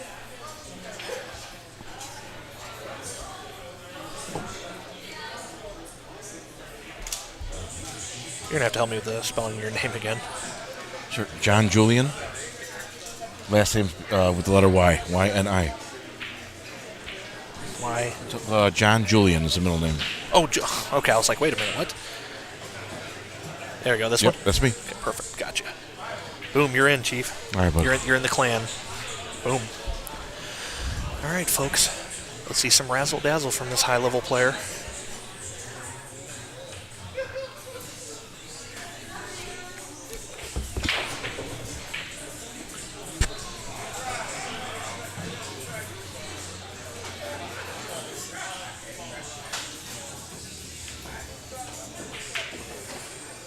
Thanks, Mike. I appreciate the kind words. Yeah, and I'm glad we met under those circumstances. We'll be friends forever, I think. Jeff, that's called integrity, and it's becoming a lost thing.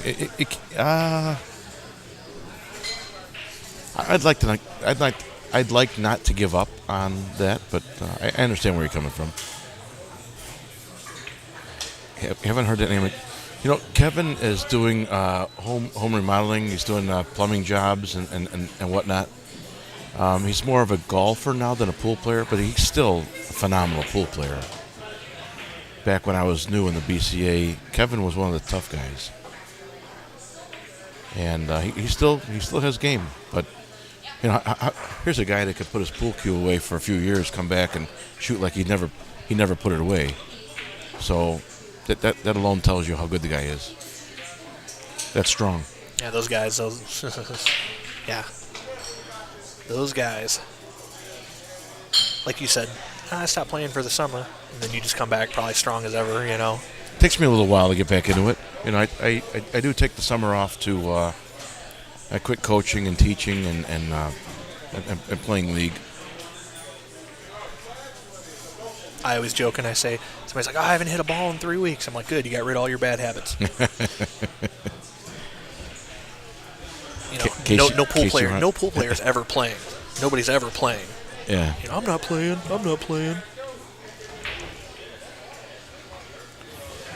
Casey Ryback says, what's up, brother? Is he talking to you Casey or me? Ryback. I don't know him, but I remember that name from the Steven Seagal movie. That was his name. When he was beating up everybody. Anybody see Richie? Yeah, Casey Ryback was his name. Is that right? The character Steven Seagal played, yeah. Anybody see Richie? Well, that was a hell of a safety Lewis played just over there. Gee whiz.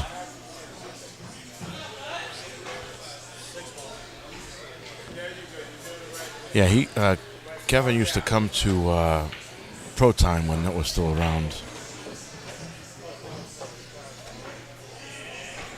Watch this. He's gonna go if he's got the angle to break it out now. He's gonna hit the 7, come back and move the 12.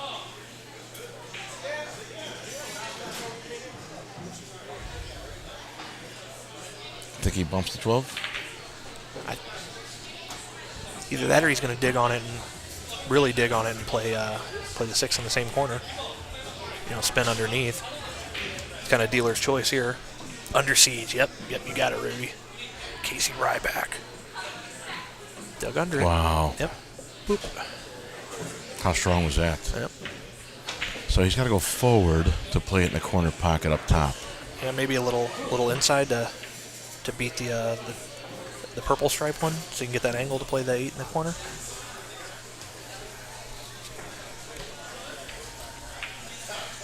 Play 4 days a week. Dang, Ray, you're the only person. You're the only pool player that's actually playing pool.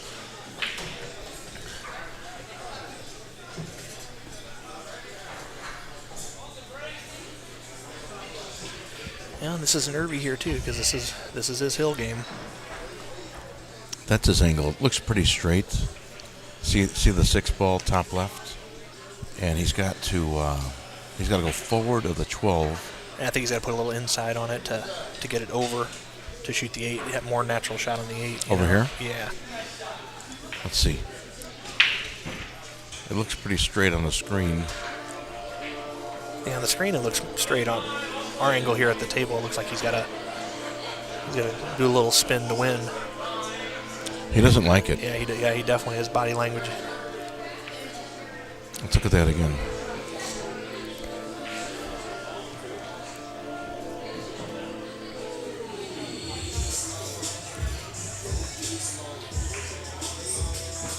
It looks pretty straight.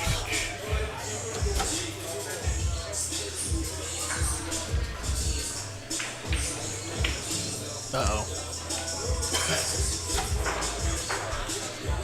Here we go. Eddie Balderas, 6 ball straight in the corner for his set.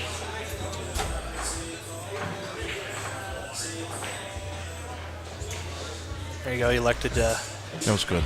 Yeah, just get it off the rail. Yeah, he had a little bit of angle. He had a cut to the right. Nothing crazy. He had a cut to the right that forced the cue ball to the bottom rail. Yep. This 8 ball will be for Eddie's set. Yep.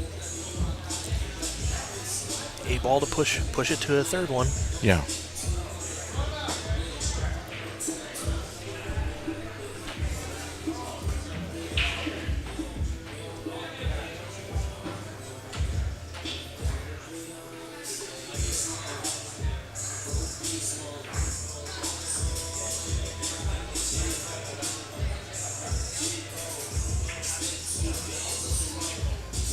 This is a must-make shot.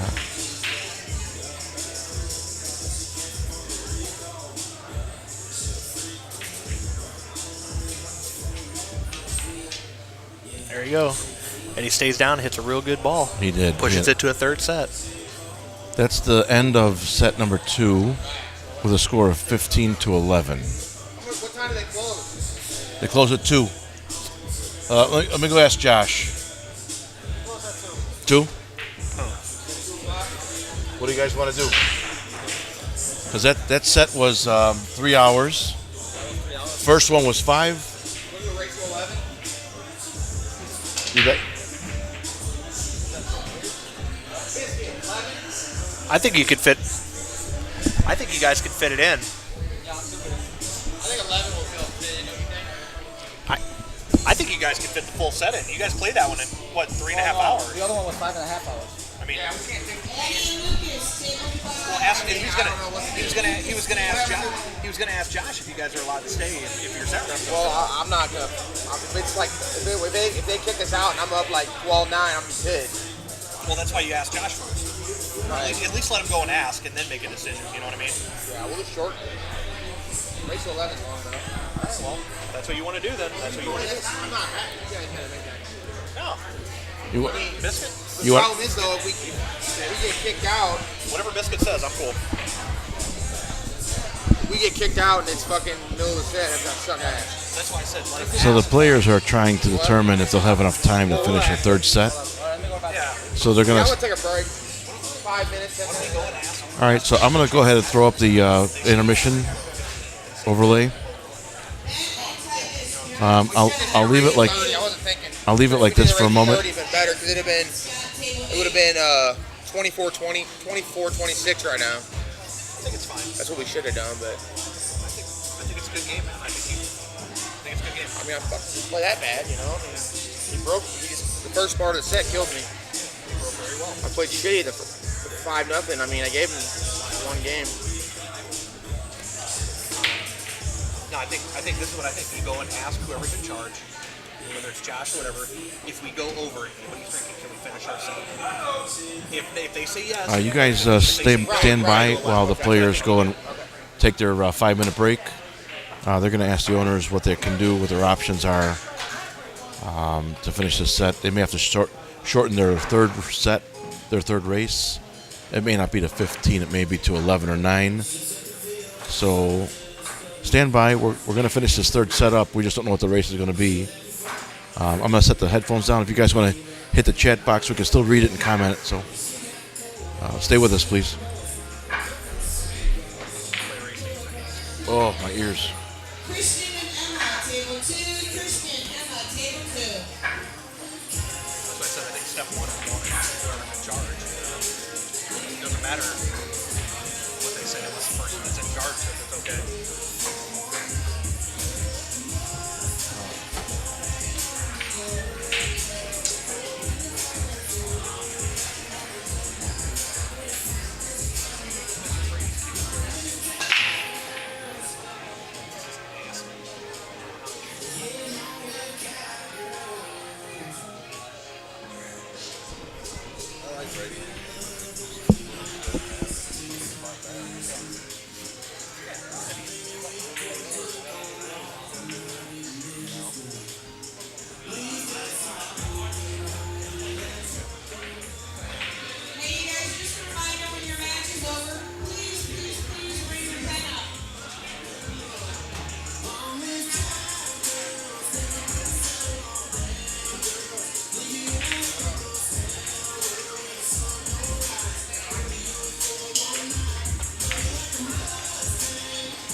Brody Ethan, Jason Colton, table 11.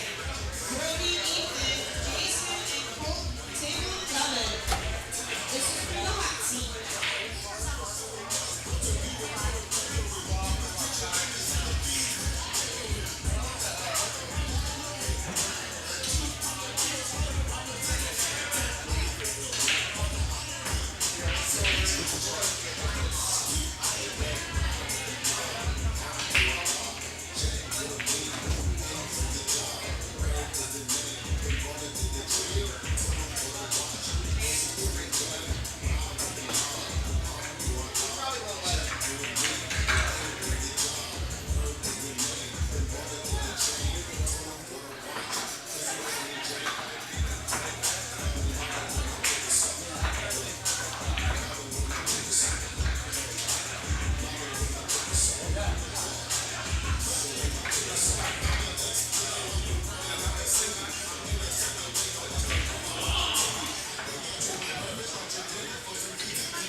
What did you guys decide? We're trying to see if the guy. I mean, what do you think? I'd rather do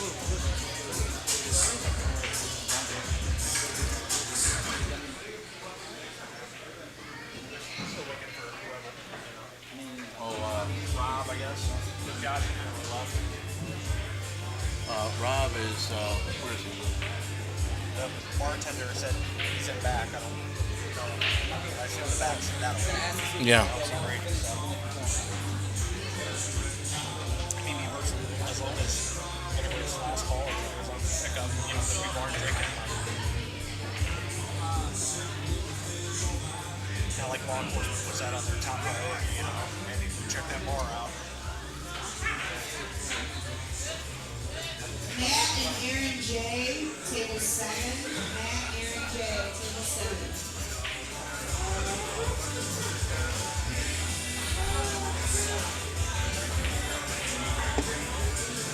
I'm gonna go to the refill. You want one?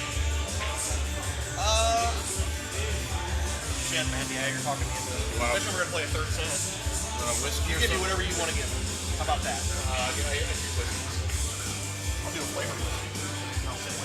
Pick it up.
So let me show you. We got a couple minutes.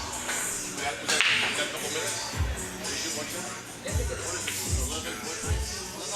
don't know. I usually use both. I know I'm not crazy, but I do that with smaller guys. This is I have this. That's crazy. Yeah, this would be probably like a 12 foot. I think I have the original pressure. Like 11.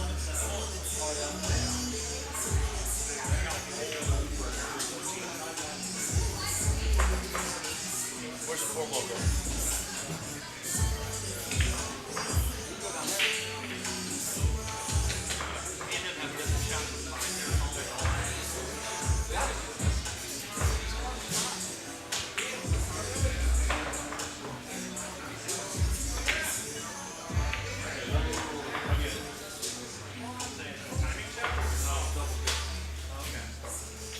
Thomas and Lucas C, table 9. Thomas and Lucas C, table 9.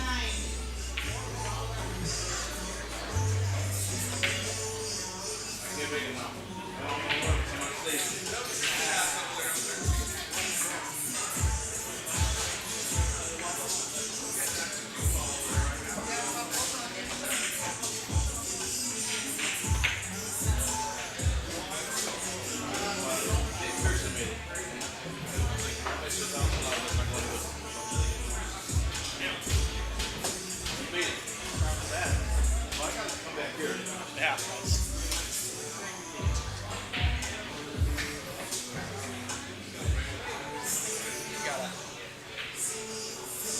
Thing too, you got that super precise cue that he's got. Like a 9. What diameter shirt? Like his is like, it's got to be like a 10 millimeter. But it looks really nice, right? Yeah, oh yeah, it's good. Nice, I love that. You got like a super piece. Hit a ball, guys. All right. Back once more into the breach. Back into the fire, as they say. All right, guys, we're back. So we learned something. They are not going to. I got to fix the score. They are not going to play the third race to 15. The third race will be to. The third race will be to 11. Yep.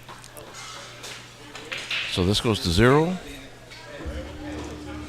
What happened? This goes to 0. This goes to 1. So now you'll see. Let me move those zeros over. Center them a little bit.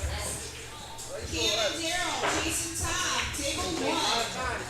Cam and Daryl, Chase and Tom, table 1.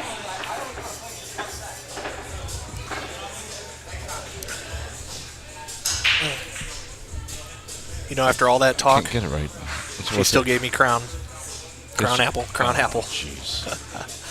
It's okay. It was a thought that counts. All right, guys, I zeroed out the scores for set number 3. You'll notice that just above it, written very small, Eddie Balderas is at 1 set. Brady Behrman's at 1 set. It does say best of 3 sets, race to 15. I'm going to erase that race to 15 and make it a race to 11, which is what this final race will be to. And we're only doing this because of time constraints. Yep. It's already 10 minutes to 11. The facility closes at 2, and they want to make sure they finish. Yeah. Brady made a good point. He said, man, last thing I want is to be up a couple of games, and then they say, hey, guess what? You can't finish. Yeah, right. I totally get that. Yep. Which means we should have started earlier than 2, but I thought 2 would be good, but we're already here. Shows how much I know. So you'll notice that if you look on the left side, right underneath our picture, this is me and Cookie over here. It says race to 11 now, best of 3 sets. The rules are still the same. Everything applies. The scores: Balderas 1 set, Behrman 1 set. So this is the tiebreaker. This will be a race to 11. Okay. Fred made a good point. 26-24 after 2 sets. Brady leading overall. Pretty close after 50 games. I agree. Yeah, absolutely right. Yeah. I think this is gambling here. Just is what it is. Here's to my new live streaming friends here. Yeah. Cheers, buddy. Cheers.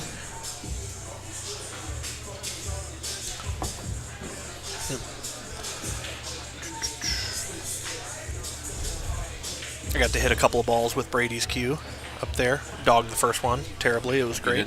Oh, yeah. He's got a way different deflection point than I do.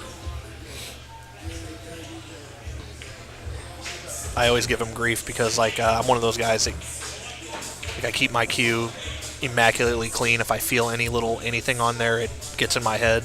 And his, I think if you got some slime from Nickelodeon and put it on there, it might be cleaner. I don't know. Yeah, that's better. His cue's absolutely filthy, but somehow he still shoots the stars off the balls.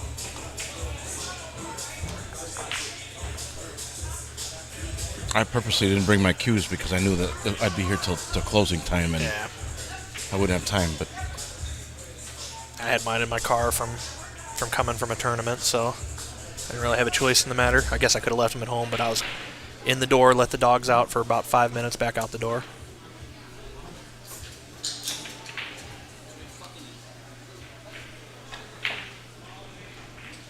no, he's not happy with this. Yeah, he is not.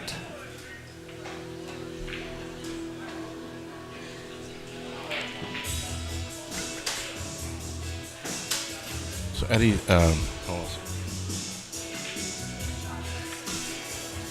Oh, there's Brady's wifey. Where's that? Right here on the chat. Oh, Kristen Behrman, Hi, Kristen. nursing A++ student. Yeah, good luck in nursing school. My daughter's a nurse back home in Chicago.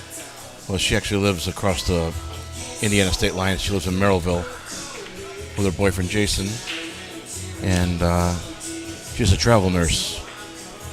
They do very, very well.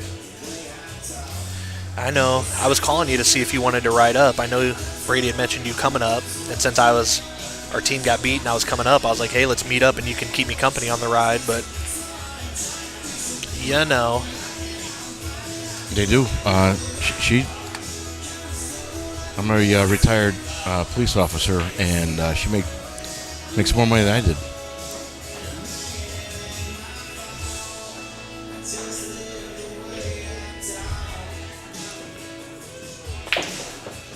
Wow, that was a good shot, huh? Yeah, he forced it over there. I don't know if it's going to pay dividends for him, though. Well, the 2 goes in the top left. The 6 goes in the bottom left. Yeah, he's going to have to come with at least one more strong shot, but that's what these guys do. That's no worries. No worries, Kristen. You know that. I just thought I'd be considerate since I made the decision to come over. Or come out, come down, come up, whatever I'm doing. Get in the car and drive. Chief, where were you law enforcement at? Where are you retired from? I was a Chicago police detective for almost 30 years. Oh, boy. We were busy. Yeah. Say about as busy as St. Louis gets. Well, I was a policeman for 29 and a half and a detective for 22, the last 22 years. So I was out there solving some things, hopefully. Earlier on, let me move my chair up for. Earlier on, I was in the field. I got 2009. I had some health problems. Went to the doctor. Took me a while to get that situated. And 2011, I was cleared to go back to the field. So I worked inside for a couple of years until I got everything situated. And yeah, I can tell you I'm cancer-free today. So. Oh, congratulations! Yeah. I took about 3 feet of my stomach out. All good. I'm all better now. Good. I'm glad. I get the rubber glove, so they say I'm all good. I'll take it. I turned 40 in December, so I get to get one of the old. Yeah, exactly. I get to get one of those soon. So when I was cleared to go back in the field, I had been a detective now for almost 10 years, 11 years, and my commanding officer said, "You want your old spot back?" And at this point, I had been without working overtime working inside not working overtime for 2 years, I wasn't used to the money anymore. Yeah. So I didn't need it. Yeah. And my wife was working at the time, and so I stayed inside, and I loved it. I began to help the younger detectives. That's one thing we don't have right now, is we don't have that passing along of information experience. Yeah, training. Yeah. Yeah, absolutely. We have so many high seniority police officers leaving so quickly that these young kids don't have it. I call them young kids. They're 25, 30 years old. They don't have the opportunity to learn off of older guys like I did when I came up. Yeah, almost like an apprenticeship. Absolutely. Yeah. That's exactly what it's like. Yeah. No, I get you. Well, so even though I was employed as a detective for 22 years, I was only active for the first 10. That's still 10 years of flat out doing the work that other people don't want to do. So yeah.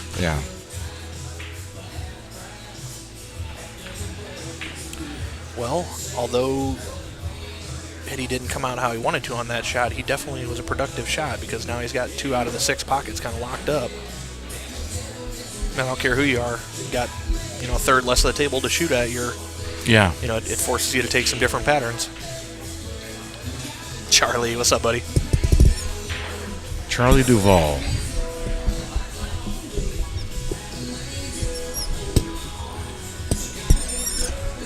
I know you guys can hear that. I apologize. I'm trying to move my mic so you can hear me better.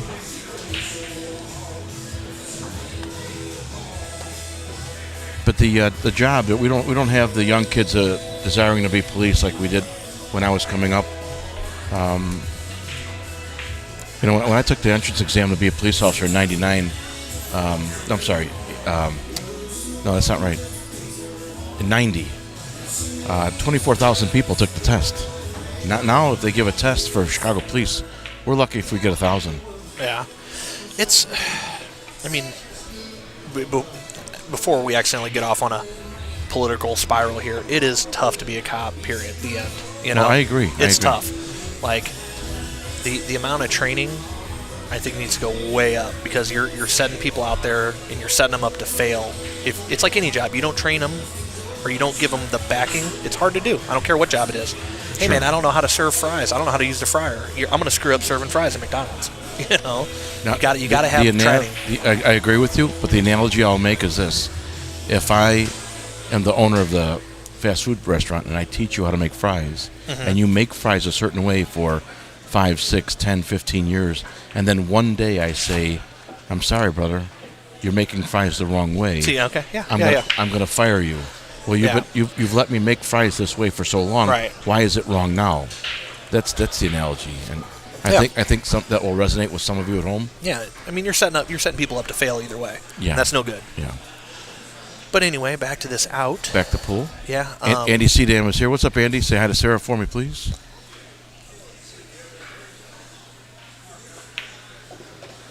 Okay. Fred Babcock, same situation with diesel mechanics. It's weird how much seniority level drops off the effing new guys take over. Yeah, for sure. Yeah. So, to transition into a little bit softer subject, so Sure. like, I've been retail management forever in my life, right? So I've been blessed with the opportunity to have some time off, and to where I don't have to have a job right away. So now I'm finally getting bored out of my mind, to where I'm putting out applications and I'm going to interviews and stuff. Yeah. Some of the salaries that they're offering for, maybe not top of the pyramid, but, strong assistant, like number 2 in a store, retail, whatever. Competitive or no? No, it's laughable compared to what the wage is now for, like your base level workers. They're wanting to pay people $23 an hour to start, and then the manager's like 25. It's like, well, yeah, come on now, why am I in charge then? It's just, I get it. It's a really interesting new world that we're all dealing with. We're all swimming one way or another, I guess. Yeah, for sure. Does he have angle in this ball? stun down and play it in the opposite pocket? It's a skinny. Let's see. It's a skinny cut. Oh, so it goes to either Yeah. one. No, Okay. it goes here. Okay. It's No, a- I'm talking about the 8-ball. It goes to either Oh. pocket because that 6 is a little deceiving from where I'm sitting. He's got to hit the left English, though. Get down there. Yep. Like, see it jump? Oh, he got a rub there. Yeah. It skidded on him. Yeah. Well, luckily it didn't end up costing him. Couple of ounces of mental energy on the frustration of it, but yeah. That's when the pool balls are dirty and they get real tacky and they grab each other real good. Do we give the table a quick little wipe down or? They'd have to clean the balls. Well, Clean them balls. yeah. That's game 1, right? Okay. Brady goes to 1. Remember, folks, this is a race to 11. This last race. Can vouch for that, Cookie. Yeah. Being a manager, it don't pay nothing no more. I'm almost rather be the guy with no seniority and no responsibility. Yeah, it's safer. Yeah. For peanuts of a difference. Yeah.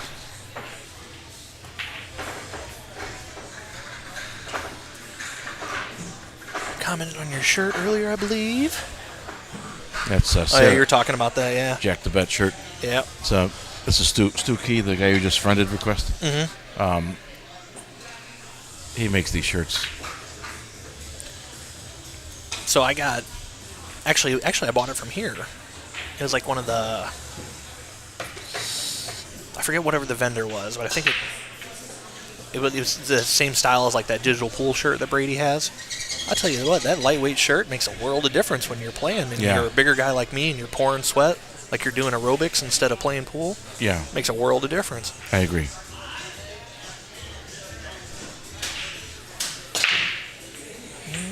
They didn't grab. Man.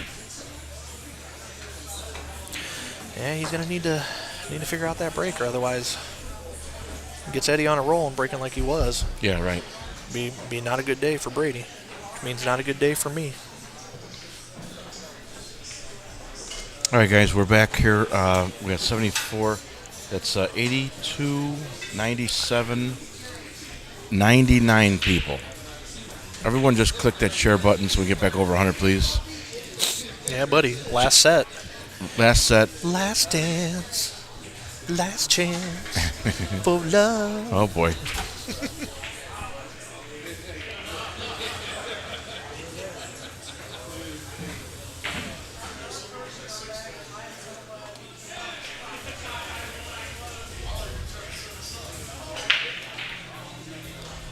All right, looks like Eddie's electing to try to make a run at the solids here. Andy says, yes, it definitely makes a difference. He's built like us. Oh, yeah? Yeah. Just a little fella. Although I think I got both you beat, so. Yeah. He plays pretty strong. He says he doesn't play strong, but I watched him play Timmy Bly. He plays pretty good. Well, that's another thing, you know. No pool player plays good. No pool player's ever playing. I don't play no more. Yeah, right. Actually, there was a guy not too long ago told me he wasn't playing at all. Another person posted a picture of this pool room, and I saw his bald head in the background, so I zoomed in on him and snapshotted it and tagged him in it. I was like, not playing, huh? Sucker. Yeah. Oh, you know what I got to remember? I think there's a little delay on the feed here, isn't there? Yeah, so if I go to this screen here. Yeah, I got to remember that. Okay. If you look at this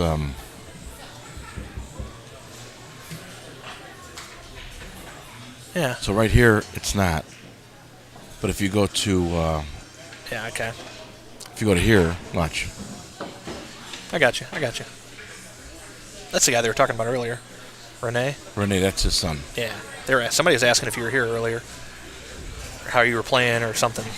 I just remember your name.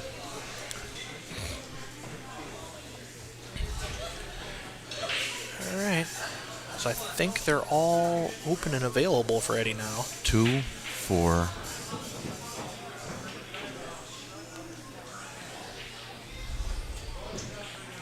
Two, 3, 6, 4, 1. Nope.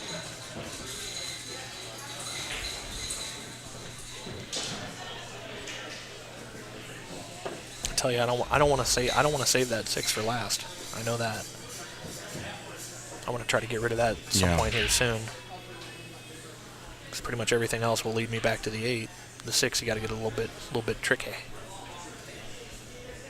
I think from this angle, he's got to make the 4 to the right. Mm-hmm. So he just slow rolls it.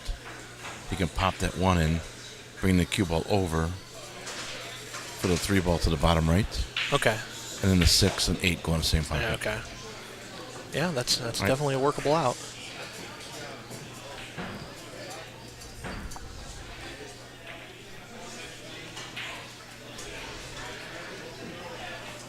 Does he go from the 4 to the 3? Oh, you could see that a lot cleaner. Yeah, I thought it was angle, right? Yeah. So he might be able to just get underneath 6, 1. You know, you got any kind of draw stroke on the 1 at all, if he likes it that way. But he's got a lot of good options here. I don't see Eddie not getting out here. If he can go forward and miss the 12, that's the shot. Mm-hmm. You cut the 6 to the right and bring the cue ball over to where it's at now for the 1. Right. So then it's 3, 6, 1, 8. So what I like here is go forward of the 12. He's hitting draw. Yeah. I think He has an angle. Well, I think going with draw keeps, if you go forward, it keeps you away from running into maybe bumping the 8 or that green stripe there. You know, like if you're playing down to come back to the 1. Yeah. I think those might have gotten in the way. Here you just got to stay under. He's got to get over. He's got to clear the 12. Yeah. He's got to go all the way across the table here. 1 ball top right corner. I think he's taking the 1 on now. Yeah. Yeah, and then bring the cue ball all the way over to the left side of the table so he cuts the 6 to the right. Yeah. You just gotta. Ooh. And I don't like the 6 first. Yeah, leave it there. So right there, though, cutting that ball in, he's probably going to bump the 8. So you got to control both of them. You know, that's what gets a little squirrely to me.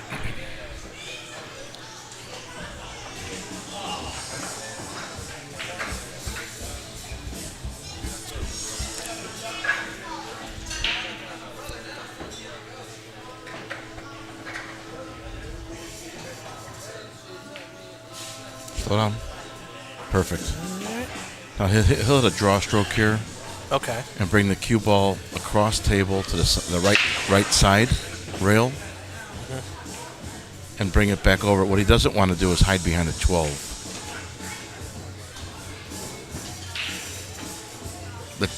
The 12 ball is enormous right now. If he goes forward, like Cookie was saying, he could hit the 8. World of trouble. Yeah. So Unless you just play at perfect speed and get a good rub. We're gonna see right here. He might hit it slow.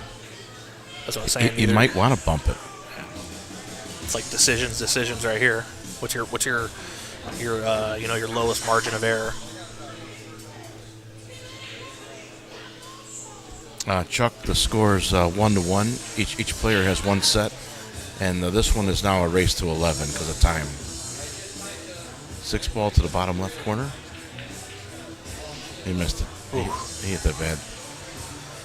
He didn't want to hit the 8. Yep. So I was saying it got just like a little sketchy with that angle.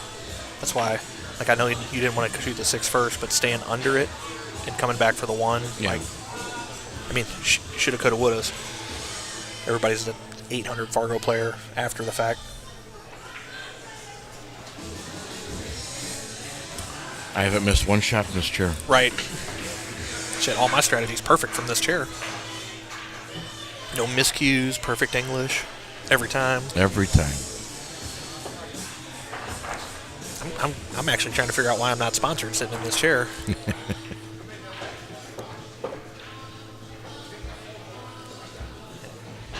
Yeah, Fred, that's why we were trying to figure out what he was going to go there. Well, he went forward. Yeah. I think he tried to slow roll it and bump the 8 also.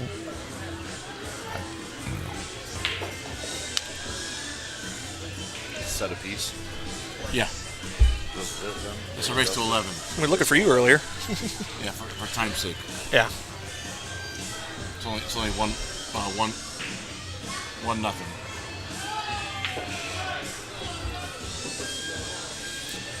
All right, dealer's choice here on these last couple of balls. Find your pattern, stick with it. Shoot with confidence. Players like Brady and Eddie, this is about as close to a guaranteed out as you can get, but like that 6-ball, stranger things have happened.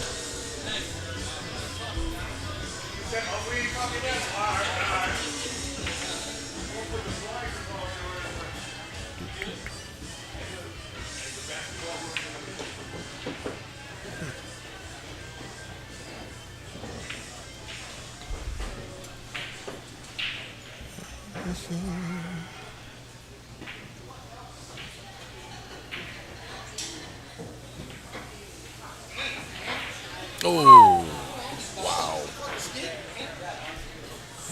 He almost, Ooh. That puckered up parts of me that shouldn't be puckered, I'll tell you that.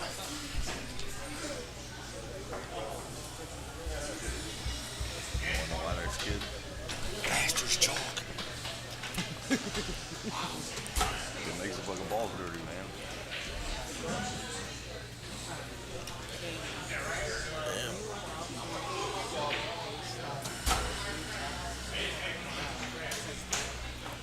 that last shot's got him a little rattled. He's trying to settle down right here. Brady to make his 9-ball. To leave himself straight on the 8 for a 2-0 lead for set number 2. Olivia, table 2. Emma and Olivia, table 2. I always give Brady grief because, like, the more he plays, the wilder and wilder his hair gets. Because he's always constantly touching his head. It's like by the end of the set, he looks like a mad scientist. I can't say nothing, though. I don't have hair problems. I don't blame you.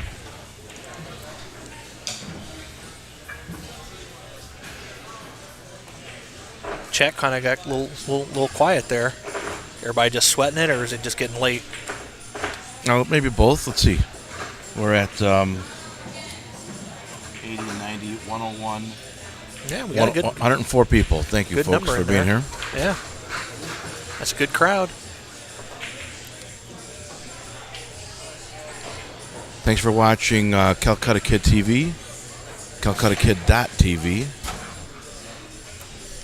Chief, we're live at Racks on the Rocks in West Peoria, Illinois, where Brady, Behrman, and Eddie Balderas are tied at 1 set apiece, and they're playing the final third set, which is a race to 11 for the 4,000, and it's Brady's break.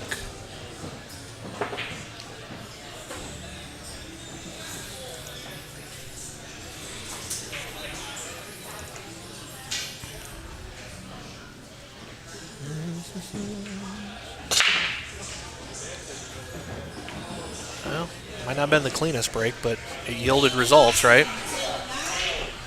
And that's just me being highly critical of my buddy. He made 2 balls, but he has almost no shot. He got the 12 ball to start, but yeah, he's got 4 balls. All 4 balls are tied up.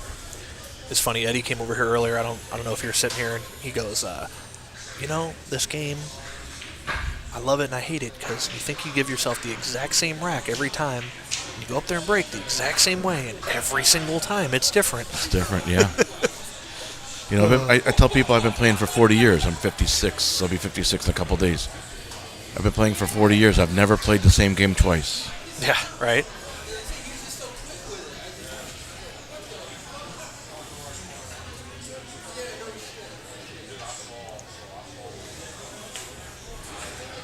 Yep, that just shows how non-compliant that break was. That he played safe right off, first shot. Yeah, for sure.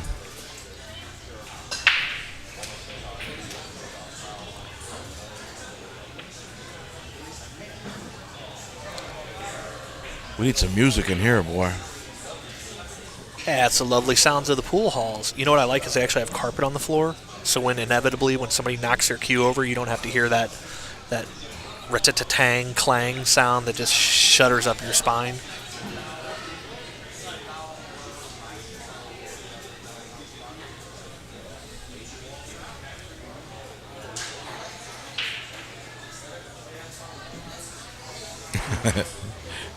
It's a soggy donut, huh? Oh, man. There's a story. Joey Gonzalez, Jimmy Jeffers. Well, thanks for watching, guys.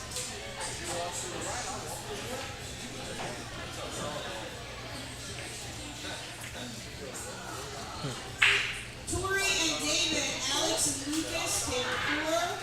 I'll tell you, that lady working that mic, she's not scared to put an exclamation point on her calling out people. Tori, get on there.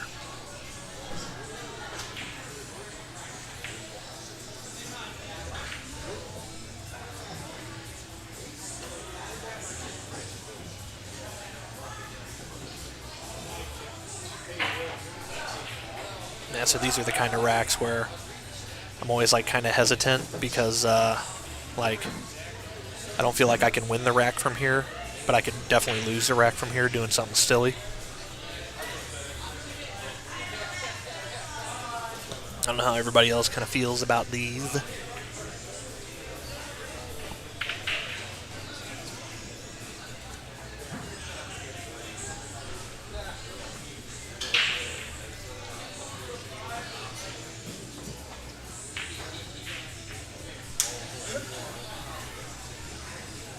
Get a little rub-a-dub-dub off this here. Yeah. Maybe open them balls up. Now, I wonder where that 2 is. Can you see that side view? Sure. See that 2 help him carom it in?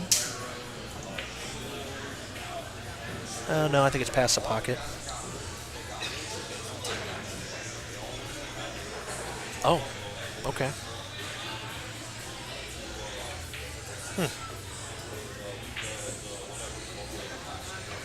Oh, this is so touchy here, boy. If I'm playing a match, I'm going ref. No problem for Eddie. That was a good shot. Yeah. I'd be up there shaking like a leaf shooting Yeah, the ball. for sure.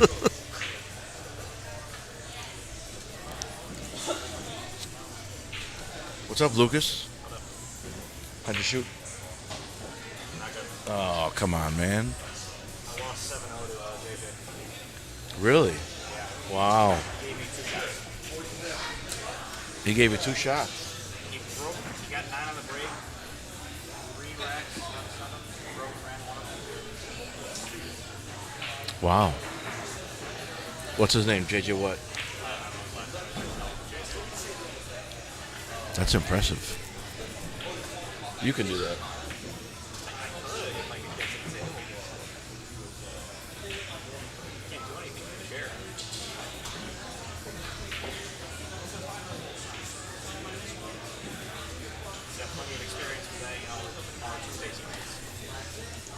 Yeah. Uh-oh, we looking at a carom here? Lucas wants Ed for What about this out here? Carom in that orange stripe, play the green stripe off the 2. Then you just got the 9 and the 10. if he makes the 13 off the 7 and he makes the 14 off the 2, he deserves a set. The set. I love it. Look at him getting a little razzle dazzle in him right now.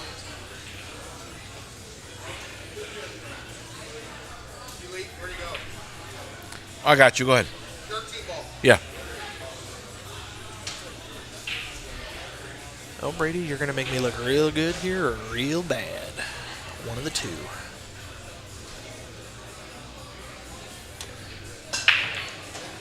Or does that ball get cut clean?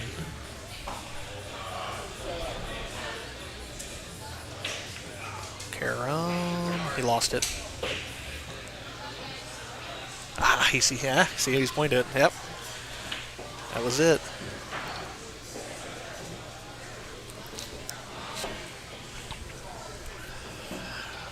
Well, now you got to pull out the shovel part of your cue here and dig yourself out. Yeah. The old shovel cue. Red Butler says his name is J.J. Kogel. Is his name from Decatur. 13 clean, go 2 rails around. Yeah, see, I couldn't tell if that 13 went clean or not either. I was looking at that after the fact. Lewis is about to shoot the 8 ball. I'm sorry, it's the 4 ball. I'm colorblind.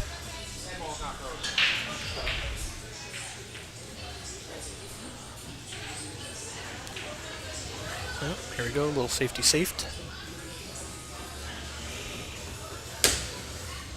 And he is not thrilled about it. Nice, straight on the 1. Skylar and Madison, can you come to the desk, please? Well, it's funny because that's what I called too. I was like, here, Karam here, Karam there. What's up?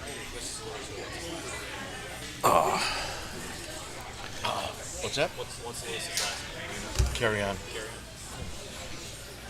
Yeah, folks, I'm going to step away for just a second here. Not that anybody super cares, but over 100. Down. Anyone I know? Yeah. Everybody's recording, buddy. I'm only doing this one. Not everyone.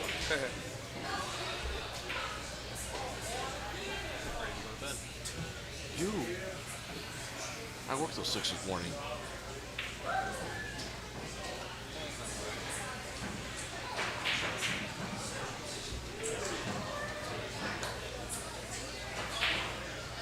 Sorry, guys, I'm not as talkative. I'm winding down. We are at 100 and... All right, we're still over 100. Okay. All right, I appreciate you guys. Thanks for being with us. Eddie's got solids. Brady tried a safety on the 10 ball. He didn't get behind the 14 like he wanted to. So Eddie's got the 1 ball. Then he'll shoot the 2 next.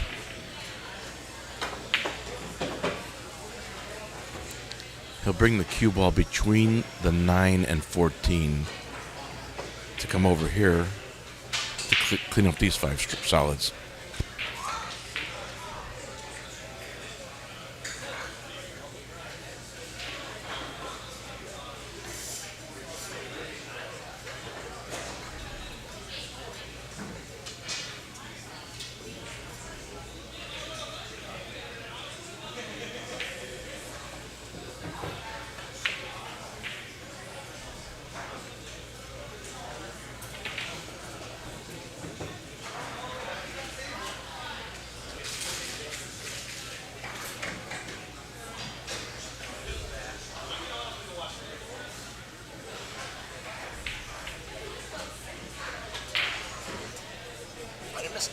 This has got to draw between the 9 and the 14.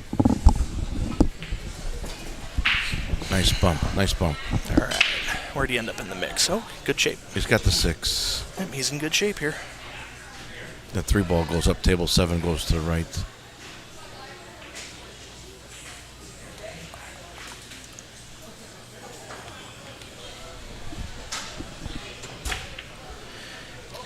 Yeah, Andy, we started at 2 o'clock this afternoon, and what is it now? 11:30. Yeah. So 9.5 hours. We're That's why I made the joke earlier. These guys are at work right now, suckers. Yeah. Real good bump there. Yeah.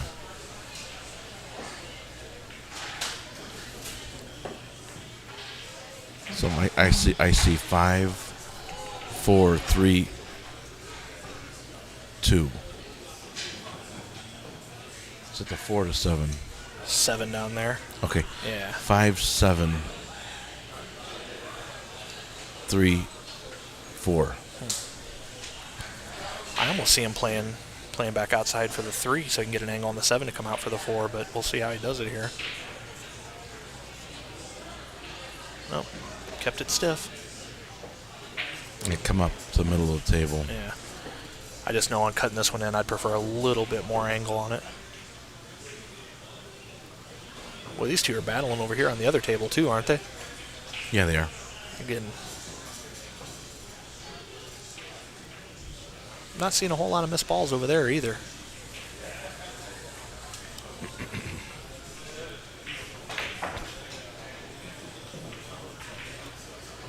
There you go. Dealer's choice here. I'm sure he'd probably prefer to go 4-3, but he's going to make me look silly and go 3-4.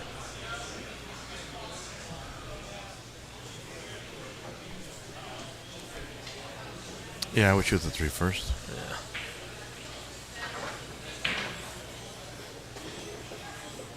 Let's go forward. Yeah. If he can miss the 10 ball, he's going to shoot the 8 ball in the same pocket as the 4. If he nips a 10 ball here, he'll be on tilt. Yeah. All right. Brady says it's good, so this goes to 2-1.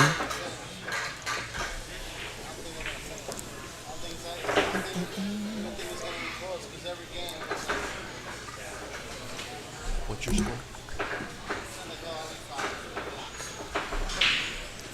Again. All right, so I got an update on Luis's match. Luis needs 5. His opponent's on the hill. I think that's exactly what they did last time. Yeah. See, that's another one. I mean, they've played what? This will be 2 sets. Oh, yeah. And they're probably going to break even.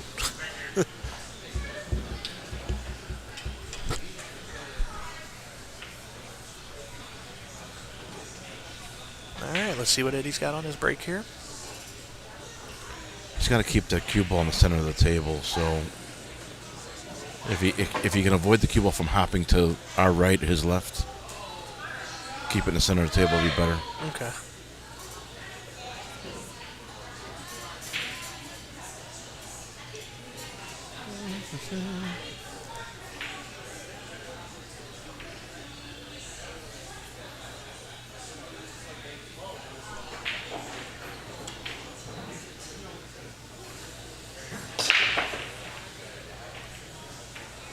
Yeah. It was definitely hopping there. It did. Ooh. I tell you what, these guys are both going to have nightmares about breaking the balls.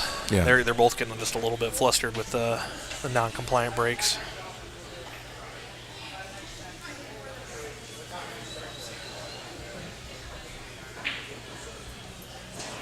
I mean, if you're breaking 7 out of 10 times, you think you're hitting them square, and you see the cue ball jumping to your left, like he's doing, Yeah.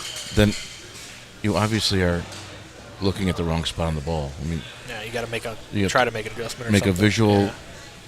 move to the right so you can keep your cue ball in the center of the table.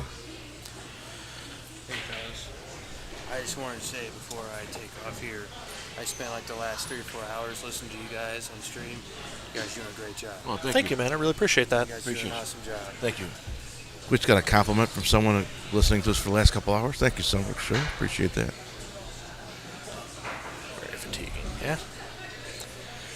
Yeah, these two are both putting in the time and earning this money, Fred.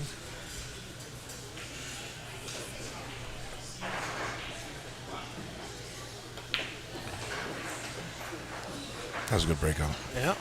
That's creative, too. So he's only got the 12 ball left.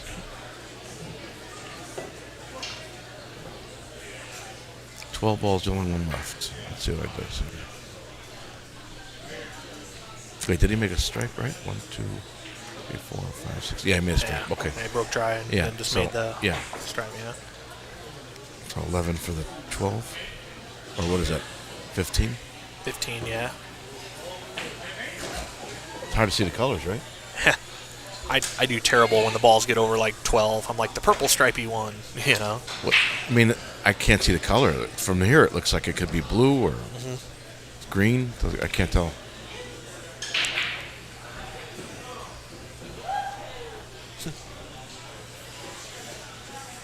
All right, let's hold it together here.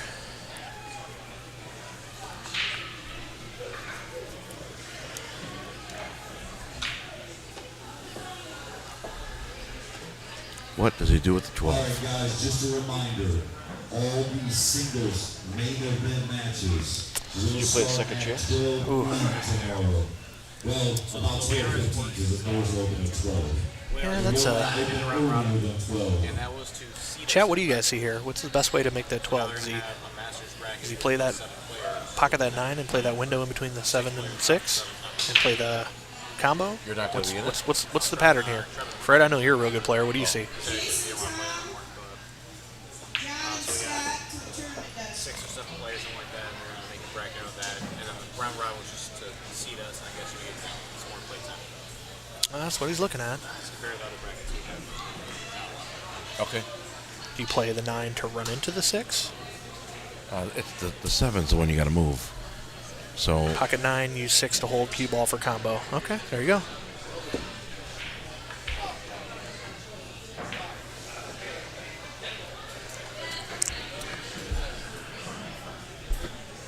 Run into the 6. Okay, all right.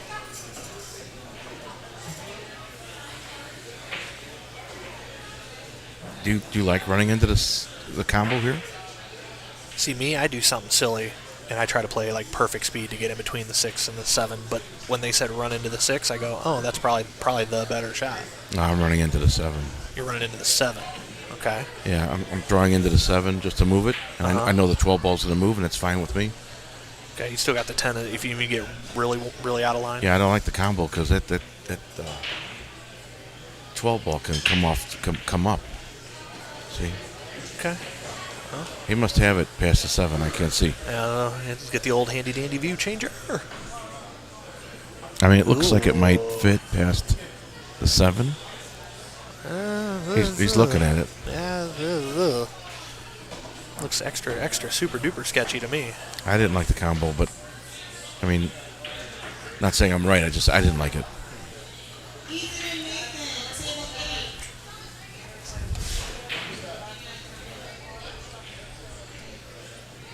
Yeah.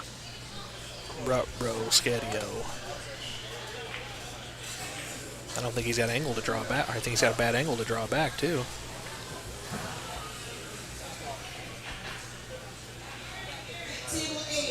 If he draws it back for the 12, that'd be impressive as hell. Look at this. Well, I mean, that's pretty cool. Yeah, that's the way these guys do it, I guess. That was pretty cool. Yeah. I can't do that. Oh, he's going to get saved on this table over here.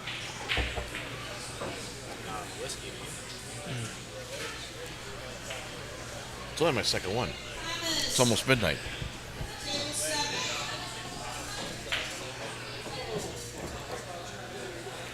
And boop. Terrifying shot for me on the 8 ball. Probably routine for these guys.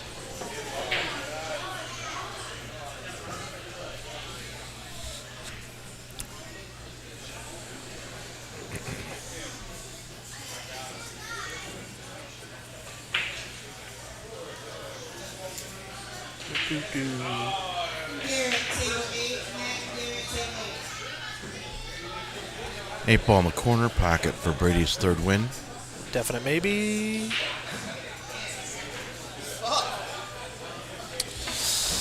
Getting sick.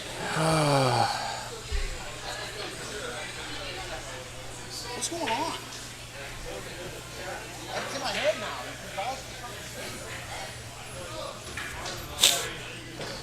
Yeah, he's not happy with that one. No, he's not.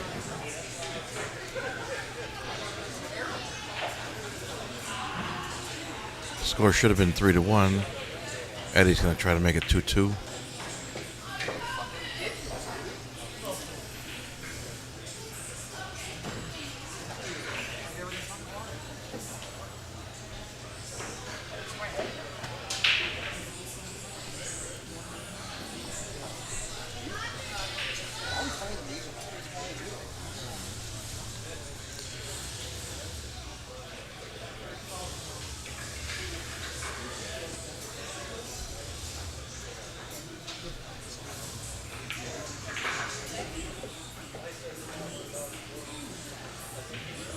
Came up far. Yeah, I was gonna say he got a little out of line for what he wanted to do there. Two to the 4. Yeah. That brings him back up table. Yeah. Yeah, I have no doubt that he'll be able to negotiate it, but I definitely don't think that's what he was. That was his master plan there. Ask him if it's okay.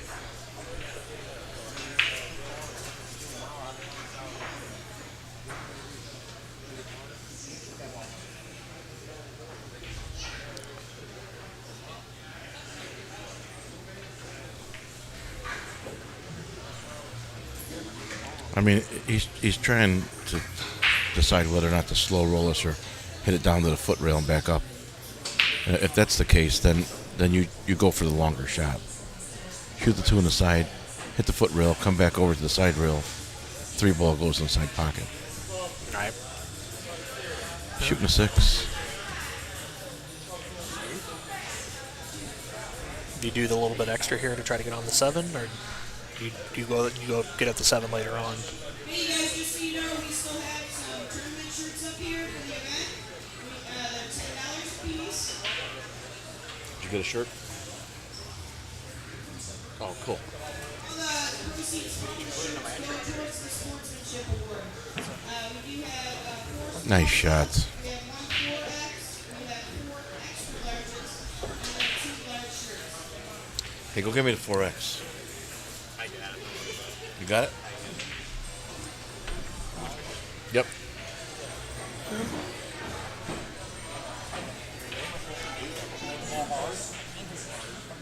Yes, everybody, I'm a 4X. Big deal. Told you my wife's a good cook.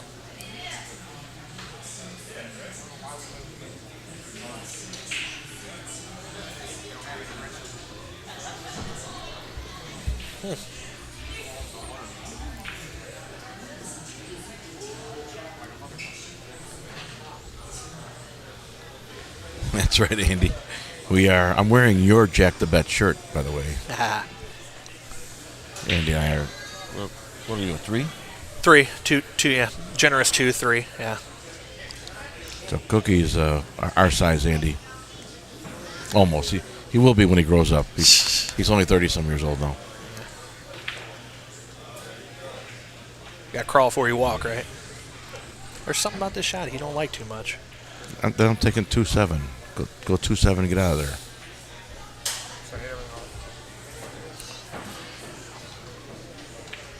You don't need to shoot the 4 if you don't like it. Shoot the 2 and then go to the 7. Come back up and make it easy. Yeah. Yeah, he's definitely got options, for sure. Brett, this is 3rd set. They split sets.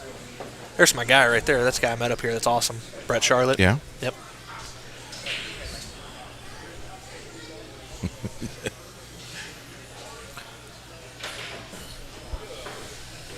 Yeah. Dio Bautista. What's up, my friend?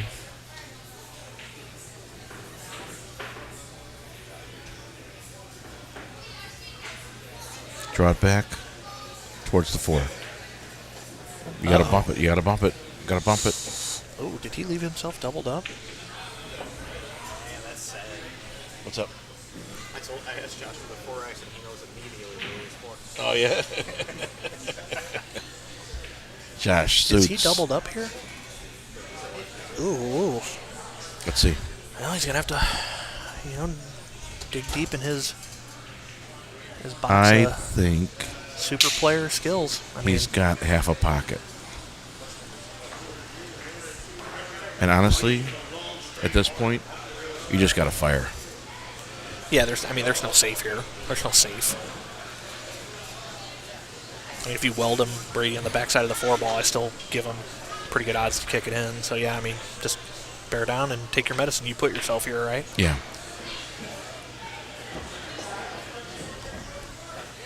Good players do what good players do. They make good shots.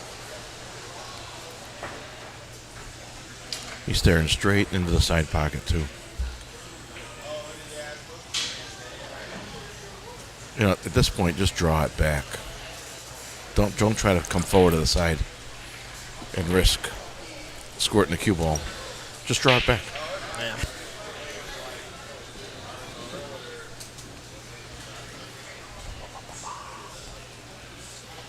Uh-oh, I think these two might be going again over here. Either that or he's got some other action. Nope, they're going again. Something shorter. Looks like 9-ball.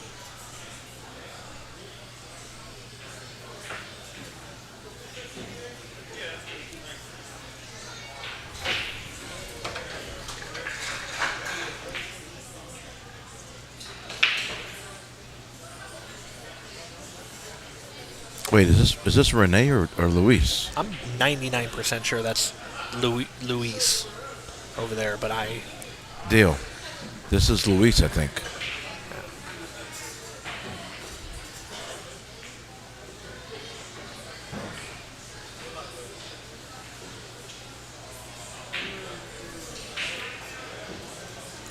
He made it. You're right, he did have half a pocket. Yeah, he had half a pocket. Renee was playing Schneider, I believe. I think people think that match is going on. Is that the one on your guys' flyer for 2 weeks? That might be in 2 weeks. That might be on a 20th deal. Luis is on table 12, while Eddie Balderas is on table 13. Yeah. Luis is playing some guy 9-ball. Eddie's playing Brady 8-ball.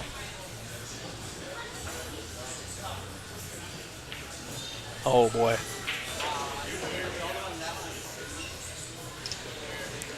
Okay, that game is conceded. The score is 3-1.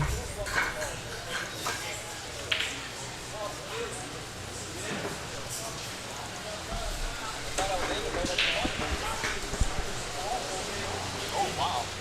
Hear that? That rain? Oh yeah. Well, these tables about to change real quick here. So, folks, I don't know if you guys can hear that in the background, but we just got hit with a monsoon. Yeah, it's raining. It's a metal roof here, so yeah, it amplifies the sound. Almost sounds like hail. Yeah. Yeah. Hey, hang on a second. Hey, let me run out. Even though it's raining, let me run out to my car. I'll grab my microfiber in my case. Okay. That's gonna be good. Just get the chalk on. Perfect. Yeah, it'll get the chalk I'll grab on. my microfiber and clean the balls real quick. It'll be the end of this, you know. I'll get the chalk on. It'll be all right. It's raining. I'll be fine. All right. What am I gonna do? Get my hair wet?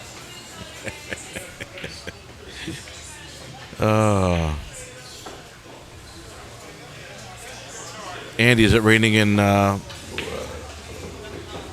Moines, where you're at, or where are you from? I forget.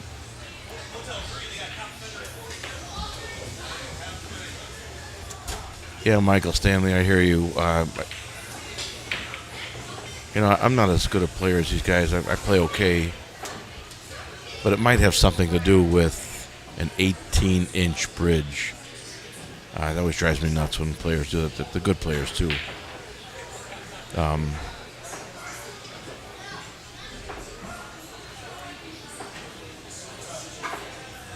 There's no need for that. It's crazy, man. That's really like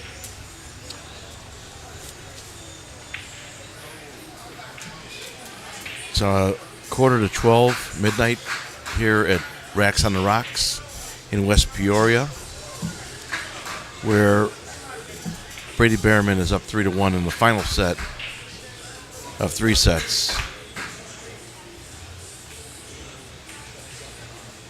This will be a race to 11 for all the money.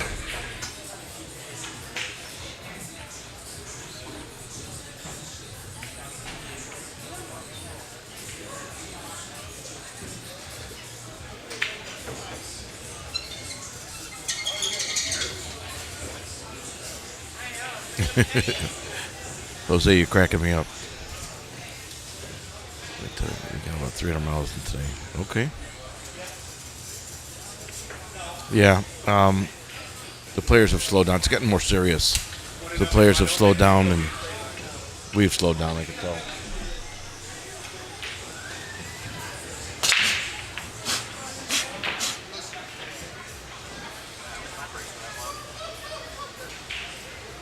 It was loud, but it didn't make nothing. Brady.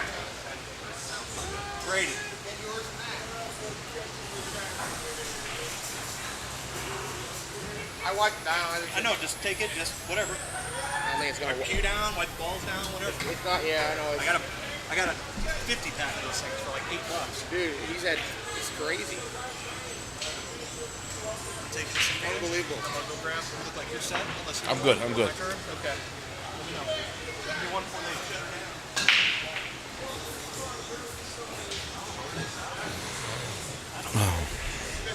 I'm going to put the mic down, guys, and stand up and stretch my legs. Feel free to comment in the chat if you want. Man, it's loud, right? You hear that?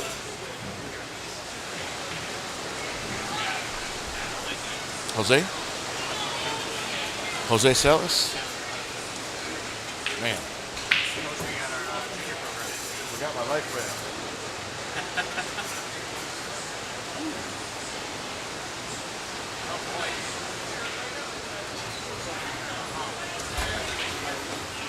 Everything sound like it's throwing down hill and everything else.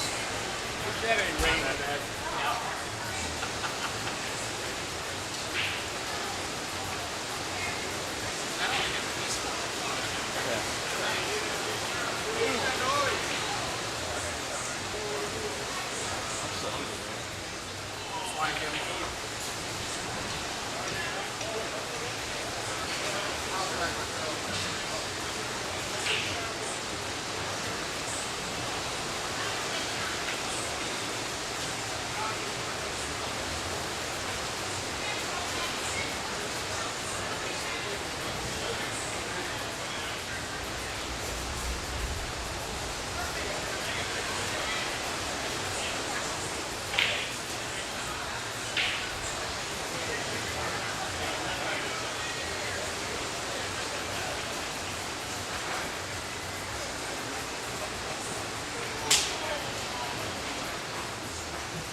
All right.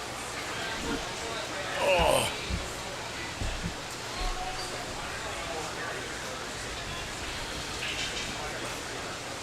We have a crazy, crazy storm here. It is so loud outside.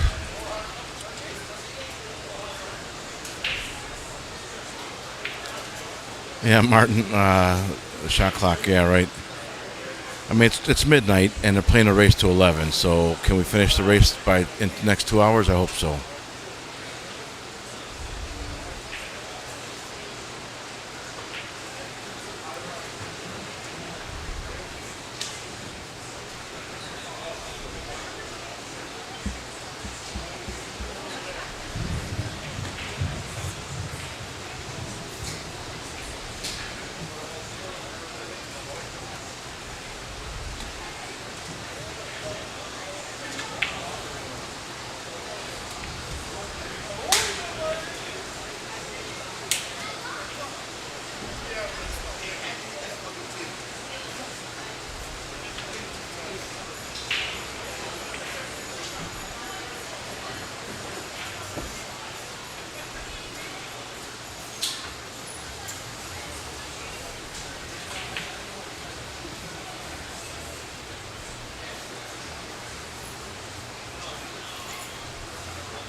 I think I got you, Pop. Huh? I think I got you, Pop.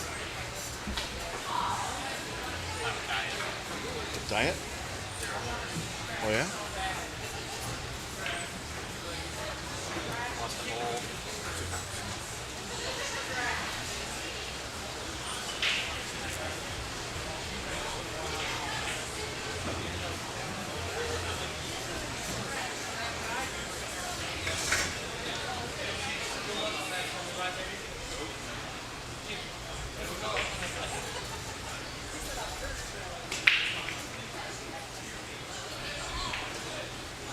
Well, you could see, you could definitely feel a difference in energy when Eddie was playing early on in the second set. He was playing fast and breaking and running. So energy was high, and it was exciting. Now, this is a lot of money for these guys. It's a lot of money for anyone. And they're starting to play slow and cautious, and it becomes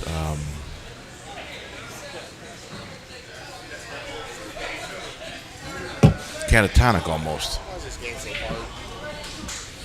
Because if it was easy, everybody would do it.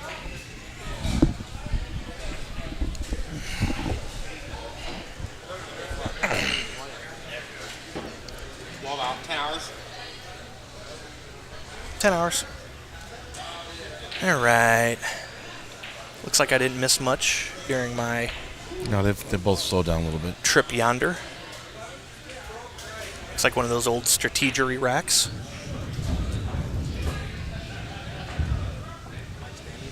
Yeah.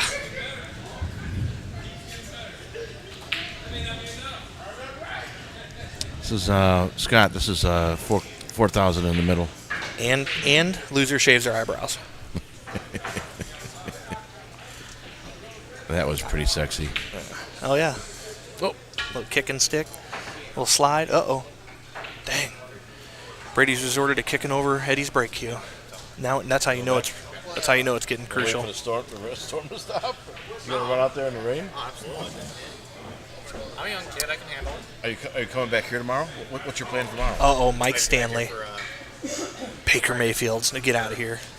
Get out of here. What time does that start? I don't know what time. I gotta go ask Josh. But... Well, let me know. I'm either gonna drive back right away or. Are you guys finishing this night? Yeah. Yeah. So what do you have? I'm shooting stripes. All right, I'll come over. I'll come. Yeah. Big Chief's got to step out there and do some executive eye watching.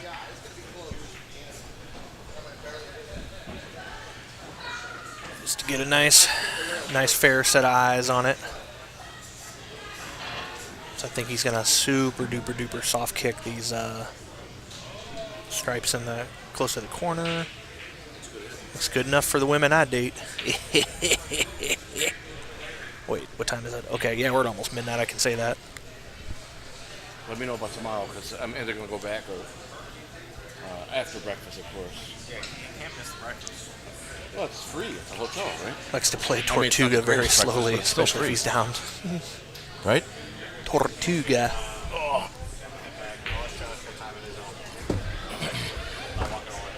Oh, that felt better. Right now. Text you and then maybe see you tomorrow. All right, Lucas.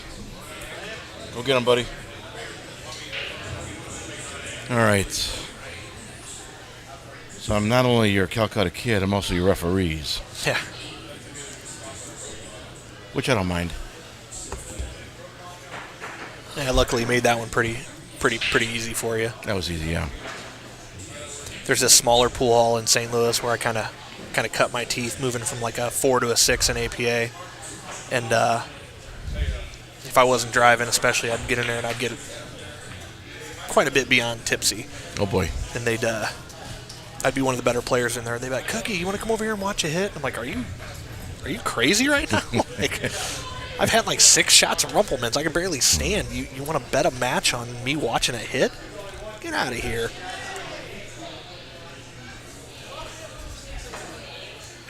Jose, I think Brady sees something here. He's probably going to get down and shoot pretty quick. Yep. He's trying things and stuff there.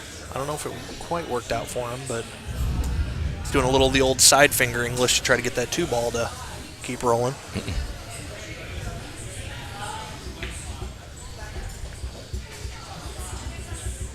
I'm not quite sure what the plan for the breakout, depending on the angle on this purple stripe here.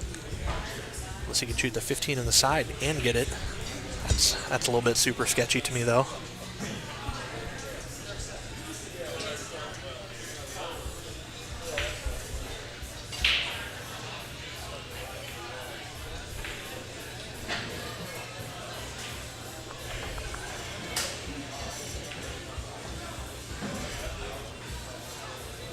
So, Chief, you asked me earlier if I had any kind of, there you go, there it is. If Nice I have shot. any kind of accolades in Yeah, the pool world. yeah, tell me. What's your biggest tournament?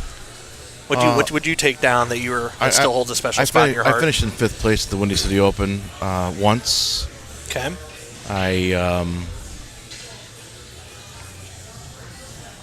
You want big tournaments, huh? No, I'm saying what's near and dear to your heart, like what you're still like, you're proud of. You know, you shot outside yourself. I probably played. I beat Mike Corbett at the Windy City Open. I beat him 5-1. Okay. Mike Corbett's a champion bar box player, and at that time I was shooting on a 9-foot triple shim table all the time. Not all the time, just yeah. But still, I was sober. I wasn't drinking, and I was playing with Johnny Phillips, and I just shot 8-ball all day long on a 9-foot table, triple shim table, Gold Crown 1, and Mike Corbett started coming around his pool hall, and they're like, "Hey, you think you're tough? You should play Mike Corbett." Well, Mike had never wanted to play me at the pool hall.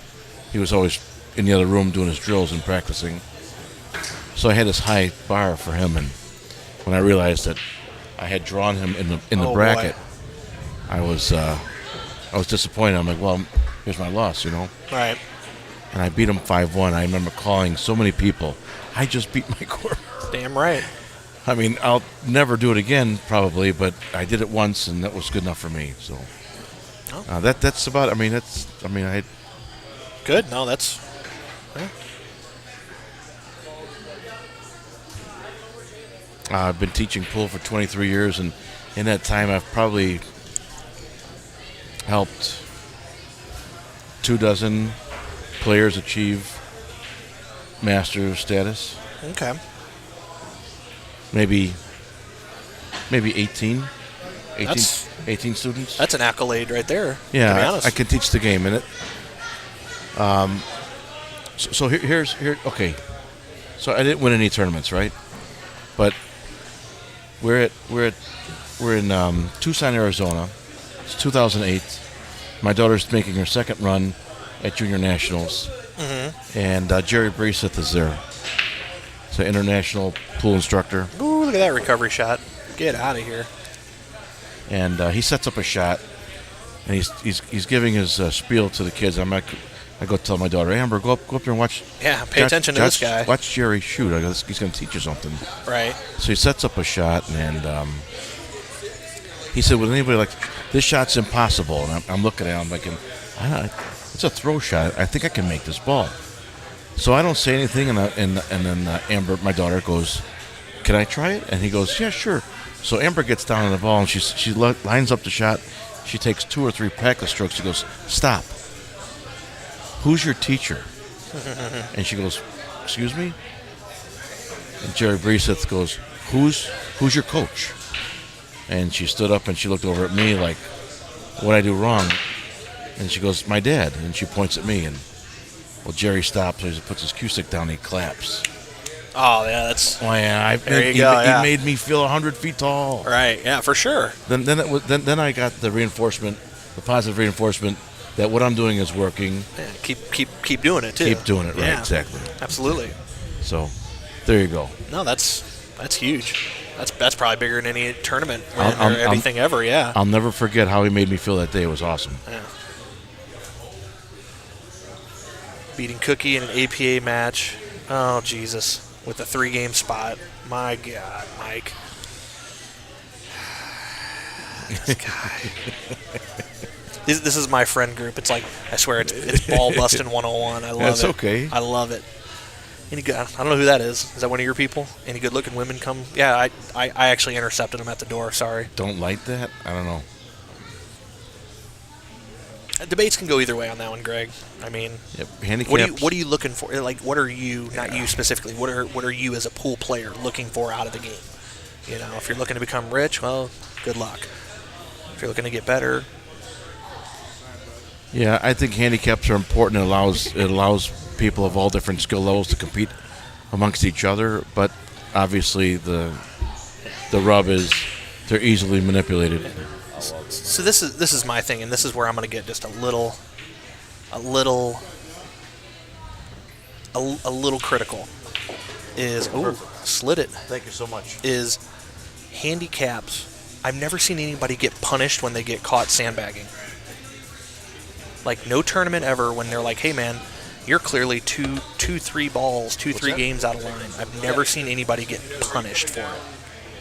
Yeah. Look at this, Brady. Brady navigates his way out of this one. Thanks, I appreciate it. Thanks for everything.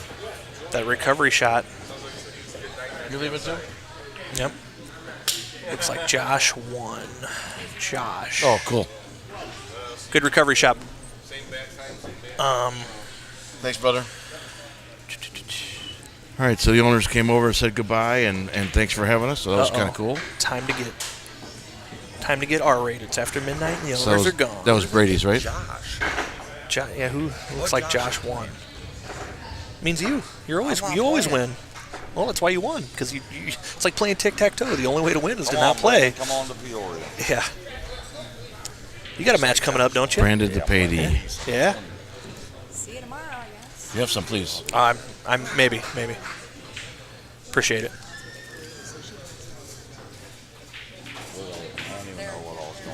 Yeah. Didn't he play Luis? No.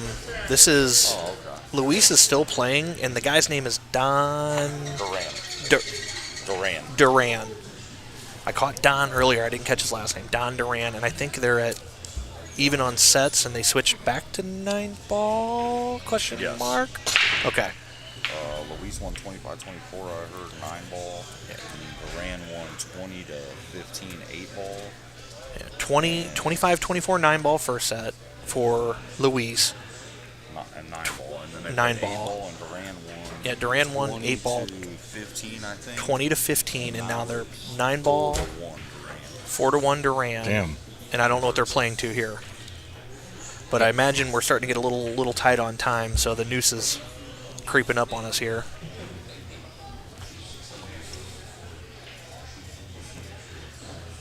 But back to the lecture at hand. Charlie, did you say I can't play? That hurt my feeling. You saw me make a ball straight in once. Oh, this. Oh my God. That was about to be the dirtiest scratch ever. Yeah. Over on the other table, folks. Eddie just lost it, man. I tell you, I find that short rail side pocket scratch more than anybody in the game. Cookie plays 2 good. See, look at these comments. My handicap apparently. So if you didn't know me, you don't really, but like if you're just talking about a guy, you'd be like, well, he could be anywhere between a 3 and a 12 in APA based on how people talk about him.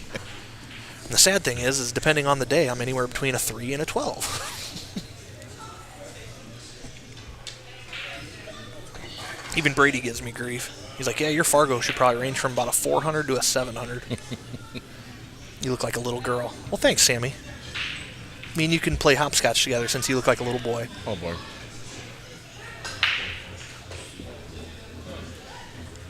These brakes are something else. Yeah, so Andy, they were both breaking not great. On the beginning of the second set, Eddie went on a rampage and really found his brake for the first half of that set. Yeah. But here at the beginning of this set, we got hit with like a little mini monsoon here. And it got humid in here. Yeah, and it definitely jacked the humidity up quite a bit. Now, I will say this place, impressive, is their air conditioning here. Seems to be pretty good for a decent-sized building. Oh, Sammy, you know you're my favorite underage person in the world.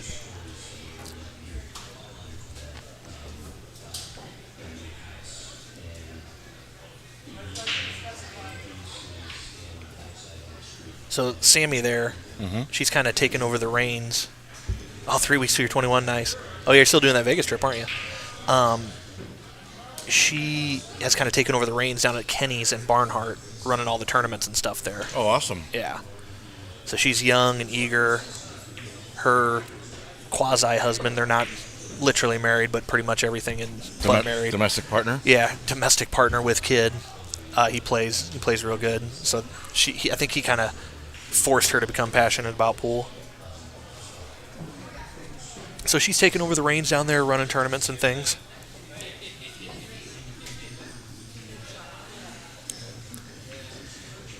Oh, Andy, listen, I wish there was a room like this in the St. Louis metro area.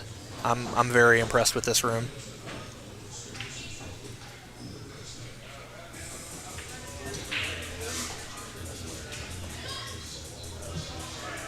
Ha! What's up, Wheels? I guess all my people are getting home from the bars. I don't know. That's cool.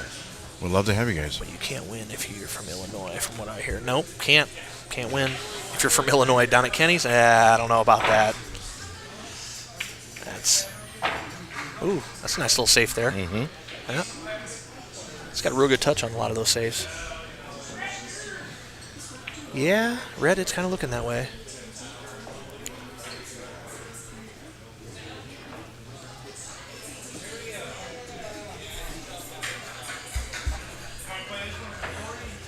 First time there, third. Here? Yeah. So I came with Brady to play in a tournament, thinking I was going to be in the 6s and under. But because I walked in with him, they made me play in the Open, which was fine. I ended up doing decent. Like I won out of the money, my normal. And then I came in, there was like a pro event here, like they had Shane and Federer and all that. And I just fangirled on all the pros for that, and then this is my third time here. Good kick. Doesn't win or lose a game, but keeps ball in hand off of, keeps them out of ball in hand for a minute.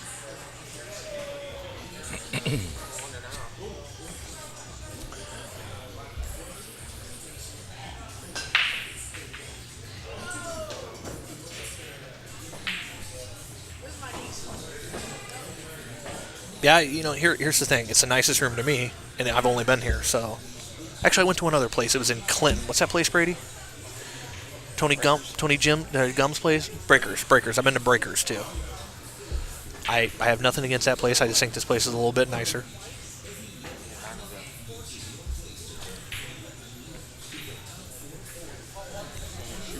Yeah, I lost a regional to the guy that owns that pool hall there.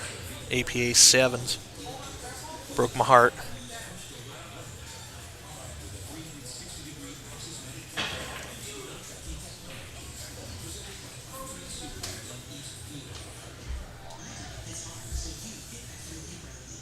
Yeah, they're in the chat. They're starting to question if you're going to be done by 2 o'clock, even with the race to 11. Gorst and Bergman played there. Yeah, you know what? I saw that they still have a flyer up over by the entrance with Bergman versus Gorst, and then Abram versus Duel, and When is that at? no, that's I guess past Oh, it's past stuff past. they've Oh. done over there. Yeah, Oh, okay. they got flyers up. Frost versus McGrath.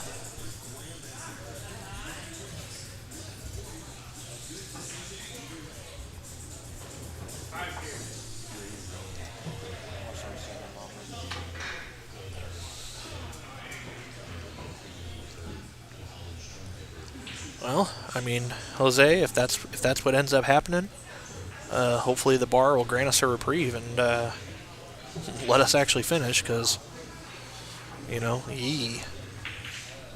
nobody wants to go. Nobody wants to go stay in the Motel 3 and drink complimentary 40s, but me. So.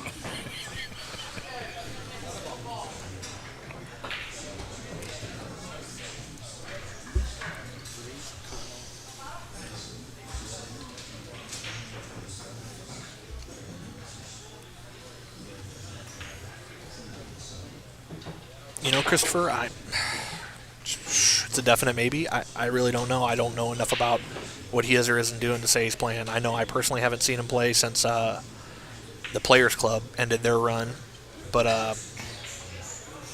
yeah, he could be playing every single day and just keeping it on the low. I'm not sure.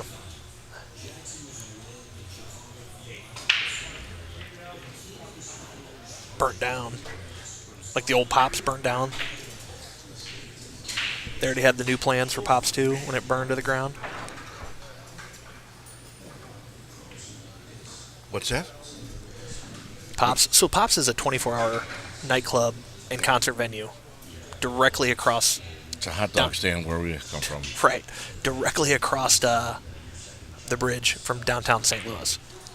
And the original one burnt down, and the tale goes the owner pulled up as it was burning to the ground with the plans for the second Pops. Oh.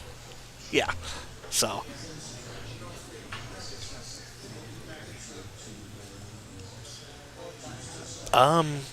Christopher, I haven't heard anything, but I'm not really in that loop. That'd be like of course, Brendan, who ran the place. I think with him, like, his key would be to own his own building. Like, just paying all that overhead and rent all the time is probably not a good plan, and that's just my best guess. There could be something completely different this Saturday or the other. That's pure guesswork on my part. Wow. Oh, wow. That was extra crafty.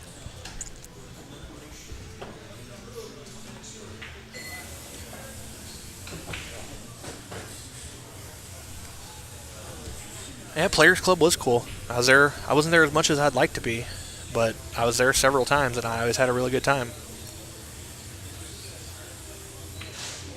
I was very happy that they had Roland Garcia in town, and Bergman was playing. We were doing like a Fargo-rated 8-ball tournament, and I ended up winning that thing.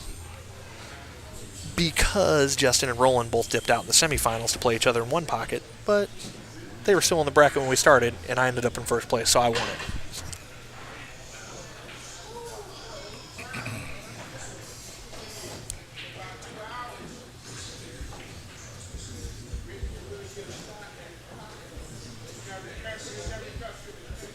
Yeah, I never made one of those bank ring 9 games that you guys loved.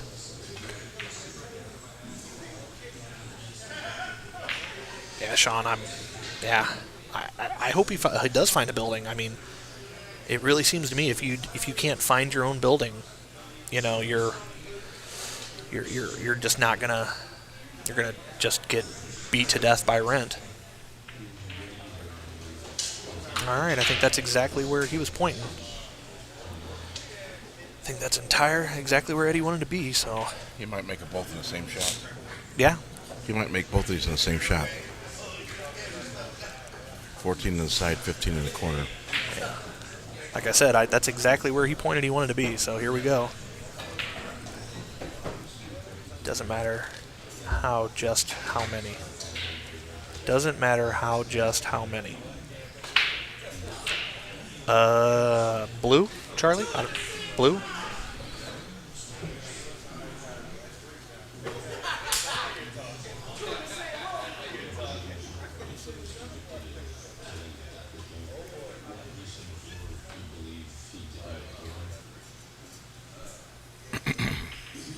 Here we go, the payoff shot.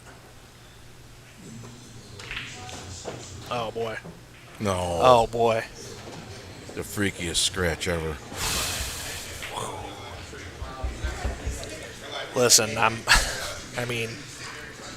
obviously, deep in my heart cheering for my boy Brady, but that scratch right there was just absolutely sick. He Brutal. didn't deserve that at all. No. Yeah, that was sick. No, you're right, not at all. You win in the tournament. Yeah, damn right, Charlie. Well, there were 16 players. I had 2 pros in it. I won. I don't care if they both dumped out so they could play each other in one pocket. It's like I always say, good enough for the women I date. Every time I look over, Luis is getting a bad roll. Yeah. I'm going to stop looking over there. He's going to come over there and punch me. I blame you.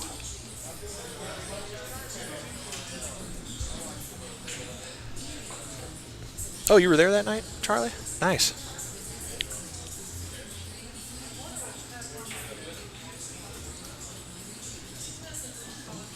I may or may not have had a couple of shots of American honey that night. It's a definite maybe.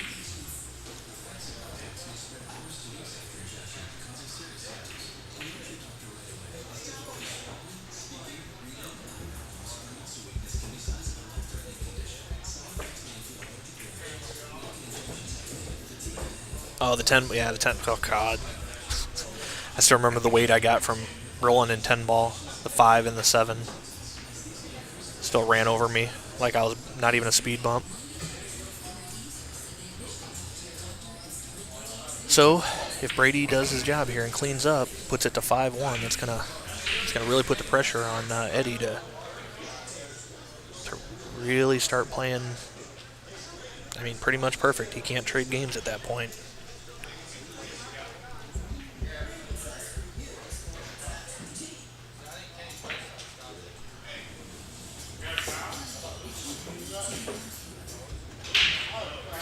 Yeah, Charlie, the only... I don't know. That he gave you, yeah. He definitely didn't give me any games.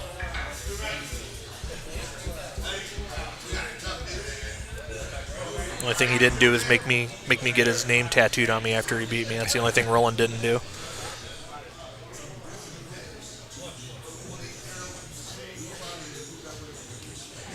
But he did say hi to me in Derby. He said, "Hey, Cookie." I was like, yes, I got remembered. Me.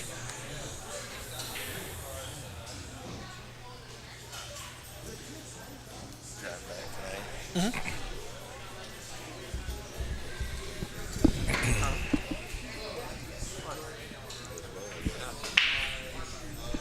It's either gonna be happy ride or it's gonna be sad.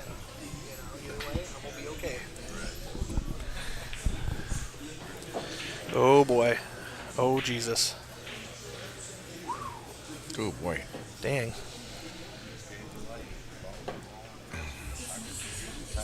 Yeah.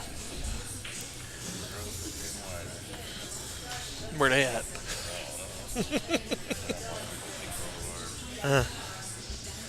You guys want to finish this? Yeah, I'll have a bite. Here, it's all yours. Is this garbage? No, it's not right. Yeah, it's trash. Yeah. It's not running all night. Stop it. I'll be right back. You want something? Thank you, though. Yep, our esteemed host is stepping away for just a second. Left me in control. Boy, is that scary. All right.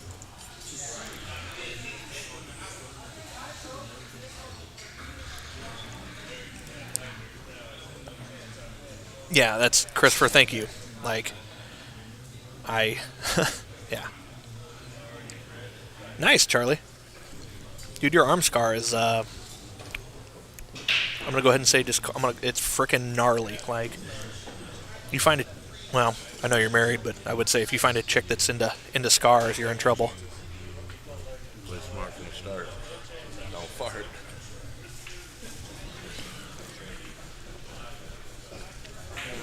Yeah, I'm right. Grind.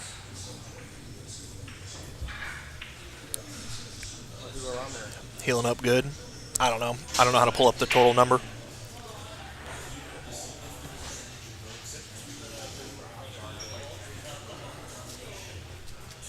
So apparently Brady called safe there, made the ball. Didn't want to chance it on what he's going to call increasingly difficult table conditions. Both players already had a couple of good skids that have gotten them.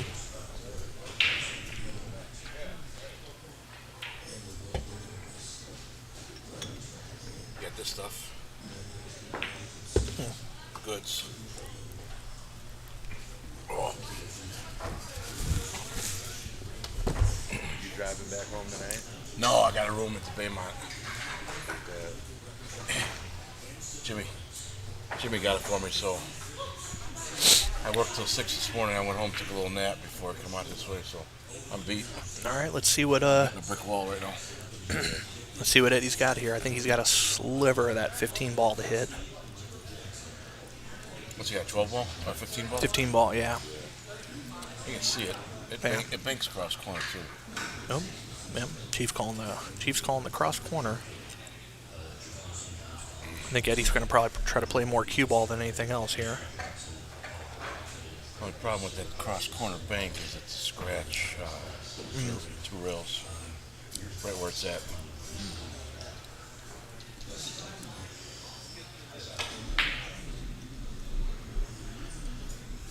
Can I get lucky and make another call? What do you think? I don't know. Call a scratch and he ends up doing it. Ooh. Can he make the 3? Can he just knock the 5 away and make? Is the 3 makeable? I think the 3's makeable. If you're on like this side of the table and you can see it, I think that's as long as you touch it, it goes. I'm not sure though. It banks cross corner.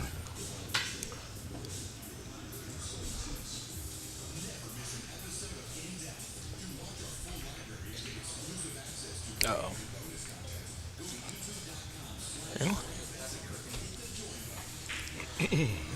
Well, if that 5 goes, this might be a quick 1, 2, 3. Again, we're at that funny angle where we're sitting and where the camera is, you can't 100% tell if it's a, easy breezy or if it's something he's got to get a little tricky on. Yeah. There we go. Old Presto Technology Changeo, and it goes. Yep. Should be pretty routine here. Hopefully I don't commentate or curse him.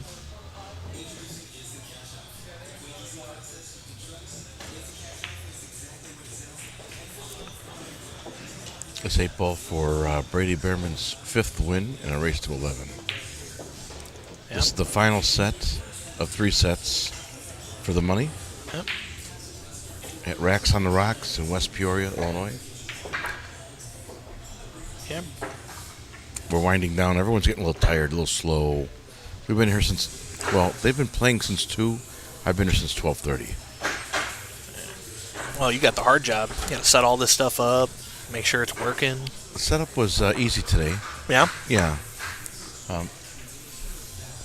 It can be a little technical sometimes, but today was fine. I find a lot of these places, if you've never been there before, sometimes the internet's sketchy at best, Yeah, just got to get the T-Mobile hotspot. Okay, there you go. That thing works perfect. Are you hungry? You want to finish that? Thank you, All right. All right, let's see what kind of break you can lay down here. You're welcome. Nice break. There you go. Let's say neither one of these guys are soft breaking by any stretch of the imagination. They're definitely putting some booty behind it. Eddie, want some pizza? Luis, you want some pizza? Oops, sorry guys. Wiping my mouth off. Just had me a couple of slices of pizza. That wasn't bad for frozen pizza. No. I've eaten much worse. That Philly cheesesteak they made earlier. Good Lord, that was amazing. That's the one thing I can say. I get a little spoiled with my food Because that place Kenny's, man, their food's legit.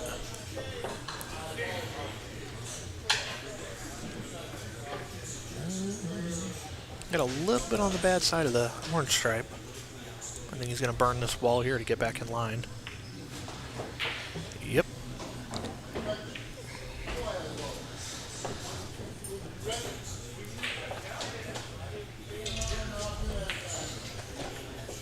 I think Brady's starting to smell that finish line a little bit here. Hold on, folks. What's up, Sonny?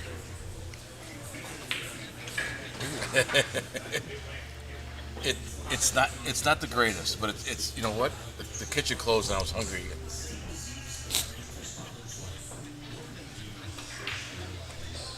Okay, all right, bye. They're asking me what kind of pizza I got left. Said the $10,000 kind of pizza. Yeah. Depending on what time of night it is. Brady. Yeah, Brady Behrman. So that's 6. Oh, I think that was a break and run there. Yeah. It's good. He's moving around the table a lot faster. I've seen him play enough the times. The energy is different when they're winning and they're playing faster. You know? Yeah. I've seen him play enough. I can tell with his body language when he's starting to feel a little bit. Oh my God. Again, I looked over at Luis and he dogged an 8-ball. If he goes back and watches the stream, he's gonna come find Swansea. All right, starting to get I think that 15 would have gone cross corner, Sonny. Sunni. Oh, I lost track of the chat. Yeah. Sorry, guys. That's okay. Love you too, man. Was it? No, it wasn't a Butch's. It was. It's a thin crust pizza. I'm not sure the name brand, but honestly, it wasn't bad. Yeah. For the bite or two that I took, I got no complaints. Right. Hey, it's me, Rob M. So Daryl Martin's asking about Baby Banks. Baby Banks was what was her name? Oh my God! So when I just said it earlier, when you don't say someone's name in a while, you forget. Nicole. Amber, my daughter, and Nicole met at Junior Nationals, and they became friends. Thank you, Carlos. And Hernandez, right? And I'm not sure what happened to Nicole, but she passed unexpectedly. I'm not sure what the diagnosis was or the reason, but Nicole was such an influence in the pool community back home that it really hit hard. And they have an annual tournament. I think Sonny Godinez is involved with that in honor of Nicole and her mother, Sarah. Nicole Hernandez, yeah. Carlos says? Yeah. So my daughter, Amber, they were friends. Nicole and Amber. Sonny's memorial tournament for her is the best ever. Yeah. It's a great thing. So anybody in the Chicagoland area, look out for Nicole Hernandez. She's been lovingly dubbed Baby Banks. She passed away some years ago. I don't remember the reason, but it was medical. I remember that it was medical, and they have an annual tournament. It's a good thing. So if you can see that flyer, make sure you make that tournament. Here's Sonny right here. Hold on. He's texting me right now.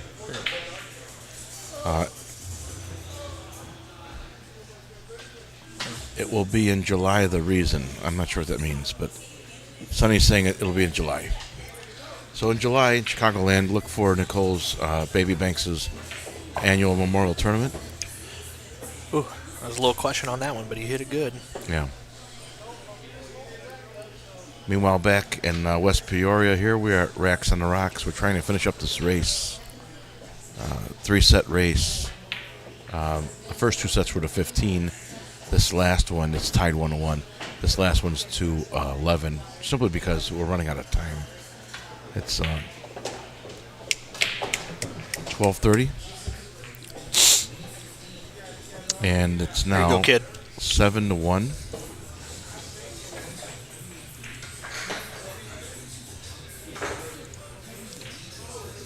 Yeah, I don't know anything about the event, but based on just the character that I've seen you display since I've been chatting with you and been here, I'd definitely recommend. Hey, everybody, if he's backing this up, it's got to be a great event. So For sure, go out there and show sure your it is. support. Yeah.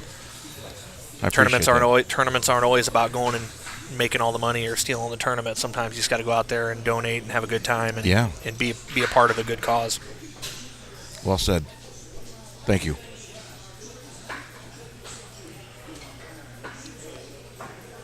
So Brady's hit a gear here late on Saturday night here. He wants to go to a Waffle House. That's what it is. It's actually Sunday morning now, right? Yeah, all he's thinking about is extra syrup. They have one around here, Waffle House? I don't know, but he loves Waffle House, man. That guy's. I gotta. If I wanted him to break and run out the set, I'd just be like, "Hey, man, I'll buy a Waffle House." Done deal. You have to find out. You have to find what motivates your players. Right. I know Waffle House is definitely is definitely one for him. Johnny Phillips back home and Johnny 5-Star Sunderland. These guys are money players, and that's what that's what motivates them. Yep. Caught a bad little scratch rub there. Sonny is here, brother.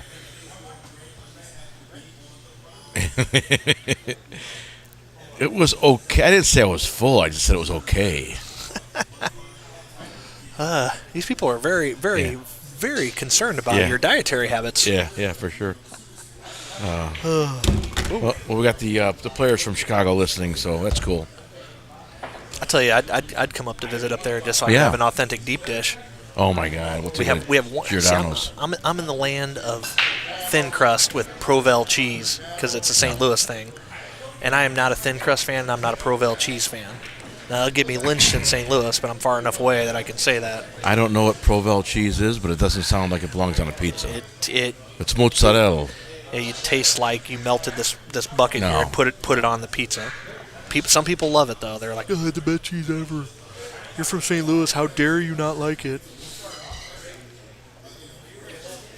If you're not eating pizza with a fork and a butter knife, then you're not eating pizza. There's one place in St. Louis that I've gotten a deep dish, and it's like that thick, and a small is like that big, but it's that thick, and I can barely finish it without being like, ugh. Do you know the name?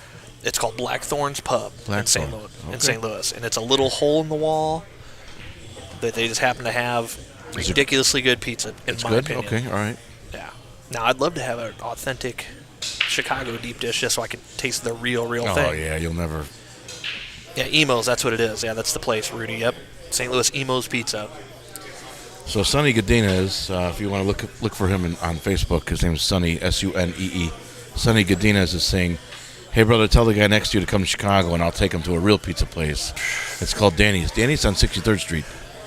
It's 5 blocks from your house." Yeah, you're on Narragansett. I remember, Sonny. Yeah, Danny's is good.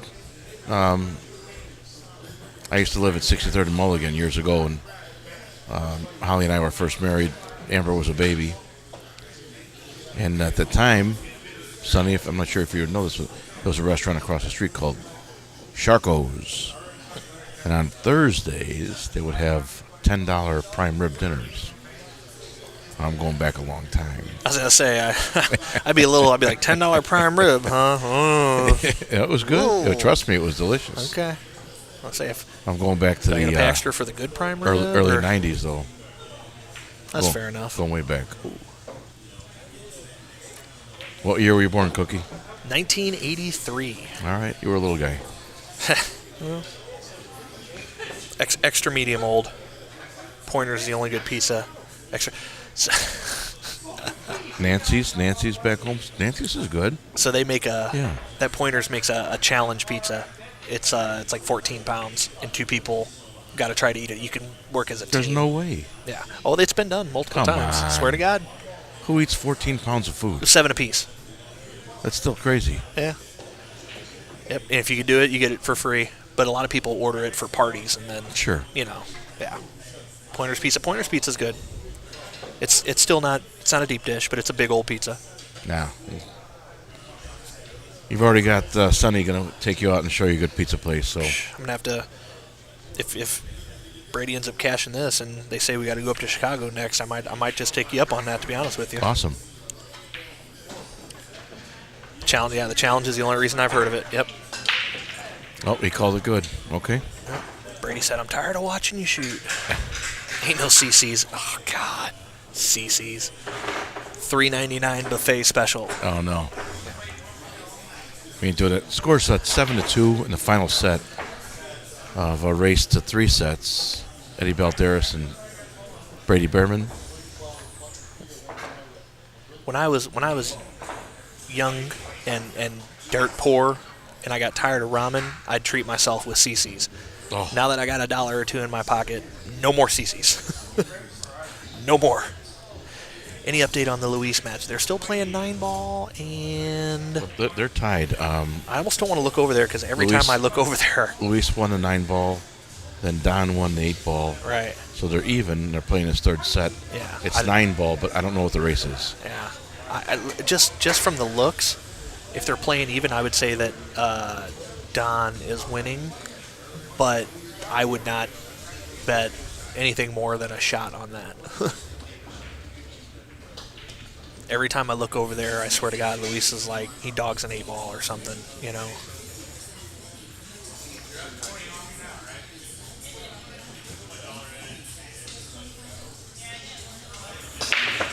See that break? Much better. Much Yeah. better break. Squatted it, yep. That was a much better break. Yep, let's see here. What do we got? $50 advance. Yeah, 50 would be refunded along with a check for $500. Yeah, he'd get $500 to eat that pizza too. If he gets out here, he could string 4 or 5 racks here. Yeah, he could for sure. Either of these players, I think, are fully capable of that. It's really boiling down, like you said earlier. It's all the break. It really is. Brady's got to duck a couple of bullets here. Wait for his turn. Go to Pizza Head, South Grand, pretty close to Jersey Pizza. Okay. What qualifies as a Jersey pizza? Good breaks make me happy. Yeah, me too. Favorite, how many times he's played? 10 to 14 hour session. Yeah. I don't know. I don't know the guy. I don't know either of them at all, really.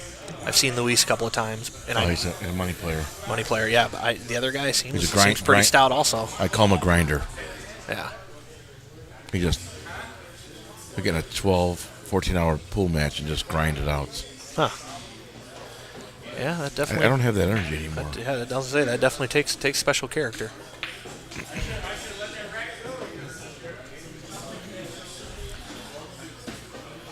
Kitchen sink, that's ridiculous. Me and Brady have gotten out to Indiana a couple of times. I think we're eyeing up maybe going and playing in one of those split brackets coming up here real soon. January, March, April, May, June-ish, June something, I don't know.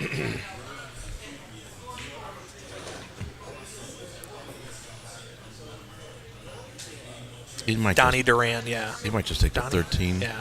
13 in the corner. Best money players in our area. Well, that's probably why he's playing Luis here, because neither of them seem like no slouches. I wouldn't feel super comfortable playing him even. I'll tell you that. I definitely need some weight. 13, 14, 11, 9, 8. And he might want to make you look bad. That's why I'm always hesitant, because I feel like as soon as I say it out loud, they're like, I don't want to mess those 2 balls up. I want to leave the 4-5 alone. Yeah, I agree there.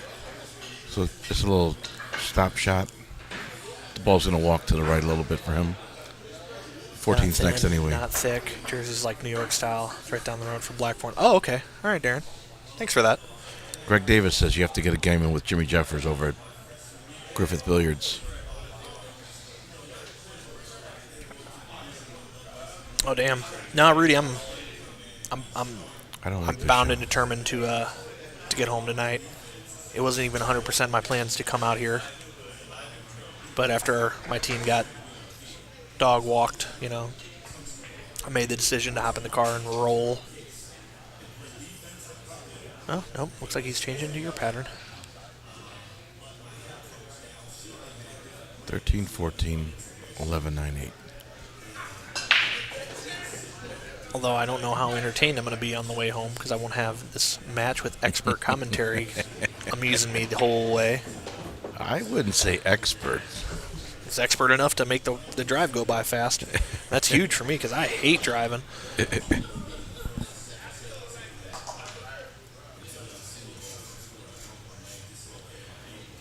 Like Brady, he does Amazon Prime and DoorDash and all that stuff, and I don't understand how he drives so often, man. I'd go crazy. I mean, just absolutely crazy. You got to be in traffic. It's stressful. I couldn't do it. This place is thinning out. Yep. A lot of people hitting the old dusty trail. Oh, nice shot. 9 ball, same pocket. Cookie, you and Brady 20 seem pounds. interested I'm doing it in the again diet. this summer. Somebody Man. diet. So Mike did the 75 hard challenge. What's that about? So it's there's a whole bunch of stipulations, like you have to work out at least 45 minutes 2 times a day. You No, have to that's drink not a gonna- gallon of water a day. You have to read 10 pages of book a day. It's like an overall health and mental, basically like cleanse, And Mike, he had a little bit extra weight on him also, and he ended up losing what was it, Mike? 60 pounds, 70 pounds. Apparently he broke his foot and put on 20 pounds. Oh, okay. Like right after. Oh yeah, you know what? I remember them saying that. That's why you couldn't shoot no more. If I'm gonna do it, there you go. He's got it. Yep. If I'm gonna do it, I'm just gonna flat out get in the gym and put on strength like I used to. Put on strength, clean up my diet, cut the alcohol down a whole lot. I mean, there's no real secret to it. 75 hard is 75 hard's too hard. You're more of a man than me, Mike. Sonny Godinez wants me to give you his number, so when you come to Chicago, give this guy a for call. sure.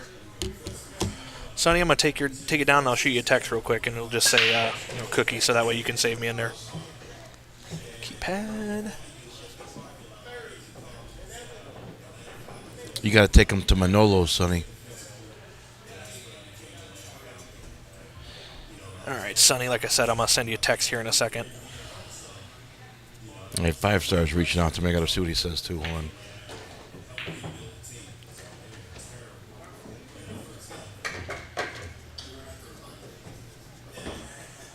So, John, I'm playing for 4,000 in the middle. All right, Sonny, you're saved, and I sent you a text, buddy. Thanks for that offer, too. I really appreciate that. Yep, Brady's over there waiting for his chance. Same way Eddie was. Just what it is when you get to these players, man. Watch this break. Yep.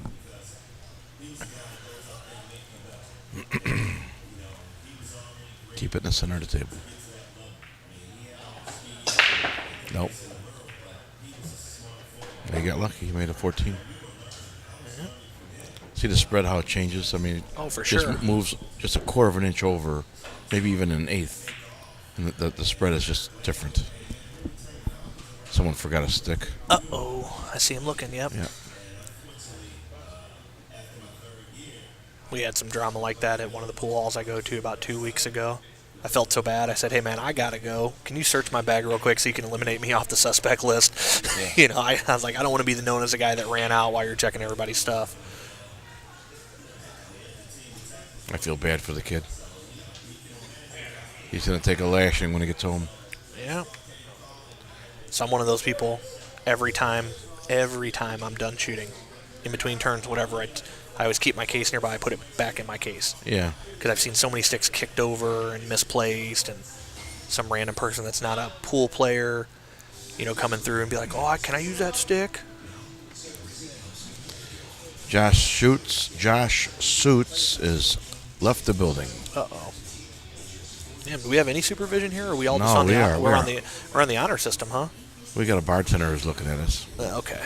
Well, yeah.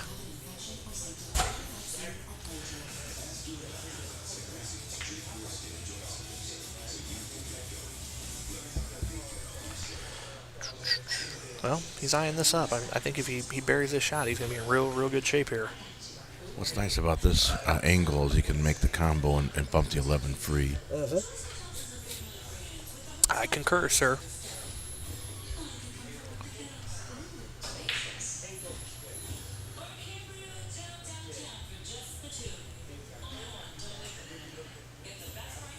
Dang, they're covering them tables up quick, too.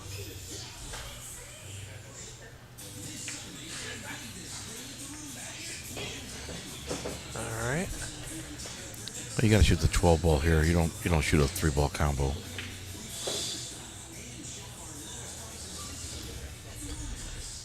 Yeah. I say either way you cut it, he ain't happy. Shoot the 12 ball, bring it back up table. If anything, you got a 13-15. You're not going to miss that, but there's no reason to shoot a 3-ball combo here. I tell you what, Mike, I don't know if you're still listening. One of the girls I used to work with, I was helping her with some fitness tips and whatnot. And that stuff that takes some real mental fortitude. I lived that stuff for years when I wrestled in high school and college. It just turns into a job. That's the shot, Eddie. Little mental games you play with yourself. So from 6 hours ago with a couple hundred people in this room to now we're at 12. About 12, yeah. Yep, they're not messing around. They're covering all the tables, collecting the balls. And meanwhile, probably two best players in the room, even with all the other players in the room, are still grinding. Yeah. This is the shot.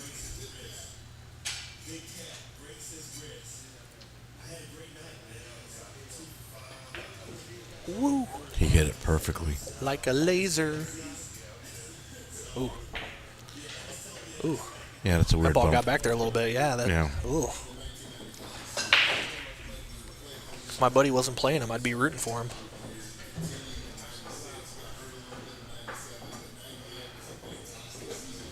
The 11 goes in the side pocket.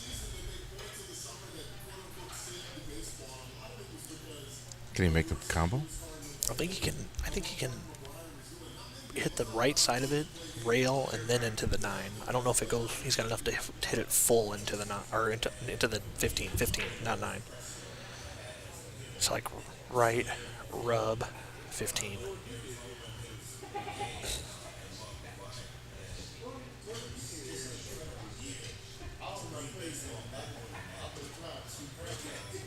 In my mind, this is almost like a kind of a must-win game for Eddie because you know you don't want to be down or you got to beat a guy 2-1.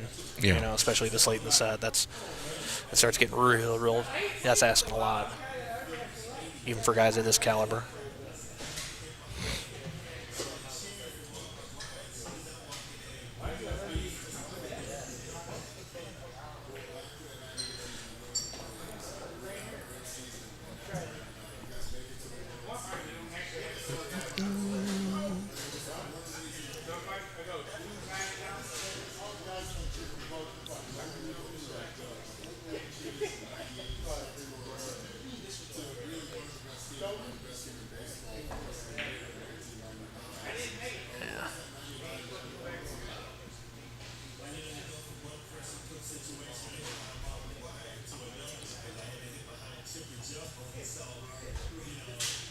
Says, yeah, that's not terrible. Can read his thoughts. About time to stand again. Oh, it doesn't hurt till you stand up. Then it really hurts.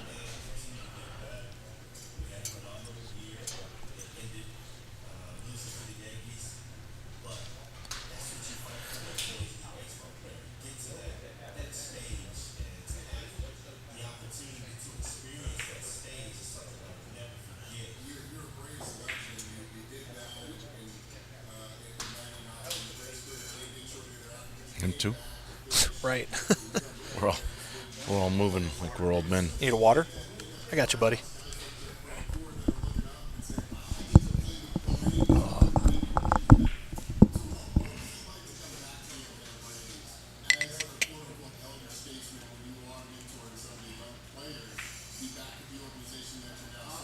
Okay.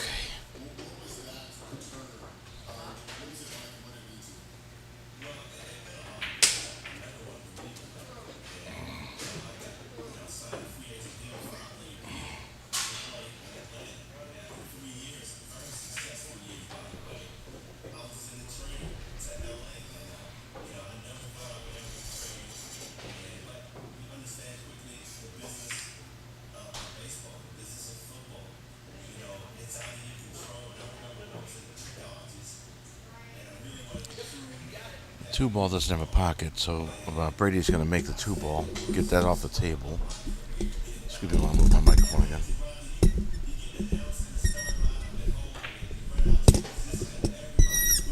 Sorry. Thanks, guys. Sorry about that. The next bit of trouble that Brady has is that 3, 4, 5 that are all together.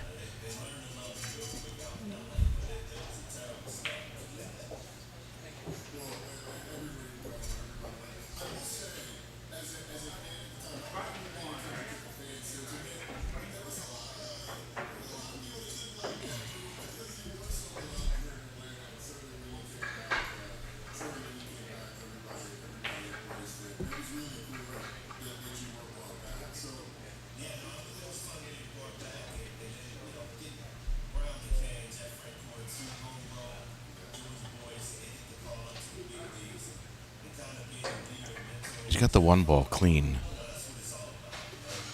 They're going to come back for this. The 6. But then what? How does he address these 3 balls over here?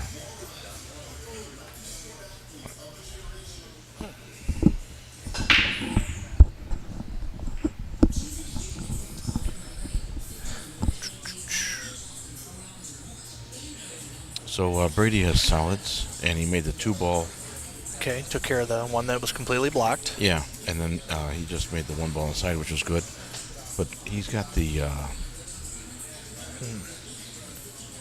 3, 4, 5 that pose some difficulty. So for sure. He can't. If they were tighter clustered or something, I might see him be able to play a. He can't get there from the safety, but he can't get there from the 6. So I think he goes up for the 7 in the side. Yeah.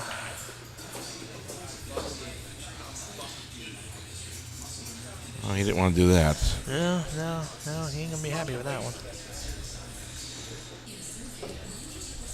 Well, he hit the 9 ball in front of the 8, so he gave himself some more trouble.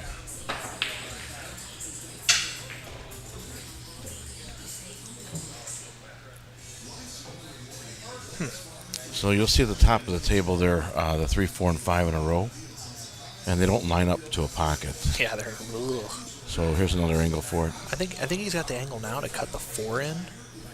I think that might have been what he was going sure, for. Sure, he can cut the 4 to the right, but he's really got to stroke a draw to come back and knock the 3 or 5 loose. Right. And then he's still got to address the 8 ball. He's got to get something down to the 8. Yeah, he definitely increased his problems. I almost wonder if like a stop shot, like a little bit of draw stop on the 4. Hook him on the 5. I think might not be the shot there. At the 4. That's what I'm saying. Like, oh, he's calling a 4. Okay, let's see what he's got here.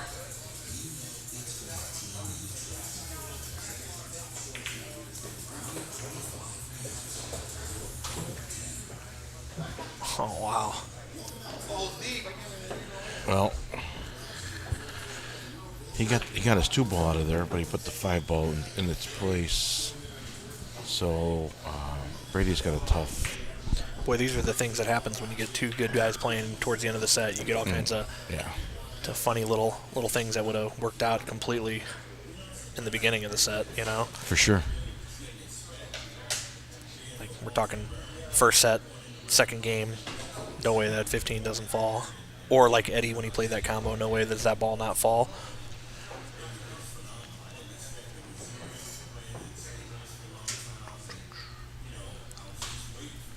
Well, he's got a 3-ball cross side. And if he draws back on us a little bit, he can possibly create an angle whereby when he makes the 7 to the right, he can slide the cue ball and knock that 15 in. We'll see in a second here. The 3-ball goes cross-side for sure. Yeah.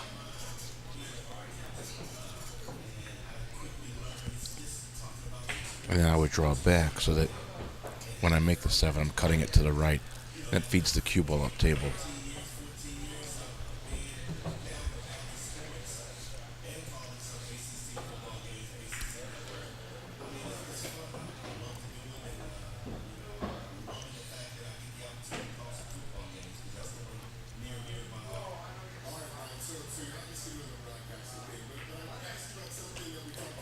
Uh-oh. I almost look at this as like a live to fight another day kind of deal here, you know. Excuse me.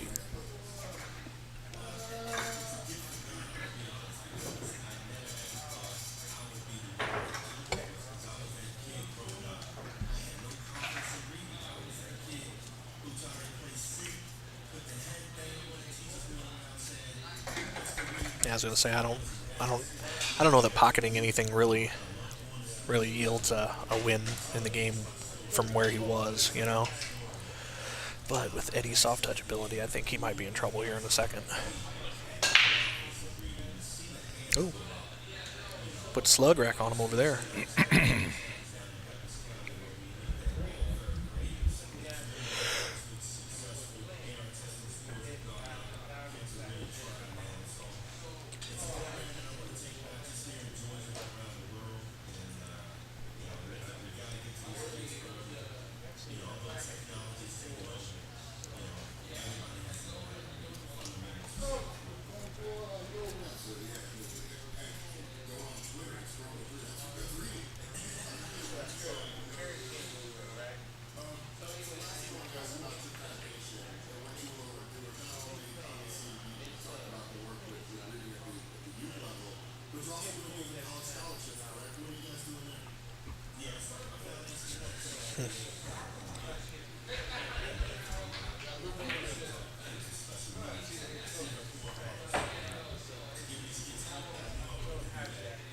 I got nothing on this one. You got anything? I'm kicking the 13 just to hit it. Okay. All right. Okay. Yeah.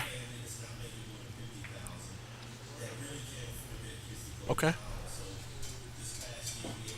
He may be able to hit it straight, which is fine. But I like kicking it one rail to the left because leaving the cue ball up table is better than leaving it down here.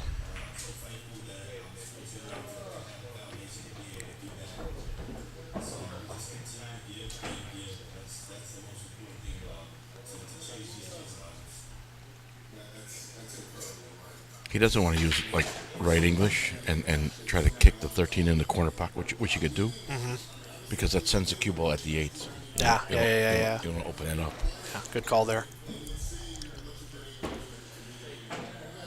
Ooh. He's hitting the 11. Okay. Don't scratch. Oh boy. Wow. He's got a couple of those where just out of nowhere. Wow. That's a bad roll. He scratched. So Brady has ball in hand.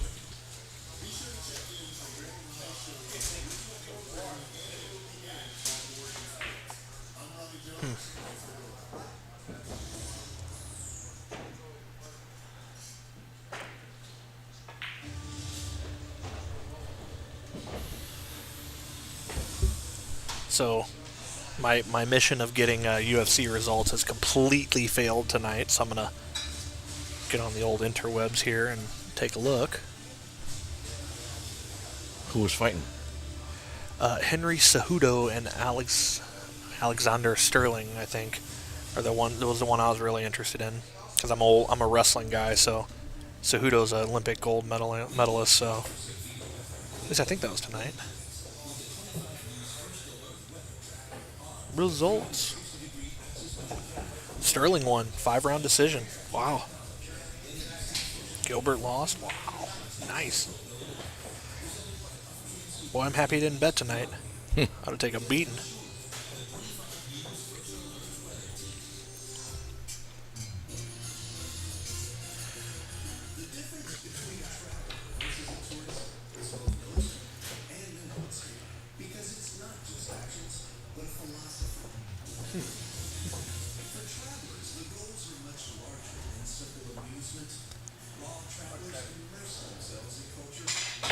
Is he calling the 5? I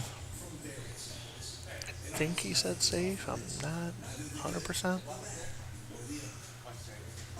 Playing safe.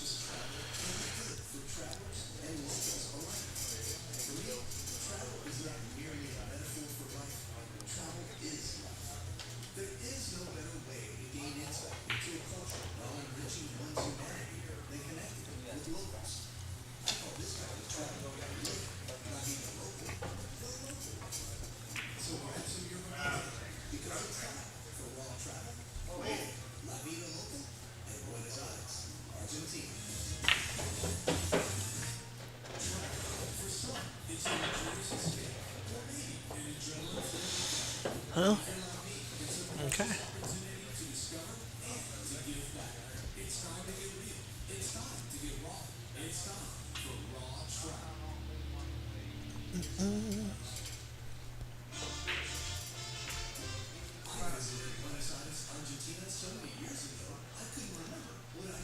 Play one of these for the Vegas station. Right. For sure.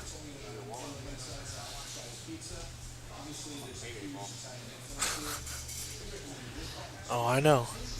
Ooh, Lakers won pretty big tonight. 127 to 97.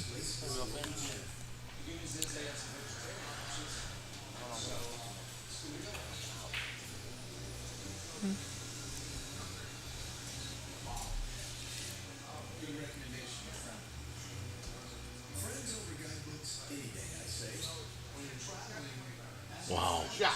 Good shot. Wow, what a safety. Wow.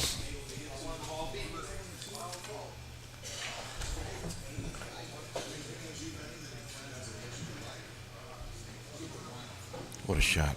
Yeah, for sure. For sure. I honestly thought he was going to go with that shot like 2 exchanges before that. But he kept it there, and it paid off for him. Paid dividends. Stu, what's up, baby? That's my buddy Stu right there, Stu Key. I got your shirt on, buddy.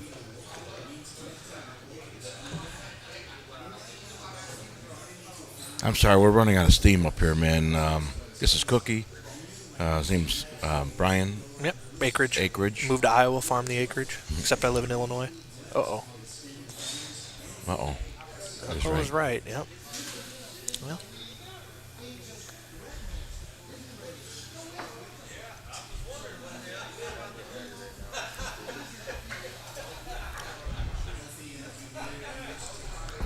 Oh, shoot.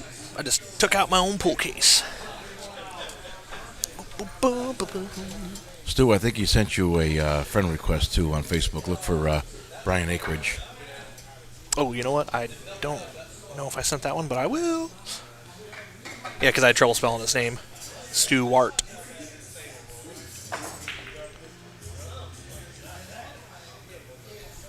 Doop-doo.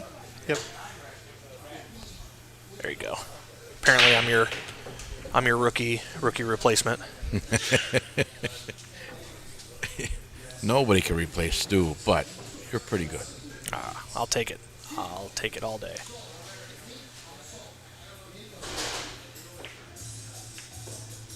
Wow.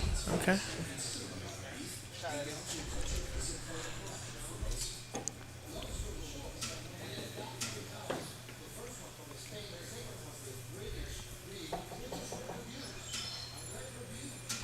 Brady gives him a little nod, saying, "Hey, great shot." Yep. Take that 5 ball, huh? 7 or 7. I 5? think he's on 7. Oh, jeez. That was a great try. Oh.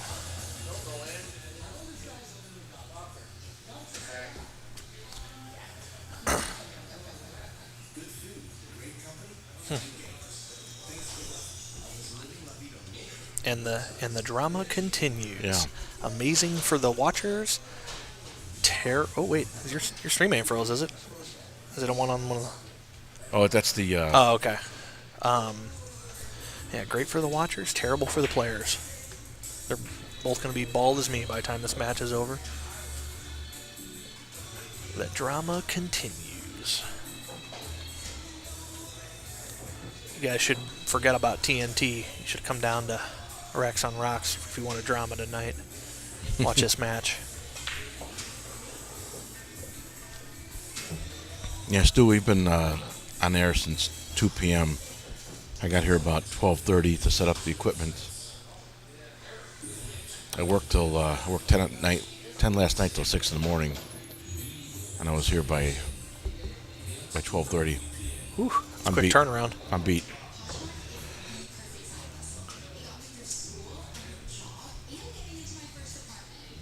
I agree, Rhett. This is a great match. I'm just we're all on fumes. Luckily for me, I got myself a great night's sleep, which never happens. I figured I'd be playing pool all day at a tournament. Didn't work out for me, so I'm feeling pretty good, actually. Gonna make this 7 ball. Yeah.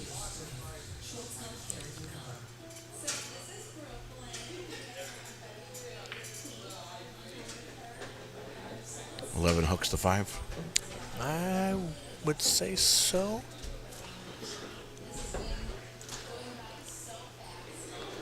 Yeah.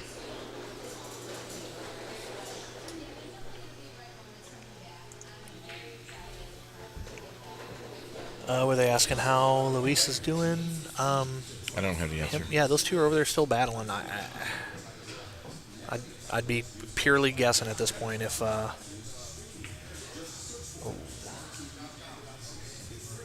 I'd be purely guessing if I made a guess on who's winning. Oh yeah. Hey. Sonny, Eddie's playing some strong safeties right here.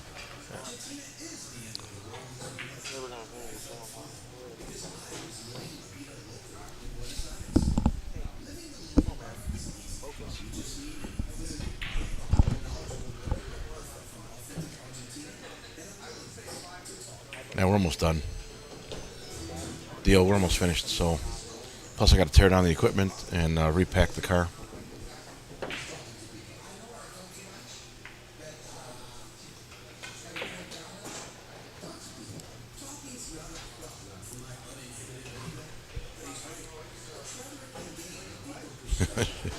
I hear you, Sean. It's a great. It is a great match. I'm really. Whoever wins deserves it.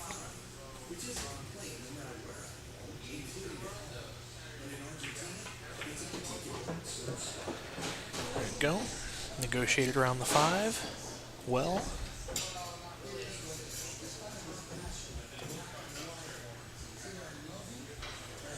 Is anyone going to go live with their phone? Well, I don't think we ever got a definitive answer on if at 2 o'clock they're just going to kick us out. And I think, for anybody else, I think Luis just lost the 3rd set, so I think he lost 2 sets to 1.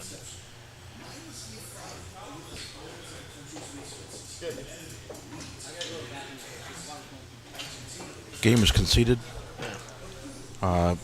Eddie goes to 4-7. Yep. To Brady Behrman. This is a race to 11. I'm going to take a few minute break. Yep. I'm going to put the mic down, guys, and stretch my legs. It's been a long day.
Yeah, right.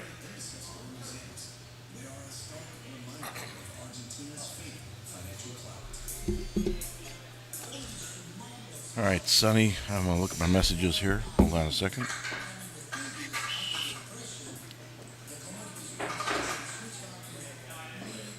Yeah.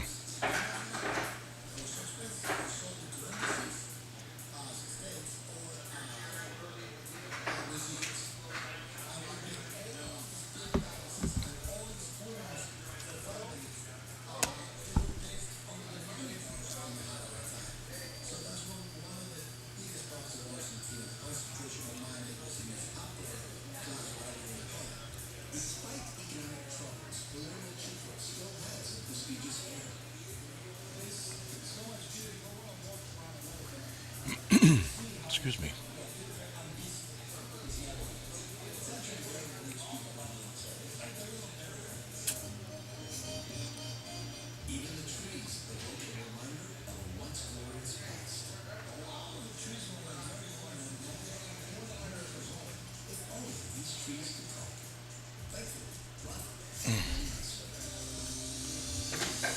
Eddie, Sonny says nice safety when you stuck that cue ball in the middle over here.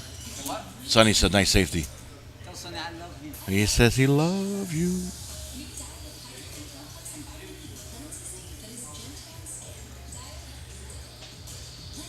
All right, 7-4. Final set.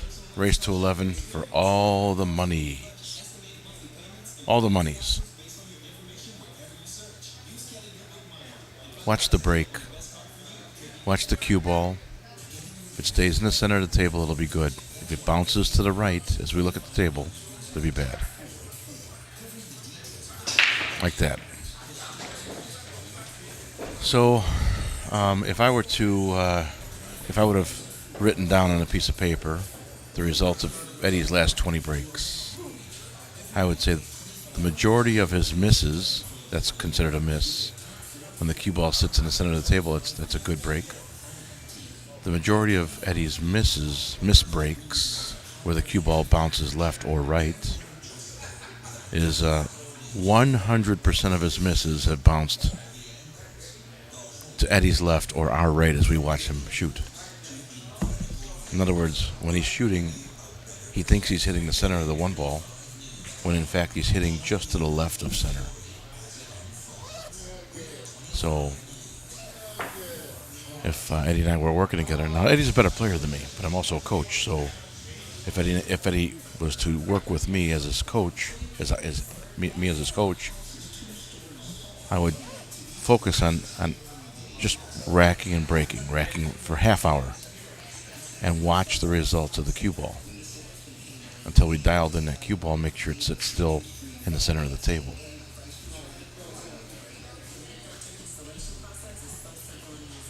Now, when he breaks good, it's really good, and we've seen early examples of that.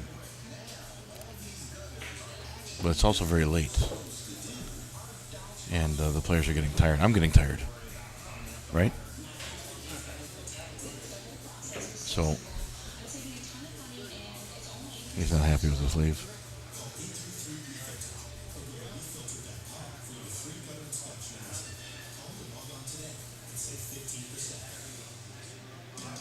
I don't think the 13 goes up table. He just turned around and looked at me like, He was sick. He's got to shoot the 13. It goes in the side. He wanted it in the corner, I believe. So I'm talking quieter now because the music's off and all the kids have left the building. There's only about 12 of us here left in the pool hall. And the players are about 10 feet away from me, so... Yeah. It went in the side. So now... he shoots the 11 first into the corner.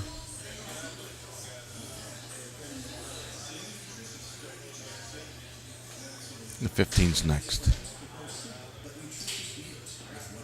The 10 ball most likely will go into the side pocket on the left side of the table.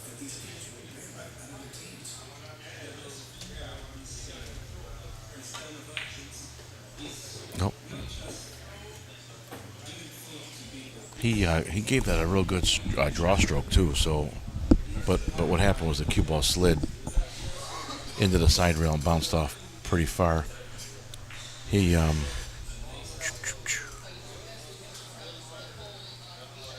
probably will take the 15 and come out for the 10 ball in the side pocket. The right side. Yeah, trying to create that angle to come down table for the 8. He's looking over there. I don't see that. Oh, that's where that's where he's going to leave for the 10 ball. Okay. All right. Yeah. I was gonna say you ain't holding him on a diamond. It's a little thick, so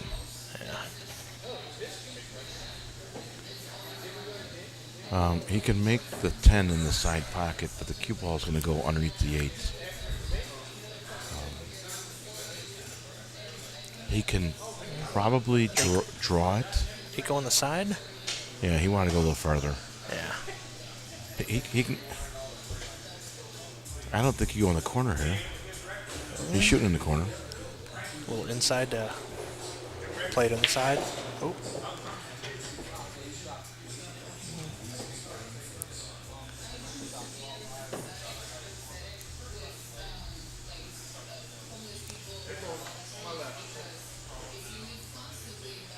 Yeah, he did. That's exactly what he did, Brandon. Draw hit the 3.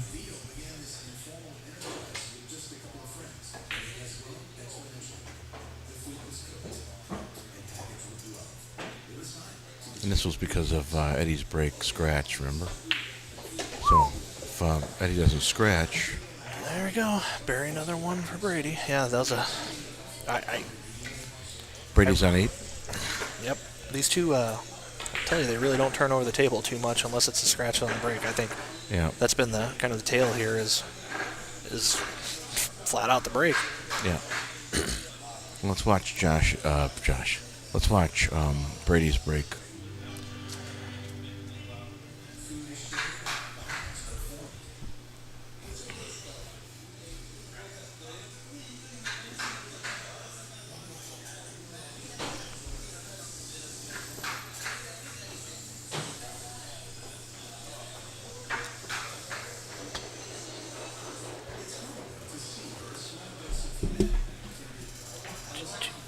Draw, hit 3. Yep, you called it, Dustin. You played him enough. You know what's up.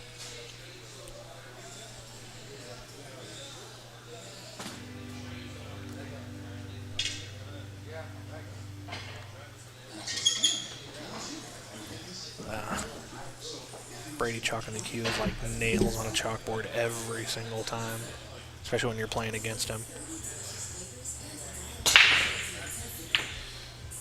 He drew it back. You lose a lot of power when you lose a lot of power when you draw on your break when you draw the cue ball back.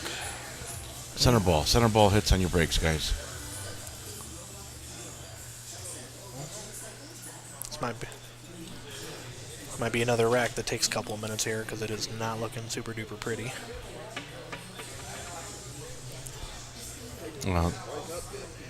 The 9 goes and the 14 goes, so those 4 balls are free. It's the 11 ball that's messed up.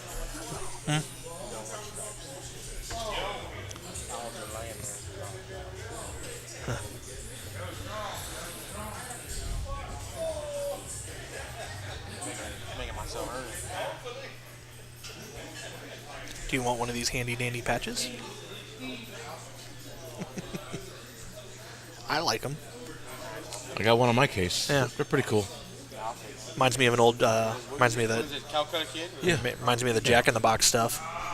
Oh yeah. Like a little Jack in the Box king. Yeah. Can I take a couple? Sure.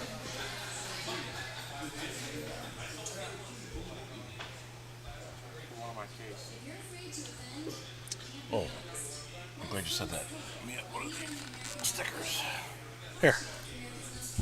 Oh yeah.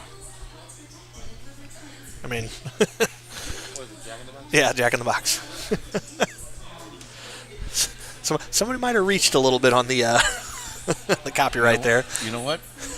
Send that to me. The logo? Yeah.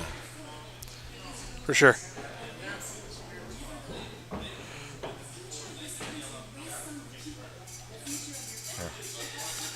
Huh. Oh, I didn't get your number here.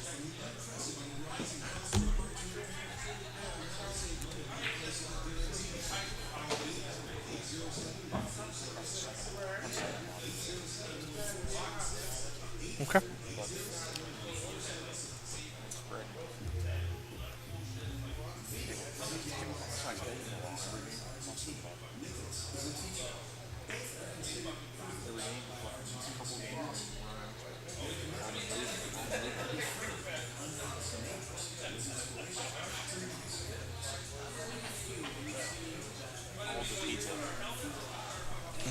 An hour. Go for it. Ain't mine, it's his. Oh, can I have it? It's yours. It's yours. There you go, you got it. Best thing I ate all day here. Normally the quesadillas are pretty good here. They're not bad, but they put jalapenos on it. Oh. I don't want to eat jalapenos. I'm like, oh. I like it a jalapenos. I don't mind them. I like it spicy.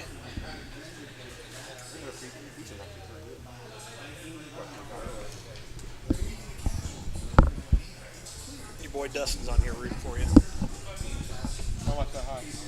Dustin Ilgus, Brady said hi with a mouthful of pizza. So it was like, wow. How'd it go? Loud. Arr. Oh. 14 goes, so let's check it out. Said, do the good stuff. I lost one. But I mean, we were. Who played bad? Nobody. Really. The other team. Huh?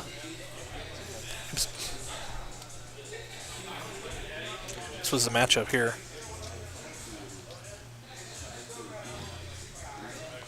Oh, man. I already updated. Never mind.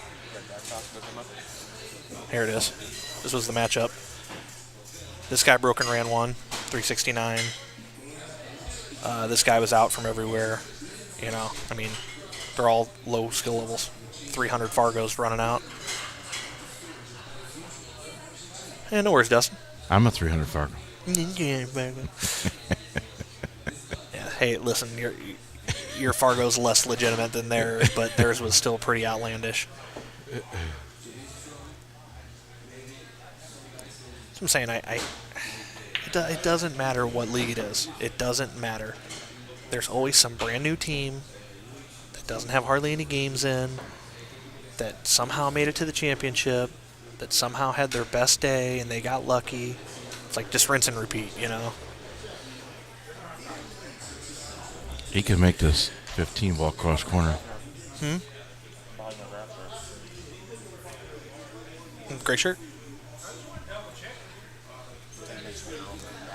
Oh, okay. Yeah. It could work out to him, but you called it in the beginning of the rack. You got a good eye for it. You said the 11's a problem. Yeah. The biggest package put together. He can make the 15 cross corner. What, The 7's not in the way.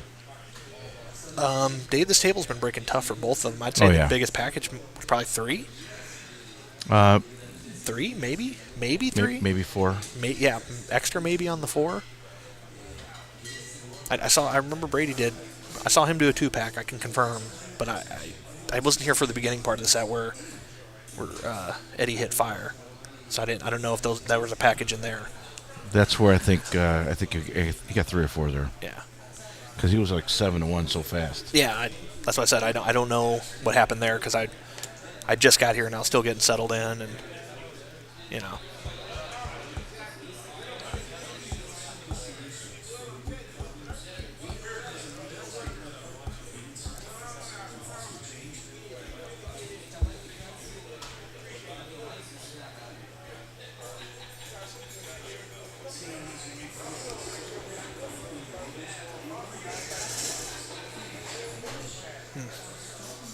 So I hate to be the guy that brings it up, but what do we do when this hits 2 o'clock? They're not done. What happens then, you know? Yeah, it's 1:30, so it's very possible. Yeah. 8-4.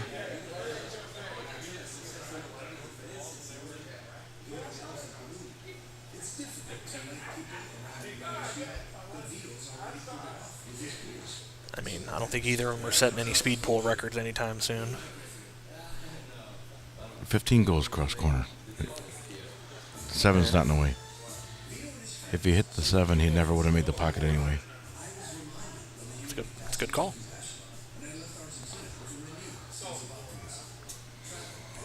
He just doesn't like it at all. No. I think he feels like if he misses this ball, he's going to sell out this rack. I think that's what he's saying in his head.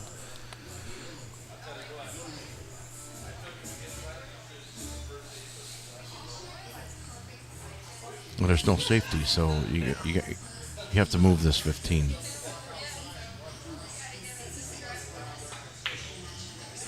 Oh, he nipped it.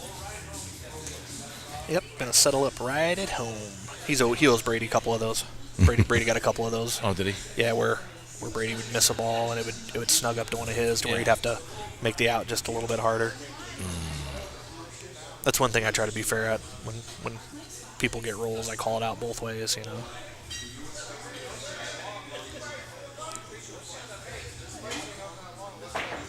What is that, 14, 15 tied up? Is that the 15 there? Yeah, has to be. I see the 5. Oh, boy. Danny Hill's over here holding court.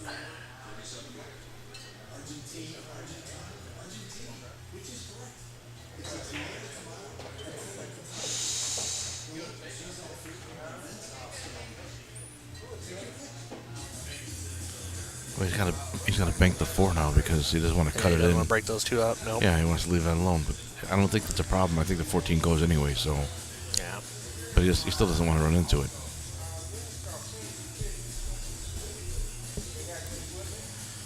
I mean, slow roll it and freeze it up behind there. Like, just really wedge him. No, I think he banks this. I would try at least. Yeah. I think you can still play safe with the bank.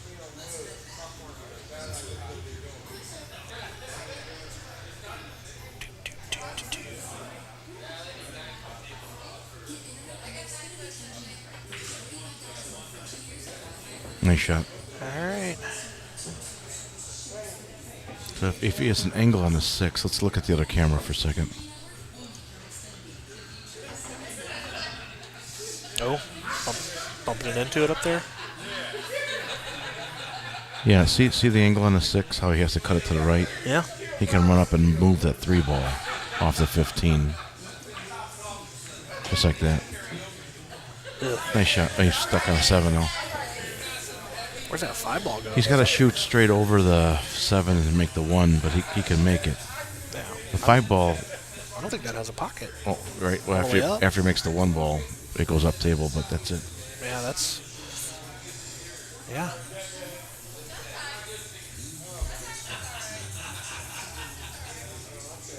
Excuse me. I'm so sorry, guys. It's super late.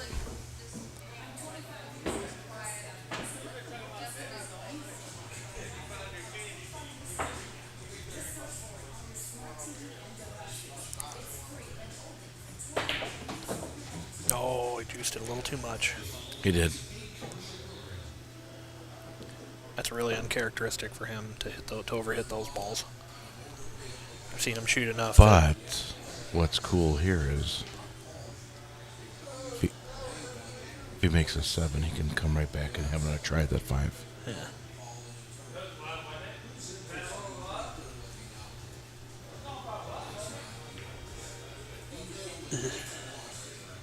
Hit it soft. Well,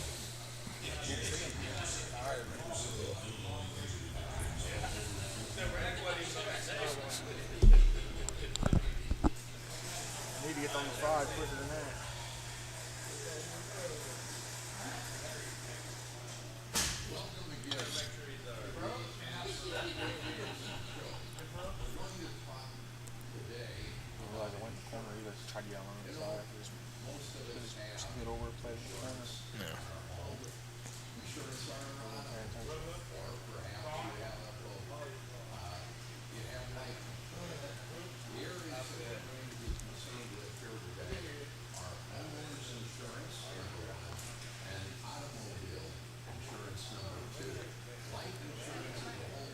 It's like figuring out a Rubik's Cube that keeps on changing on you.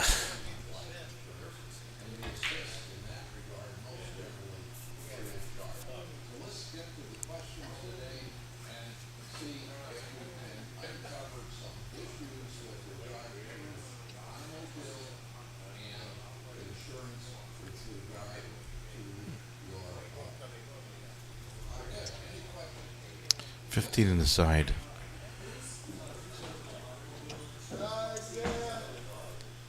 He could make the 11 in the bottom right corner and open up those 2 balls if he doesn't like them. Or I think the 14 goes. Yeah. So he's going to shoot the 11 ball and open up the 14, 13. But again, I think the 14 goes anyway. I feel like from this angle, I feel like it goes.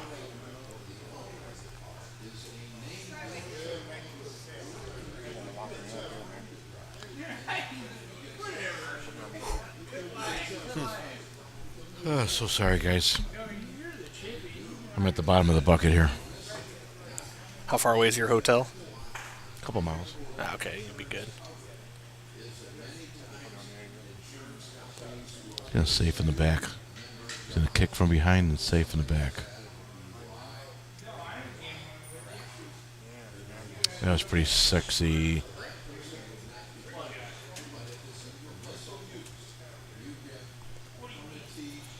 See, I wouldn't have been able to have the discipline to play that safe right there. I would have been like, hey, it's time to get out here. Let's let our talent loose a little bit, you know. But that's the game. That's a better, smarter game-winning shot right there. Instead of taking a chance that something goes wonky, you know. No, I understand. Yeah.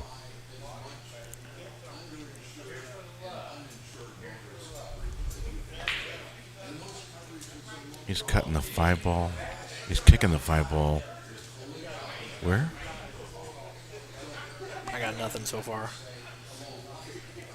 I think he's going to masse around the 8 and kick the 5 in the side pocket. Huh.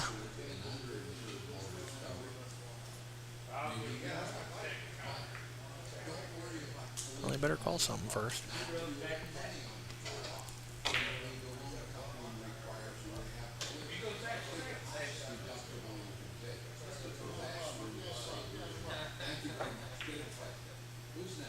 Huh. He didn't hit it hard, though.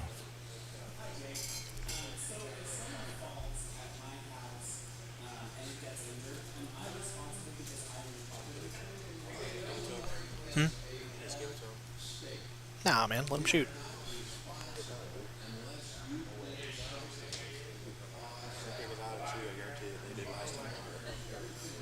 Well, I mean, let him get. If you want to give it to him, give it to him then. I mean,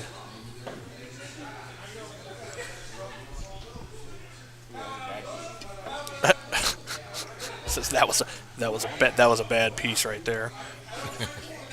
Oh, bad piece of pizza? It wasn't bad. It was better when it was hot. That's good.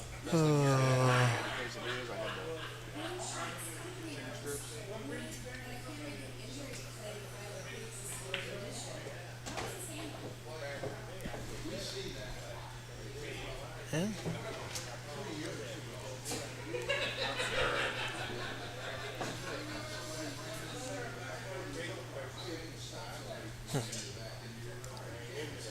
You know, it's good. It's good that even on these ball in hand, couple of ball outs, that I see these really good players getting a little bit nervous and taking their time. Yeah, You know, it makes me feel yeah. better that I've screwed up a couple of these. Yeah, for sure.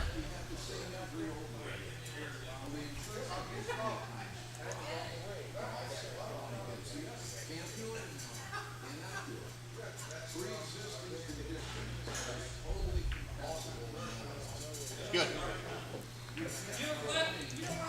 All right, the game is conceded. The score is 8-5. Yep. And erased the final set to 11. Yep. All right, I'm kicking off here. I'm gonna go talk to my buddies over here for a minute. Oh, it's an absolute pleasure. Are you done? Glad I got to meet you. I'm probably Okay. gonna be done for All tonight. right. Yeah, I'm probably gonna kick Thanks, off here, guys. Brian. It was a pleasure having you in the booth with us. So Thanks for listening to me, guys. Yeah. Whoever's still out there. Take care of yourself.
All right, guys, we're winding down here in Racks on the Rocks, West Peoria, Illinois.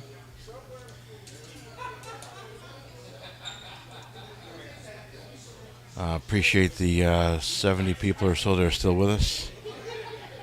It means a lot to me, so thank you.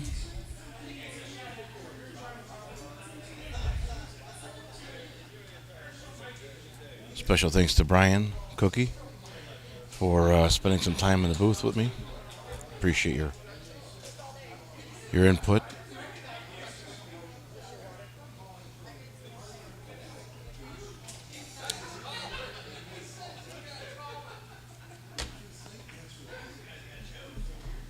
Thank you.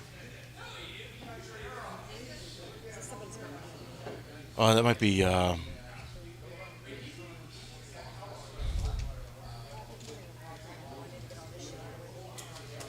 score's 8-5 and a race to 11. I know it's close to 2 o'clock in the morning, so we're not really quite sure what happens in 11 minutes, but we're going to find out very soon. Hopefully they'll let us finish.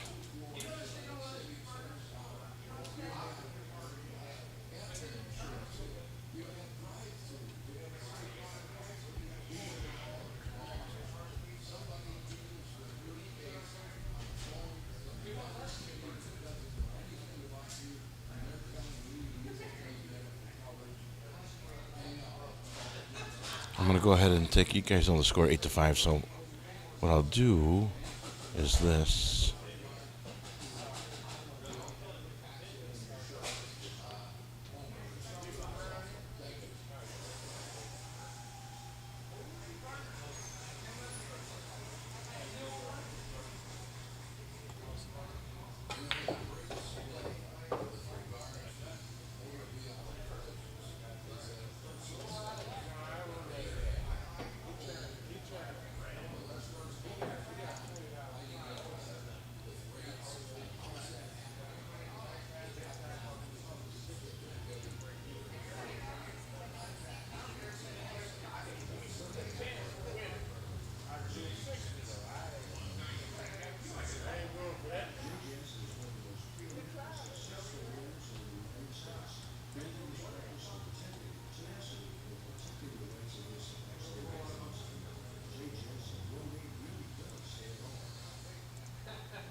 Thank you, dear.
All right.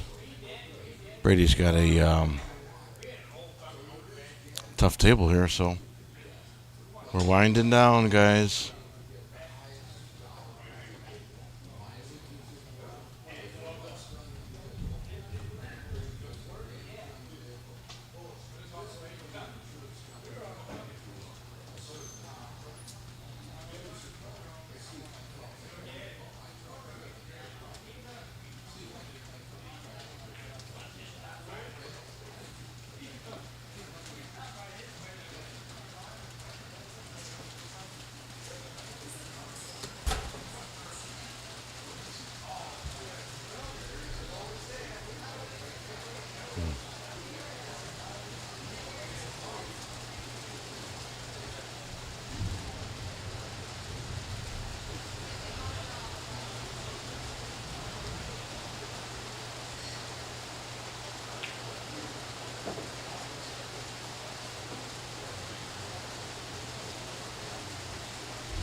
Uh-oh. Those famous last words.